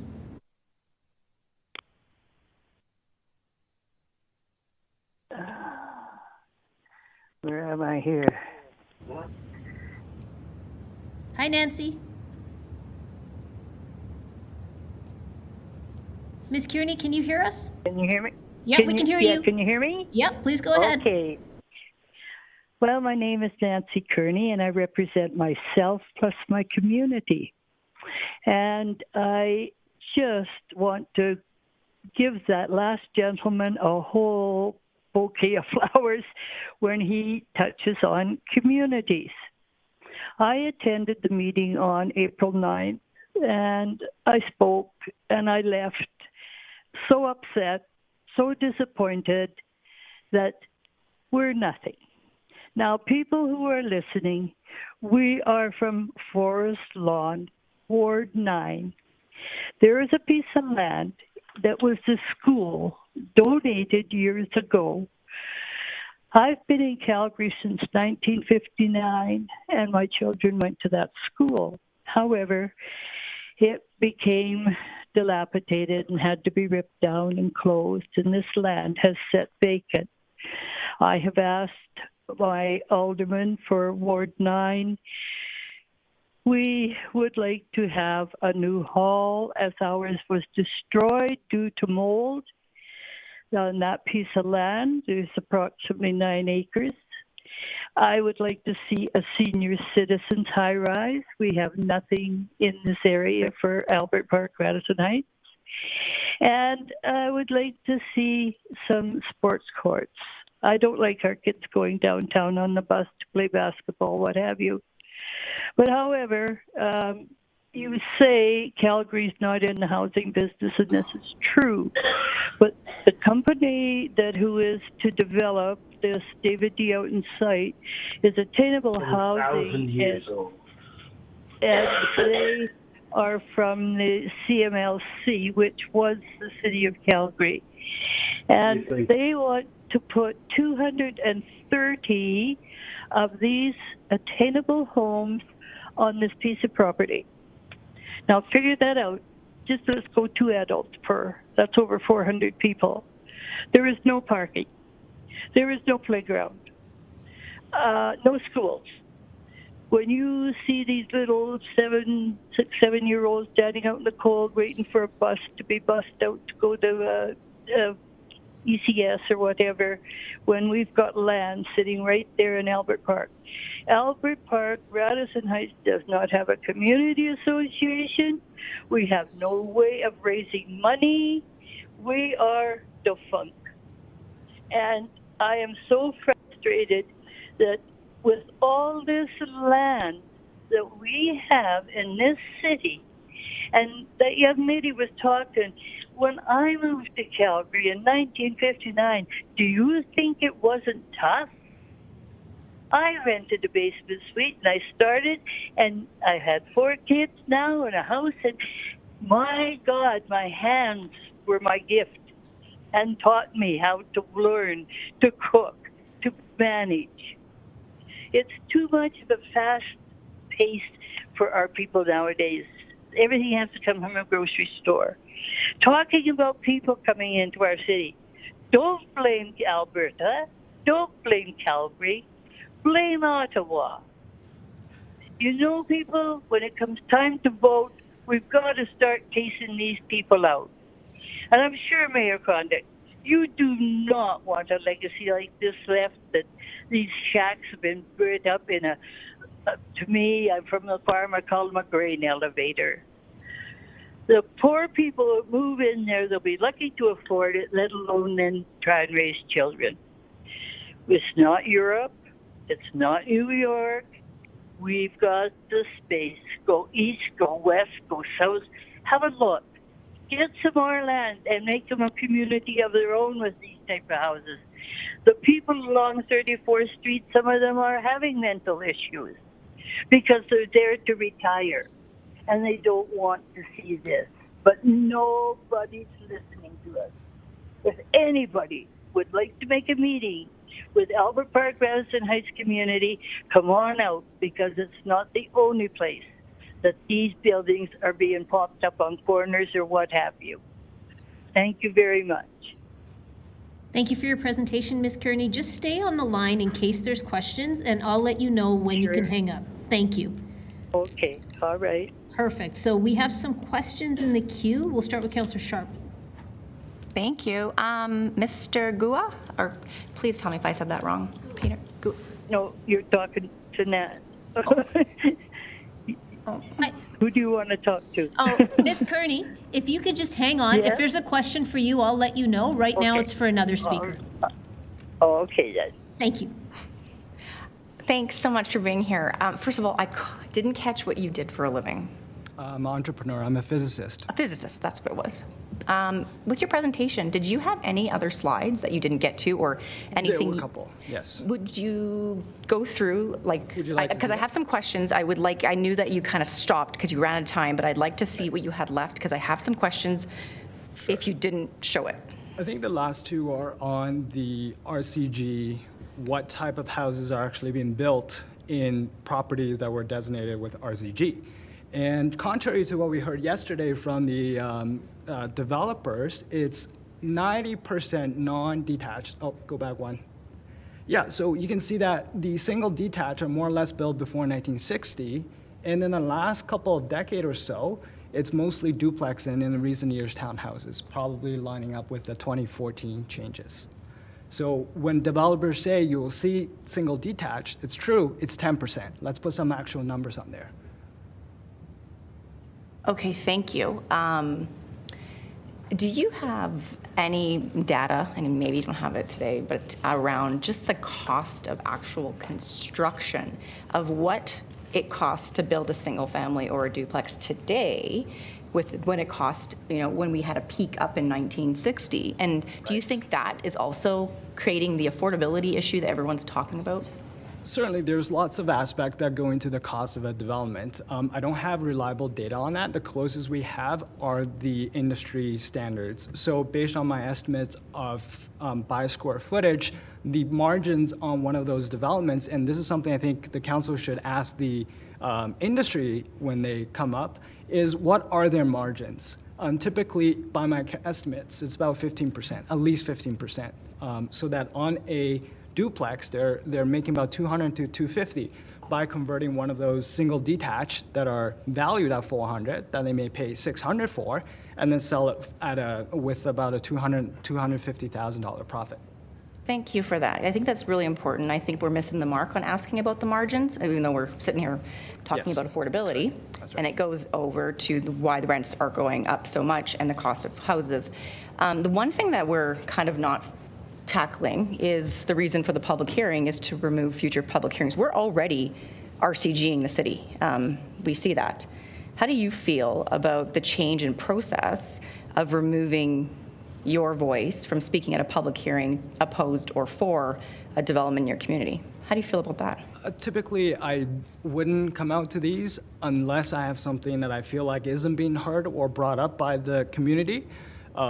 I don't feel this is a worthwhile policy as a top priority. It could be somewhere down the line. If we're hitting the numbers we're seeing back in 2007, 2015, then it makes a lot of sense, seeing that this is the bottleneck we have. I think there are a lot more things we can do at the moment that can address. I think one of the things is predatory leasing on the rental markets. There's an arbitrage opportunity there. Do you think any suggestions on what the city can do to speed up timelines? When we talk about affordability, people are saying, that the bottleneck or the issue is the land use. Anything that's your suggestions for the city, what it can do to change? Nothing on the specific to the city. I don't know much about how the city works. I think the overall there's some sort of productivity gain that we can achieve. Part of it could be to use software, which is something I work in. I know that there has been, to my knowledge, there's been some miscalculations in the city, in development, when the density of existing communities are miscalculated because green spaces and non-developable land are included as part of that calculation. So I'd like us to get those right, and the sooner we get to that point, we have metrics, and then we can have more meaningful discussions around what the policy might look like. Thank you. Just clerks, is this presentation available to council? Okay, great. Thanks for being here. Great presentation. Thank you. And just as we're moving to the next question, I do need to seek some clarification just to make sure. Can we be asking about profit margins? No, that's not relevant to the bylaw before. So one of the things that we have to remember is that we have guidelines around what we can ask during a public hearing that's on a land use item. And I think it was a good question to pose, Councillor Sharp, to see if we can go down that road.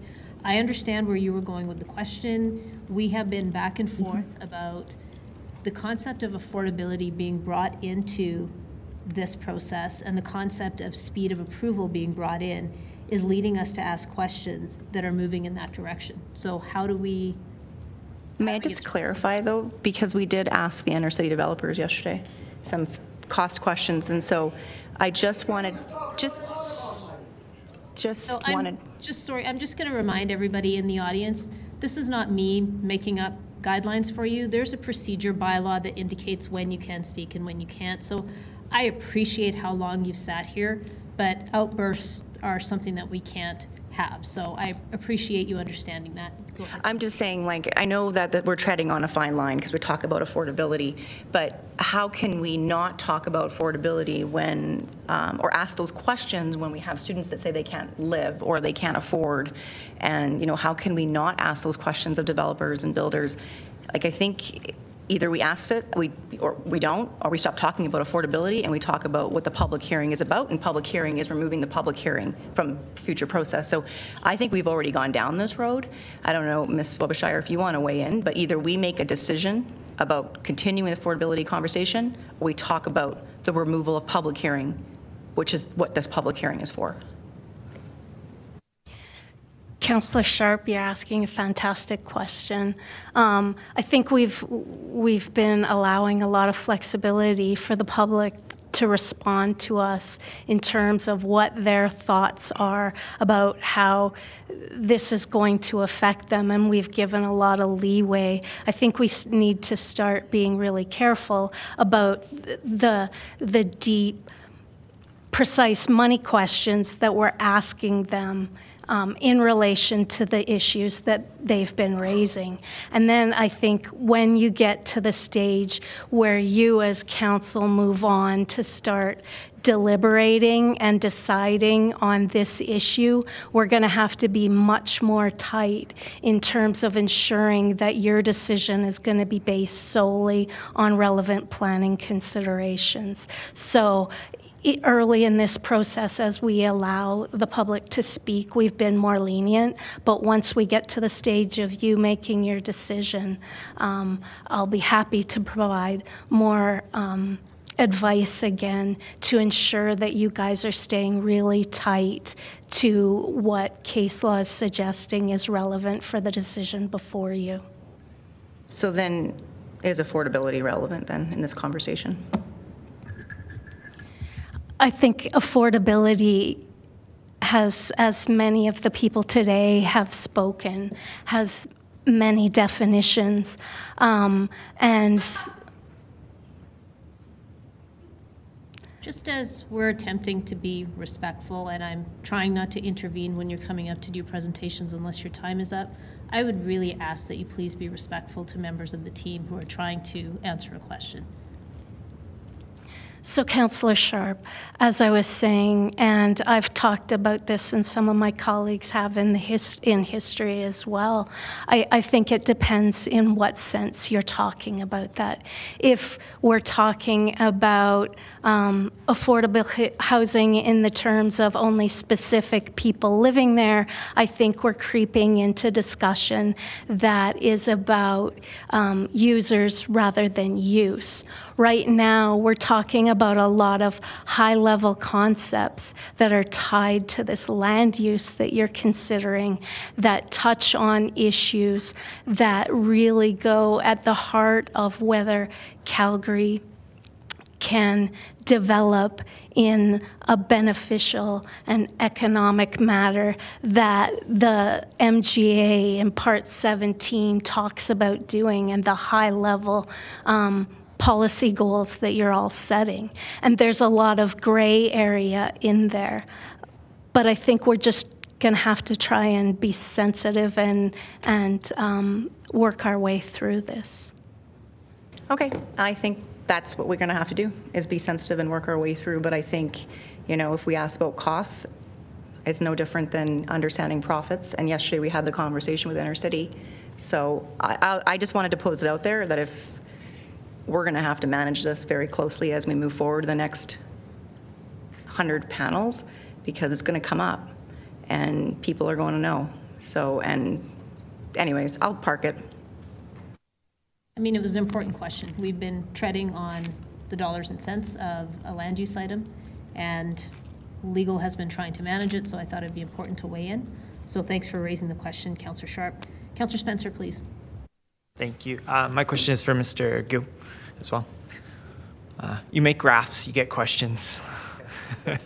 Thank you so much for your preparation for this.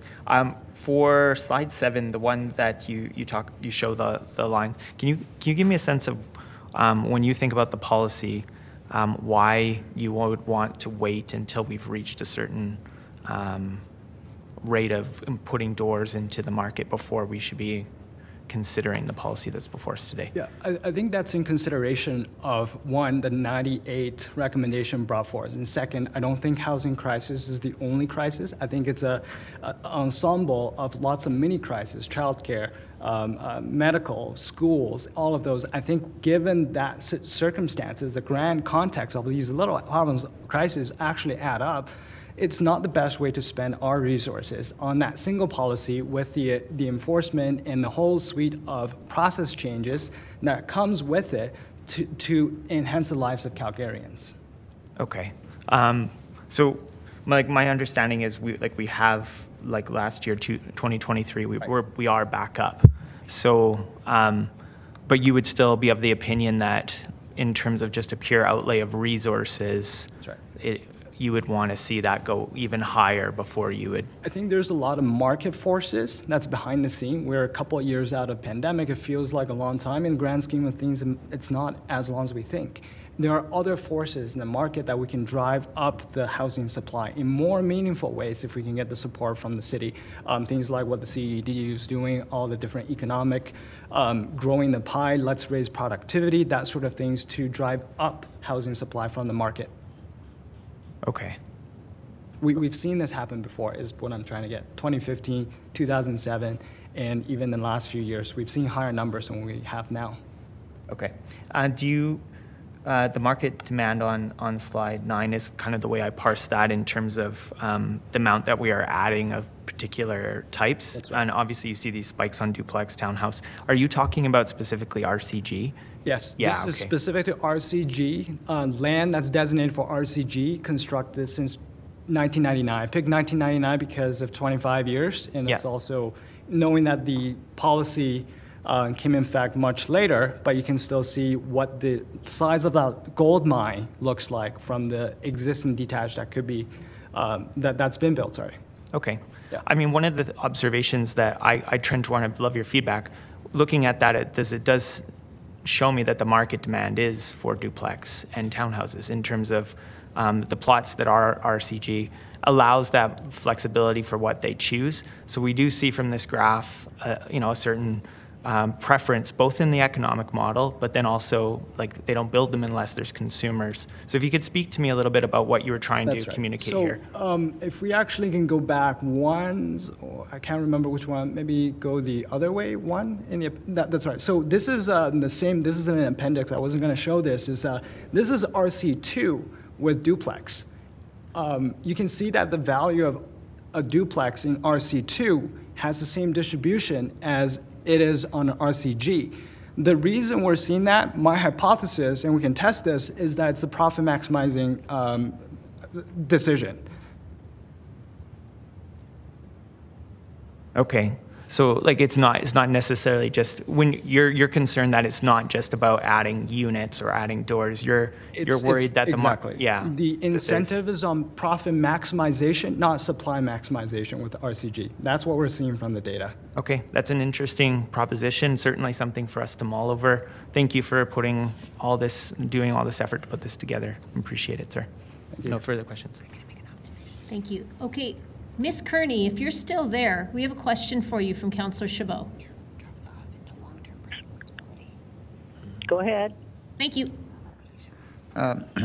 Nancy, thank you for being here and what you had to say. However, I wasn't clear based on what you said on where you stand in regards to RCG specific.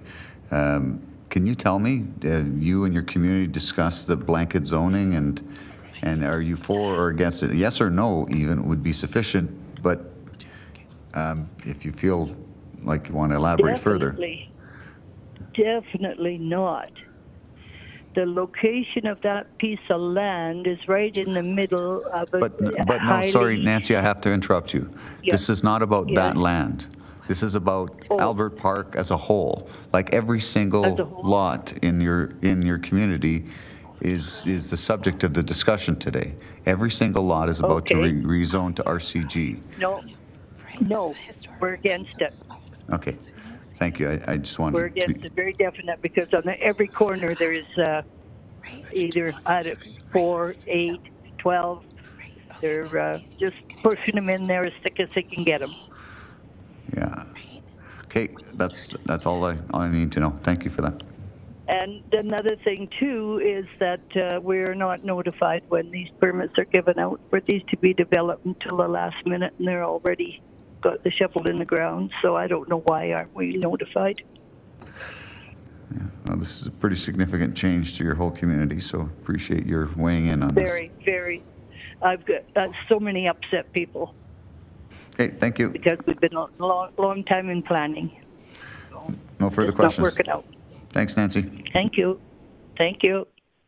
Thank you. There's no other questions for this panel, so thank you to all of you for your presentations. If you're on the phone line, you can hang up now and follow along if you wish to on the live feed. Thank you to everyone that was here in person. I am going to call the next batch of people, but let me just go back and ask if a couple of people that weren't here are here now. Do we have Matthew Knoll? Thank you, Mayor Gondik. You're welcome. Have a great night. Do we have Donalda McBeath? How about Neil Abiyankar? There. Nasser Ahmed? Mayor Gondik. Do we have anybody on the phone line right now?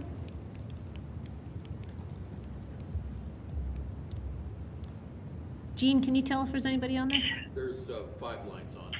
5 lines on. Hey, if you're on the phone lines, can I just ask you to maybe tell me who you are? Greg Culver. And which panel are you? 32. 32, thank you. Good to know. You're going to be one of the next ones up. Who else do we have? Dave Vizos. And which panel? Panel 34. Panel 34. We'll watch and see where we get to. We might not get to you today, but thank you.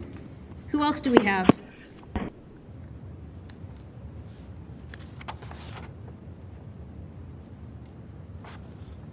All right, well, let's see. Do we have Ray Kettenbach? Hi. You can go on and grab a seat over there. Do we have Art Matsui? Great, thank you. You can grab a seat over there too. Do we have George Clark? Hi. And do we have Doran? And I'm not going to get this right, but I'm going to... Thank you very much. All right, so we have our 5 panelists. We're going to go Ray, Art, George, Doran, and then Greg. And we're ready when you are. Good evening, Mayor, councillors, administrative staff, community members. Thank you for the opportunity to speak to you today. I want to speak to you about choice. Each choice we make results in an action, which can be positive or negative. The outcome is rarely neutral. Living in a democracy provides us with the opportunity to make a choice. We live with the consequences of that choice. It is my belief that common sense should be a key factor in all choices that are made.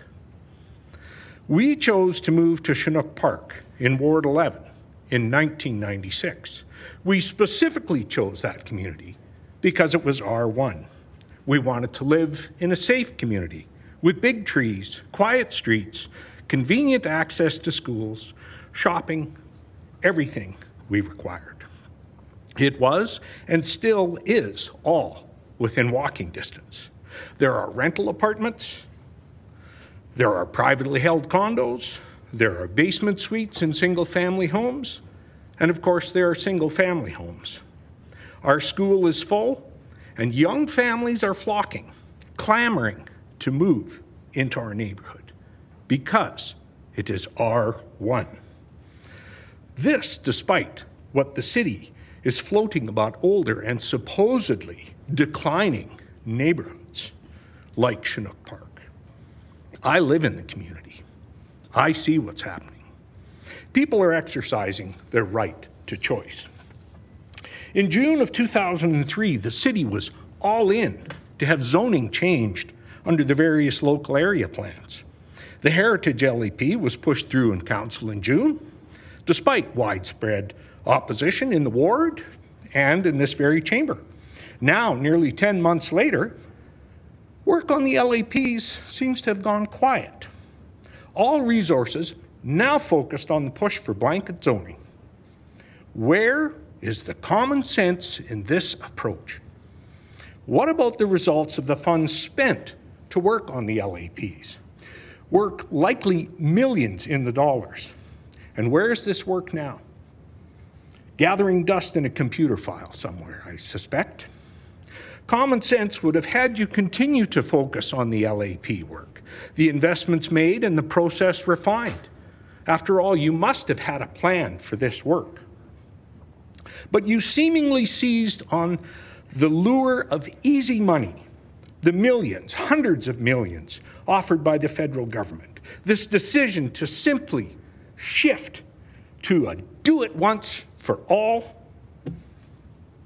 is, in my opinion, not in our city's best interest. My common sense tells me the zoning plan is incomplete, and that has been borne out over the last 2 days. I've changed my presentation several times based on what I've heard and learned, and it's wrong. I think other residents would also agree. Engagement, you've got a huge engagement by residents. A public hearing that will last all week, more than 5,500 pages of submissions of information to read and growing, I suspect. The finding of the city's earlier open houses, where the vast majority of residents wanting to protect likely their single largest investment, their home, are against the zoning changes you are prepared to push through without the proper thought to mitigate the huge number of issues that have been brought up in the last 2 days.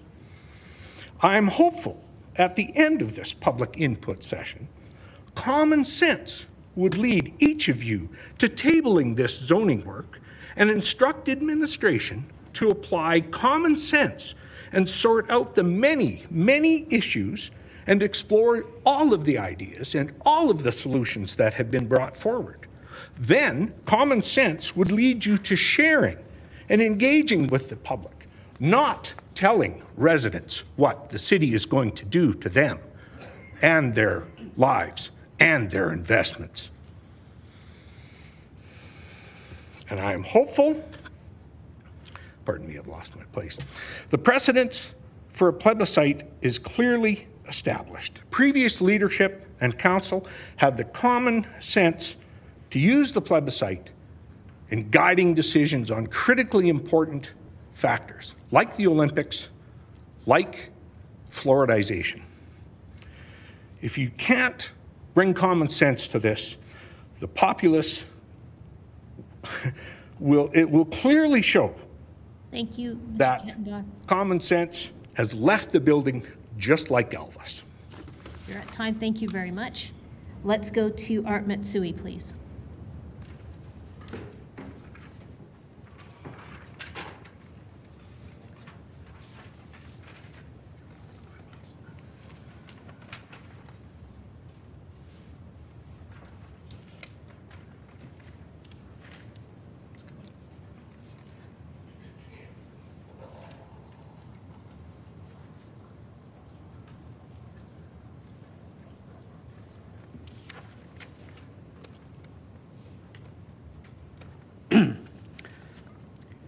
My name is Art Matsui, and I'm opposed to RCG blanket rezoning. I'm a lifelong volunteer and have chaired the Ramsey Development Committee in the past. I am also an affected landowner who has lived in the community of Ramsey for 39 years in a house that was born in 1905. And I feel that blanket upzoning to RCG will interfere with the reasonable enjoyment of my property and lead to the destruction of some of the history of our city. The increase in height, lot coverage, and units per hectare, along with decreased setbacks, when applied to entire blocks, will cause an erosion of sunlight hours and negatively affect our enjoyment of gardening and preclude any thought of solar power. Blanket rezoning is the opposite of proper planning, as densities should go where local conditions make sense.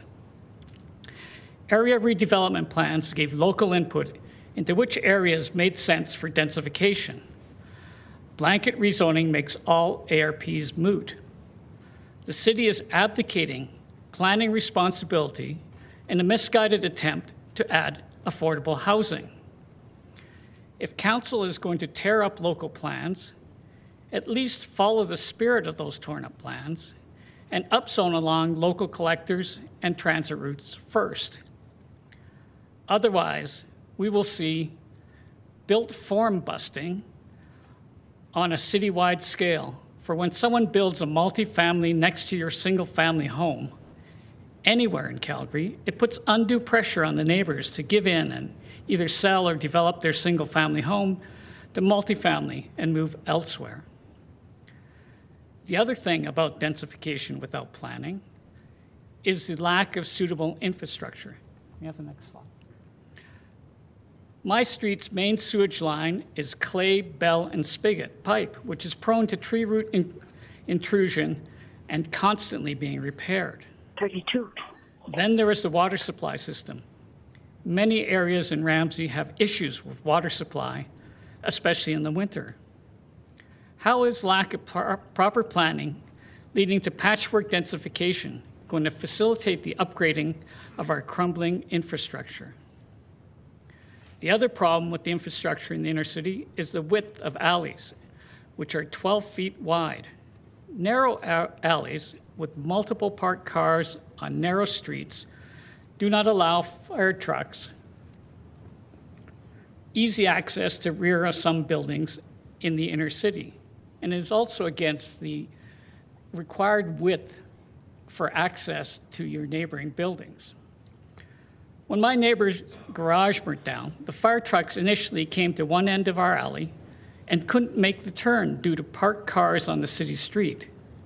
They had to go around the block and access the alley from the other end.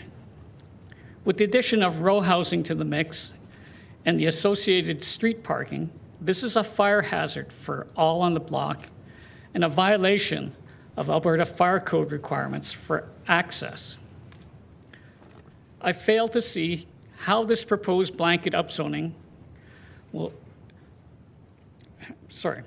I fail to see how this blanket upzoning will add affordable housing in my neighborhood. It is a developer's goal to gain maximum return on investment.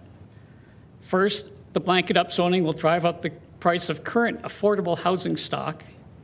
Then, with higher land costs, developers will build as many expensive units as the zoning will bear in order to maximize their profits. In my inner city neighborhood, currently new infills are around the $1 million range, with even higher prices on the top of Scotsman's Hill. Next slide, please. A letter promising $228 million, which is $57 million a year, in Trudeau government grants, tweeted by the mayor during the Affordable Housing Report public hearing, has stated to council that in order to get that $57 million a year, they must eliminate all exclusionary zoning. Since this is a land use issue, council must not use this financial issue as a factor in their decision. Please vote no to this blanket RCG zoning, which will eliminate all single-family zoning and lead to patchwork, unplanned growth. I understand today's public hearing is a land use zoning issue, and finance and who the end user is are not land use zoning considerations. Thank you, Mr. Matsui. Appreciate your presentation. I had one more sentence, if I could. If I did that for everybody, we'd be here a while longer. Thank you very much. I actually didn't, and so I'm trying to be fair to everyone. So, George Clark, please.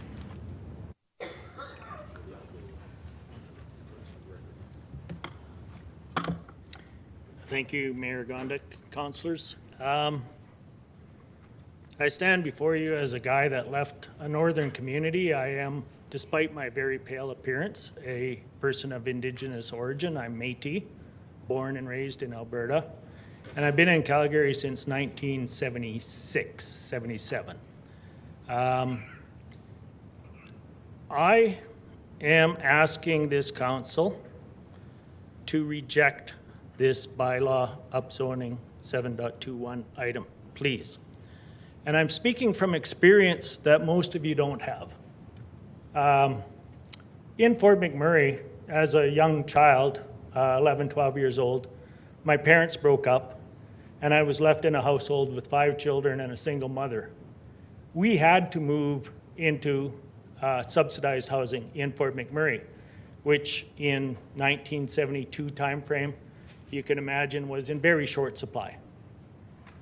We were fortunate enough to move into what I grew up knowing as 15B low rentals. I didn't even know when I lived there that it actually had a street name, because that's what everyone referred to it as. But it was actually Willow Square, which is now a age-in-place seniors care residence. When we lived there, we aspired, like every other Canadian, Albertan, to do better for ourselves. Most of my older brothers and sisters moved out of that low-income household very quickly. I went to work as a 13-year-old and helped my mother earn enough money so that when there was an opportunity for a double-wide housing project in Fort McMurray up top in Beacon Hill, to enter the lottery for a spot to win one of those opportunities to buy a mobile house, take the wheels off, and make a permanent single-family home. So my mother and I were successful in doing that when I was 15 years old. I understand the aspiration. I understand the frustration. When I moved out down to Calgary, I did benefit from low-income subsidized homes in my early years of marriage when I got married in 1979 for several years.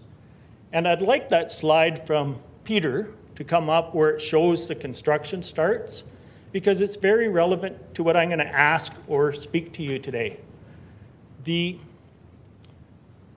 National Energy Program hit in 1980 through 1985, the other Trudeau, the one that's perhaps more liked than this current Trudeau. He caused a crash in Calgary, and you can clearly see it, that one. In 1980, look at the housing starts. That wasn't because of affordability or council decisions. That was because of federal interference in our affairs. That's exactly what caused that. And I was fortunate enough, even though it made life very difficult for me, I had to go out of town. I had to work 18-hour days like you guys are doing 12-hour days now. I was doing 18-hour days to support 2 young children at home. And I still managed to save enough money to take advantage of that market crash and buy a house in Forest Lawn for $55,000 in 1983-84. And I moved out from that house in the 96-97 timeframe after being the guy that made a successful career change, and I got all of the home builders in this city on computer-aided design drafting. I showed them how it was done. I educated them, and they came up for that revival. I'm now in Applewood, and I've been there since 1996. My counselor isn't here tonight. I have a lot more to say. It's in my submission about him. I feel excluded in my own counselor's ward because he refused to hold a town hall, yet he put on a public training session for the yes side with the More Neighbor group that has presented over 3 or 4 times already, even though they're originally funded by an Al Gore organization out of Ottawa. So I'm saying to you guys, for $57 million, don't listen to this new Trudeau. Listen to Calgarians who give you $5.5 billion a year to spend on our behalf. 100 times as much, please. Thanks very much for your presentation. Councillor Kara is in fact with us. He's just remote today. Let's go to Doran Corrigariu Ivan. Mayor, councillors, my name is Doran Corrigariu Ivan. I represent myself. I am opposed to the blanking rezoning. Question, why do we have a housing shortage? How can this be fixed?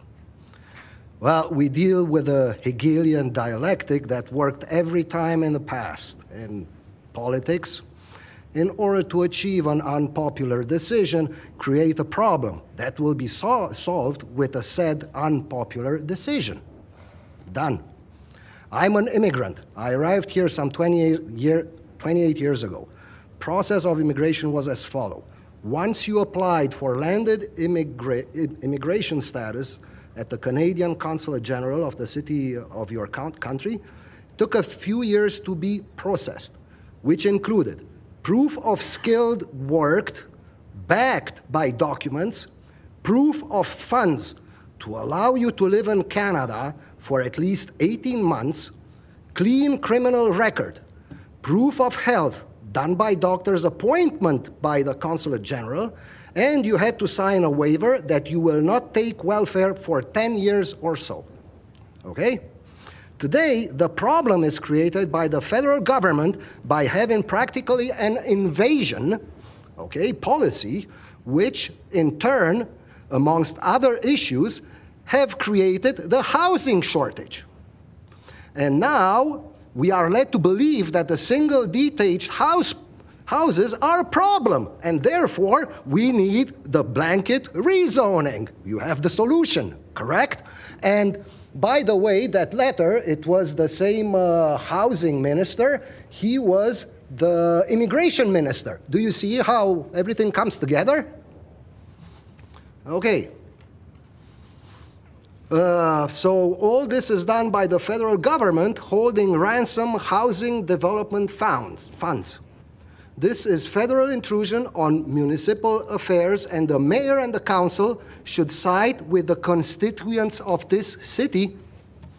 The sad part is that not only our mayor and most of the council went with this blanket rezoning, there were numerous flyer and information material that was distorted, and many things were hidden. This blanket rezoning is also said to offer affordable housing, another way to send confusion and false hopes to people who aspire to own a house. No matter how small this house might be, make no mistake, there are huge political implications for the current government, for mayor and council, huge financial implications for builders specialized in these infill buildings, but nothing for the ordinary citizen, okay? It's the usual theme which has to stop. The people that think this might lead to affordable housing, I have news.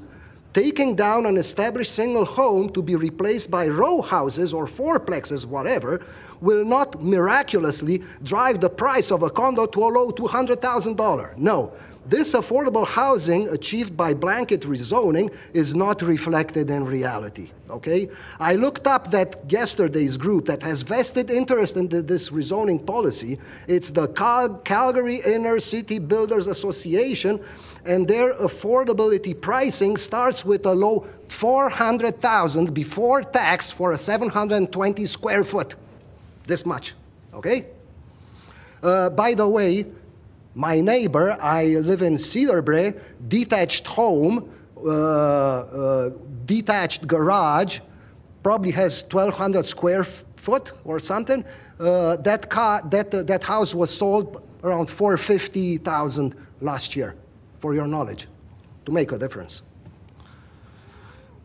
It looks to me that affordable housing is not so affordable if done through infills, RGG, it's mere lipstick on a pig.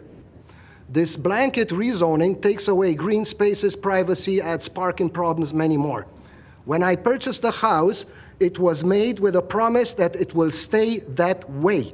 Now the mayor and council, pushed by federal interests, wants to change that. I cannot let this happen. I'm sorry. In a normal world, the mayor and the council, you, should not put the cart in front of the horse. Today, even without rezoning, the infrastructure that is serving these houses is crumbling. Water supply, sewage system, electrical cables, power stations, the roads, to mention a few. And it takes a huge amount of money, effort, time to fix this existing infrastructure that it's not designed to take the extra burden of infills. Thank you, sir. You're at time. Oh yeah, I have much more, and I might have even a solution for this. Thank you. Can we go to Greg Culver, please? Today, even without rezoning, the infrastructure that is serving these houses is crumbling. Water supply, sewage system, electrical cable. Hi there. Power Who's on the station, phone line? The roads, to mention a few. And You probably couldn't hear me, but I had muted. Sorry. Time to fix. Thank you for allowing me to speak. Can you hear me? It's Greg Culver. Well, if you could turn off your live feed, we could probably hear you. I have my live feed off, so it's not me. Okay. And I might have Hang on then. Hi there. Somebody's on the phone line. We can hear the live feed. Okay. Today, even without rezoning, the infrastructure. I'm sorry, Mr. Culver. Jean, can we mute whoever it is? Perfect. Thank you. Mr. Culver, please go ahead. So thank you for allowing me to speak. I'll try to be brief. My name is Greg Culver, and I represent myself and my wife. We are residents in Southwest Calgary and own our own home. We are both in our 70s, and we were born and have lived all of our lives in Calgary. Our home is a single-family residence and is currently zoned R1. We oppose the blanket RCG rezoning, and I will provide you with our reasons. Over the years, we purchased and lived in 3 homes, each of them being in R1 districts. We relied on R1 zoning in those neighborhoods when we purchased those homes. We worked very hard to purchase those homes, and they were not given to us. They resulted from our hard work and effort. Mr. Culver? Mr. Culver, yes? We're having trouble hearing you. Could you, if you could put the phone closer to your mouth or something, or if you're moving around, don't do that. I am not. Maybe, is that better? It's a little better right now, yeah. I just don't want to miss everything you're saying. No, it's very valuable, I'm sure.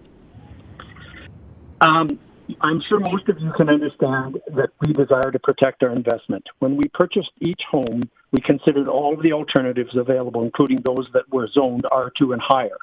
Those alternatives that were zoned R2 and higher were considerably cheaper. In each case, we paid the premium to live in an R1 community.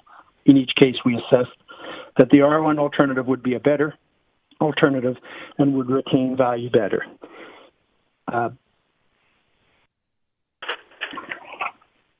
These were investment decisions. Had the city not had its zoning system in place, I have no doubt that our homes would have been far less expensive, but the city did, and we paid for it.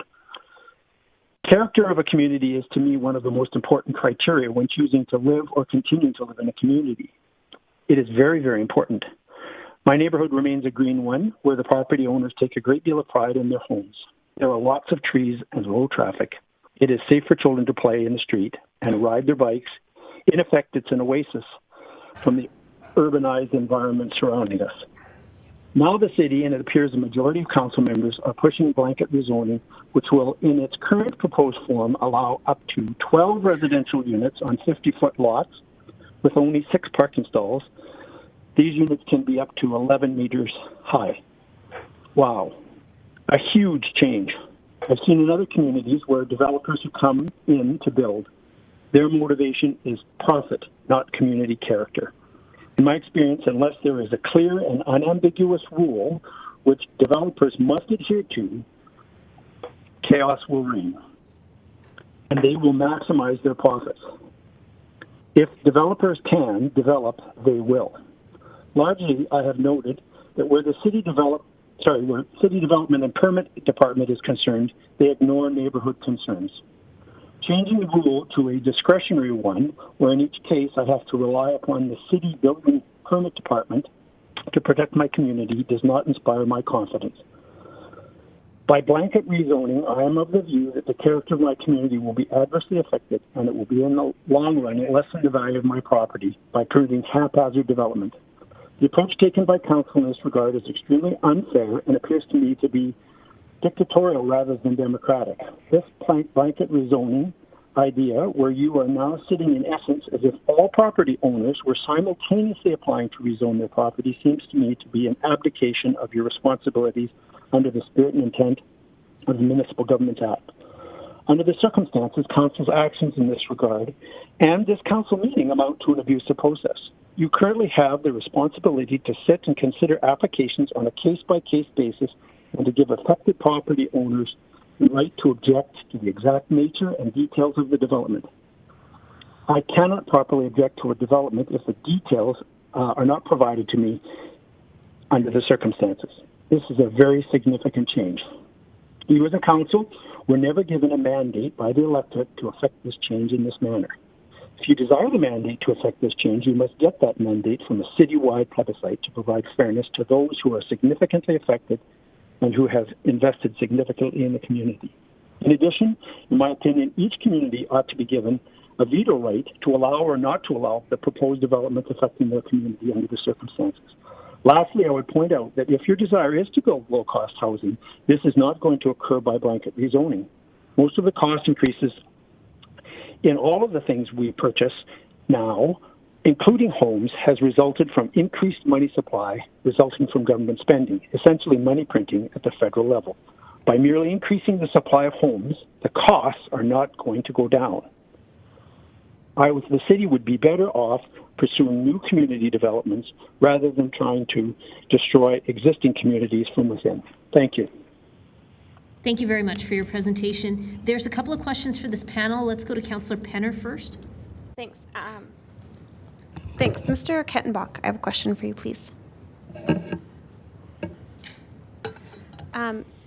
You referenced the Heritage Communities Local Area Plan. Correct. And how you felt like it was sitting on a shelf collecting dust. I guess my question is for you is, upon passing that, what did you think was going to happen? And I'm genuinely curious what you thought would be the next steps. So maybe I can give you some information. We're already seeing the steps of that. On Elbow Drive,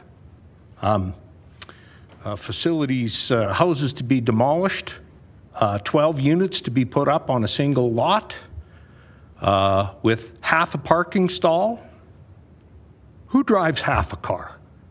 Half a parking stall for those units each?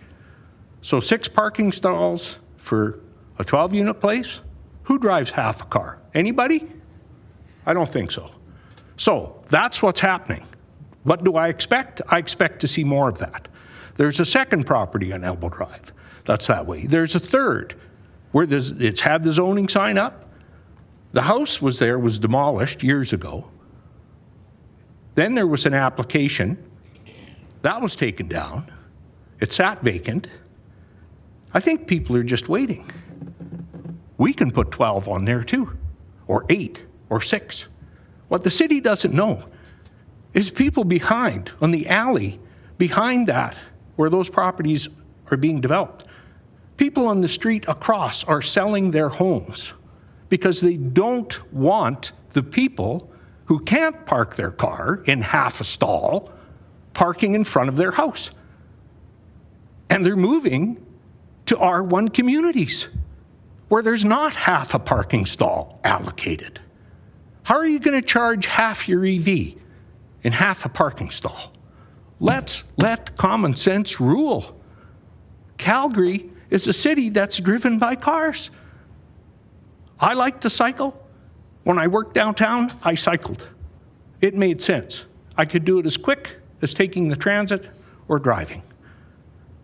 But to plan, to force people to not have a parking stall, to park somewhere else, to park in front of somebody else's house because the decision, non-commonsensical decision, half a parking stall? Think about that, people. 6 parking stalls for 12 units. How many people? There have been other people that spoke at the panel that have 3 cars or more in a single family home. Thank you. I'm fortunate that I do. Thanks, Mr. Kettenbach. I think I misunderstood your question. I thought you were getting to the investments that were to follow through the local area plan, but I hear what you're saying now, so I don't have any further questions. Thanks. Thank you. Thank you. Let's go to Councillor McLean, please. Thank you, Mayor Gondek. My question is for Mr. Clark.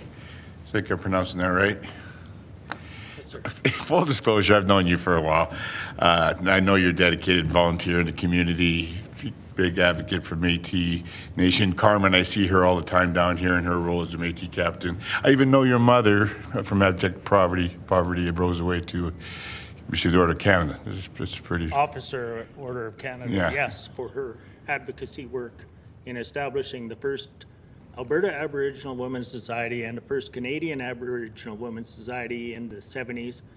I held the home together with my younger brother while she was doing that work, and she is my hero. Yeah, I appreciate that, and I respect your opinion, which we never got to get much of that, your opinion on the rezoning issue. So I guess my question is, what are your thoughts about some practical ways to help increase the affordability and low-income housing in our city? What are your thoughts? Yeah, I think this entire RCG blanket rezoning stems in a rush from 2022 into 2023 when the September decision was made because of the Housing Accelerator funding agreement that was